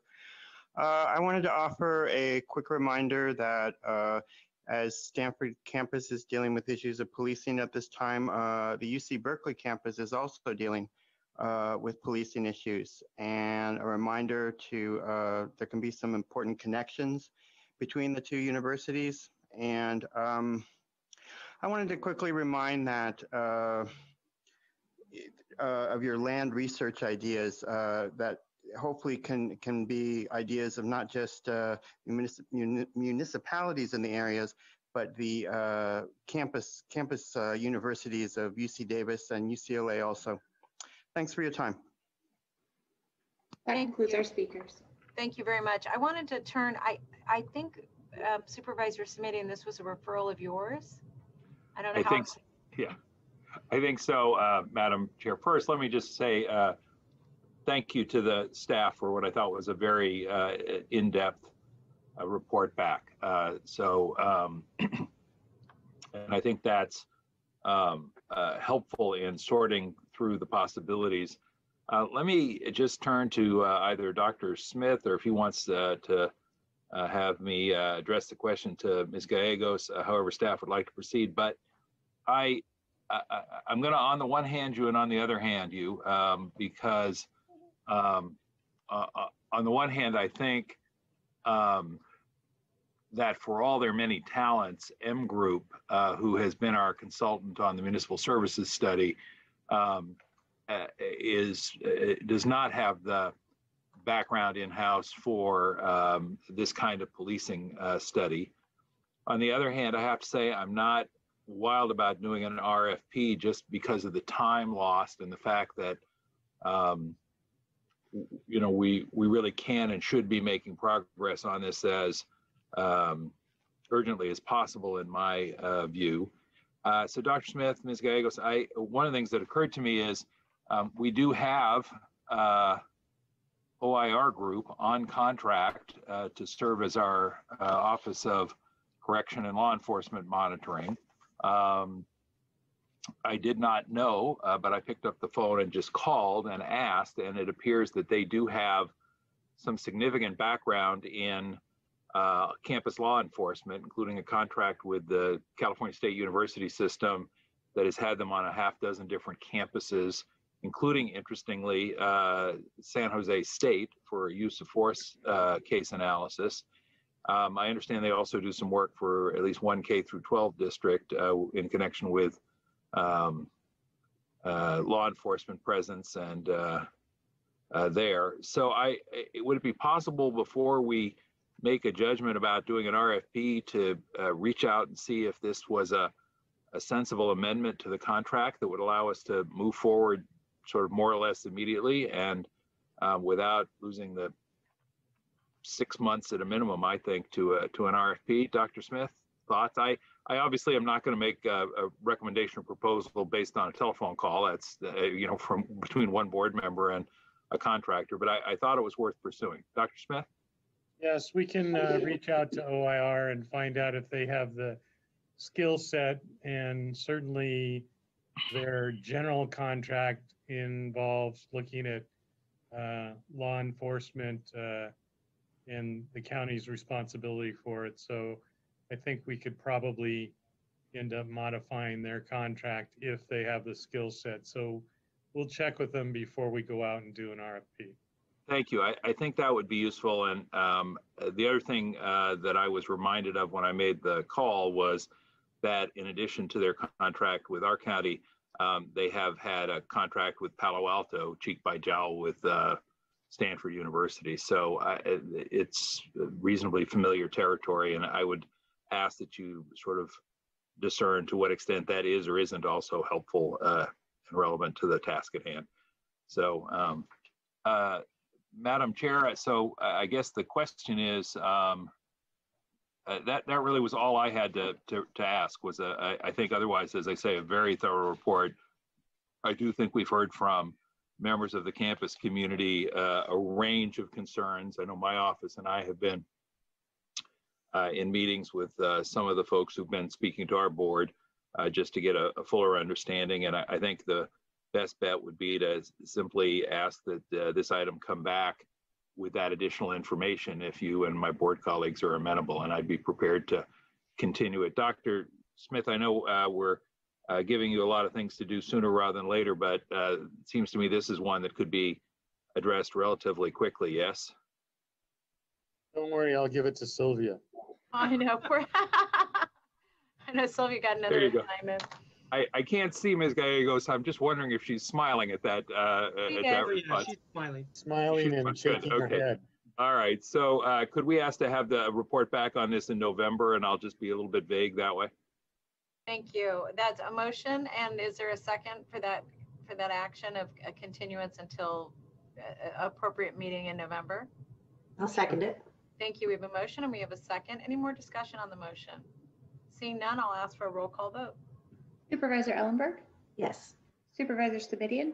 Yes. Supervisor Cortese? Aye. Vice President Wasserman? Yes. President Chavez? Yes. Thank you. Thanks very much. We're now going to move on to item 30. This is allowing the staff to complete a contract. Excuse me, Madam President. Yes, sir. I need to recuse myself from this item, and I've been told by County Council that means to go mute and to turn off my video. So I will mute myself and turn off my video. I can listen and come back on when you're all done. Great. Thank you very much. You. So item 30, if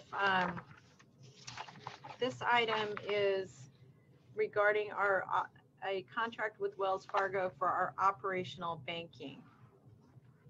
Yes, Madam Chair, this is George Dorl. I might ask the clerk if you could allow my video to go on.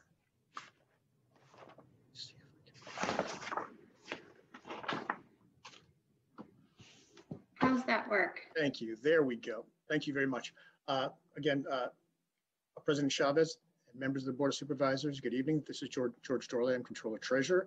With me also, well, not presently, but in the internet, Finance Director Alan Minato is present, as well as two representatives of the vendor, Senior Vice President Ray Juman and Vice President Mary Lou Lopez, both of whom may well wish to present as well.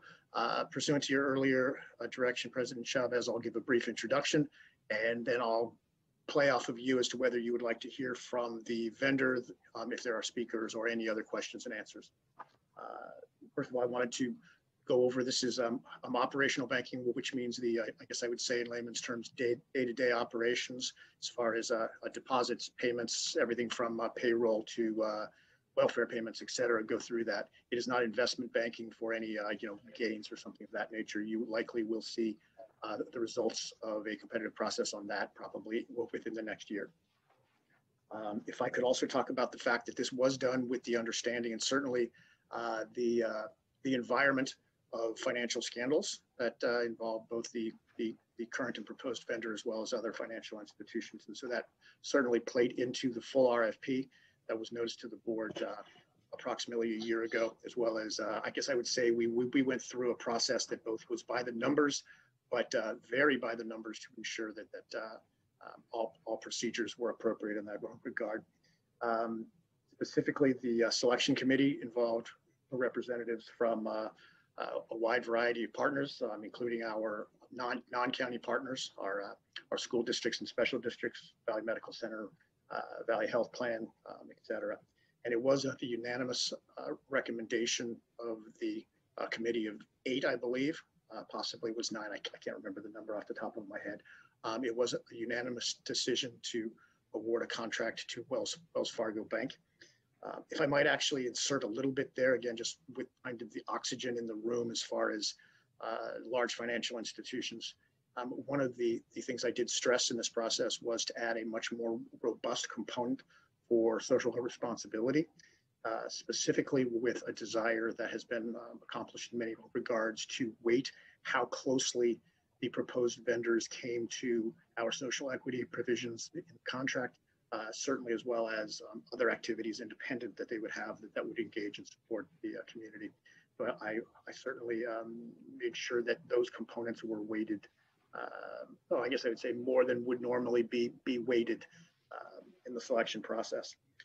Let me see if there was anything else I wish to provide here. It is a 5-year contract with approximately although this is difficult to give a specific estimate of savings, but it is approximately I'd say about a 20% overall reduction to what would be base rates for banking of this nature, as well as a reduction from the terms from our prior contract. I'd also like to add maybe just a little bit, just from a personal standpoint, I dislike greatly presenting a contract to you in late October that you commence services on November 1st. I wouldn't like to be in that position if I were you, and did everything I felt I could to get this contract to you in September to allow time for further discussion on matters if necessary. In this case, the negotiations, particularly on points that dealt with indemnification insurance and social equity provisions, pushed this out. I was to this, and so I wanted to express my understanding of that, and I guess apologize for the what to you is late notice on these items. I think I'll stop there and defer to President Chavez as to if you would like to ask questions, community but I do believe the vendors would like to address this as well. I'll pause there. Thank you. I'm going to go to we have one public speaker on this item, and then I'll go to Supervisor Simitian, who has his hand up. Our next speaker is Dashiell Leeds. I'm unmuting you. Please accept the unmute. You'll have 1 minute to speak. The timer will start when you begin speaking.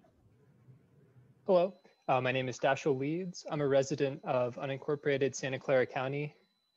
I understand that this is pretty late in the process and maybe too late to speak out on this, but I think it would be really tragic to lock the county into a 5-year contract with Wells Fargo. Just in the past 4 years, Wells Fargo has financed over $198 billion into fossil fuels.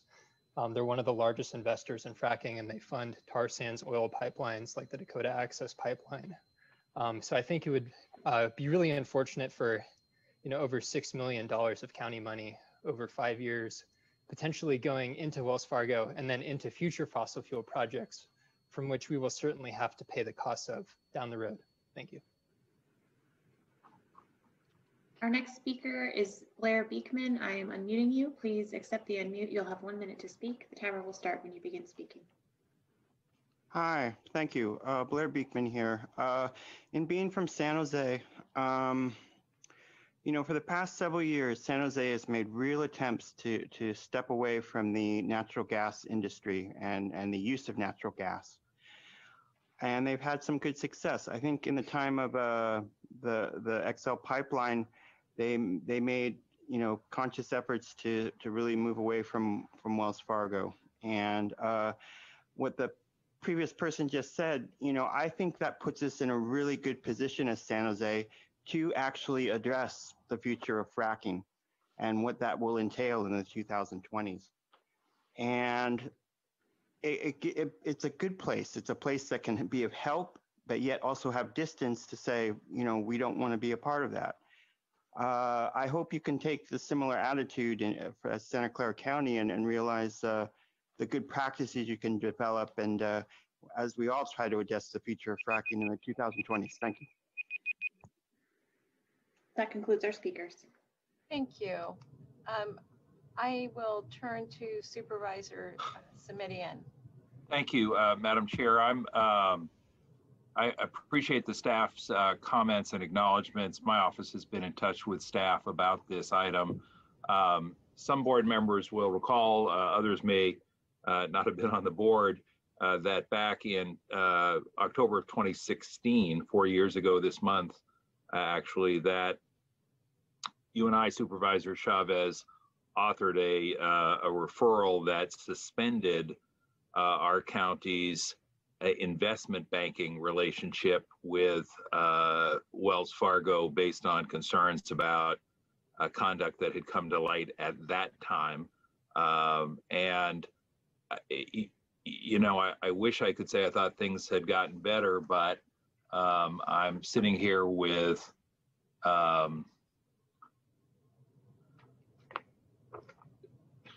the Daily Labor Report, 7.8 million, Wells Fargo to pay 7.8 million to settle hiring bias claims. And then I'm guessing rather more dramatically in terms of the dollar amount, people are aware of the fact that just in February of this year, a $3 billion payment was agreed to settle criminal charges in a civil action stemming from widespread mistreatment of customers. I'm reading from the New York Times. And then I'm looking at Reuters from October of 2016, when, in addition to the issues that we had talked about previously, Reuters reports Wells Fargo agrees to pay $50 million settlement over homeowner fees, a racketeering lawsuit accusing it of overcharging hundreds of thousands of homeowners for appraisals. You know, even before we took action back in 2016, I've got July of 2012, Justice Department reaches settlement with Wells Fargo, resulting in more than $175 million in relief for homeowners to resolve fair lending claims. So all of which brings me to say, short version, I can't vote for this item tonight. And we are in a bit of a quandary, as staff has indicated, because we're at our second final meeting coming up on the end of the contract term, as I understand it, at the end of this month. I am hoping that staff, Dr. Smith and or his team, can come up with a way that allows us to continue while reissuing an RFP, if that's the necessary process. But you know, as a public agency, we have a certain responsibility in terms of the folks we contract with, do business with, and who we allow to profit from our business. I understand that there may be some financial implications. I get that. But I just, under these circumstances, I just don't think we can reward that kind of behavior with a significant tranche of county business. And, you know, in a market economy, the way the market sends a message is to say, we can't do business with you. So sorry for that extended riff. I probably should have just said, Dr. Smith, you got a path out of this one?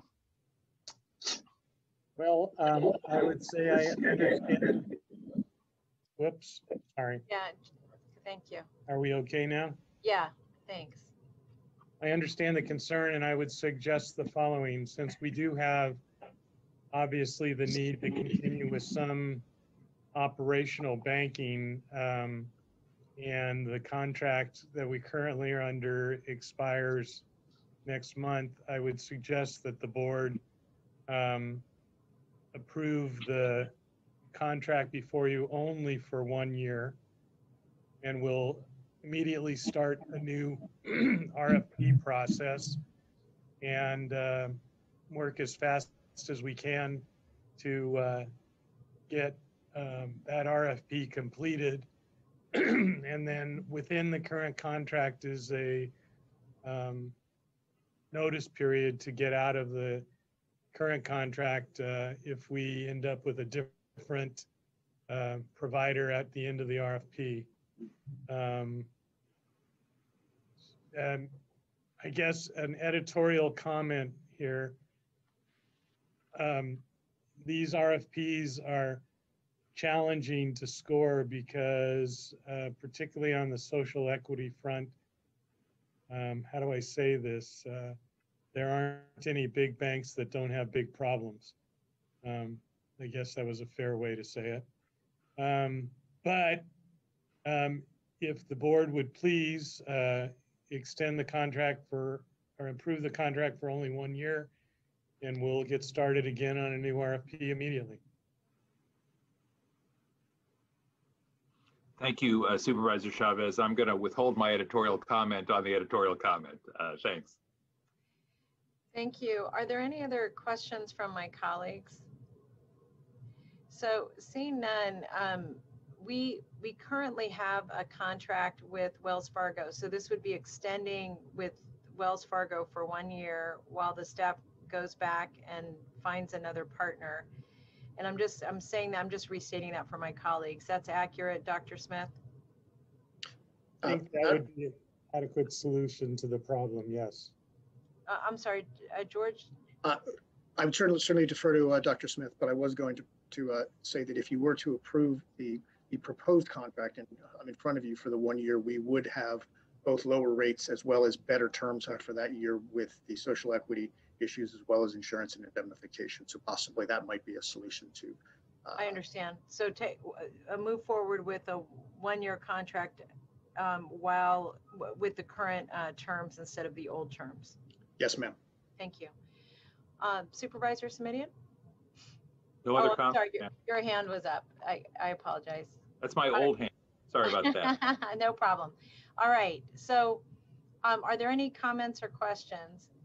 Can I get a motion to accept the current contract for 1 year, directing staff to go back out for an RFP? And I would like to add to that if it could come to Finance, Government, and Operations Committee, because I do understand the point that Dr. Smith raised about the challenges of finding strong banking partners, but it may require us to think a little differently about it and try to do it a little differently, and that just will deserve some more robust discussion before we send the staff out again. So can I get a motion to that effect?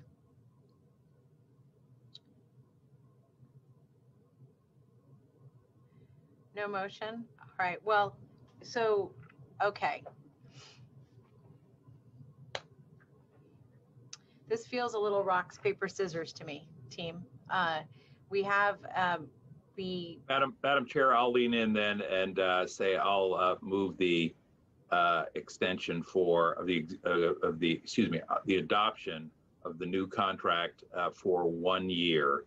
And I will ask that the minutes very explicitly reflect my opposition to a 5-year extension and the direction as you've articulated it, Dr. Smith has articulated it, because I don't want there to be any lack of clarity about my views on this particular subject. And if I can get a second, I am going to speak briefly to it because now you've got me going again. So there you go. So do we have a second? I will second that. Thank you, Supervisor Ellenberg. Yeah, and the other thing I was going to say on the social responsibility front is there are certainly orders of magnitude. There are gradations. There's better, which is better than worse. And you know, he didn't put it quite this way, but you know, I understood Dr. Smith say we may not be able to do our banking with St. Francis of Assisi. I'm just suggesting that we try and show some intellectual consistency about a banking entity that, frankly, I can't speak for you, Supervisor Chavez, but when you and I talked about a 2-year suspension back in 2016, I think we talked about the fact that we hoped that we'd see improved behavior. And here we are with a $3 billion settlement that tells us that things have regrettably not changed for the better. So thank you again. Thank you. And are there other comments from my colleagues? Seeing none, we have a motion and a second. I do just want to weigh in and say I appreciate that this is a bitter pill for all of us, and I think we all want the record to reflect the same point that you raised, Supervisor Simidian, probably for all of us. I do want to say what I'm particularly troubled at is more recent allegations and settlements relative to hiring discrimination, particularly against African Americans and women. And I had the list that you did along with a few others, including the need to fire over 100 workers who fraudulently submitted applications for coronavirus relief funds. So with that, I appreciate this being hard and appreciate all of you leaning in. So if I could ask the clerk to do a roll call vote. Supervisor Ellenberg? A reluctant yes. Supervisor Simidian? Aye. Supervisor Cortese? Aye. President Chavez? Yes. Thank you. Thanks very much. Thanks, George, and to Ellen as well. And thank you, Dr. Certainly Smith. hear lots more about this. Yep, we'll go to FGOC. It'll be so fun. hardly wait. Absolutely. All right, now we're going to item 31, and this is a report on surveillance body worn dashboard cameras.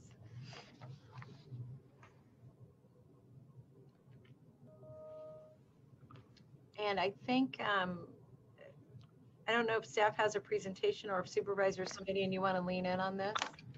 Is there someone from the Sheriff's Department who's available for a couple of questions? Hi, Supervisors.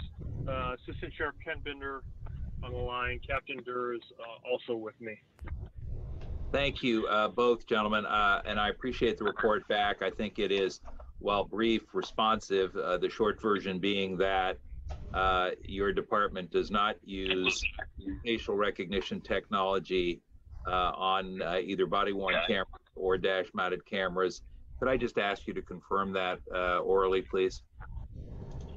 Absolutely, Supervisor. We actually, in the October 22nd, 2019 meeting,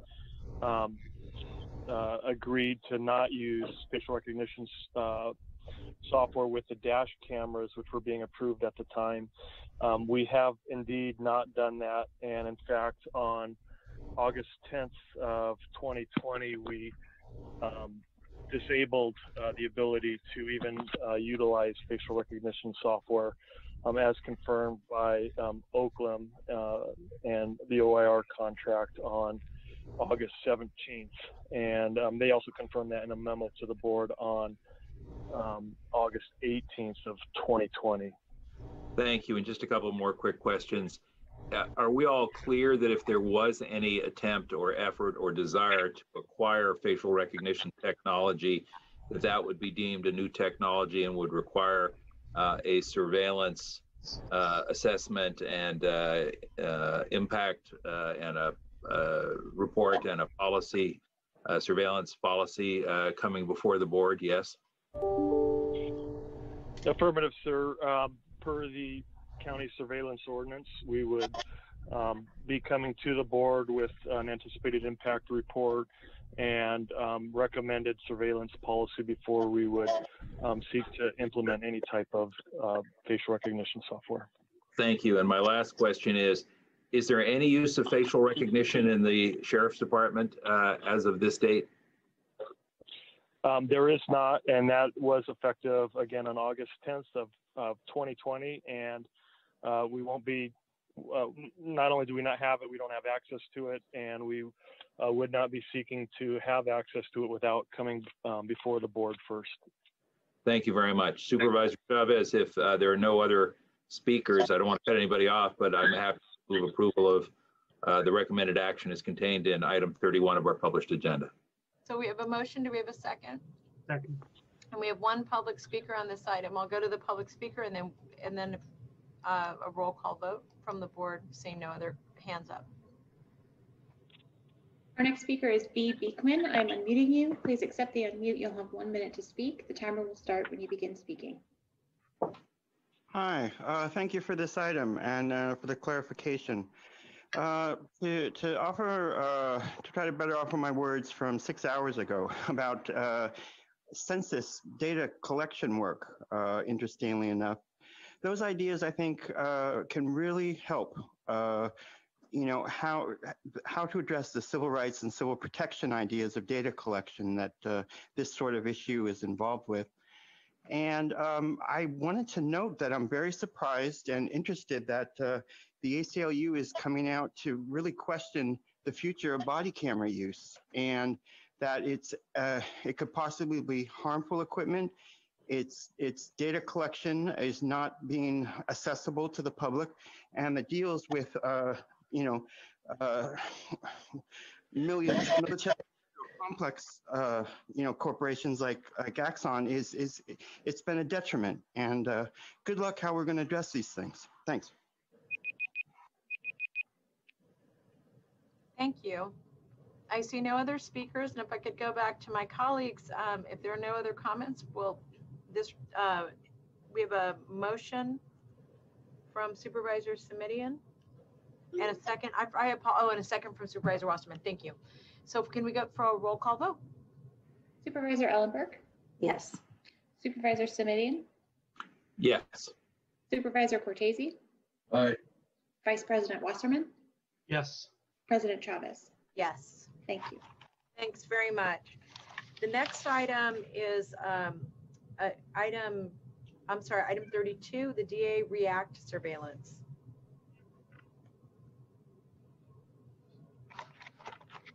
And Joe, do you want to go ahead and just ask questions? I have no questions on this item, and if it's the appropriate time, I'm happy to move approval of the recommended action as contained in our published agenda, item 32. Second. Thank you. We have a motion and a second. We have 2 speakers from the public. We'll take those speakers and then we'll come back for board action. Our next speaker is Scott Largent. I'm unmuting you. Please accept the unmute. You'll have 1 minute to speak. The timer will start when you begin speaking. Good evening, everyone. Scott Largent. I believe this is the DA side of the surveillance issue that was, I'm sorry, that was on the agenda. I do apologize. I don't think I'm off topic. Now, if the Sheriff's Department chooses not to follow your surveillance ordinance, Joe, I'm wondering what really happens to any of these employees. I'm wondering if it goes to Internal Affairs to do an investigation if something went wrong. Now, with our district attorney's office, the investigators, and you guys are used to seeing these people in the hallways there, they have their badges, they have their guns. Some of them used to work for a lot of the different agencies in our county. There is no internal affairs system at the DA's office. There is nothing to hold them accountable. I am shocked that I just recently learned that. And I think you guys need to start digging into that really, really quick. That kind of scares me right now. So thank you. Our next speaker is B. Beekman. I'm unmuting you. Please accept the unmute. You'll have 1 minute to speak. The timer will start when you begin speaking. Hi, thank you. To work a bit off of the last person's words a bit, to defend the technology ordinance, the surveillance and tech ordinance, it has been incredible, I feel. I feel its straightforwardness to address issues and just slowly inventory basically all the surveillance and tech of Santa Clara County is remarkable. And I think it gives everyone a clear direction on what is good and what is good in our lives and what is our future and what is sustainability. It hurts if you're going to have to be defending yourselves at this time, but you've created something so clear and so decent-minded that I just don't see how you can, I think you can withstand whatever pressure is going to be placed on you. Good luck in your continued efforts, just slowly, continually building and inventorying the future of technology in Santa Clara County. It's something that's good for all of us. Thank you. That concludes our speakers. Thank you. I'm going to go back to the board for action. So we have a motion and a second. I'm going to ask for a roll call vote. Supervisor Ellenberg? Yes. Supervisor Simitian? Yes. Supervisor Cortese? Supervisor Cortese? I'm sorry. Aye. Thank you. Vice President Wasserman? Yes. President Chavez? Yes. Thank you. Thanks very much. We're now going to go to items that have been removed from the consent calendar. Item number 40 is the CEP anesthesia coverage contract, Anesthesia America contract, and I'll turn to Supervisor Simitian. I think this was pulled by you. And you're on mute.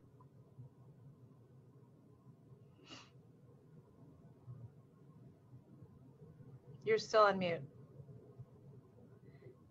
Thank you. Third time's a charm. I just wanted to ask staff, and I apologize, we just couldn't get connected prior to the meeting on this one.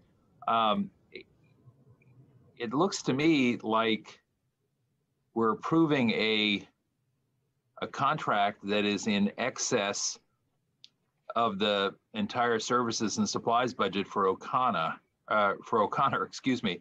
I think or at least for this item, if I'm reading the materials right, and forgive me, it's a little bit obscure, the services and supplies budget for O'Connor for this item includes $5.5 million. This item then is really $9 million plus. Does that mean we're about to take $3.5 million more out of the enterprise fund? Supervisor Simitian, if I may. This is Paul Lament, CEO for Valley Medical Center. So to be directly answering your question and to clarify, the $9.77 million is the total value of the contract for anesthesia services. And we typically will come to your board and ask approval for contract as long as we have the adequate appropriations for that contract. And in this case, 9.77. I think what you see there is the 5.5 million, which is an estimated amount of money that we expect to spend on the contract. But we will cover and manage up to the 9.077, the maximum financial obligation within our current budget, approved budget. Forgive me, Mr. Lorenz, it's been a long day for all of us, I know. I think I am still not entirely sure how much money do we have budgeted for this item and how much are we actually planning to spend, if I could try it that way. We have more than adequate services supplies budget to cover the MFO of this contract as proposed. But are we spending more money on this contract than we had anticipated spending for this contract? No, we do not. So I'm trying to figure out if we're going to cannibalize the rest of our services and supplies or if we're going to be subsidizing this through the enterprise fund. We will not be doing that. We have sufficient service supplies budget to cover the contract. All right, so neither of the above then, is that correct? Yes. We're not going to okay, got it. Thank you. Thank you, Madam Chair. Yeah, and thank you. And just to follow up on that, the staff report actually says if actual expenses exceed the amount of 5.5, the additional expense would have to be covered by reallocating existing expense budgets within the enterprise fund or potentially by additional general fund subsidy. That was my concern, Madam Chair. Yeah, that's why I was following up. I just want, and if I may one more time, just to be clear, the typical practice for Valley Medical Center is to make sure that we have enough funds in our services supplies budget to cover the maximum financial obligation. And in this situation, it's $9 million. And in fact, we do have that available within our appropriations. And we will not be coming back to the general fund for additional support on this item. And let me just put it in perspective. Our service supplies budget for O'Connor Hospital is in excess of $150 million. So we have flexibility within our total budget for service and supplies. So Paul, may I just say what's confusing is just the way the staff report's written. And I think it may be referring to the 9 million, not the 5.5, but either way, here, one recommendation I would make is you've affirmed this on the record, and I would just ask that the staff, whenever we get these final documents to sign, that we just make sure the staff report reflects what Paul just raised, because it could be the sentence, it could be just the way the sentences are put together. Madam Chair. Yes, thank you, Madam President. We will clarify that going forward. Thank you. It just looks a little good. The staff report was confusing and would be appropriate just to line out the reference to the general fund, because it's not. Yeah, in fact, if we took off from if actual expenses, just that whole section. Okay. Yeah, I'll just ask the record to reflect that, so it reflects the actual implications or intentions and implications. All right. Thank you. Supervisor Simitian, are you prepared to make a motion? Move approval. So we have a move approval, a second with striking the language in the fiscal implications, the last sentence of that. And any other comments or questions for my colleagues? Seeing none, I'll ask for a roll call vote. Supervisor Ellenberg? Yes. Supervisor Simitian? Yes. Supervisor Cortese? Aye. Vice President Wasserman? Aye. President Chavez? Yes. Thank you. And then the last item for today is item 54, and this is the rural metro agreement. And again, I'll turn to Supervisor Simitian. Thank you, Madam Chair. I just thought that this item was too important to let it go by. on a consent calendar basis. As you know, the ambulance contract is a subject of significant debate, discussion, process here at the county. We are on our umpteenth amendment, and I just wanted to ask staff, Supervisor Ellenberg and I have heard this item, I think, reasonably thoroughly at the Health and Hospital Committee, but I wanted to have staff in a public setting at a full board meeting briefly describe what is happening here for the public record. And then I have one follow-up question that I just want to get on the record, which I don't think will come as a surprise to staff. It's an issue we've addressed previously. Thank you. Maybe I'll jump in and try to answer your question. And if I can't, we'll turn it over to someone else who can. But this is the 8th Amendment to the Rural Metro Contract. The board remembers that there have been many changes at the state level and in the corporate structure during the term of prior contracts. And we have been in the process of trying to address those changes with subsequent amendments. We are recommending that we move ahead with the 8th amendment for a number of reasons. First, because it continues to be a very good rate compared to all of our surrounding EOAs, and also the service continues to be responsive and timely. We have the option now to continue with our amendment process without risk of losing our antitrust immunity, because the state has realized that the regulations that they previously promoted and tried to enforce against us were underground regulations. The courts have responded to a litigation which was brought by the firefighters, and those regulations were struck down. So we have complied with all of the rules and regulations from the state. We retain our exclusive operating area immunity, antitrust immunity. We have the ability to extend the current contract with currently good rates and good performance.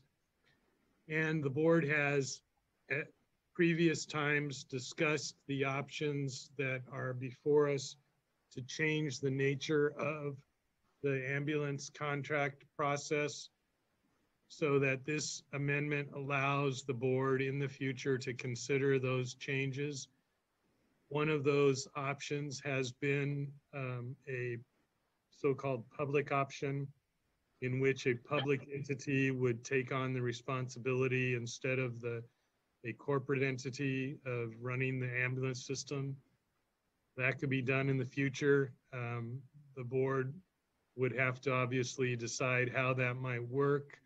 That might be something like an JPA among the fire districts or the cities, or it could be just internal to the county.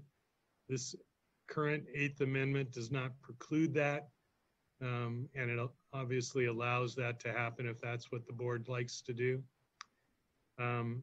There is the other option of just doing another RFP at the end of this term, at the end of the 8th Amendment. As before, there are a lot of changes expected in the economics of transport. The 1115 waiver and the changes expected at the state level and national level put this business at great risk. So we in administration recommend that we recommend that the board continue the 8th Amendment, and that we come back to Health and Hospital for further discussion about additional options in the future and how we would like as a county to proceed but during that discussion will be protected by the current operator at much reduced rates than surrounding entities with good performance. Thank you. Did anybody have questions for Dr. Smith? Supervisor Simidian. Dr. Smith, to boil it all down, so we're talking about a 2-year extension by virtue of the amendment, yes? Yes. And we're talking about an option for a further 3-year extension, yes? Well, after the committee meeting, we changed the contract to make it clear that we would not automatically or administratively exercise that option. It would have to come back to the full board to decide whether or not to exercise that option. Thank you, Dr. Smith. And Madam Chair, that was one of the principal issues I wanted to make sure our full board was aware of and that we got onto the record, which is the 2-year extension is one thing.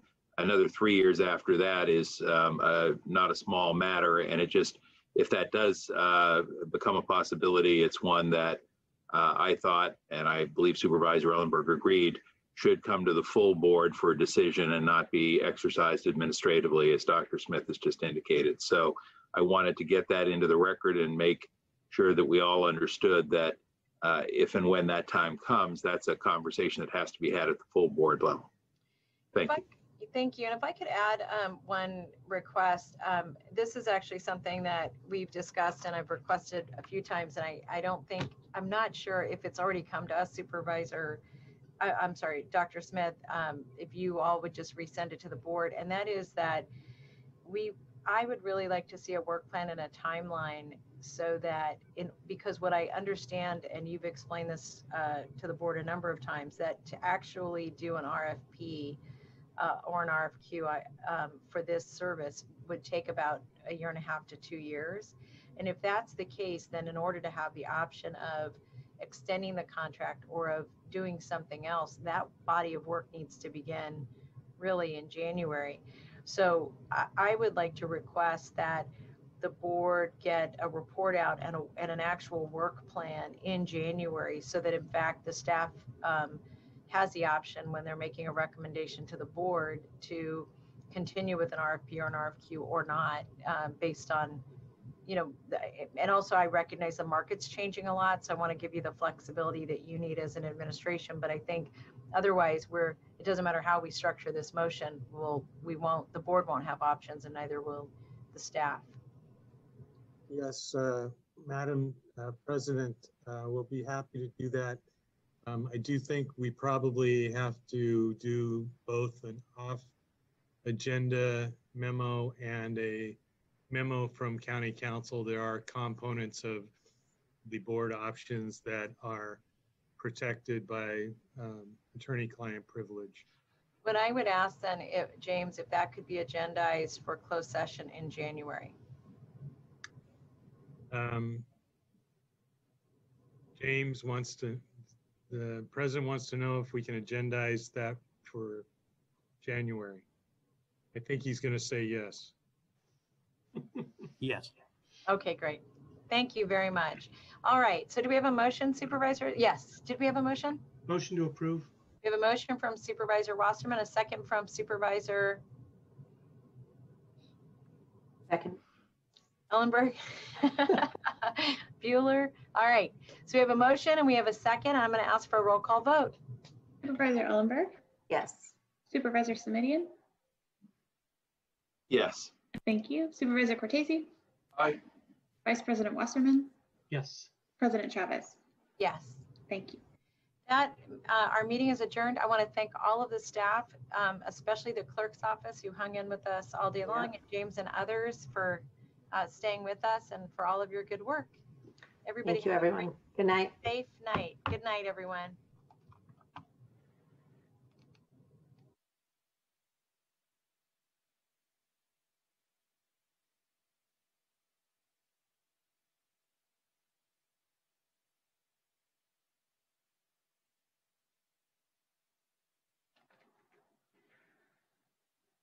This is the ordinance list report for the Board of Supervisors meeting of Tuesday, October 20th, 2020. Item number 8, adoption of ordinance number NS-1200.375, amending various sections of Appendix I zoning of the County of Santa Clara Ordinance Code for the purpose of increasing the available options and flexibility for agricultural employee housing and streamlining the permitting process for such housing.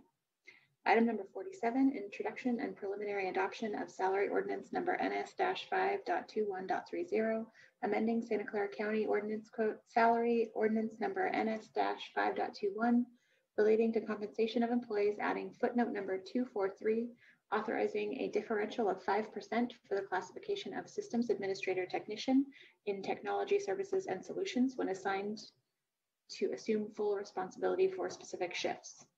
Item number 56, introduction and preliminary adoption of salary ordinance number NS-5.21.31, amending Santa Clara County salary ordinance number NS-5.21, relating to compensation of employees, adding one unclassified graphic designer 2 or graphic designer 1 position in the office of the county executive.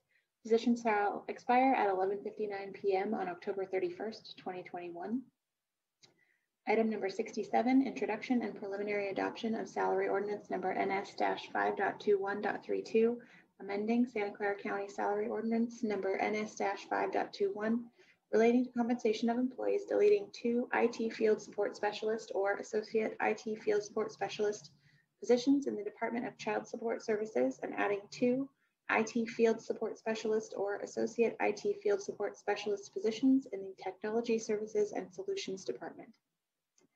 Item number 84, introduction and preliminary adoption of salary ordinance CFPED-2021-2.0, amending Santa Clara County Central Fire Protection District salary ordinance number CFPD-2021-1-0, adding the classification of battalion chief, pre-fire management and wildfire resistance, and deleting 1 battalion chief position and adding 1 battalion chief, pre-fire management and wildfire resilience position. This concludes the ordinance list report for the Board of Supervisors meeting of Tuesday, October 20th, 2020.